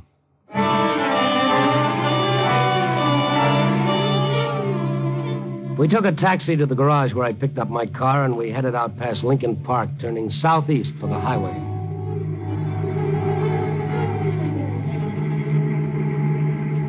You sure we turned off at the right place? Oh, yeah, I'm sure. This is part of the old road. There. There it is, the tavern between those trees. Oh, yeah. Uh-oh. What is it? Thought I saw a light in one of those windows. Oh, I didn't see anything. Now, look, we passed a filling station about a mile back down the road. Be much better if we went back and buzzed the state highway. Oh, no. Hey, what are you doing? Hey, wait! Jimmy! Jimmy! Look, you want to get us killed? There's nobody here. All right, let's get back to the car and get out of here. Wait. What are you doing? I'd like to take a look inside. Why? Well, they may have been here and gone. Please wait. We might come on a clue. Everything comes to him who waits, including a hearse. It's unlocked. Now, let's get a match going. Okay, let's go in and watch out for snakes. Don't you ever knock? Well, I was afraid we'd find a snake in here. Hiya, Neil. Stay right where you are, wise guy. What are you doing there in the dark, waiting for something to develop? You know, that door with the moonlight behind you makes a very nice frame. I couldn't miss. Jimmy! Jimmy, where are you? Cut it out, sister. Okay, Gus, open up the lantern. We got him. Yeah. Gus. Yeah. Close the door, mister. So you found the place, huh? Gus. Well, I hope you're satisfied. Gus, where's Jimmy? What's happened to him? What's happened to him, she says. Here I am sitting with a bullet in my chest, and all she hollers is what's happened to that dumb little punk. Gus. She sees me. Gus, where is he? Oh, dry up. He'll be back. I just sent him down the road for a can of gas. Where's your car? You think we'd leave it out in front? What happened to Gus? Who shot him? What difference does it make? This is one story you ain't covering, pal. There ain't no kibitzes tonight. You dealt yourself in, and your cards don't look good, pal. Not with me holding 6 bullets in my hand. Well, like they say, Neil, the game is always darkest before you've drawn. Yeah, you don't get no more cards, friend. You're through. The roadblock. Of course. Gus got it when you crashed the roadblock. Give the sucker a cigar. You know, I get a bang knocking you two off right now. But just in case we do have trouble, maybe we could use a hostage or two. Hostage? Neil, that's a $2 word. Yeah. I got a 39-cent rope to go with it. Turn around, both of you.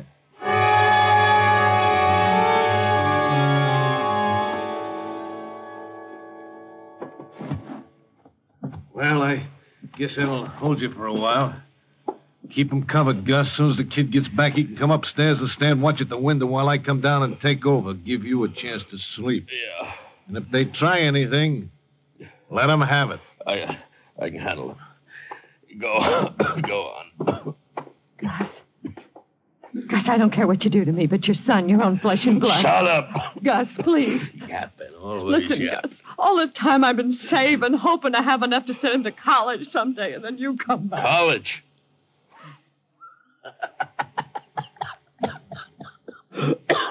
All right, so he'll go to college.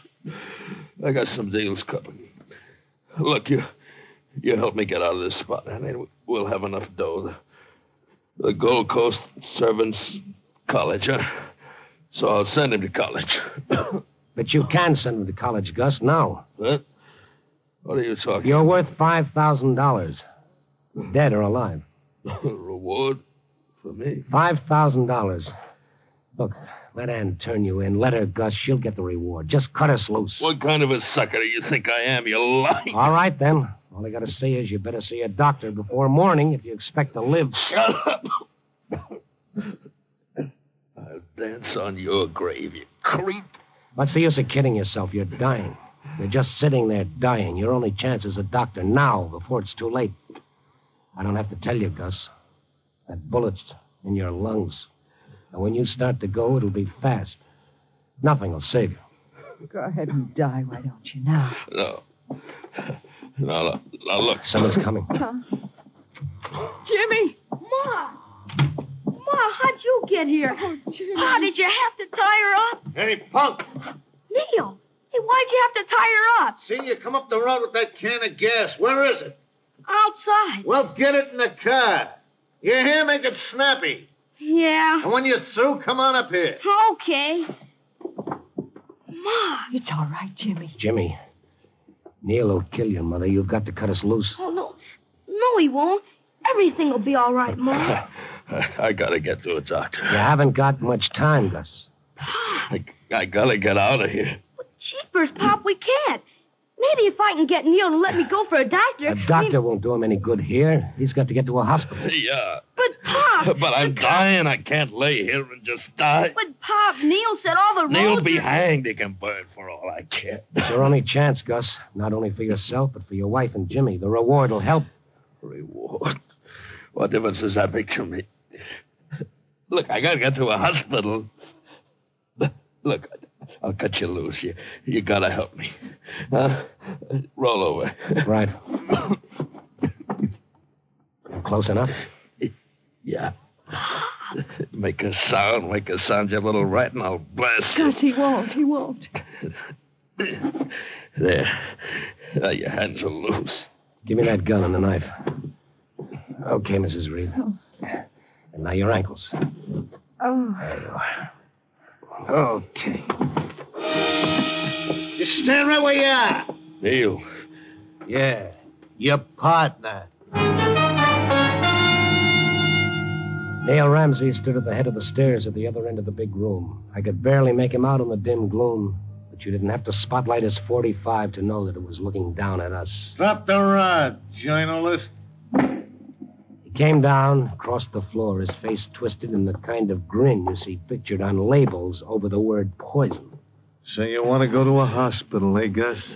Neil, I can't breathe. And I can blame for all you care, eh? No, I didn't mean it that way, Neil. You want to go to a hospital, give up. They can't give you a worse sentence than what you got now, is that it? I wouldn't say anything, Neil. I But me, I burn when they catch me, eh? But you don't care. That's okay by you, eh? I'm no good to you, Neil, please.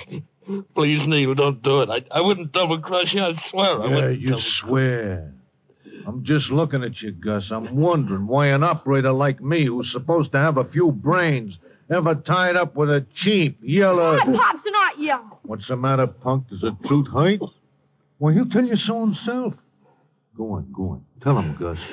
Tell him you're a cheap yellow louse. Tell him or I'll... I'm a cheap yellow louse. Oh, please, Neil, please let me alone. I can't breathe. Please. You can't breathe, eh? Well, nobody that can't breathe belongs in any hospital. Neil. No. The place for him No. is the morgue. No. You butcher! You shot my Pop. You shot him. I'll kill you!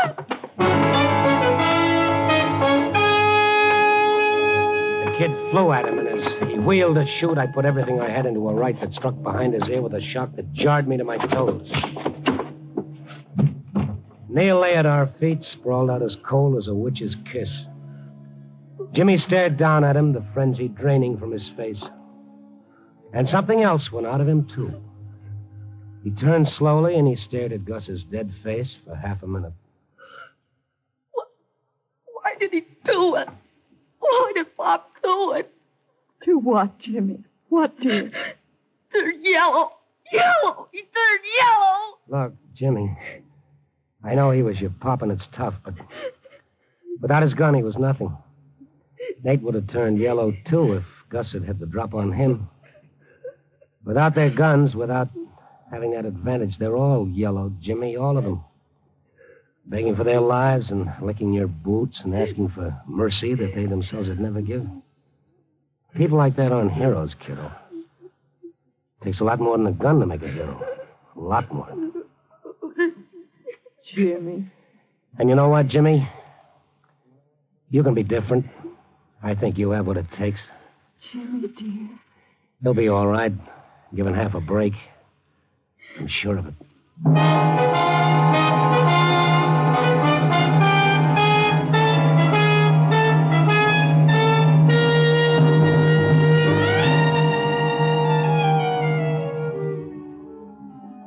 4 a.m., the morning still dark with leftover night.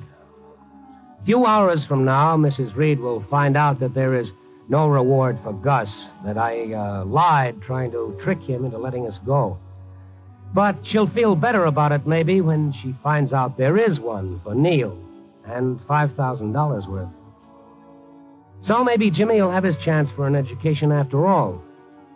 That is, after we straighten out a slight case of armed robbery and aiding to escape convicts. This is going to take quite some straightening, but when it comes to kids, even at 4 in the morning, I'm an optimist. Well, so that's it. It isn't often life ties up a story with a rose-colored ribbon. Usually it just leaves the loose ends dangling. So, well, let's tie it up. Copy, boy.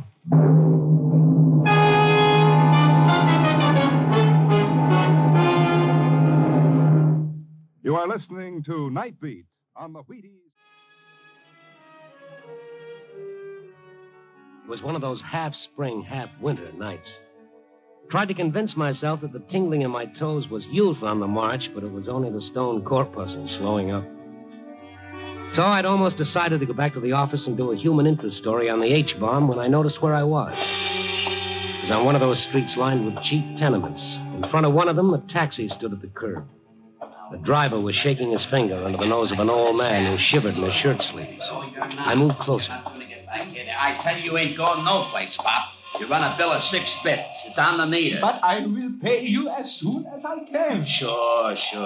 10 to 1, you ain't seen 6 bits in the last year. But you must take me to where I want to go. You must. You ain't getting back in my hat. But you've got to take me. I am going to get... Okay, I asked you nice. Hey, come on, take it easy, both of you. This ain't none of your business, mister. I heard you arguing. Please, it's getting late. I've got to go. He ain't going in my cab. Why not? What'd he do? Now, look. Since you stuck your nose in okay, I'll tell you. He gives me a call when I'm cruising. I pick him up. He gives me an address. I get almost there, and he tells me to come here. Here. Well, what's wrong with here? Mister, look at this crummy joint. Look at the guy. No hat, no coat. He gets out, I ask for the 6 bits and find out he's got no dough. Oh? Is that right? Yeah, but he will get paid. I will get some money. Sure, he'll win a sweepstakes, but I can't wait. Here. Here's your money. You paying for it? Yeah, I'll pay for it. That make everything all right? I will give it back to you someday. I'll give it back. But don't let the driver Pop, go. I got news for you. I'm practically in St. Louis. He's all yours, mister. You paid 6 bits for him. No, make him wait. Make him... Take it easy, Pop. Come on. Settle down. He's gone, and I didn't do it. You live here? Yeah, I had to come back for something. Well, look, we better get you to your room. It's cold. You got no coat. But I have to go. You see, I must kill Miss Gleason.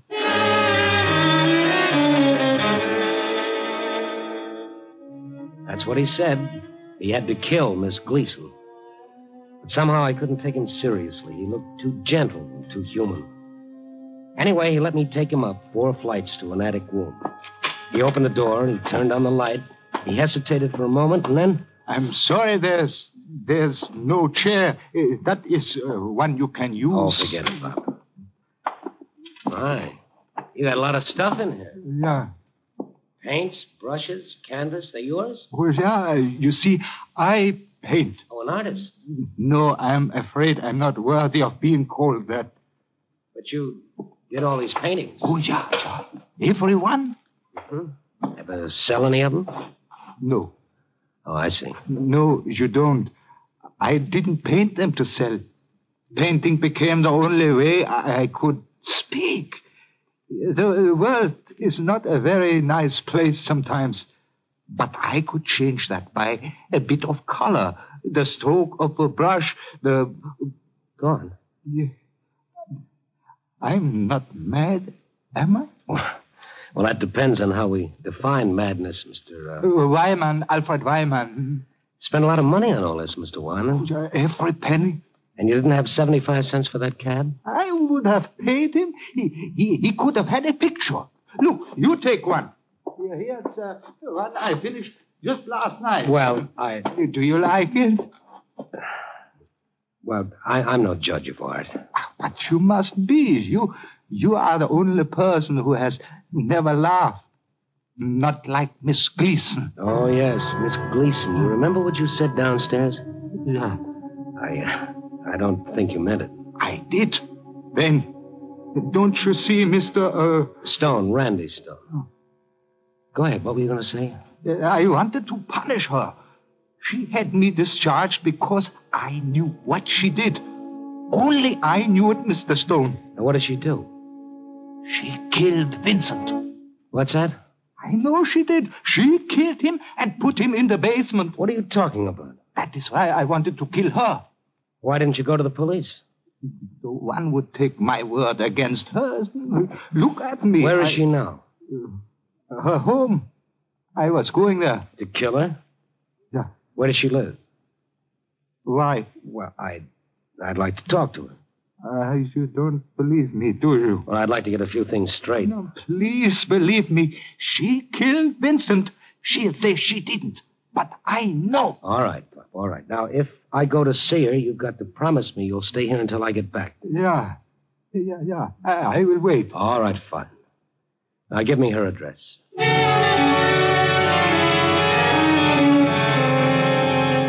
Why didn't I go to the police? Well, with what? Wyman's story? I don't think I believed him then. But funnier things have happened to me, maybe because I looked for them. A half hour later, the clerk in a very shishi apartment hotel sent my name up with the urgent tag on it and the fact that I was from the Star. Yes, Miss Gleason would see me. And did. Mr. Stone, may I see your credentials? Why, sure. There you are. I see. Just why are you here? I told you. About Vincent. I don't know of Vincent. And I... Ever know anyone named Alfred Wyman? Alfred... Wyman? Yeah, that's the name. What has he got to do with this? Everything.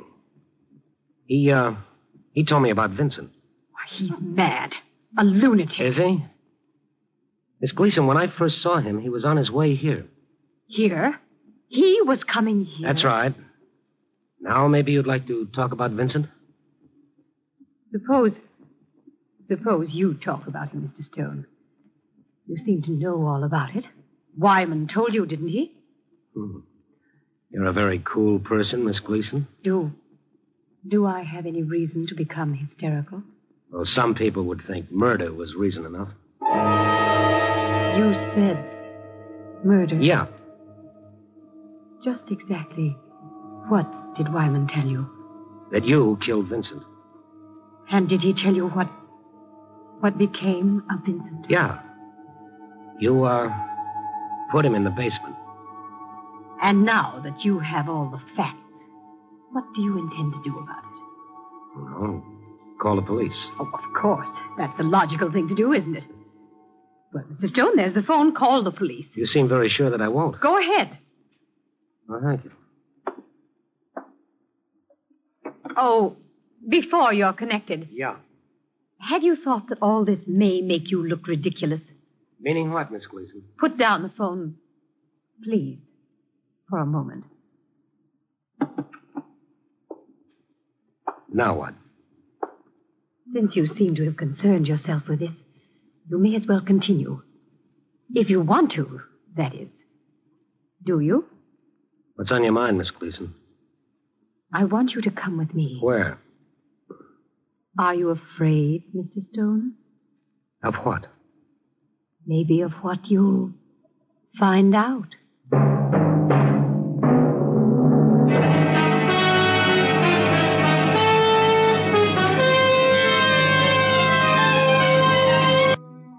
It was a strange ride in the cab with Miss Gleason.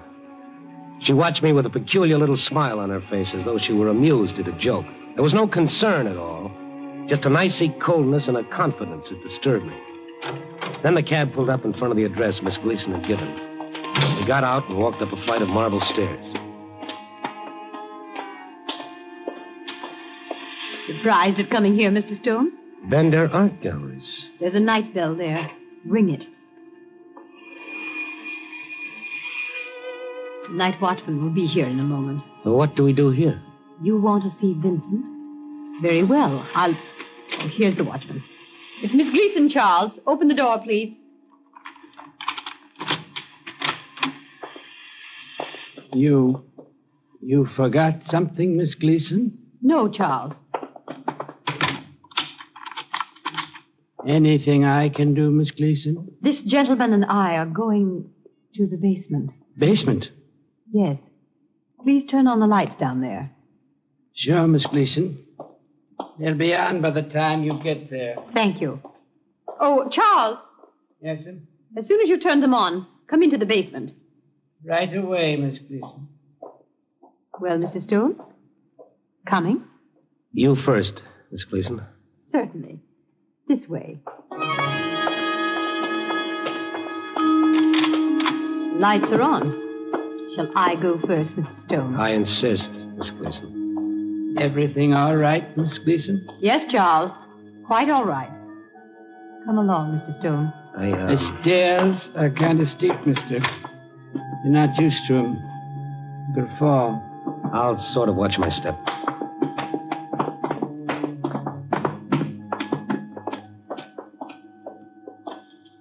You want me to stay, Miss Gleason? For a moment, Charles.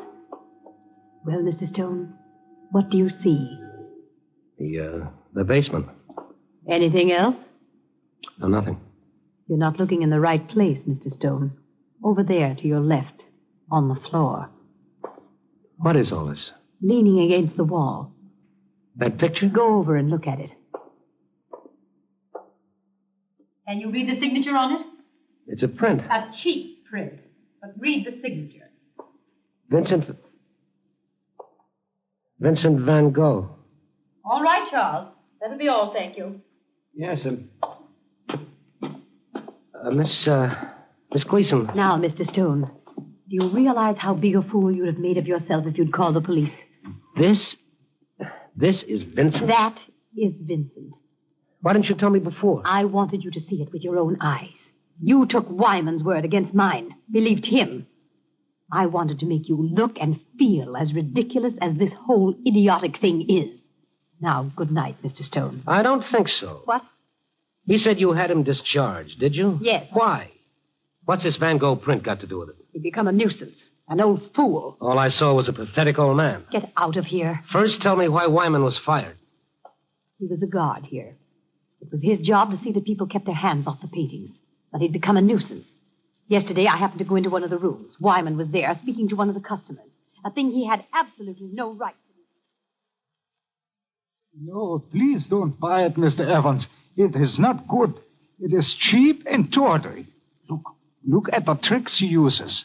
Tricks! There's no depth. It is shallow. Wyman! Wyman! Oh, yes, Miss Gleason. Please come here. But I'm talking to Mr. Evans. I was just leaving, Miss Gleason. Mr. Evans, if you'll just wait, we'll talk about the Willoughby picture. I don't think I want it now. But, Mr. Evans, surely you don't think Wyman knows anything I don't know, Miss Gleason. You seem to hit the nail on the head. Painting is shallow. Good day, Miss Gleason. Wyman, how dare you? I only did what I felt was right, Miss Gleason. You meddling idiot. I've had enough of this. You come with me. But, Miss Gleason... Go on, go to Mr. Temple's office. Yes, ma'am. How dare you criticize a painter like Willoughby? He? But he is not a good painter. What do you know about it? I know he's not good, and he doesn't feel what he paints. Miss Gleason. I've got to talk to you, Mr. Temple, about Wyman. Wyman? Oh, not again. Please, Mr. Temple, I did nothing. He did nothing but keep Mr. Evans from buying the Willoughby. Oh, ridiculous. Mr. Evans wouldn't listen to what Wyman has to say. But he did. He knew what I was trying to say. Mr. Temple, Wyman has made me look ridiculous for the last time. This is the last straw. I'll go to the Now, board. Miss Gleason, I'll not put up with it. And the board won't like to hear that the Willoughby hasn't been sold because this fool... Miss Gleason, remember there's an exhibition of Willoughby's paintings tomorrow. We have enough to do without bothering... Either this man is discharged, or I'll resign and tell the board why. You seem to forget this is a business, Mr. Temple. Are you worried about business or your own feelings, Miss Gleason? Mr. Temple, I warned you. I'm going to the board. Oh, wait. Wait a minute. Wyman. Yes, sir. I'm sorry, but I'm afraid Miss Gleason is right. We'll have your check for you this afternoon. You were warned several times. I know, Mr. Temple. Thank you, sir. Thank you, Mr. Temple. It was a distinct pleasure, Miss Gleason. Now, both of you leave me alone. I'm busy. You had this coming, Wyman. You think I care about the job, don't you? But I don't. I only care, but... Where is it? Where's what? What's the matter with you? The Van Gogh. The one I hung there. You hung that cheap print? What did you do with him? Where is it? What did you do with it? I had it put in the basement. You destroyed it. You killed Vincent. You and people like you. You laugh. You won't understand what a great man is trying to say with his art. You killed Vincent, and now you want to kill me because I understand. But you can't, and you won't. I will kill you first. Martin! Samuel, come here, quickly. You killed him because you couldn't understand him. You killed him. Martin, Samuel! I will Get kill him out you. of here. It's crazy. You Get him out.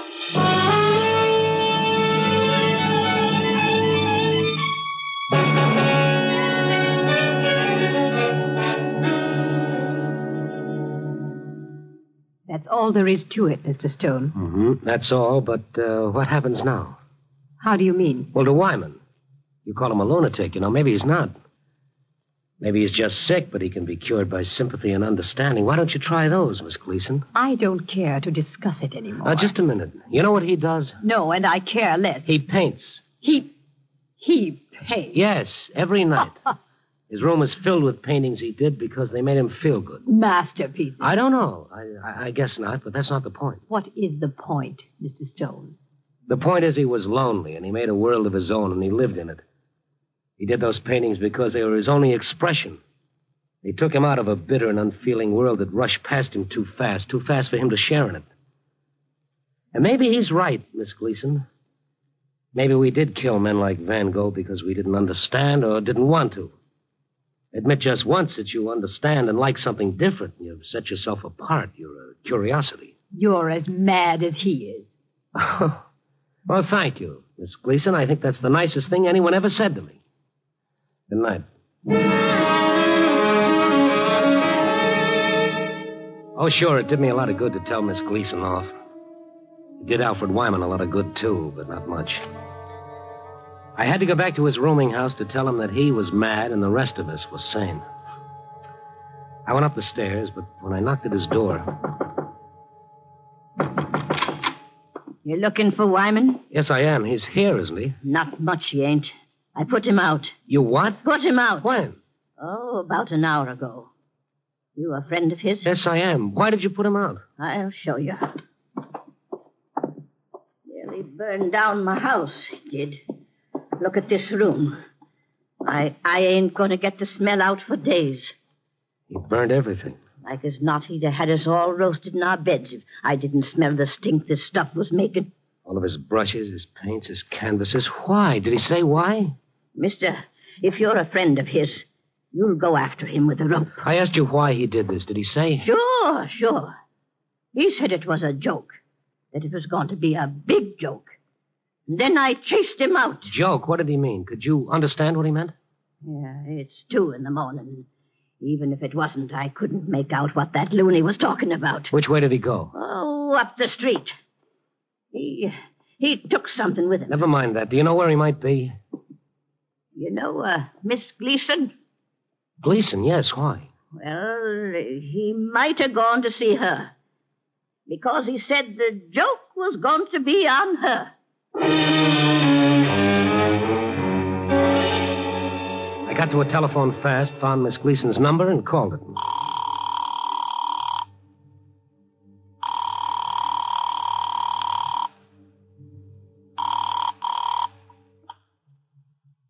Hello? Miss Gleason?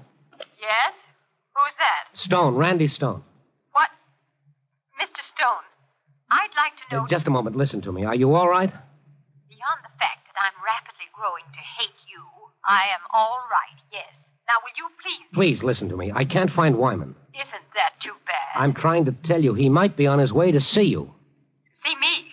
Why? I don't know, but if he shows up there, You won't get past the clerk downstairs. Well, keep your door locked. I usually do, and I look under the bed. Please, Miss Gleason, this is serious, or it might be. Are you trying to say that ridiculous old fool will try to harm me? Yes. If you want it straight, yes. Did you hear me? I certainly did, and I think it's nonsense. Now I'm going to hang up. Miss Gleason, I'm going to hang up, but before I do, there's one more thing. Please make a determined effort to live your life without me. Goodbye.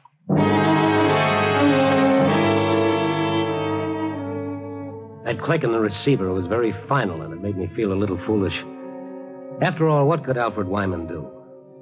Killer? I didn't know, but what was his big joke, and when would it happen? At 3:30 in the morning, I gave up trying to find him.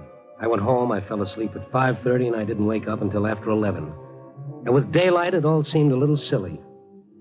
But like the proverbial sore tooth, I had to bother it. I put in a call to Miss Gleason. She wasn't in her apartment.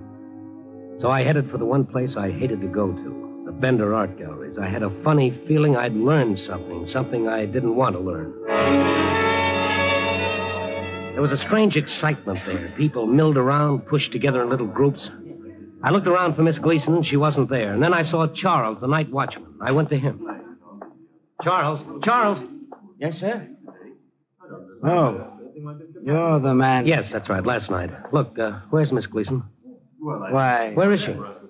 Miss Gleason is in the basement. Where's Mr. Temple's office? Right there, sir.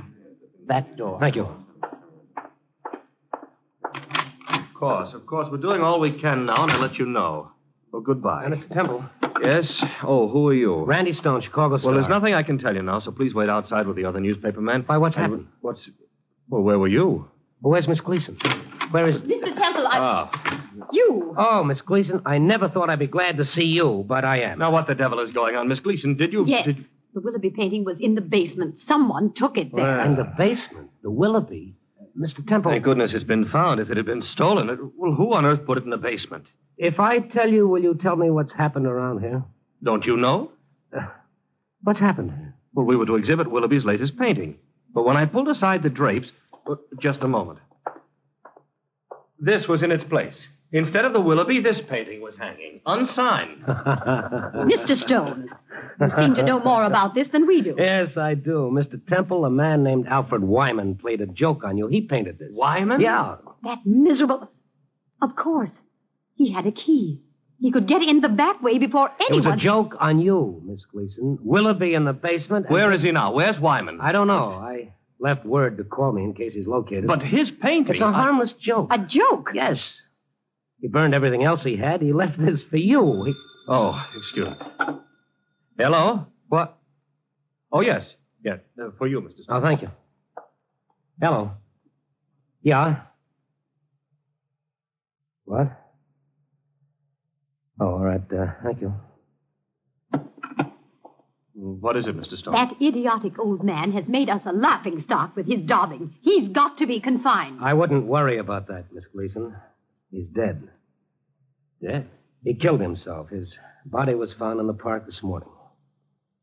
Well, I'm sorry, of course. Yes, bitter tears are running down your cheeks. I had no idea he... No, I guess not. Neither did I. Maybe you're not to blame, Miss Gleason. Maybe no one is. Maybe it was just his way of protesting against a world that gets a little smothering sometimes. If you don't mind, I'll go. I'll take this with me. Wait, Mr. Stone. Yeah. Why do you want that painting? Why? I don't know. Is it yours? Well, no, I guess not, but it's well, the then only please, leave it. I never wanted Wyman fired. Now everyone's going to blame me. I was only doing... Doing what you thought was right, yeah. Okay, well, maybe you were. Let's forget it. Well, I can't, Mr. Stone. You see, it wasn't so much the disappearance of the Willoughby that disturbed me. It was this painting. This painting? What about it? It's great, Mr. Stone. Truly great.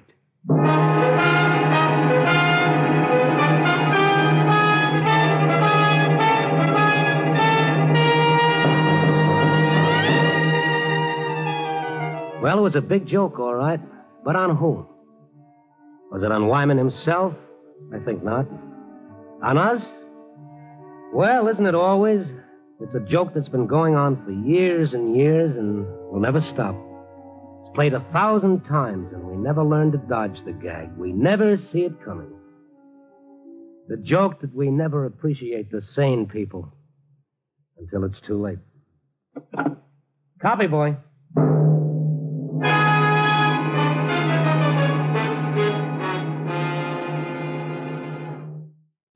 You know, I guess the one thing that makes a newspaper guy like me different from any other working stiff is that while a bookkeeper works with numbers, a carpenter deals in wood, and a miner sweats over coal, a newspaper man, well, all he works with is people.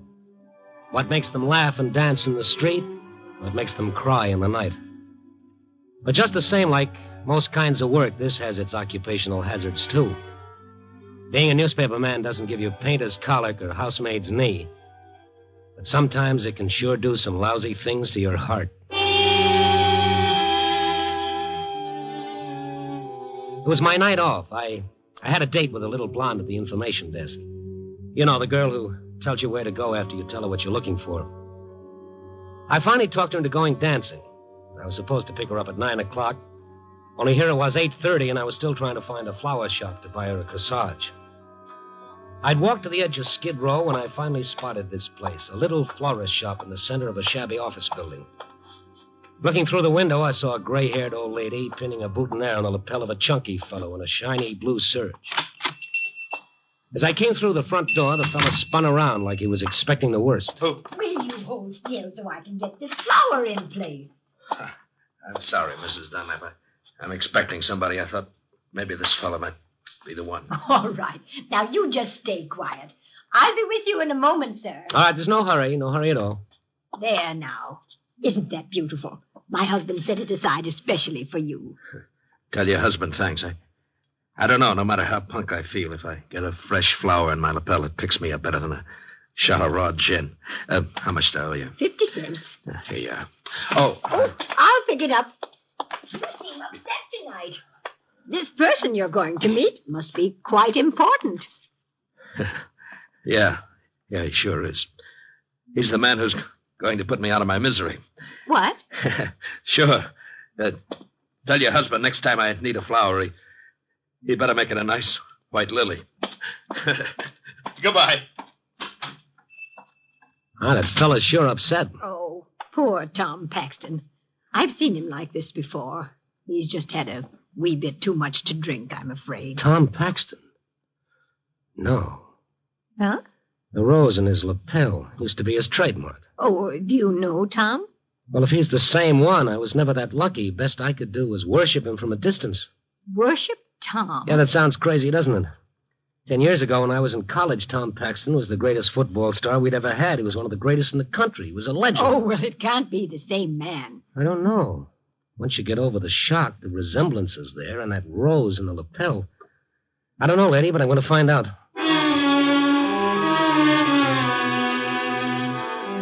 I went out the side door of the florist shop into the lobby. And there was Tom standing in the dark, pushing the button for the elevator. As I came up to him, he spun around again like it was part of an act that he always did on cue. Are you following me? Well, yes. You weren't just shopping for flowers there, were you? If you're Dixie, all right. Don't play games with me. I'm tired of running away. I'm half-backs. How much of it can I take? Now, look, I'm Randy Stone. I heard the woman call you Tom Paxton. When I went to college, there was a Tom Paxton who was just about the greatest football player who ever lived. What are you talking about? You got me mixed up with 3 other guys. Well, this Tom Paxton was always sporting a flower in his lapel. There's no law against that, is there? Now, go on. Get out of here. Let me alone. While we were talking, the light over the button of the self-operating elevator flashed on. The elevator was coming down. Well, if Tom Paxton didn't want me to bother him, I couldn't twist his arm. I turned to leave just as the elevator doors opened. Only instead of Tom stepping in, somebody else stepped out. I was waiting for you, Paxton. You're Dixie, aren't you? Come again? Aren't you? Sure, that's where I got this southern accent. Now, listen Come to me. on. Somebody wants to see you. Why doesn't the Syndicate give me a break? Why don't they give me a chance to pay up? I said come on. Now, wait a minute, Buster. You ain't invited, sport. This is one of them small affairs. Paxton, this gun in my pocket, it ain't one of them gadgets you pull the trigger and a cigarette pops out. Come on.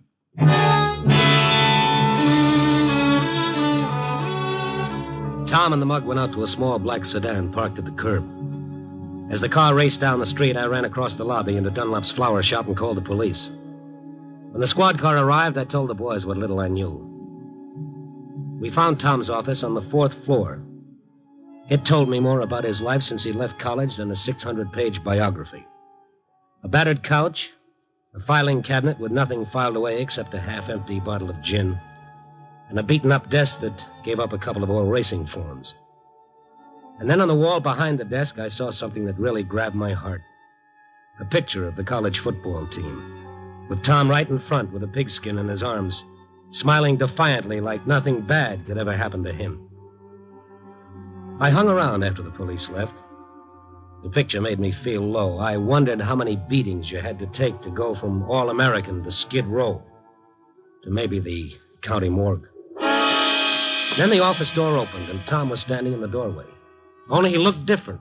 He didn't seem to be so frightened anymore. Well, I hear there were cops all over the place. What are you trying to do, get me some publicity? Did Dixie give you a stay of execution? No, that wasn't Dixie. Just one of Frank Burr's tough guys.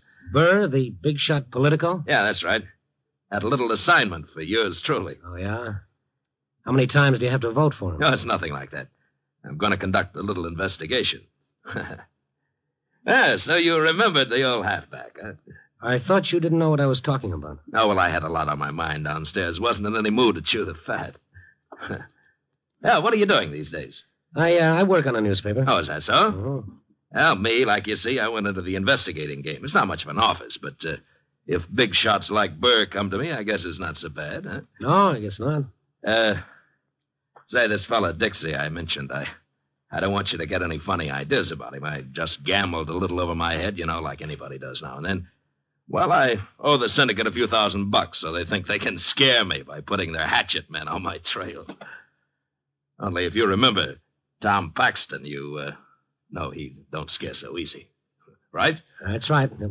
Now, that reminds me, I better call the boys right now and tell them I'll settle up at the end of the week. You know, I don't want them losing any sleep on my account. Well, I'll be going, Tom. No, kid. Stick around. I'd like to talk to you, kid. About old times, huh? All right, okay, Tom. Hello, Jack. Hiya, kid. This is Tom Paxton.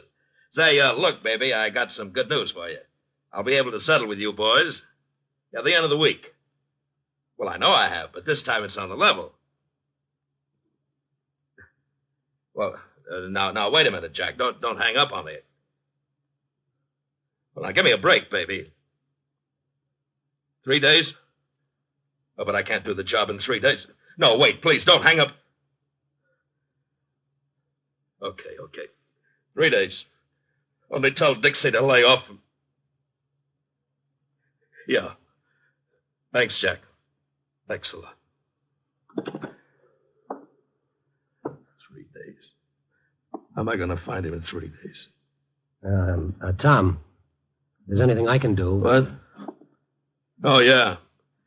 Yeah, there's something you can do. You can clear out of here. So you found me out, huh? That make you feel good or something? Oh, now, look. Maybe if you'd taken the beatings I have, maybe if you'd been crossed up, stabbed in the back, slugged, cheated as many times as I have, you'd... Oh, what am I telling you for? Go on, get out of here. Sure thing. So long, Tom. No, wait a minute. Yeah? Look, you being a reporter, you could get into records I couldn't even touch, couldn't you? Well, I think so. Look, if I had a week, I could do it on my own, but I've got to find him in 3 days. Who do you have to find in 3 days? Look, Stone, I'm not going to kid with you anymore. I've got to make good on this job Burr gave me. I've got to get that fee. If I don't, this guy, Dixie, will... Who is this guy, Dixie? Well, that's what drives me nuts. Nobody knows, only the Syndicate. Well, why don't you go to the police? No. Cops are out of my line. If I could clean this job up in 3 days, Burr will pay me $5,000, and I'll be all right. That's like I've always said. All you need in life is one good break. And after that, you can roll on your own. Well, what about Burr? Well, for a big shot, he's sure plenty scared. Says the newspaper's trying to destroy him. Oh, so? So the only way they can do it is to find somebody named John Durand. I never heard of him. Nobody, but not to Burr. What does Durand look like? Well, Burr wouldn't know what he looks like today. He hasn't seen him for 25 years. I've only got one thing to go on. Now, what's that? John Durand is a blind man. A big shot like Burr afraid of a helpless blind man? Afraid? Burr's as frightened of that blind man, John Durand, as I am of my unknown pal, Dixie.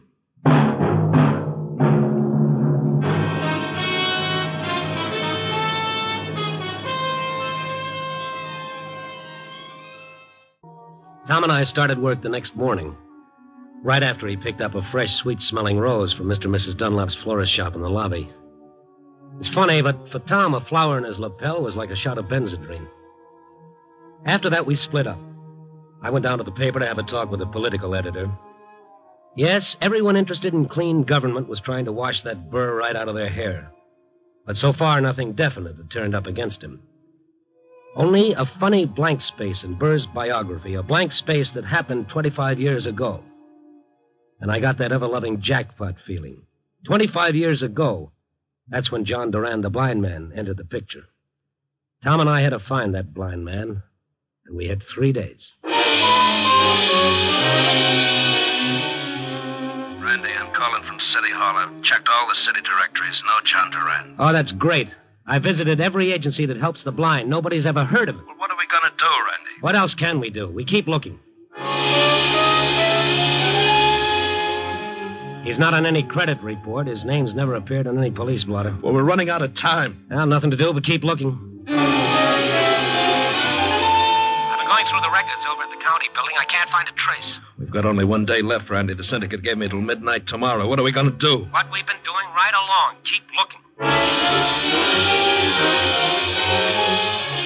The third day, we started making the rounds of all the hoodlum hangouts, the bars, the pool halls, the mangy little side street flop houses. I took one section of the city, and Tom took the other. And late that night, in one of those flop houses, I got the shock of my sweet life.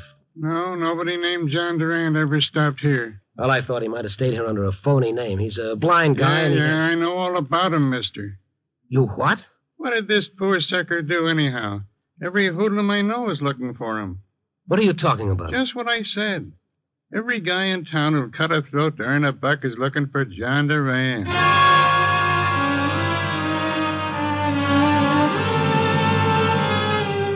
It was after 9 p.m. when I got back to Tom's office to break the news to him. Poor guy, he thought Burr had given him an exclusive assignment. And all the time, Burr had set up a private manhunt. He'd unleashed every mad dog in town to track down John Durand. When I got to the office, the door was open, but Tom wasn't around. I sat down to wait for him, and the phone started ringing.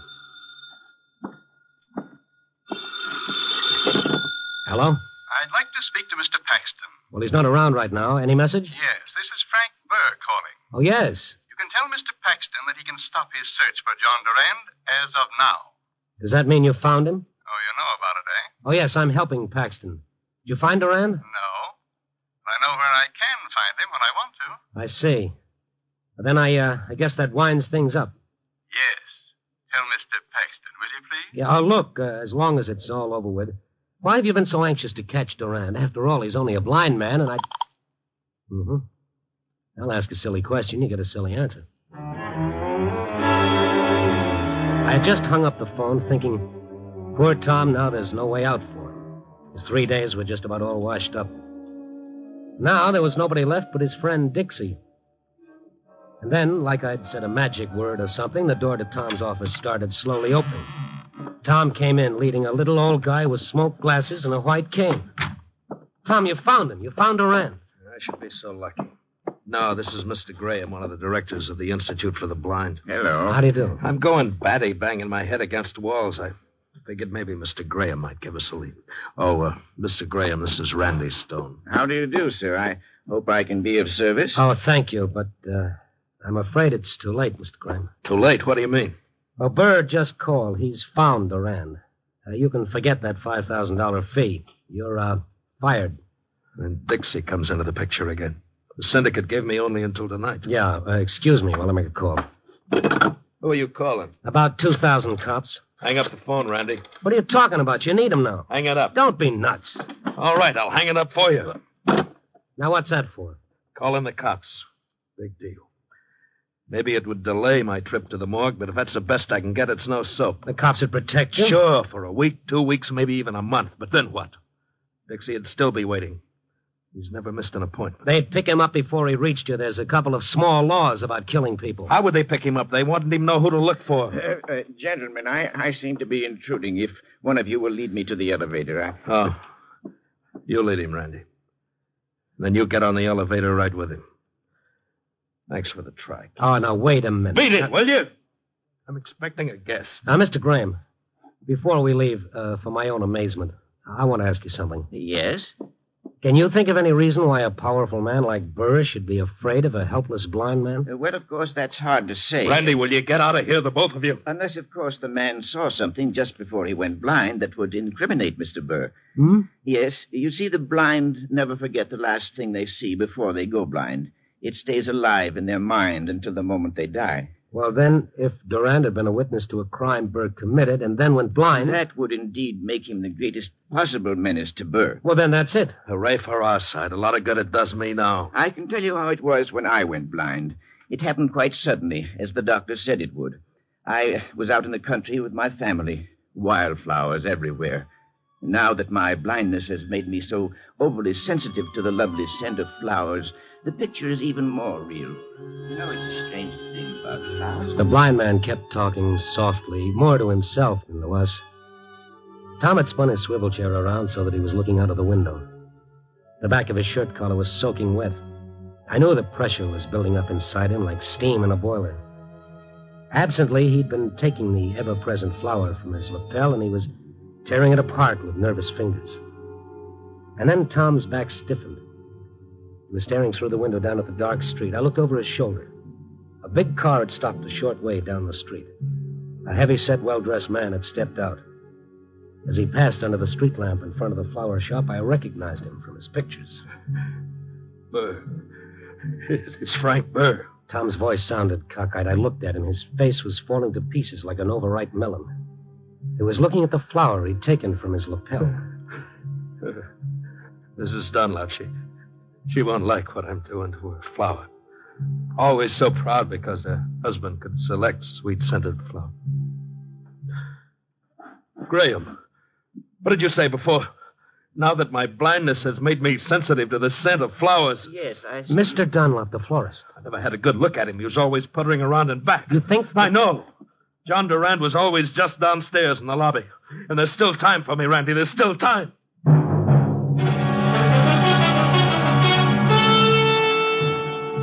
As Tom raced for the door of his office, he pulled a gun out of his coat. I followed him. He went to the elevator, pressed the button a couple of times, and then decided to take the stairs instead. He looked back at me, chasing after him, and waved me back. He started down the stairs 2 at a time. I caught up with him at the second landing. I grabbed his shoulders. He tried to tear himself away. Let me go, Randy. Let me go. What do you mean there's still time? What are you going to do down there? Randy, I'm telling you to let me go. Answer me. What are you going to do? Sure, I'll answer, you overboy. What do you think Burr was going to pay me $5,000 for? Just to give him Durand's address so he could send him nasty letters?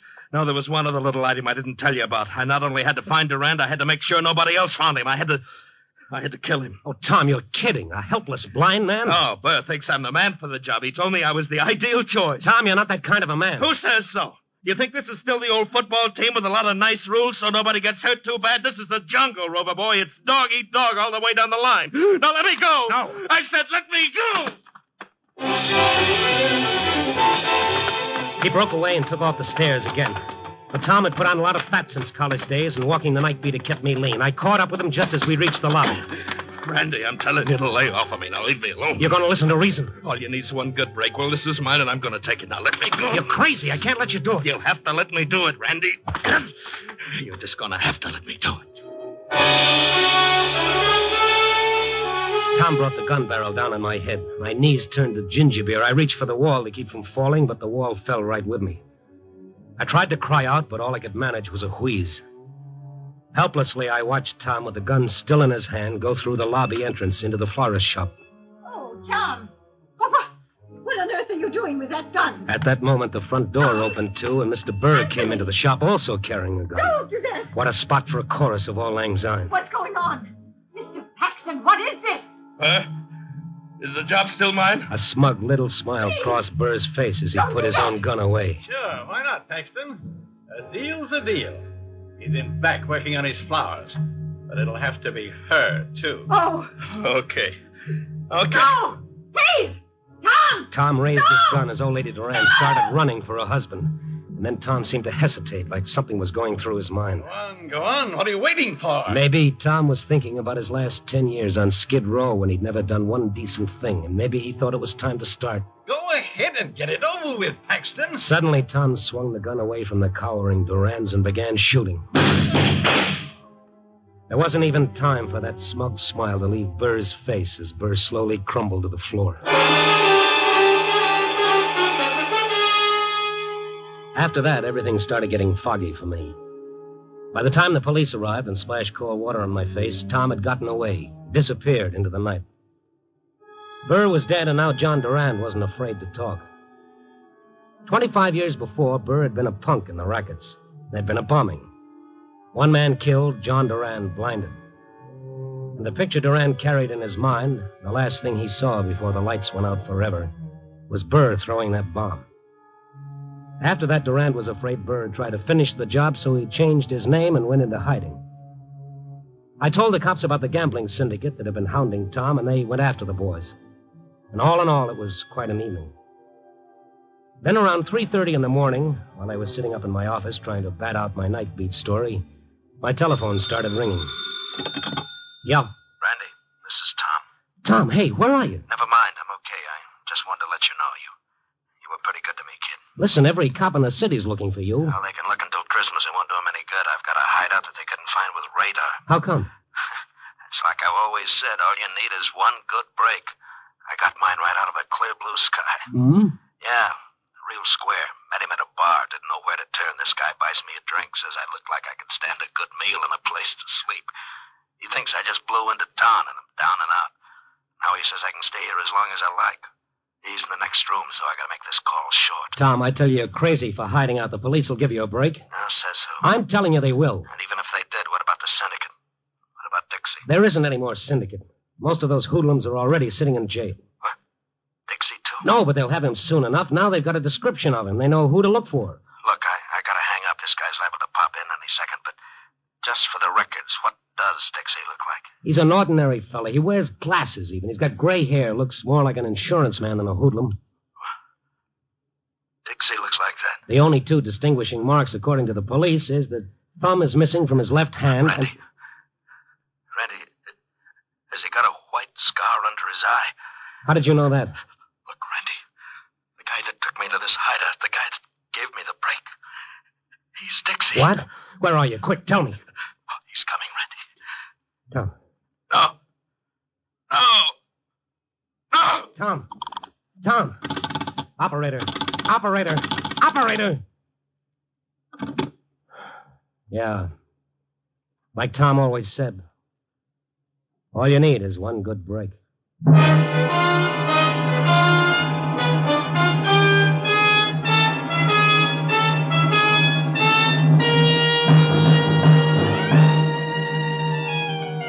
Tomorrow? Sure, a nice, pleasant morrow coming right up.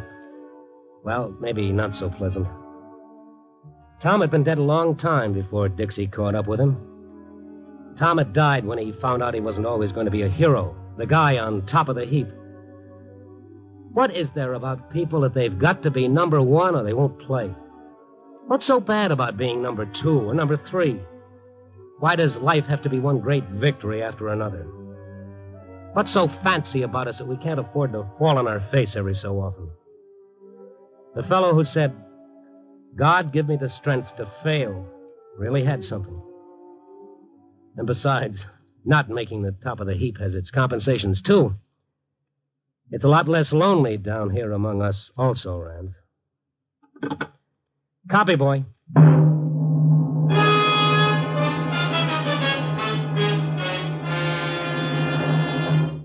You are listening to Night Beat on the Wheaties Big Parade. And here's Frank Martin. Oh, Frank Lovejoy. This working at night and trying to sleep in the daytime is all wrong. It's getting so lately my only contact with sunshine is my friendly little bottle of vitamins. The kind of tan you get from munching on a fistful of vitamins is nothing, believe me. Tonight, leaving that ever-loving bed was really a chore. I scraped a razor across my face, and I bathed my fevered brow with cold water to scatter the cobwebs. And I headed uptown for police headquarters and a couple of one-syllable words with my old friend, Sergeant Kalski. Kalski was on his way in to watch an early evening show-up, and I tagged along. If you've never been in a police show-up room, it's kind of like a little theater. The bad actors are the prisoners filing across the brightly lit stage, and the audience sitting in the dark are hard-bitten, weary detectives who've seen most of the performers too often before, and they know all the dialogue down to the last whimper. The line coming out now were women, an even half-dozen assorted sizes and ages. Okay. Now just stand back against that measurement chart on the wall and face front. The usual cross-section on the police blotter of any large city. Shoplifters, thieves, narcotics suspects, husband beaters, and an occasional common garden variety drunk. Hey, you, on the end. What's your name? You've been here before. That's a lie. Never been here before in my life. What's your name? I refuse to say anything without the advice of the proper parties. Kind of hurt the old girl's feelings there, Kalski. Not her, Randy. Her feelings were pickled in alcohol years ago. How about the young one there? Good-looking kid, huh? Oh, yeah. It doesn't seem to belong somehow. They all belong, Randy. You can't tell by how they look. Why, that innocent-looking doll with her baby blue eyes. Yeah, I know. Don't tell me. Probably killed her grandmother. Only 2 will get you 5. Whatever she did, it's a first offense. That kid looks half scared to death. Hey, you on the far end. What's your name? You mean me? That's right. I'm sorry I can't see you. These lights are so bright. You're not supposed to see me. Step out a little. Just answer the question. What's your name? Linda Johnson. But I'm here by mistake. Aren't we all here? Quiet. It's the truth. I want to explain. I don't belong here. You'll have a chance to explain in court, miss. This is just a show-up. Why are you in here? I don't know. I just arrived in Chicago this morning, and they arrested me. What did they say you did when they booked you? What was the charge? All right, girls, that's all. That's all, matron. Well, as I was saying, Kalski, this kid undoubtedly polished off her grandmother with an axe. All right, Randy. So maybe it's the first offense. Maybe even a mistake, like the girl says, but you haven't looked at the book yet to see what the charge says. Well, anyway, can I talk to her? It might be something for me. Sure. Go ahead to the women's division. Tell the matron I okayed it. Maybe it's got something to do with the stars, the zodiac sign I was born under. But I've always been a sucker for 3 things that spelled trouble. That last little drink for the road, a right cross to the jaw, and a girl who still looks pretty with a jug full of tears streaming down her face. You'd think a fella'd know better. Oh, well.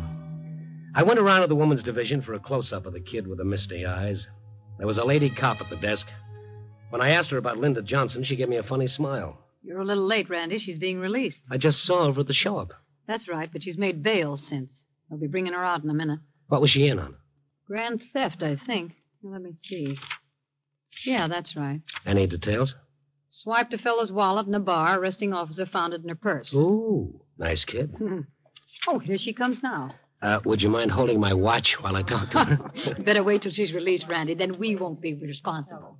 Okay, wait here. In the Johnson, Meg. Papers clear? Yeah, all taken care of. Personal property release? All signed. You want to open up? Okay. I guess that's it, Miss Johnson. You can go now. You mean you're letting me go? That's right. Until the hearing. Tomorrow morning, 10 a.m., Department 5. Released on bail. Oh, but I don't have enough money for bail. They said it was $500. It's all paid. Bonding company posted bail half an hour ago. But there must be a mistake. Who paid it? I don't even know anybody in Chicago. Well, somebody evidently knows you, honey. And pretty well, too. But who? Don't you really know? Oh, no. It's crazy.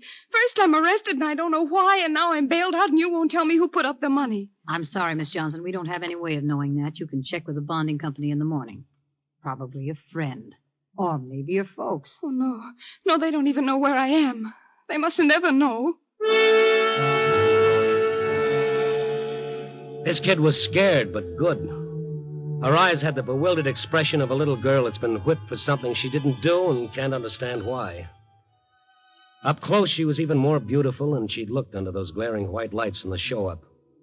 Her cheeks were pale, except for that bright flush of red high up. Her eyes were big and soft, and her lips were full and almost trembling with a strange sort of excitement. Hey, what happened? Suddenly I heard gypsy violins in the background. And she was just a gal, and I was just a guy. Oh!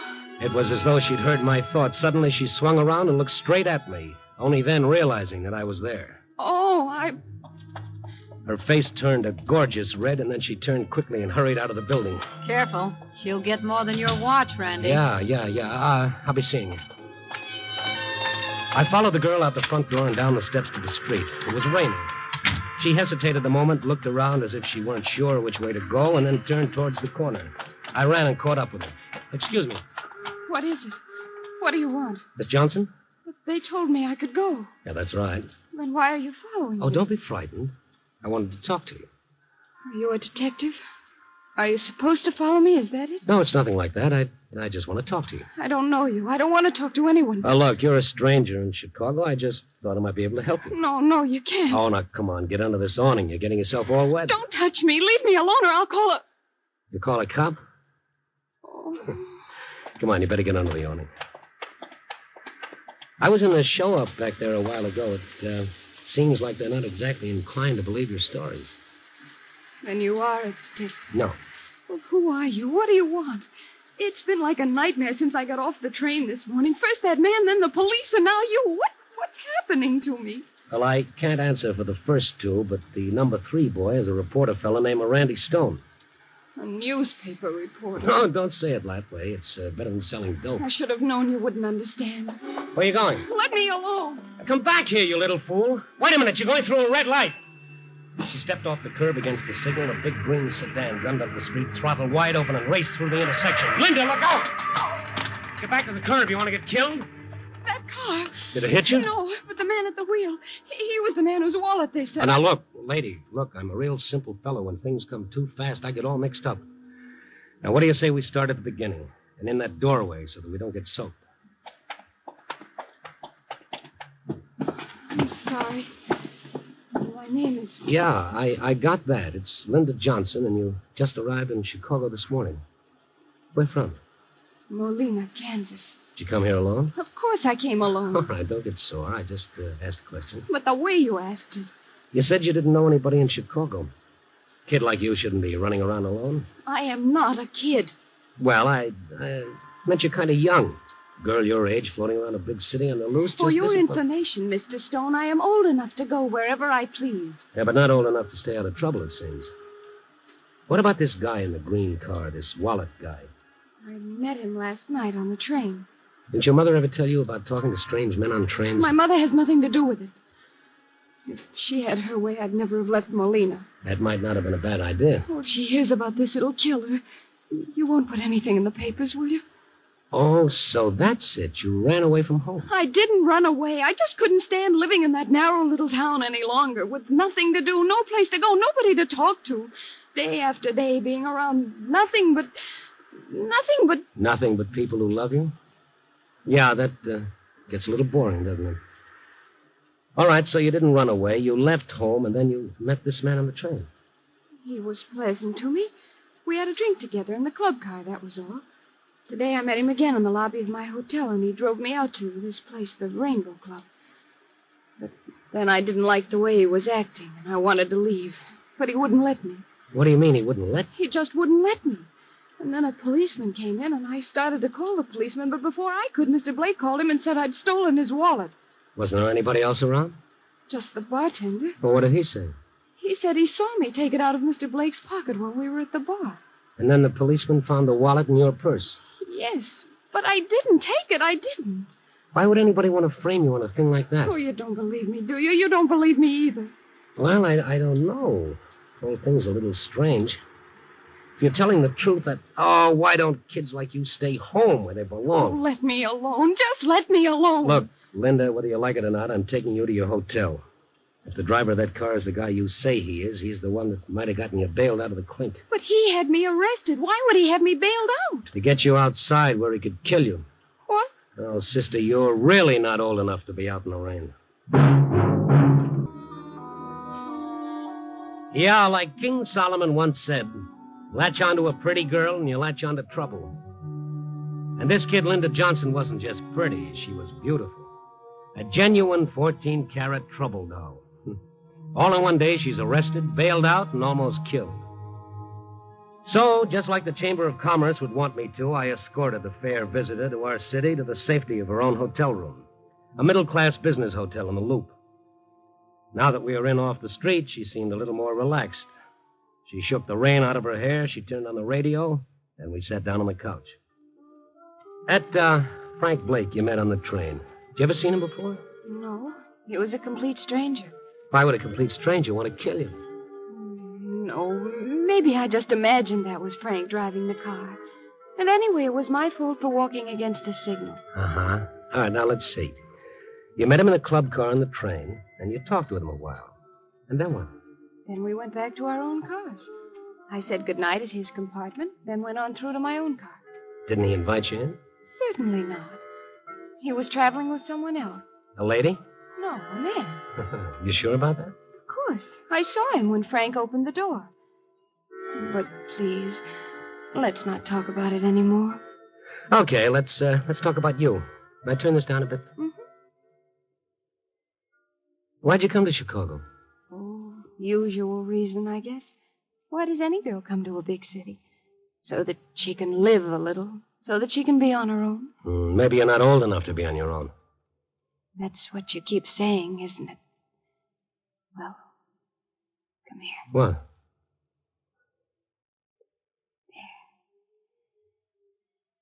Still think I'm not old enough? No, you're old enough. But what? Oh, so you want to play. Now, you're 22, you read a book, you got some ideas about what life in the big city's all about? That's right. So you're not a little girl anymore, No, I'm not. All right, big girl, I'll play. But don't forget you started this little game, and don't say later you weren't playing for keeps. I won't. Well, you see, the way the big fellas play, it's a little different. They put an arm around your waist, like this. Mm-hmm. It's pretty hard to get away, even if a big girl wanted to. Mm-hmm. And they hold you closer and closer until you don't think you'll be able to breathe anymore. And then his face is so close to yours that you can't see his features anymore. Just, oh, Linda, you're beautiful. Don't let me go. See what I mean, big girl? Oh, you just wanted to make a fool of me, didn't you? Oh, did I? The door.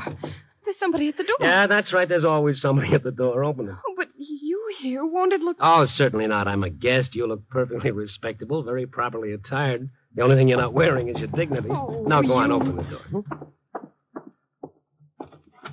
Hello. Frank. That's right, inside. Well, what do you know? The man in the green sedan. Correct.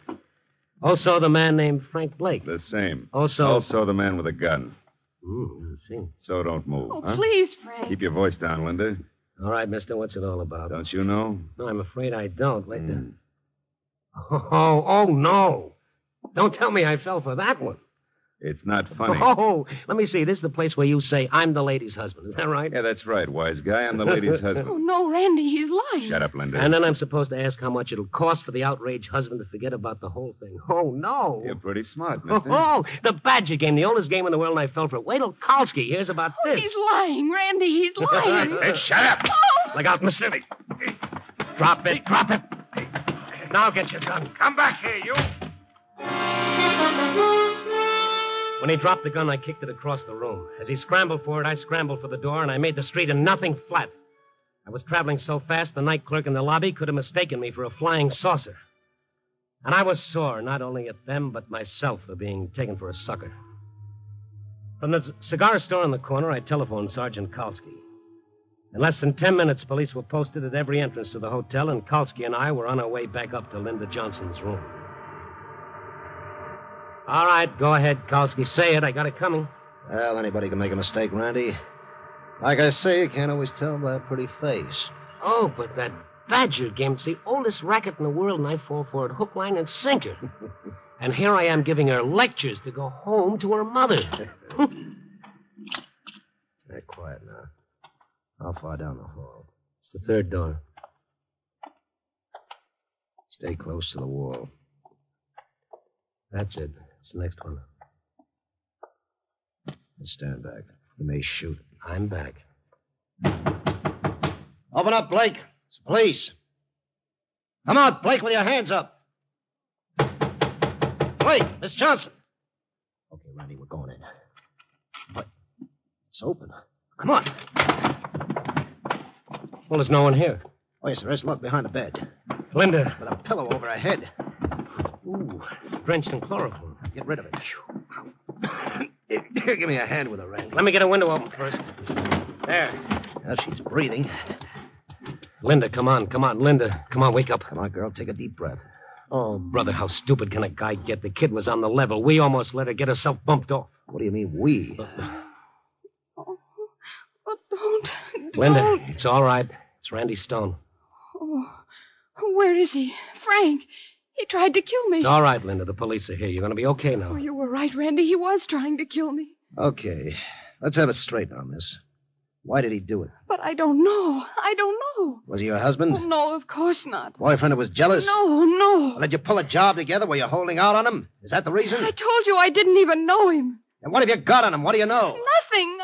Oh, you must know something. There's a reason. There's got to be a reason. Now tell us, miss, why did he do it? I don't know. I just don't know. Oh, take it easy, Kalski. Can't you see she really doesn't know? Okay, so she doesn't know. But there's a reason. There's always a reason. Unless maybe Frank Blake made a mistake. What mistake? Well, unless maybe Frank Blake had the wrong girl. Unless maybe he was supposed to kill somebody else that he didn't even know, and he thought Linda was... Come again? Yeah, that's right. No, that's no good. Yeah, I better send out a bulletin. Now, what about this guy, Blake? What did he look like? About your size, I'd say. Yeah, that's right, Kalski. About your age, too. 5'11", 180 pounds, 32 years Oh, old. come again. Color of hair? Dark. Eyes? I didn't notice. Linda? I wouldn't be able to tell. What do you mean you wouldn't be able to? I can't tell colors. I never have been able to. You mean you're colorblind?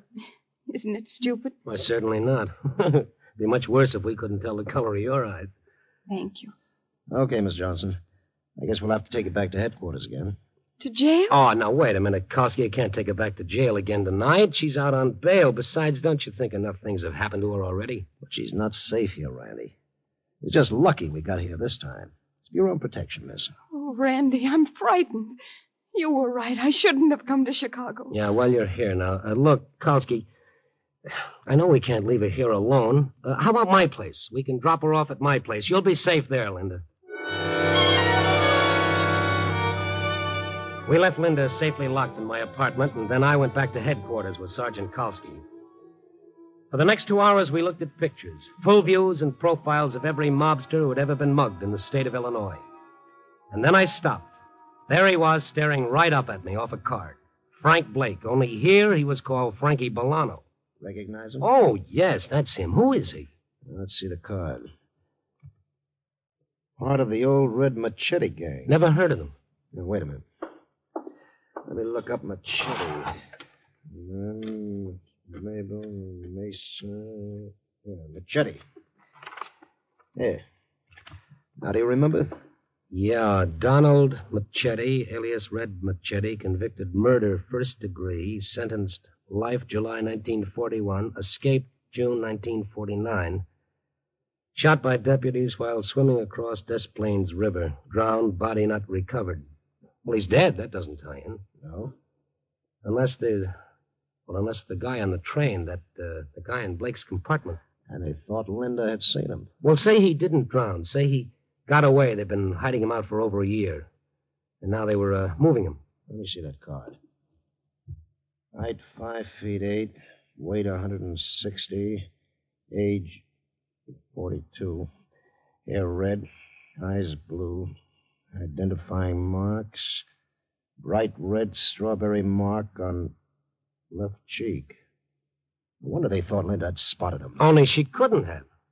She's colorblind. Sure, that's why she walked right through that red light tonight. She can't tell one color from another. From there on, it was a breeze. We knew what we were looking for, Frankie Bolano and Red Machete. And with Kowski knowing all the right answers about all the wrong people, we found them both right where we should have looked in the first place, in a private room over the Rainbow Club where Linda had been arrested that afternoon. After I'd seen them safely into a cell, I got on the phone and called my apartment. You know, come to think of it, it was the first time I'd ever dialed my own number. A girl answered. Hello? Kind of a sleepy girl with a beautiful voice. What did you say? I said you're beautiful, Linda. Who is this? Randy Stone, that nice-looking young fellow in whose apartment you've been living. I must have fallen asleep. Yeah, well, wake up, Linda. It's all over. You found him? Oh, yes. Your late friend, Mr. Blake, is now resting comfortably in the city Hoosgow on a slight charge of attempted murder, aiding a penitentiary escapee, harboring a fugitive, and deliberately framing a pretty little girl from Molina, Kansas. I'm sorry. I mean a pretty big girl from Molina, Kansas. But why, Randy? Why did he do it? Oh, it's a long story, but mainly because you started to holler copper, and he just did some fast thinking, and he hollered first. Do the police know that I didn't... Oh, sure. No more charges. They even threw your records away. Great little fixer, this Stone fella. You ought to get to know him better. I want to. Are you coming home soon? Oh, no. Not my place. You know, neighbors. But I want to see you, Randy. You've been so wonderful to me. Oh, sure, but... Don't you want to see me? Oh, I do, Linda, sincerely. Look, I'll tell you what. You hop in a cab right away, meet me on the corner of Dearborn and LaSalle. Can you remember that? But why? Oh, never mind why. It's, 4:30 now. How long will it take you? No time at all. But my clothes, I haven't changed. My bag's still at the hotel. I didn't even unpack. Oh, never mind. I'll pick it up for you on the way. You'll hurry? Oh, yes. I'll hurry, Randy. Swell. I'll have something for you.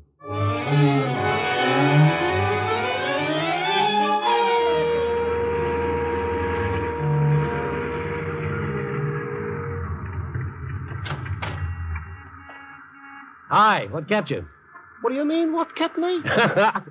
Never mind. Here, keep the change. Sure. Thanks, Mac. Oh, Randy, I hurried. Hi. I'm not frightened anymore. Swell. And I'm so happy. Hold me, Randy, close. Here? Don't mind me, folks. Oh, you go away. Where are we going, Randy?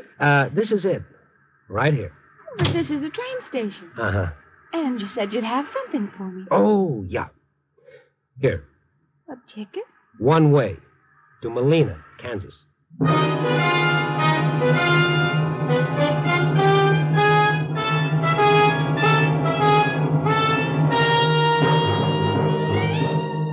Well, yes, Mom, I did the right thing, all right. I made the noble gesture, and now I feel pretty good inside. I feel like a big man. I feel like a big chump, if you want to know the truth. Who am I to suddenly get so noble where a beautiful girl is involved? Oh, well. Maybe if I rationalize long enough, I can kid myself into thinking she had to go home because she was running away from some unfinished business. You try to run away from things, but you can't ever run away from yourself. Who knows, maybe someday I might try running away myself. Wonder what it's like in Molina. Copy, boy.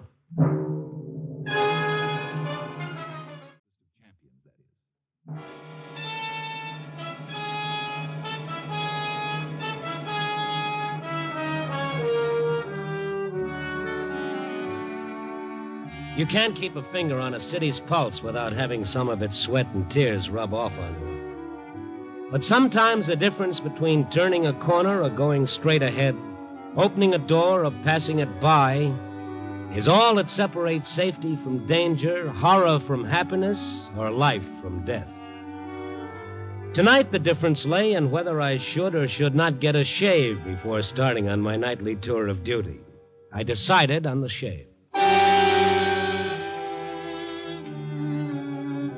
Usually I go to a barber shop on the 5th floor of the Conway building in the heart of the Loop. By the time I got there, however, it was after 6 and the elevator operators had all gone. 2 of the lifts were still operating on a self-service basis, so I got in one and pushed the button for the 5th floor. The elevator was almost to the 4th floor level when a sudden yelling drew my attention to the little window in the elevator door. You're wrong. I haven't told anyone. I pressed the emergency stop. A tall, thin-faced man had been lunging at someone out of vision. If there was ever murder on a man's face, it was on his. I saw you talking to the FBI. You told them. I didn't. I was only trying to help you. I brought the elevator down to the floor level without stopping to think what I might be getting myself into. When the doors opened, I saw them rolling around the corridor ahead in a desperate struggle. The tall man was on top, his left hand flailing at the other's face with a briefcase, while with his right he was trying to drive a long, thin blade into the other's chest. Help! Don't! Harlan, please! Hey, drop that knife! The human beanpole saw me coming and scrambled to his feet. So he told you, too, huh? He told you. Look, pal. I'll kill him. Take it easy. Take your hands off me. I'll kill you. He slashed at my face as I threw up my arm. The point of his blade snagged in my sleeve and jerked out of his hands. He darted for the elevator, and I ran after him in the best tradition of Frank Merriwell saving the game for dear old Yale. My form may have been all-American, but my flying tackle was all wet. His heel caught me in the head, and I fell on my face, lost in the stars.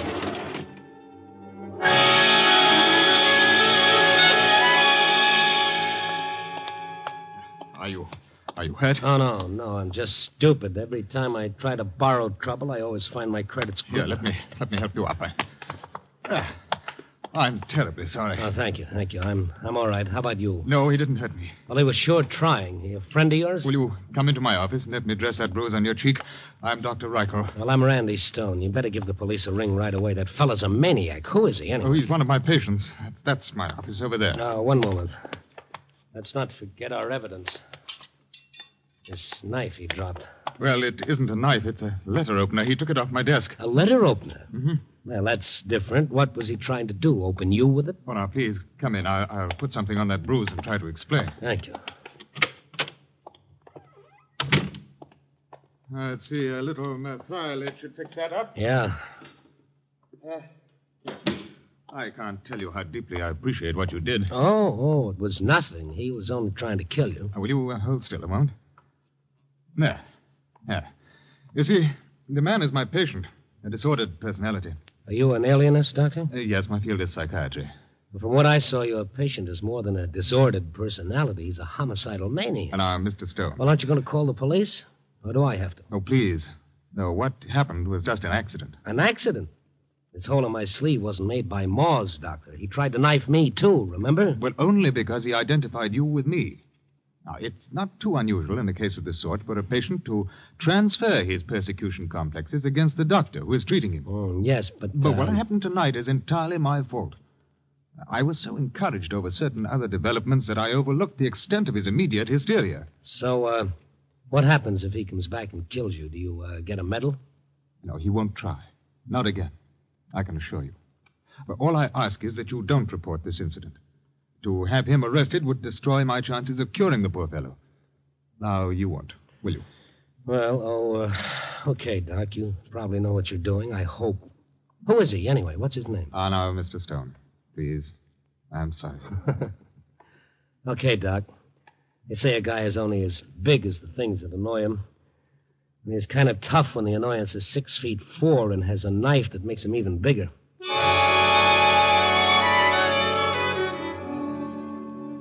Well, it just goes to show you. A few seconds earlier, a few seconds later, I'd have gone right up and had a shave from a barber. As it was, I arrived just in time for a close shave at the hands of fate. She was at my elbow again, I guess, when I took the elevator back down into the lobby. Only this time, fate was in the flesh, and a lot of it. Oh, excuse me. Hey, you dropped this yet? What? This briefcase. I was cleaning him back when I see you come in. When I come out, this briefcase is lying by the elevator. I just finished cleaning, so I know it's not here before. It's yours? Harlan Matthews. Huh? Just looking at the name stamped on the leather.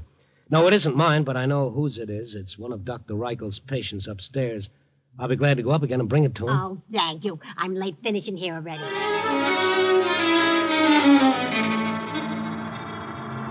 Harlan Matthews. I'd heard the doctor call him Harlan. It was the same man and the same briefcase he'd been using to bash Dr. Reichel over the head. As the elevator doors opened on the 4th floor, the doors of another elevator slammed shut and started down. I found Dr. Reichel's office locked and the light out. Obviously, he'd just left. I went down to the street level again, but the city had swallowed him up. I looked inside the briefcase. It contained a heavy album of foreign stamps belonging to Harlan Matthews. A phone book in the corner drugstore showed 2 numbers for Matthews, his home and his business. I tried his home. Hello? I'd like to speak to Harlan Matthews. Oh, he's not in. Is there any message? Is this Mrs. Matthews? Yes. Your husband left a briefcase in the Conway building. The Conway building? Have you seen him there? This isn't Dr. Reichel, is it? No, Mrs. Matthews. My name is Stone. However, I did see your husband at Dr. Reichel's office just a little while Well, ago. I just phoned there. Well, you must have just missed him. Well, where is Harlan now? He's coming home, isn't he? Have you tried his office? There's no answer. Isn't he coming home? Well, that I don't know. Dr. Reichel may be able to tell you. Oh, I've been trying to get him at his home for the last 2 hours. He never keeps his office open this late. I just called him on the bare chance that he might be there. Oh. Mrs. Matthews, why does your husband hate Dr. Reichel? Oh, well, Harlan is sick. He doesn't know what he's saying. Well, then, what does he imagine? I don't know. He won't tell me. It's since the war. It's something to do with the war, something that happened. I don't know what it is. He's sick. Yes, of course, Mrs. Matthews. Well, I'll drive over with the briefcase. I just called to be sure that somebody'd be home.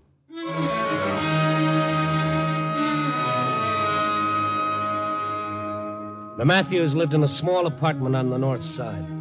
I'd barely touched the doorbell before I heard her footsteps, almost running to open it. Oh. She was a faded little woman just this side of middle age. Behind her in a crib, a baby was crying. Mrs. Matthews, I'm Randy Stone. The briefcase... Mr. Stone, I need help. What's wrong, the baby? No, it's Harlan. He just phoned. He's at his office. The way he talked, I think he's going to kill himself. Please, you're a friend of his, aren't you? You've just got to stop him. All right, where's your telephone? Why? Well, the police can get to him a lot quicker than we can. No, he warned me that if I sent Dr. Reichel to the police, he'd kill them and himself. Well, okay, then, let's go. Oh, my baby. If we're not too late already. Oh, I can't. My baby is so sick. I just can't leave her. I can't. All right, Mrs. Matthews, it's all right. You stick here. I'll handle it.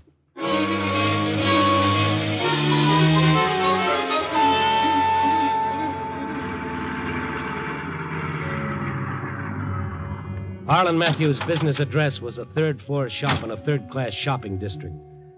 The dry goods store on the street level was still open for business. Its long awning still hung over the sidewalk in memory of the recent May Day sunshine.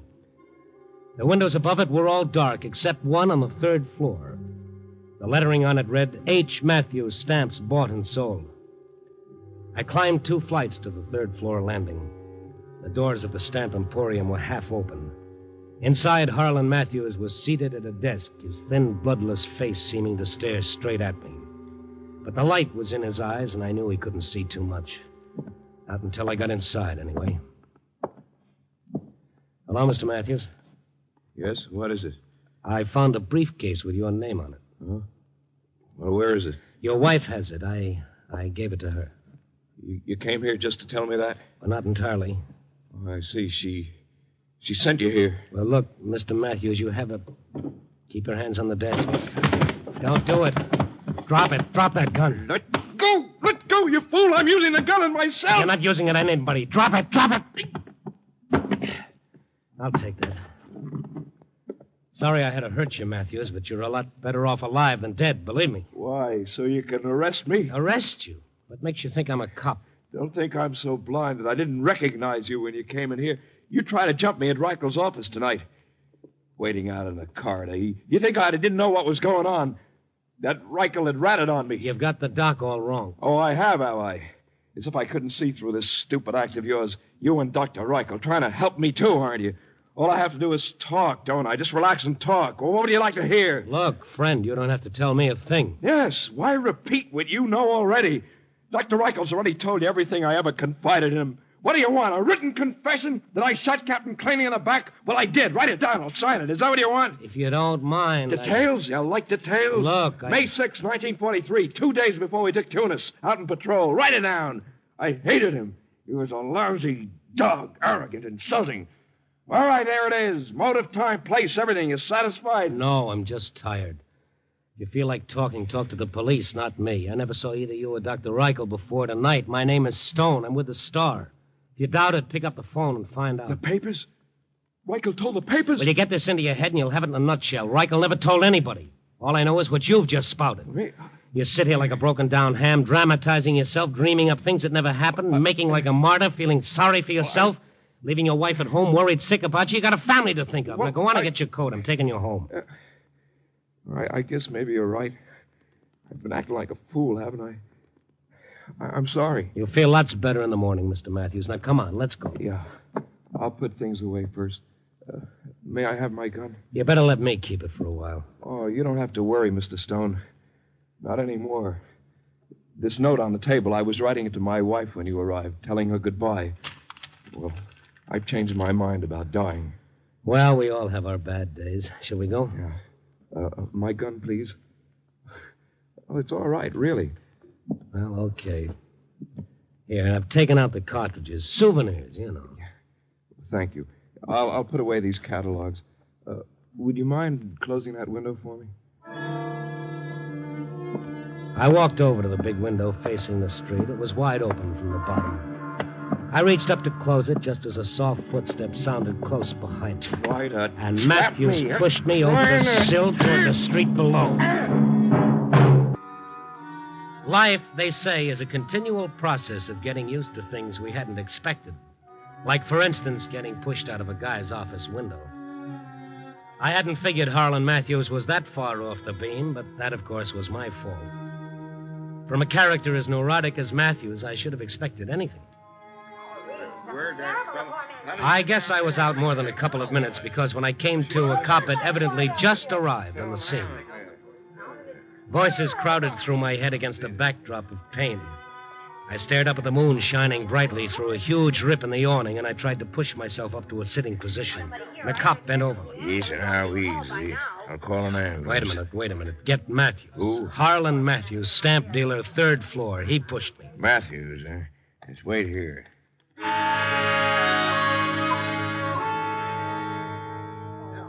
I took inventory of my legs and arms and found them in usable condition. I climbed to my feet. People crowded around, their voices blending in an unintelligible jumble of questions. I staggered through them toward the cab. Their faces swarmed about me, white and staring like faces in a nightmare. I reached out, found the door handle of my car. I opened it and got in.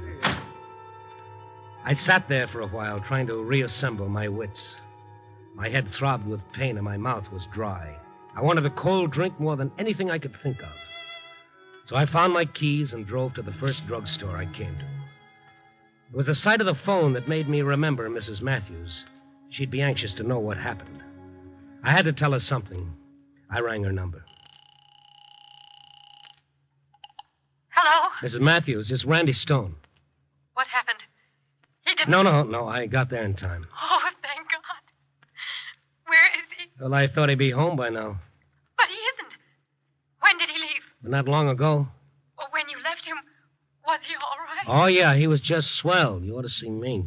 What? I'll tell you what. I'll call Dr. Reichel right now and tell him the situation. He should be... I got a call from Dr. Reichel just a little while ago. Yeah? That is, it came through a message service. They want Harlan to call Dr. Reichel right away.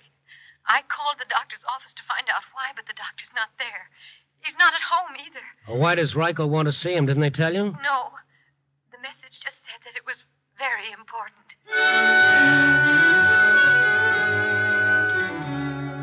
I invested another nickel in the call to Dr. Reichel's office. There was no answer, so I sat down at the counter and had a cup of coffee. I felt somewhat better by now, although my head still throbbed and I still found it hard to unscramble my thoughts. I went back to the phone booth and called Dr. Reichel's home. Perhaps he'd returned by now. What is it, please? Dr. Reichel residence? Has Dr. Reichel come in yet? No, Dr. Reichel not here now. Look, has there been anybody at the house to see him within the last hour or so? No visitor. Too late. You call tomorrow, maybe. Yes? Goodbye.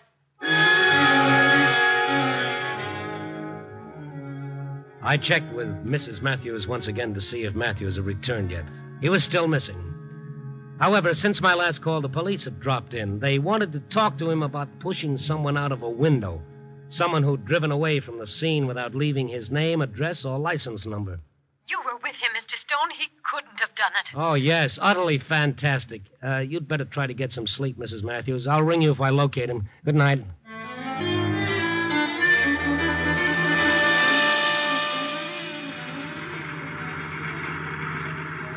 I headed out toward Dr. Reichel's residence on the northwest side, wondering just how foolish I was not to send the police out instead.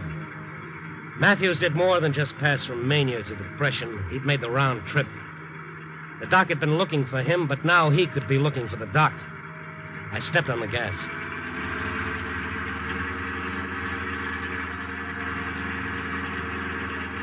It was quite a drive to Dr. Reichel's home. When I got there, it turned out to be a sizable estate with an impressive driveway curving through the moonlit grounds. The dark hulk of a battered sedan stood parked near the head of the walk that led to the veranda steps. I pulled up behind it. I got out, and I gave it the once-over. I touched the top of the radiator. It was still warm. A parade of maples lined the paved walk. Ahead, the house stood dark and still. I lifted my hand to the doorbell. Don't. Well, hello, Matthews. Kind of thought you might be around. What are you doing here, Mr. Stone? When I hit the pavement, I kept bouncing until I finally landed out here. I hardly expected to find you quite the same as when I left you. Oh, I'm not. I'm smarter. Next time I get that gun you're holding, I'll know enough not to give it back to you. Next time? There isn't going to be a next time, Mr. Stone. Not for you or for your Confederate, the doctor. Oh, yeah, of course. You could be faking. I took the cartridges out of that thing once. Yeah, so you did. I might have forgotten to reload it. Why don't you try to take it away from me and find out? Well, come on. Is it loaded or isn't it? Make me show you. Well, if I did, it might arouse the neighborhood, don't you think? You might not be able to hang around here waiting for Dr. Reichel. Yes, Mr. Stone, I've already thought of that, or you'd have been dead by now. Unless, of course, the gun isn't loaded. I'm willing to let you force me to show you. All you have to do is take one step toward me. Just one step, Mr. Stone. One single step. And you'll know the answer. Before I do, maybe you could give me some other answers. Answers to a few things I still don't understand. Indeed? What, for instance? Well, for one thing, I still don't understand just what good it'll do you to kill either Dr. Reichel or me. You know the answer to that, you and him both. I wish I did. He said he was my friend. That it would help me if I talked, so I told him. Then I saw him talking to the FBI man at the federal building, and I knew I'd made a mistake, that he betrayed me. If he had, would you be free now? Figure it out. I have. They're just waiting to round up some witnesses who saw me shoot Captain Claney. You're wrong, Matthews. You're dead wrong. Reichel hasn't told anyone at all, and he never will. Same goes for me. I only wish to heaven that were true, because if it were, I'd never have a better reason for killing you than now, before you do have a chance to talk. But unfortunately, I'll never be sure that you haven't talked. Well, kill me, there's one thing you can be sure of. Star billing in an execution party. Really? But right now, it's you who are the star, Mr. Stone. Or maybe this gun isn't really loaded after all. Come on, find out. Give me an excuse for pulling the trigger. Look, there he comes. Back. Against the wall. Stay where you are. Right there. A cold wind rustled the maples as the big car came to a halt at the head of the drive. Hidden by the trees, its lights blinked out. By the veranda rail, a dozen feet away, Matthews crouched, gun raised. The trees hid whoever it was coming up the walk as the moonlight and shadow danced among the leaves. Come on, Michael, come on. Keep coming, come on. Matthews. A little closer, a little closer. In another moment or two, his target would be out of the shadow of the trees into the bright moonlight. Matthews! Huh? Those men with him. Oh, where? Hiding among the trees, see? They're moving. Where? There. That shadow there, and over there, and over there. Can't you see them? Yes, yeah. They're covering him. He knows you're here. I'll kill him. They'll get you first. You haven't a chance. No. Drop that gun. Drop it. They'll never get me. Never. He thrust the gun to his own head and pulled the trigger 6 times before I ever got to him. They'll never get me. Nobody.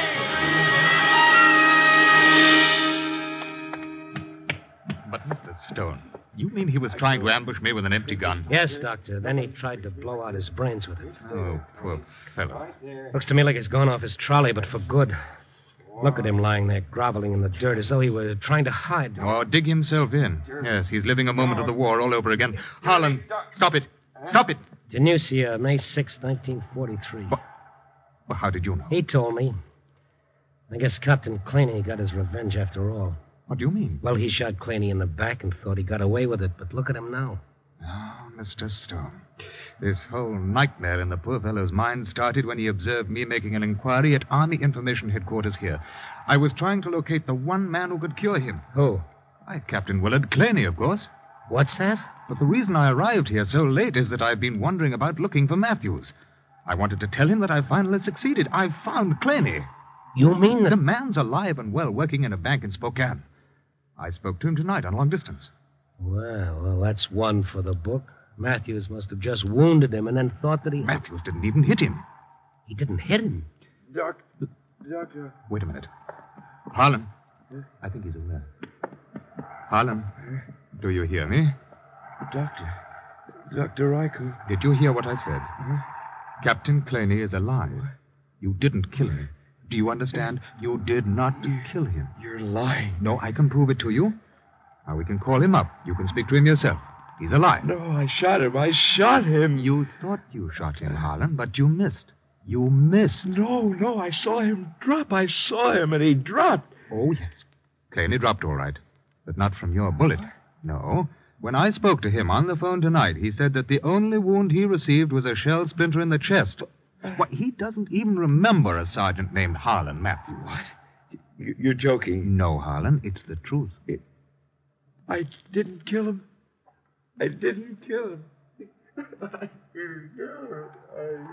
Know the truth, and the truth shall set you free, huh, Doc? Well, for him, there's still a long, hard road ahead and plenty of work to do. But at least, Mr. Stone, we've reached the beginning.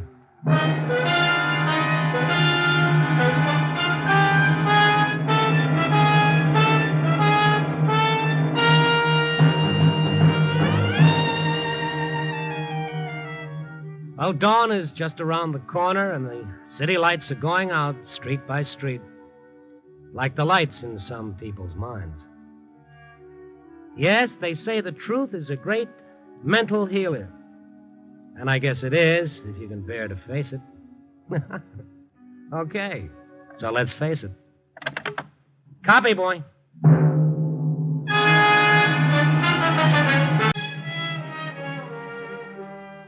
If anyone had told me once about seeing flying saucers in the sky, I'd have tagged him either as a joker or a candidate for the booby hatch. But nowadays, anything is possible, apparently. You know, you could tell me that you saw a little man from Mars 3 feet high, and I wouldn't disbelieve you. Because tonight, I saw someone almost as strange. Fred Muller's bookshop is a shabby little place amidst a teeming stretch of tattoo parlors and penny arcades. It was the book in his window that caught my eye as I was passing. An early edition Bible, richly bound in antique leather, hand-tooled and inlaid with heavy gold leaf. It stood out against the books that surrounded it like a 90-carat diamond in a display of 10-cent jewelry. I looked up, and there was Mr. Moeller watching me through the dusty window with the smile of a man holding in his fear. And I went in. Hello. A little early, aren't you? Early? It's almost 10 o'clock. I know. I'm just looking at that old Bible in your window. You are a collector of old Bibles, no doubt. No, not exactly. I just happened to see that same book on Mr. Ron Heileman's living room floor the night he was murdered about 6 months ago. I am aware of that. You mind if I have a look at it? You brought the money with you? No tricks? No tricks. Look, all I want to do is see the book. One moment.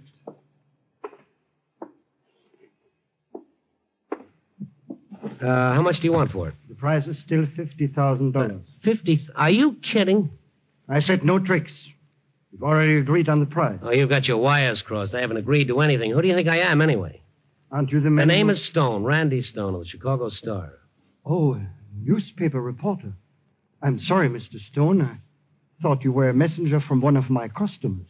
He was supposed to be here at 10 o'clock. Yeah, sure. If you don't mind my asking, why is this book worth $50,000? Why, this, sir, is one of the finest volumes of its kind in existence. Published in 1513 by Marty, the contemporary of Caxton. Yeah, but I know enough about books to know that $500 would be plenty. Do the bloodstains on the cover increase the value? Bloodstains? Was lying on the floor in Heileman's study when the police found the body. Ron Heileman had been stabbed with a pair of desk shears. Yes, a terrible thing. Murdered by his houseboy, wasn't it? A man named... Canto, Willie Canto. That still doesn't make the book worth $50,000. Well, there's something different about this book. Oh, is that so? Oh, this book is a black gospel. Fine. Thanks. Don't rush away. It's very interesting. For instance, the first 12 sections are the first 12 books of the Bible. Can you read this Old English script? Well, not as well as an old Englishman, but I can try. Read it. And he burnt the house of the Lord at... What's this other stuff that follows on the next page? Hail to thee, Lucifer. What is this, anyway? Don't you see? It's the beginning of the black gospel. The devil's Bible. What's that? Well, you see, in the year 1513, possession of this sort of literature was a sure passport to the gallows or the stake. Now, here's the invocation to Satan himself, summoning him up from hell, which was considered the most potent of all the spells used in witchcraft. Mr. Mola, why are you trying to keep me here? Well, You're not sure whether this messenger you're expecting at 10 will come with money or a gun, is that it? Oh, really now? Well, if you're afraid, why don't you call a cop? I got work to do. I can't stay here and play bodyguard. Wait, please. The police wouldn't understand. Well, if it's that kind of a deal, then all I can suggest is you make with a spell, call up the devil, let him protect you. I'm going. Some of these prayers to Satan are remarkable, Mr. Stone. Here, let me read you one. Oh, well, if it'll make you feel better. Hail to thee, Satan, Lord of Death. Praises to thee, Prince of Destruction. Let transgression of the wicked be glorified, and the purple testament of war be proclaimed. Take us, Lucifer, son of the morning, for we are thine. Good evening. Mola's eyes popped at the apparition that had appeared behind us. He'd come in soundlessly through the open door, a bearded man in a black turtleneck sweater, dark trousers, and black sneakers. What do you want? The book. I came to get the book. What? What book? The one you have there. The Devil's Bible. Who sent you? Don't answer that. Mr. Stone, if you don't mind, sir. This happened to be my business. Virgil said it would be here. Who?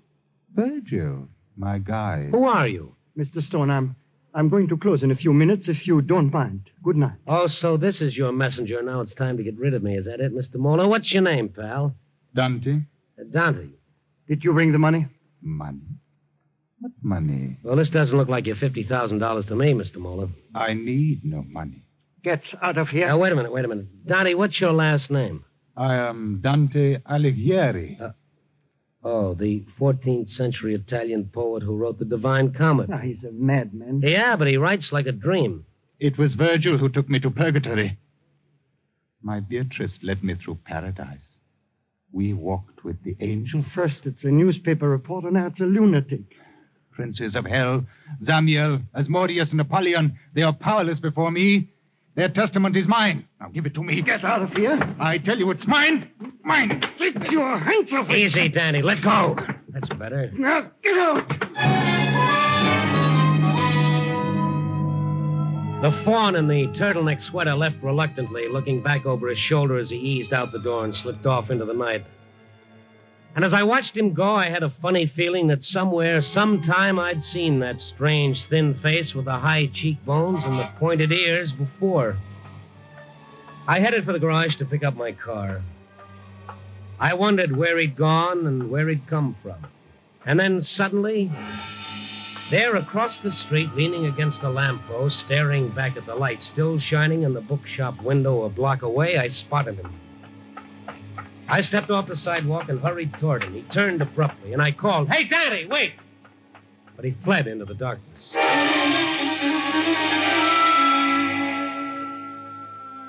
When I got to the office, I figured that Mola's little bookshop might make the basis of a human interest yarn if I tied it in with the breakup of the late Ron Heileman's famous book collection. So I had our librarian, Benny Marcus, dig out the files on the case from the morgue. I found something that made me do a fast take. What is it, Randy? Well, I just looking at the picture on this story. Huh? Oh, Mrs. Beatrice Heileman, huh? Ain't bad, is she? Young enough to be Heileman's daughter instead of his widow. Well, they say he was a connoisseur. No, that's not the picture I'm looking at. This one, Willie Canto. Huh? Hey, what are you doing? I'm just drawing a set of whiskers on Mr. Canto's skinny face. Randy, what kind of fool is this? Look, Benny, look. I just brought a dead man back to life. What are you talking? Willie Canto with a beard or his double. If it is Willie, I better get over to Mola's bookshop, but quick. Well, why? He's killed one man already. Fred Mola could be number 2.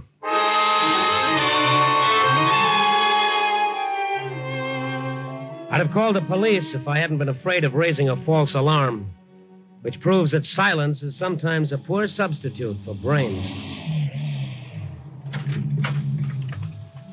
It was raining as I pulled up in front of Mola's bookshop. I saw that his lights were still on. The Black Gospel had not been replaced in the window. When I went in, it was neither on the counter nor anywhere that I could see. The place was deserted. I walked to the door of the back room and knocked. Mr. Mola? Mr. Mola? Where's that light switch? Ah. Well, it's his office. He must have... Mr. Mola. The old man lay sprawled on the floor. I knelt beside him. His body was still warm, but he was quite dead. A small black bullet hole in the center of his forehead explained why.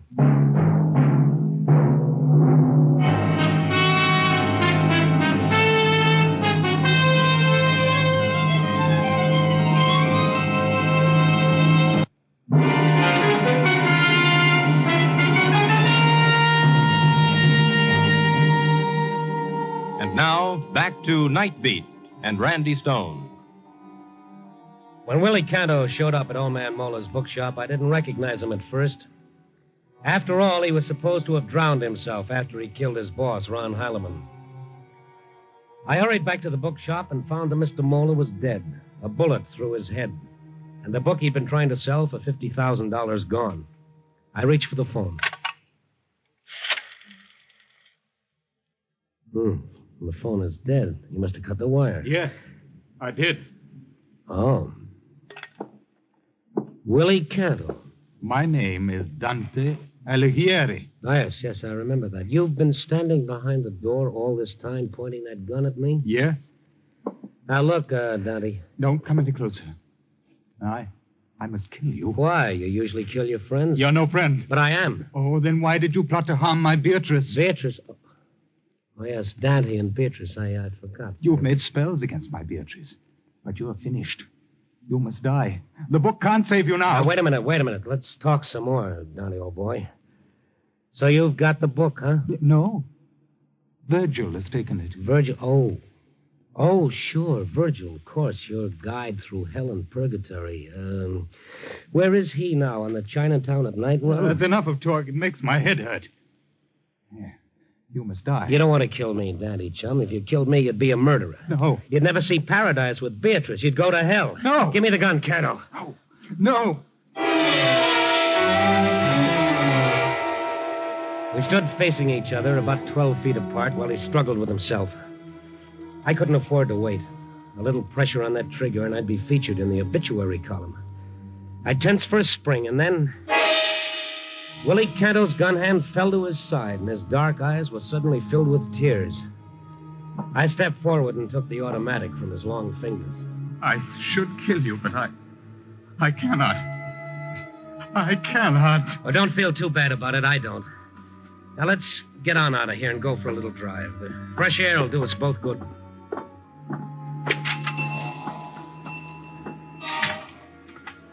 The rain stopped. There's my car. Hey, Willie, come back here. Canto, come back or I'll shoot.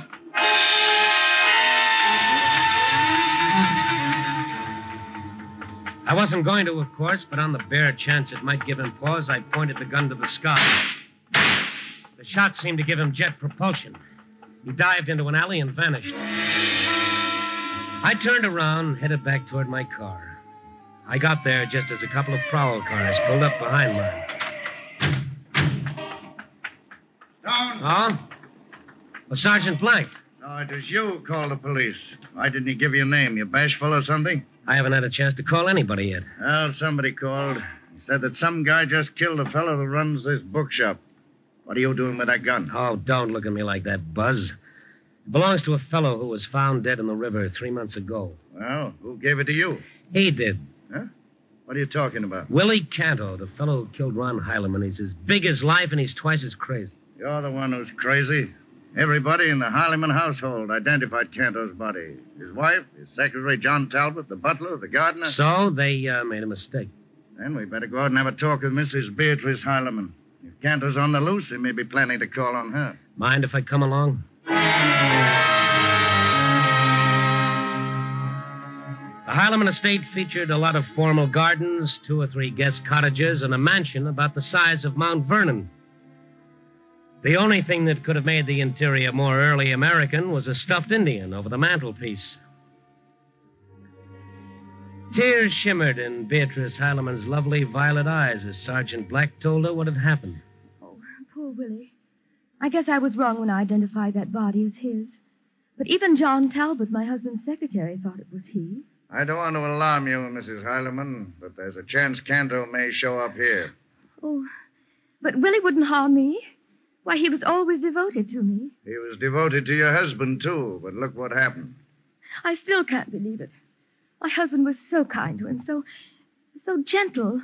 He even tried to teach Willie to understand some of those dull books of his. Like Dante, hmm?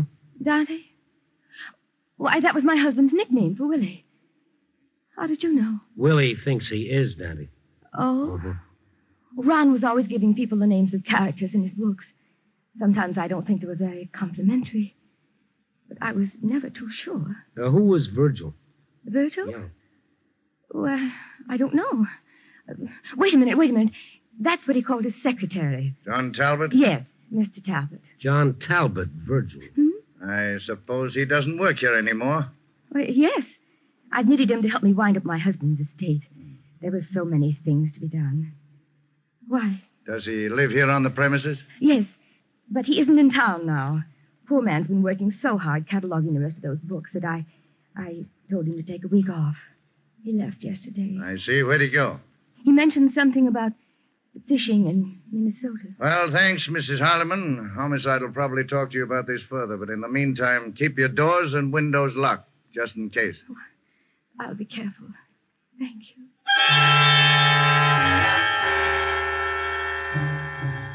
When we stepped out into the night, it had begun to rain again. Sergeant Black drove off to make his report to headquarters, and I stopped to light a cigarette and try to make some sense out of the mess. And then I saw a dim figure emerge from a side entrance to the big house. The figure of a man standing momentarily in a yellow fuzz of light that shone from the open door, a small, familiar silhouette. The door closed and the darkness swallowed him, but there was no doubt about it. It was Willie Canto. I jumped out of the car. Willie! I caught sight of a shadowy figure as he whirled and ran toward the back. Willie! He headed toward the guest cottages, barely visible in the faint glow of a distant street lamp, and for a moment I lost him. Then I heard him leap across the veranda of one of the cottages, and I charged after him. He didn't have time to bolt the door in my face. Willie, what's the matter with you? Just want to have a word? Where are you? Turn on the light. Where's the switch? Wait. That's better. What are you scared of? You. You're the police. What gave you that idea? I heard you. In the house. You were talking to my Beatrice. Oh, I see. She knew you were there all the time, didn't she? Why, yes, of course. I was in the next room. Well, I'm not with the police. I'm just a broken-down reporter. So put that nice big knife down, Willie. Huh? First a gun, then a knife. You're a bad boy, Willie. What do you want of me? That knife, put it on the dresser. Then we'll talk. Now, that's better. Now, what were you doing out there in the rain? Going away. Far away. Why? She says, if I love her, I will go away. Farther than before. Than before? Where was that? Where you been spending the last 6 months? On the island. What island? Where Mr. Harlan has his summer cottage. So she told you to go there? Yes. She's so kind. She gives me money. She sends me food. But it's so lonely. I had to see her. Why does she tell me to go? She told me before she loved me. Beatrice doesn't change. She's kind and generous. Her heart is like gold. Yes, yellow and hard. What? Did she ask you to kill Mr. Harlan? Oh, no. I wouldn't kill her. Yes. Yes, I killed him. It was me. I killed him. Pretty mean, wasn't he, Willie? Oh, no. He was a nice man. You killed people who were nice to you? No, I wouldn't. I killed him. Beatrice wouldn't want you to lie, not even for her sake. She'd want you to tell the truth, Willie. Did the secretary stab Mr. Harlan? No. But he killed the man in the bookshop. Yes. And you know who killed the man who was so good to you, Mr. Harlan, don't you? Don't you, Willie? You know. You saw it, didn't you? You know who killed him. Yes, I know. Go on, Willie. Tell me what you saw. I saw through the door into the library. Mr. Harlan was there and Beatrice. Yeah? What were they doing? He says he knows about Beatrice and Virgil. He says he'll get a divorce. Yeah? Go on. Then what happened? She picked up the scissors and... No, I did it. I did it. She told you to say that, didn't she? What happened after she stabbed him? She ran out of the room. I went in. Mr. Harlan was trying to get up. He said, Willie, get me some paper. Some paper. There was no paper. There was only the book. My book. And I put it on the floor so that he could write. The Black Gospel? Yes. He wrote in it. On the empty page in front, he said, give this to the police. They will know who killed me. Well, why didn't you? I was afraid. For Beatrice. She comes in again, and Mr. Talbot is with her. They say that I must go away. You never told them what Mr. Harlan wrote in the book? No, of course not. They'd never sold it with the rest of the collection. I don't remember. Everything is all mixed up. So that's why it was worth $50,000. What? What do you say? Nothing, Willie. So they identified that body as yours, hoping the police had dropped the search. Ooh, you're lucky to be alive. Mr. Stone. Everything falls into place. Not a pretty picture, but it's clear enough. That's unfortunate, Mr. Stone.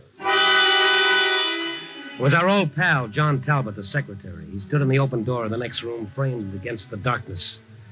I hadn't seen him since the inquest on Harlan's death, but he hadn't changed. He was a slender, handsome man, looking like a college professor in tweeds and rimless glasses. The type generally pictured carrying a pipe or a book. But what he was carrying was a snub-nosed .38 revolver.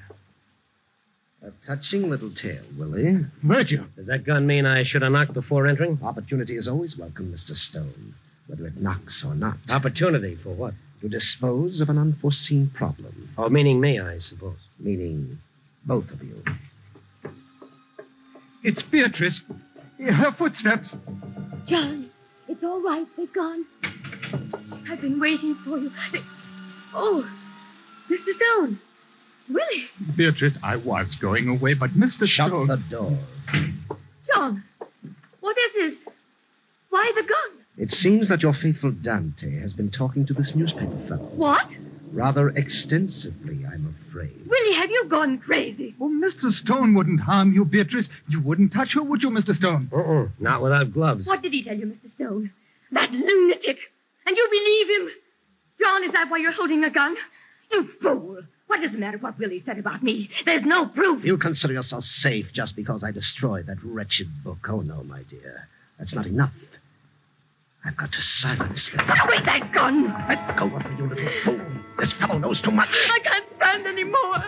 I can't stand it. Let go of my arm. So many terrible things. I can't stand it anymore. I said let go. Oh! You hit her. You hit her. Willie, no. I'll kill you. Get back and drop that knife. Willie Canto staggered as I leaped forward and knocked the gun from Talbot's hand. Talbot reeled backwards and sat down heavily on the sofa behind him. It was then that I saw the dagger in his side and the red stain spreading. Beatrice stood with her back against the wall, her eyes wide, staring at Talbot, and then at Willie lying doubled up on the floor. And suddenly she gave way. I snatched up the gun and went to the phone. As I reached for it, I saw that Willie had risen to his hands and knees, his thin face glistening with sweat. He began to crawl towards Mrs. Harlan, one hand reaching out for her, his eyes glazed with pain. Beatrice. My Beatrice. No! Don't touch me. Beatrice. Keep away. I can't stand you. No! No! No! Beatrice, come back. Oh, please, please. My Beatrice. Dante's Inferno. Yep. Hello, operator. Get me the police.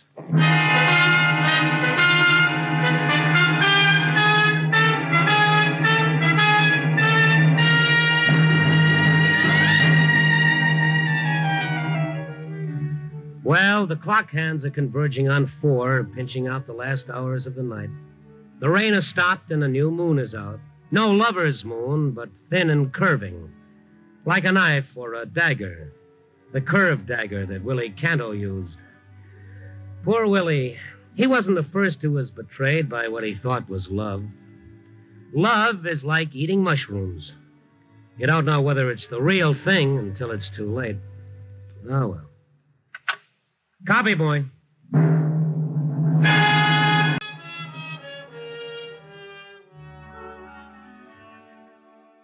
Tonight, I didn't have to look for my story. It came over the teletype.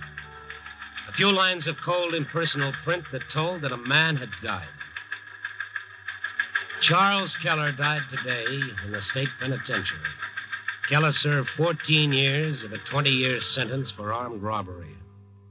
The clacking stopped for a moment, as though the machine were taking a breath. Charles Keller. I thought of his wife, Molly, a quiet, patient woman who worked here in the building, scrubbing floors.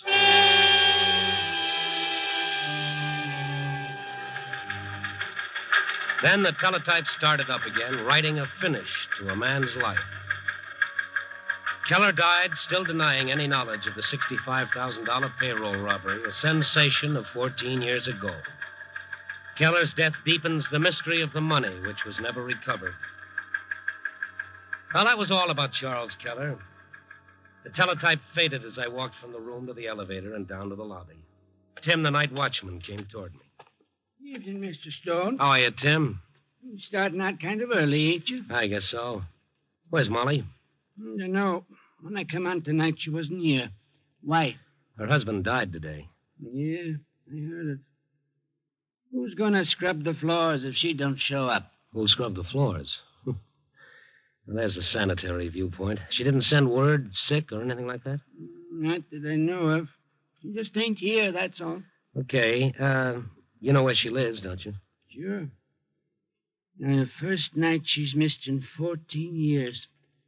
Funny, ain't it? Oh, sure. Very funny. Give me her address. I'd known Molly for as long as I'd worked on the Star. At first, people had pointed her out. Molly Keller, Charles Keller's wife of a convict. But she scrubbed her floors and said nothing. Once a month, she'd go to visit her husband. And then the years passed, and Molly wasn't the wife of a convict anymore. She was just a scrub woman. But now her husband's death would bring it all back. There'd be those awkward attempts to be kind to her. And if I knew Molly, she wouldn't want that. That's why I went to see her. Help you, mister? Yes, I think so. Molly Keller lives here, doesn't she? She ain't here now. Well, where is she? What's your name? Stone, Randy Stone. Wait a minute. That don't sound like any name she put down. What? You said Stone, huh? Yeah, Stone. I can't tell you where she is. What have you got there?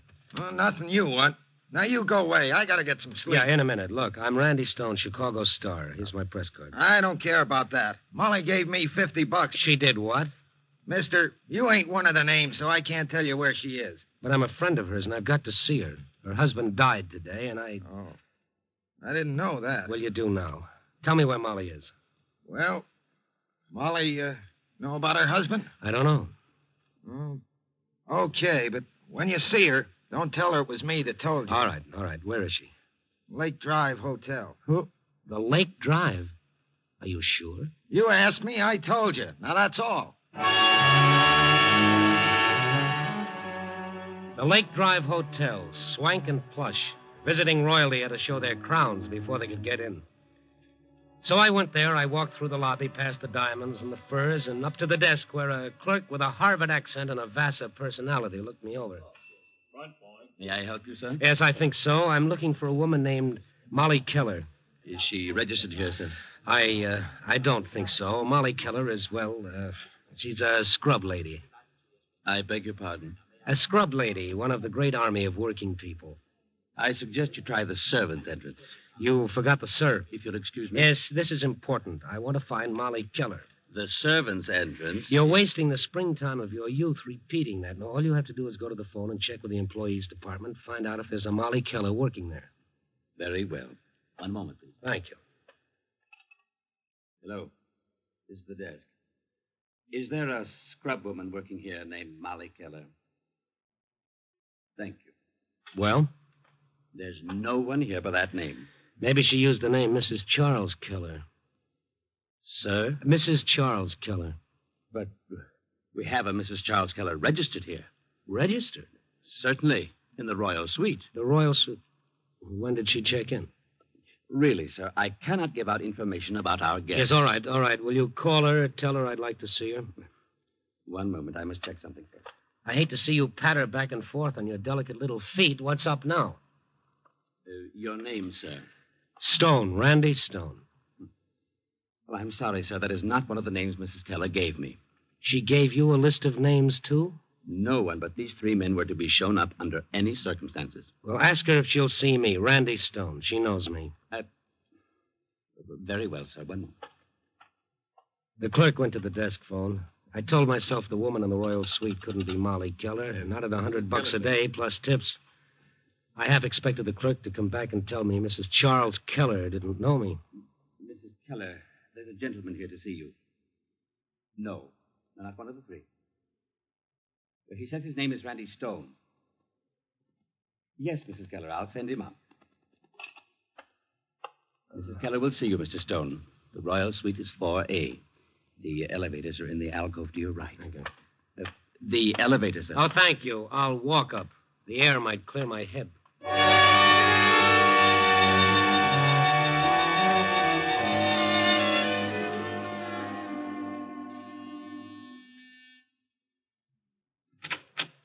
Oui, monsieur?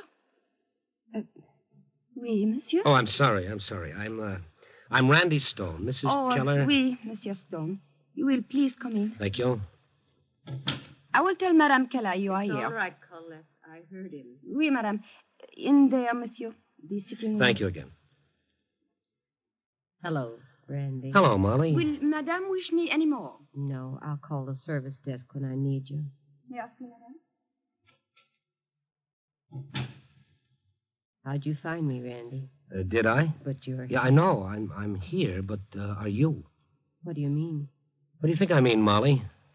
Or should I say, Madam Keller? What do you want? I don't know. What are you doing here? I live here. Since when? I registered tonight.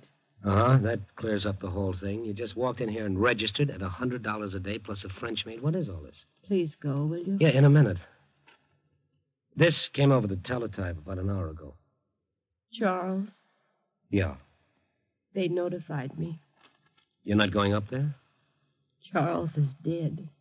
Why should I go up? Look, there's something wrong. This doesn't make sense. I've known you for a long time. I've watched you. A woman for whom I had a lot of respect because she had a lot for herself. A woman who broke her back and her hands for 14 years while her husband rotted in prison. While you stuck by him? Because I was a fool. Well, then why didn't you divorce him? Oh, I couldn't. You couldn't? Why not? Please go now. Don't ask any more questions. Why not, Molly? Why are you afraid to have me ask questions? What do you want, a story? No. Get out. Molly. What? Where are you getting the money for all this? It's got nothing to do with you, Randy. But it has everything to do with you and your husband. He's dead. Molly, that money from the robbery, the $65,000. Leave me alone. You know where it is, don't you? You've known for 14 years. You don't know anything about it. You've got it. Get out. Okay, Madam Keller, I'm sorry I called on you. I was looking for Molly Keller. The wrong number. Goodbye. You're going to the police? No, I won't have to. Another thing, Molly. I read about the case. There were other men in that robbery. You think they'll stand still and let you get away with this? There were 3 other men, Molly, and they... They what? Those names that you left with the landlord and the clerk. What about them? Who are they? All right, Randy. You want a story? I'll give you one. Here. The names and addresses of 3 men. So? You want a story, and I'll give you one. The biggest you've ever had. A murder story. Murder? Yes. You go to these men and tell them about me. Where I am, how I'm living. If they're who I think they... No, I won't. It'll be your murder, Molly. No, Randy, not mine. Then whose? I promise you you'll find out before tomorrow.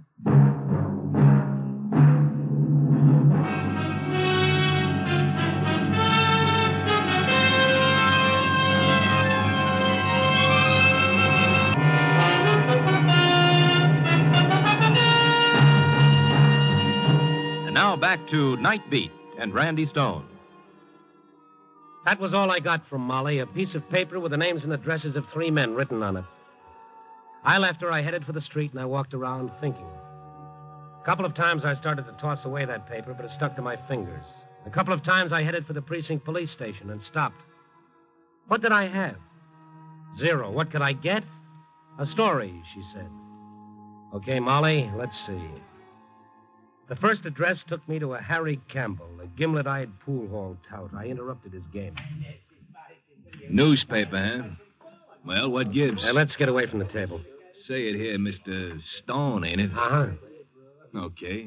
Go ahead. 9-ball, corner pocket.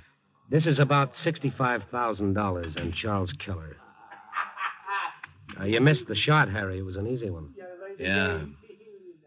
Take my cue, Eddie. I got something to do. Yeah, sure. Steady. Okay, you. Come on.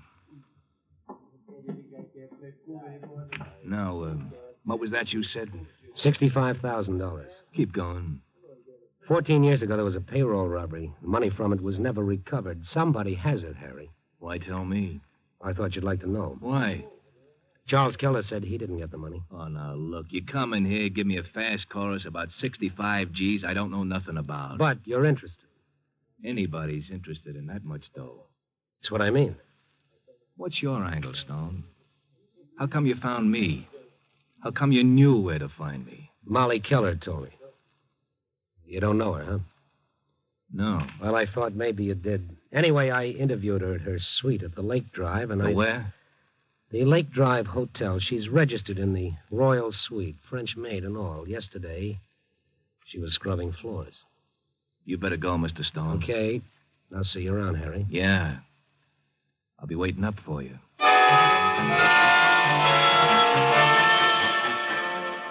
Name number 2 was Bob Olson. He wasn't home, but I located him in an all-night beanery. He was behind the counter. What'll yours be, mister? Coffee. Sure. Black? Yeah. Coffee black. Sugar? No, thank you, Bob. I know you. No, not yet. How come you know my name? Bob Olson, that right? Yeah.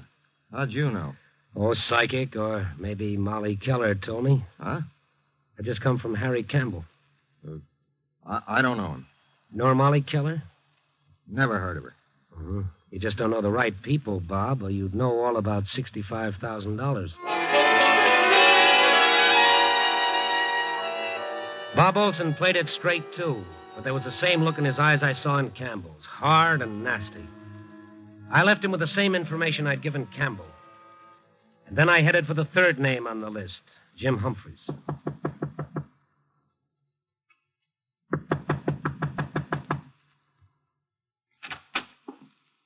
Yeah, what do you want, Buster? I'm looking for Jim Humphreys. What for? Is he here? That depends. Are you a copper? No, I'm a reporter. Randy Stone, Chicago Star. What do you want? You're, Mrs. Humphreys? So I had bad luck. What do you want? Who is that, Kitty? A guy with a tie on. Nobody you'd know. Oh, yeah? Who are you? What's the pitch? The name is Randy Stone, Chicago Star. What's the newspaper guy got to talk to me about? 14 years and $65,000. Jim, what's he talking about? I don't know yet. Come on in. Kitty, What? get in the other room, close the door, and stay there. Listen, I want to know what's Shut going up. on. Now, go ahead. Get in the other room.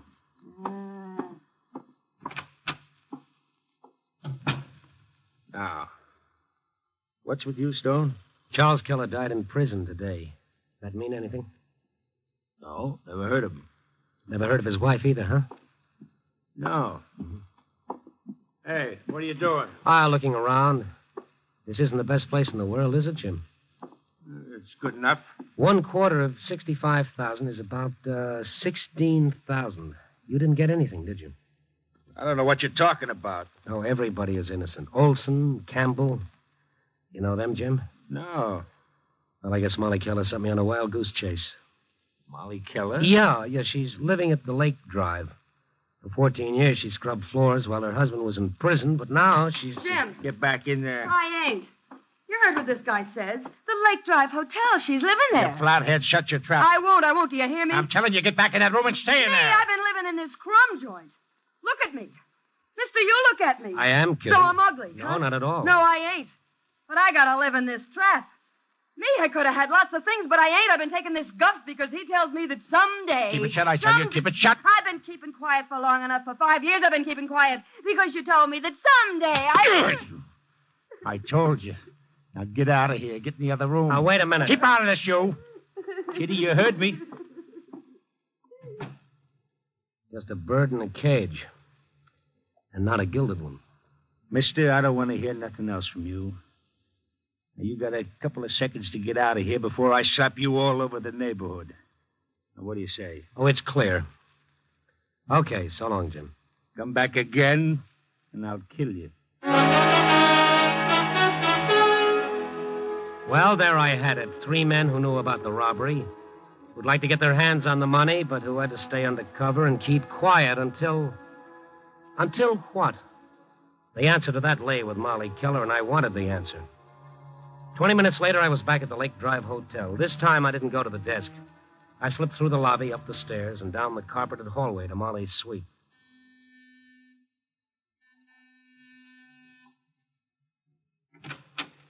Randy. Hello, Molly. Want company? Yeah. Come in. Oh.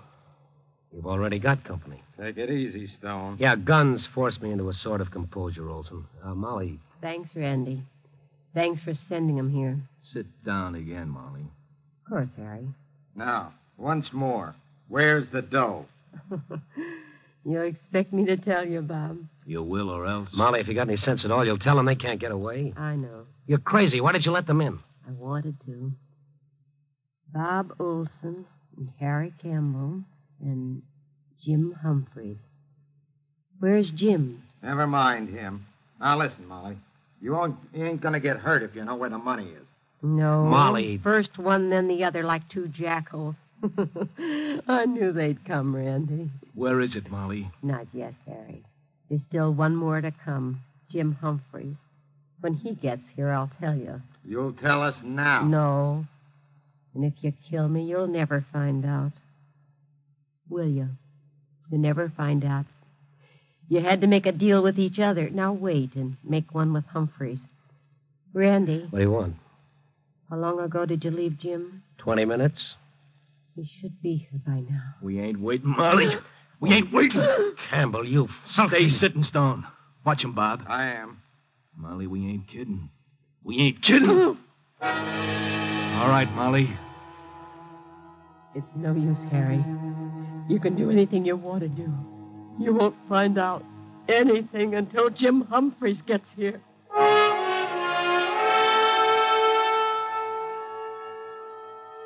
And there we sat, Campbell, Olson, Molly, and I, and the minutes ticked by. I watched Molly. She never took her eyes off the two men. There was no expression on her face but hate. A bitter hate that could almost be felt. And then... It's been an hour. We ain't waiting no longer. All right, Harry. I guess Jim isn't coming. Molly, you're going to tell us. Now. Yeah, I will, Bob. Stay sitting, Molly. You want the money, don't you, Harry? You got it here? Over there. I'll get it for you. Go ahead. Bob, watch this guy. Right. You waited 14 years for this. 14 years. So have I. All right. Here. Here's the money. Take it. Take it, Harry. This bank book? What are you giving us? The money. Take it. Why, you stinking. This is your bank book. And nothing. No money. 14 years of saving for this minute, don't you see? I never had the money. Charles never had it. Don't give me that. What about this joint? The money for all this was mine, penny by penny, dollar by dollar. I saved for this moment. You're lying, Molly. Look You're lying. at that last withdrawal, Harry. $512 taken out yesterday to pay for this, to bring you out like jackals. Where's the money, Molly? Where is it? 14 years ago, 3 men got $65,000 in a robbery, but there was a fourth man who had nothing to do with it. He was framed by one of the other 3. You're nuts. No, Bob, just a little smarter than you. The man who framed my husband was smart, too. He made you believe there was a fourth man who got the money and hid it. Now, think back. The money was hidden. Then it disappeared. You're lying, Molly. You're lying. Am I? If I'm lying, where's Jim Humphreys? Why isn't he here? You two are, but he isn't, because he knows where the money is. He's got it. He's got it. Humphreys. You know where he is. Yeah, we know where he is. Well, then get him. You'll have to kill him, but that won't make any difference, will it? Not for all that money. Get him. Molly, if this is a frame, so help me, we'll get you. Find out, Harry. Go to him. Get the money. It's yours, isn't it? Get it. You waited 14 years, afraid to ask, afraid to talk, but now... What about him? Stone. He won't stop you. He won't stop you because I won't let him. Harry, watch her. He'll stay here. Go ahead, Harry. Bob, I can use a gun, too. Molly, this better not be a frame. You'll find Jim Humphreys and the money. Come on, Harry.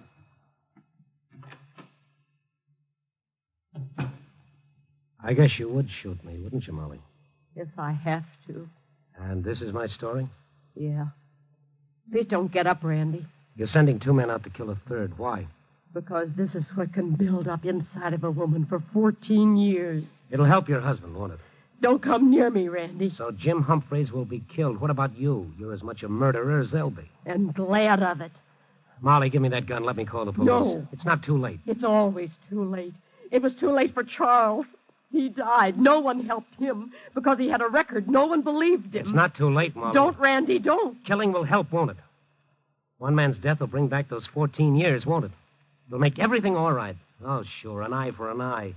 That's why the whole world is going blind. Kill or be killed. Live in a jungle. Shut up. Join the pack, Molly. Run with the jackals. You're crying, Molly. Why? Why? Let me alone, Randy. Molly, I'm going to the phone, and I'm going to call the police. No, don't. You can shoot if you want to. Oh, please. Please don't, Randy. Take your choice, Molly. Be like those 2 who just left, or be yourself. I know what I want.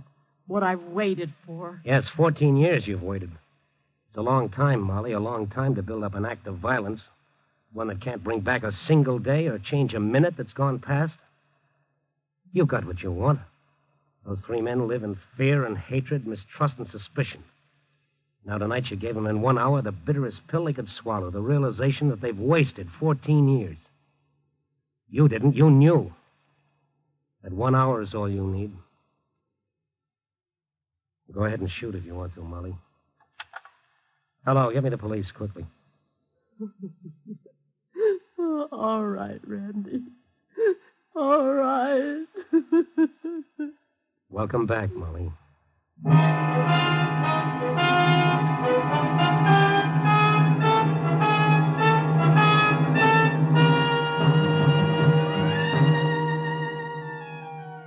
Well, there's the story of Molly Keller in 14 years. But it's more than that. It's a story of people.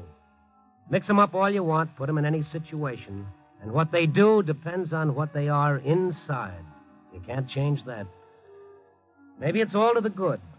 Gives a guy a starting point when he begins to wonder how things will turn out. For all of us. Copy, boy.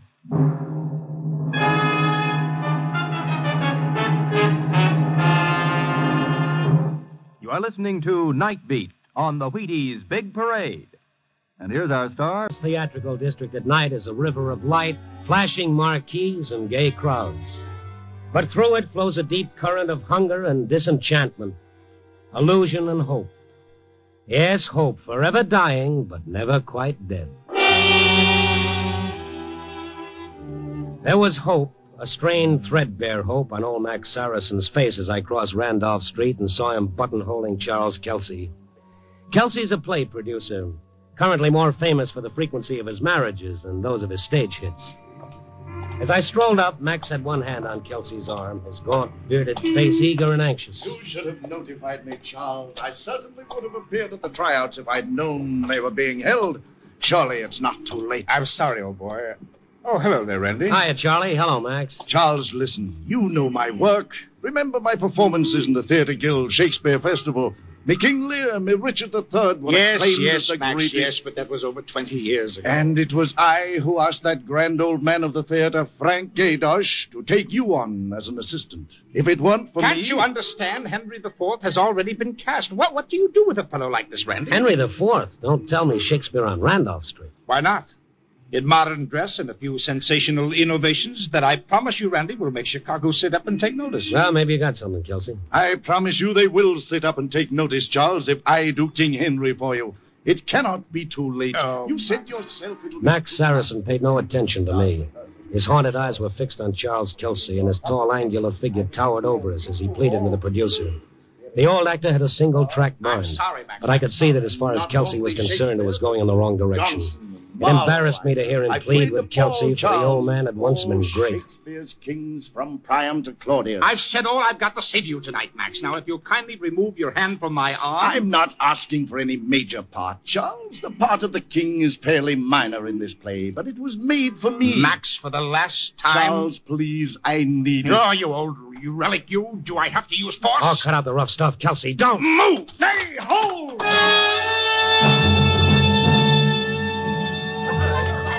The old man changed before my very eyes. It was frightening.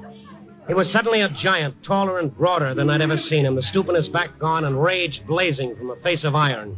He stood like a king in majestic wrath, his eyes darting about until he spotted Charles Kelsey pushing his way through the crowd. Hold, you foul, fat-witted dog! Stop! Max, wait! Keep away. Take your hands off me. Max, don't be a fool. I'm warning you, Max. I don't want to hurt... Help! Help me! Max, stop it. Stop it. You're killing him.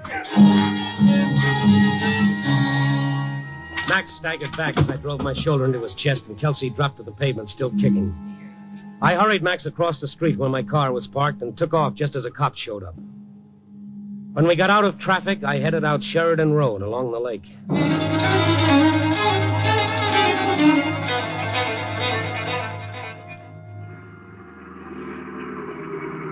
A nice cool breeze blowing off the water, Max. Feel better? Why, yes. I feel all right. You're Randy Stone, the journalist. Who did you think it was? I just didn't... what happened? What do you mean, what happened? You had a little argument. Max, look at me. Don't you remember?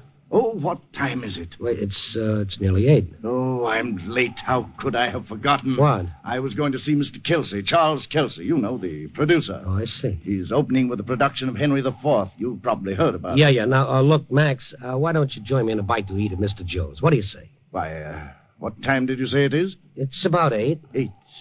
He often works late. Yes, of course. My dear lad, would you mind dropping me by Charles Kelsey's office on Randolph Street, the Warwick Building? I may catch him yet. Well, look, we can call him up and... Uh-oh. Eh? What is it? A police car just pulled in behind us. Some Eagle Scout must have taken down my license number. What do you mean? Why? Max Harrison? Yes, I'm he. All right, climb out. What? I? Now, look, officer. What's the meaning of this? The meaning is you're under arrest. They bundled Max into their car and drove off. I tailed them to headquarters where Max was booked for simple assault, a misdemeanor, and held on $50 bail. I found a telephone and called up Max's home. His wife answered. She broke down when I told her what had happened. Well, how could he? He was depending so much on getting a part of Mr. Kelsey's play.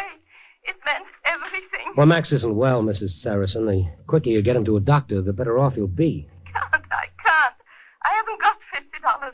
We haven't anything, Mr. Stone. Well, there isn't even any food in the house. Oh, Max, he's been going crazy trying to make ends meet, trying to pay my doctor's bills. Well, look, don't worry now. I'll see what can be done.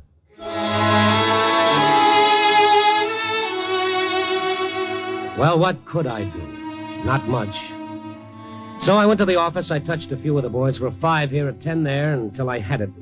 Then I went back to headquarters. The desk sergeant stared at the money. What's this? Max Harrison's bail. You can turn him loose. I turned him loose about 20 minutes ago. What? Sure, Kelsey dropped the charges. Oh, I see. He must have finally figured out which side his publicity was butted on. Max go home? I don't think so. Kelsey sent a limousine over to pick him up. He wants to see him. Kelsey? Wants to see Max? Well, that's what the chauffeur said. You know, Stone, I'm beginning to wonder if I did the right thing. The old man didn't seem right in the head. I'm kind of worried. You're worried. So long, Sergeant. Hey, where are you going? To Kelsey's office before Max kills him.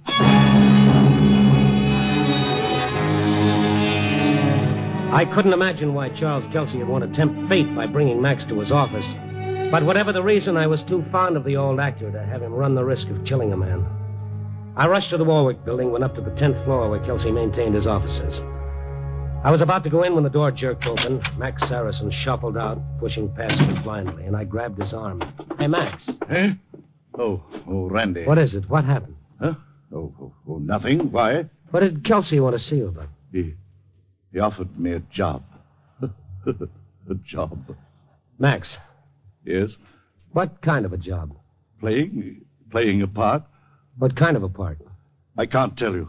Please let go of me, Randy. No, wait a minute, Max. Now, wait a minute. What's the big mystery? What kind of a job is this going to be, anyway? Oh, it could be the death of me. Now, please, let go my arm, Randy. The death of me. Max.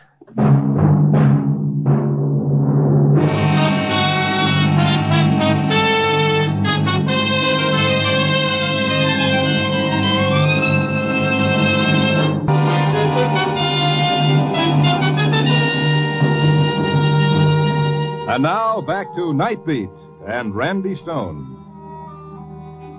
After Max Saracen had publicly humiliated Charles Kelsey by attacking him in the street, I didn't think the producer was going to offer Max a job without some kind of a catch to it.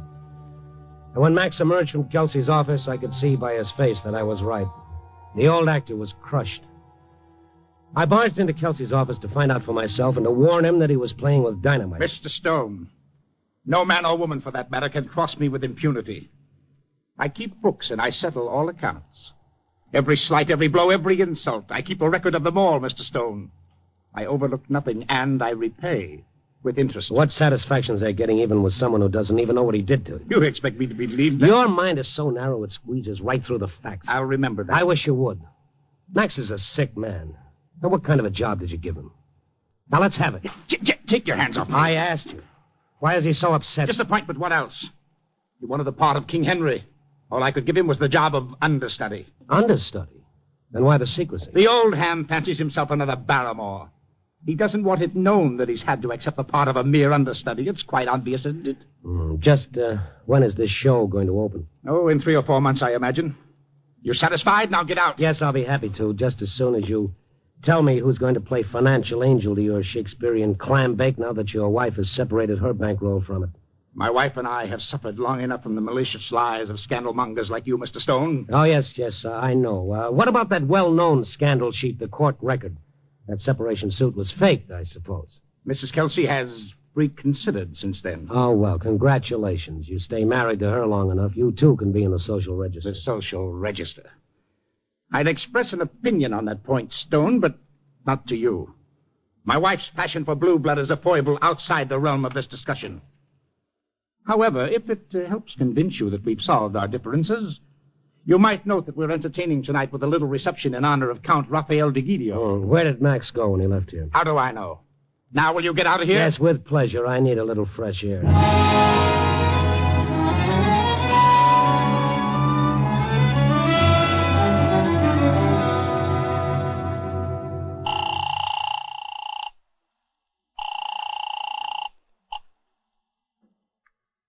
Hello? Oh, hello, Mrs. Saracen. Yes? It's Randy Stone again. Oh.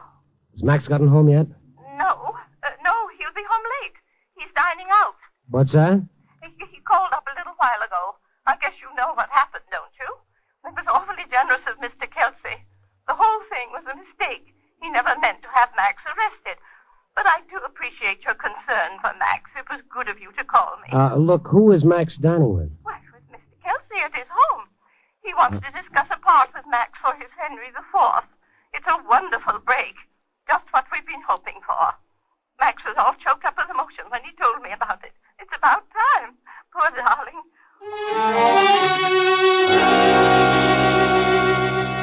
So Kelsey had actually invited Max over to his home. Why? What kind of web was he weaving for the old actor? Whatever it was, I knew it had only one purpose in Kelsey's twisted mind, to destroy Max Saracen, to get even. I got into my car and headed for the Gold Coast where Kelsey lived. I pulled up in the courtyard, went to the door, flashed my press card at the butler. Thank you, sir. I believe you'll find most of the press people in the next room, by the punch bowl. Oh, thank you for the tip, but I'm looking for one special character, Max Saracen. Have you seen him? Saracen, sir? No, sir, I do not believe... All right, I'll look around. He's probably somewhere in that mob on the ballroom floor. I think not, sir. There has been no Mr. Saracen. I've let in everyone, sir, and there's been no one by that name. That's quite definite, sir. I would remember a name like that. Yes, well, I'll look anyway, thank you.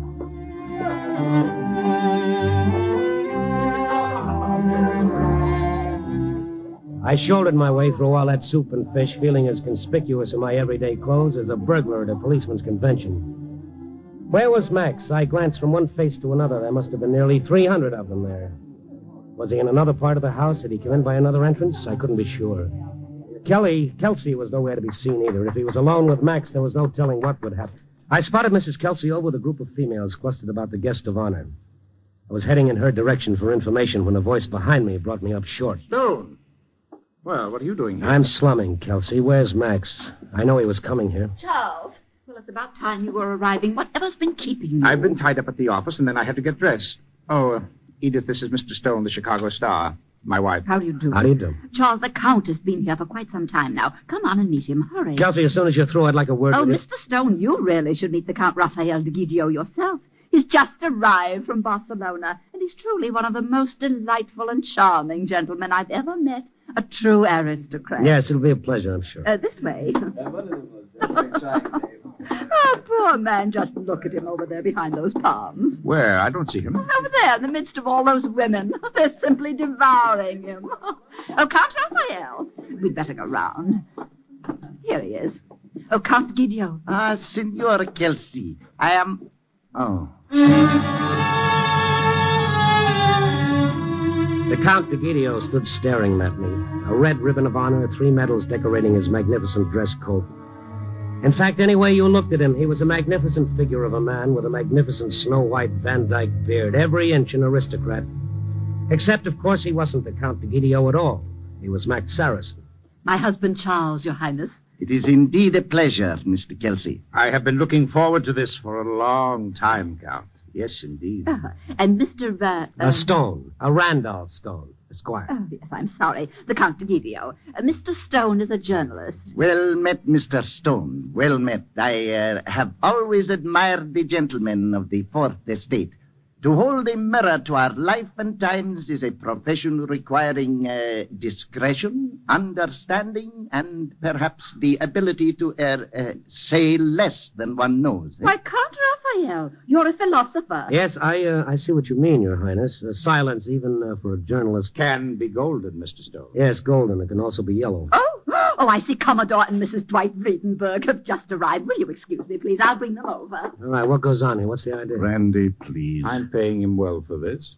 Will you join me in a bit of punch, Randy? If His Highness will excuse us. But, of course. All right.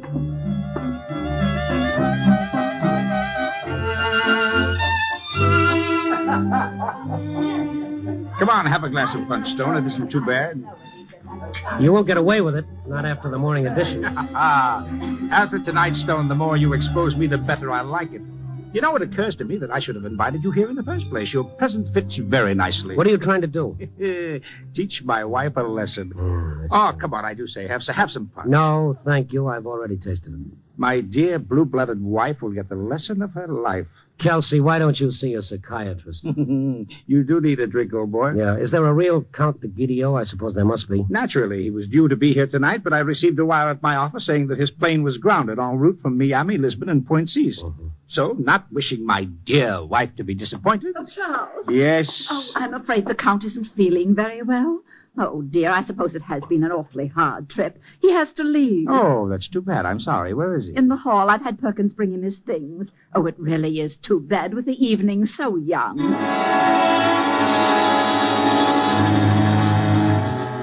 Max was getting into a big black limousine as I ran down the stairs to the driveway. I called to him. Max! The car door slammed shut. The uniformed chauffeur threw the limousine into gear and spun away as I reached the side of the car. I was about to turn and go back into the house to question Kelsey when I saw the car circle the driveway and stop at the servants' entrance. As I hurried over, Max was getting out and was stripping off his overcoat. Oh, Max, now don't tell me that Kelsey wants that outfit back before you go. Randy. What goes on? If you must know, I'm going to help in the kitchen. In the kitchen? Yes, the kitchen. Are you satisfied? But why? What for? For $100. $100?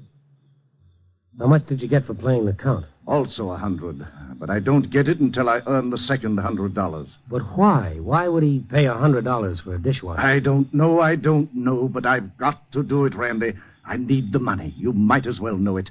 Now go away, please. Let me get it over with. Okay, Max, but you'll get it over with a lot faster with an understudy to assist you. An understudy? Yeah, me. Come on. So this was the payoff. This was the booby trap. I couldn't help feeling it was even meaner than it looked, and I wanted to be around to try to keep it from exploding. We went around and back the servants' entrance and stepped into the kitchen. Servants had evidently been briefed by Kelsey, but they said not a word. They asked no questions. They just stared at us and whispered a little to each other. A stout old dame pointed to the pile of dishes in the sink. Them there. Thank you. What about an apron, Max? You can't wash dishes in that dress suit without... I've got to, just as I am. It's part of the agreement. I won't kid you, Randy. I've got to do this. It's vital. My wife and I, we've been starving. You don't have to tell me. Look, when Kelsey decides to get even, he doubles it in spades. We grabbed a couple of dish mops and went to work. Max laughed silently to himself as he worked, silently and bitterly. He turned to me. A king to account to a scullery boy in one short day. A breathless descent, eh, Randy? For my dough, you're still king, Max. Thank you, lad. Aye, a king. You may me glory in my state deposed, but not me griefs. I'm still king of those... Oh, I dropped. Oh, forget about it. What's another dish to Kelsey? There I lie like a broken plate, used briefly and then... Life is short, Randy, so short. So what? It's not the length, but the performance that counts, and you were always great, Max, always. You're a kind wag, my lad. A veritable squire of the night, a minion of the moon. We're the moon's lovers, you and I, Randy, governed by her as is the sea, for our fortunes do ebb and flow like the ocean's tides, now up, Now down. Well, that's life, Max. It's like sitting in the aisle seat in the movies. Pass the cleanser. By heaven, I'll hate you everlastingly if you bid me be of comfort anymore. I am barren, bereft of friends. But you're not, Max. I have lost the name of king. My jewels are a set of tawdry beads, my place a verminous hermitage, my rich apparel a beggar's garb. Oh, make foul weather with despised tears. Curse heaven and die. Oh, he's falling to pieces. I've got to get him out of here before... Right in here, ladies and gentlemen. Tycoons, barons, and literary lions. Here's the surprise I told you about. Kelsey, stay out of here. Hold the music, please. Here he is. Your nobleman from Spain, your aristocrat. The Count Raphael de Guidio in person. Count Raphael, what's the meaning of this? Charles. This is the silk purse, my dear. The one you keep telling me cannot be made from a sow's ear. Well, look at it. The sow's ear that you were convinced was the silk purse I never could become. You're born gentleman. The kind of gentleman I never could be. Oh, no, I'm not good enough. Well, meet him. How goes it, Count? When you're through with those dishes, come out and give these hypocrites some more samples of your wits and gentility. Look at him, Edith. Look! Your gentleman. My hired clown. Oh, you unspeakable. Oh, you weak-minded phony. Only thing you've proved is that Max is a gentleman compared to you. Villain! Viper damned beyond redemption. Max, take it easy. Snake whom we've warmed with our heart's blood. Spotted Judas. Keep away from me. Will ye bring Max. calumny upon our fair name? By heaven. Max, don't. Come back. Get away. Get away. Put me down. But it wasn't Max. Someone else, a giant, a king with a face of iron. Let go. Help. Oh, put him down, Max. Put him down. I'll make a Golgotha, you grinning skull. No, Max, don't. Put him down. When there are devils, cast them out.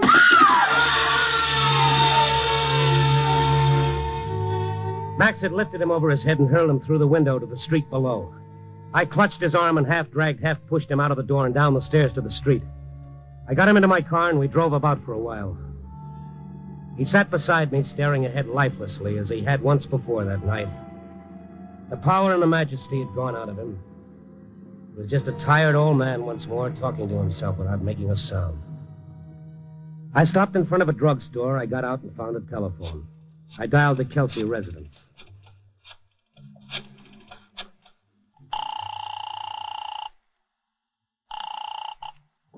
Yes? Who's talking? Sergeant Charles Inc., City Police. Who's this? Oh, this Randy Stone. I just left there a little while ago. You took Max Saracen with you. Yeah, that's right. He's with me now. Keep him there. Where are you? In front of a drugstore, corner of Main and Flower. How is Kelsey? Was he hurt much? Yeah, he's dead. I went to the car and sat down beside Max. He looked at me with a strange new light on his bearded face. One that was tragic and far off. We have lost the name of kings. Me golden cup becomes a dish of wood. Easy, Max. Me one-time kingdom a grave, a little grave, an obscure grave. Max, listen to me. Can you understand what I'm saying? Nay, let us sit upon the ground and tell sad stories of the death of kings. For death sits within the hollow crown that rounds our mortal temples and grins the buffoon, scoffing at our state. I, a king? You have mistook me all the while. But I only live by bread like you, dear coz, like you. Give me that man that is not passion's slave, and I will wear him in my heart's core. Aye, in my heart resides. He sat there beside me quoting Shakespeare. He didn't know me or hear me. I don't think he ever saw me. Once more. He was in another world. A world of his own dreams. Thank God for heaven. I heard the siren of the approaching police car. St. George.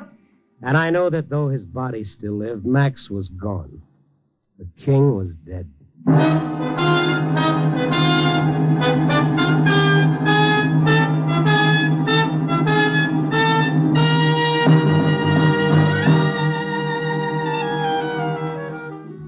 Well, the lights are winking out one by one from Clark Street with its flop houses to State Street with its glittering shops. Dawn is around the corner, bringing an end to sleep and to the dreams of those who walk by day and rest by night. Well, as Mr. Shakespeare himself once said, Life itself is but a dream. But dream or real, we only go through here once. Too bad we don't make more of it. Oh, well. Copy, boy.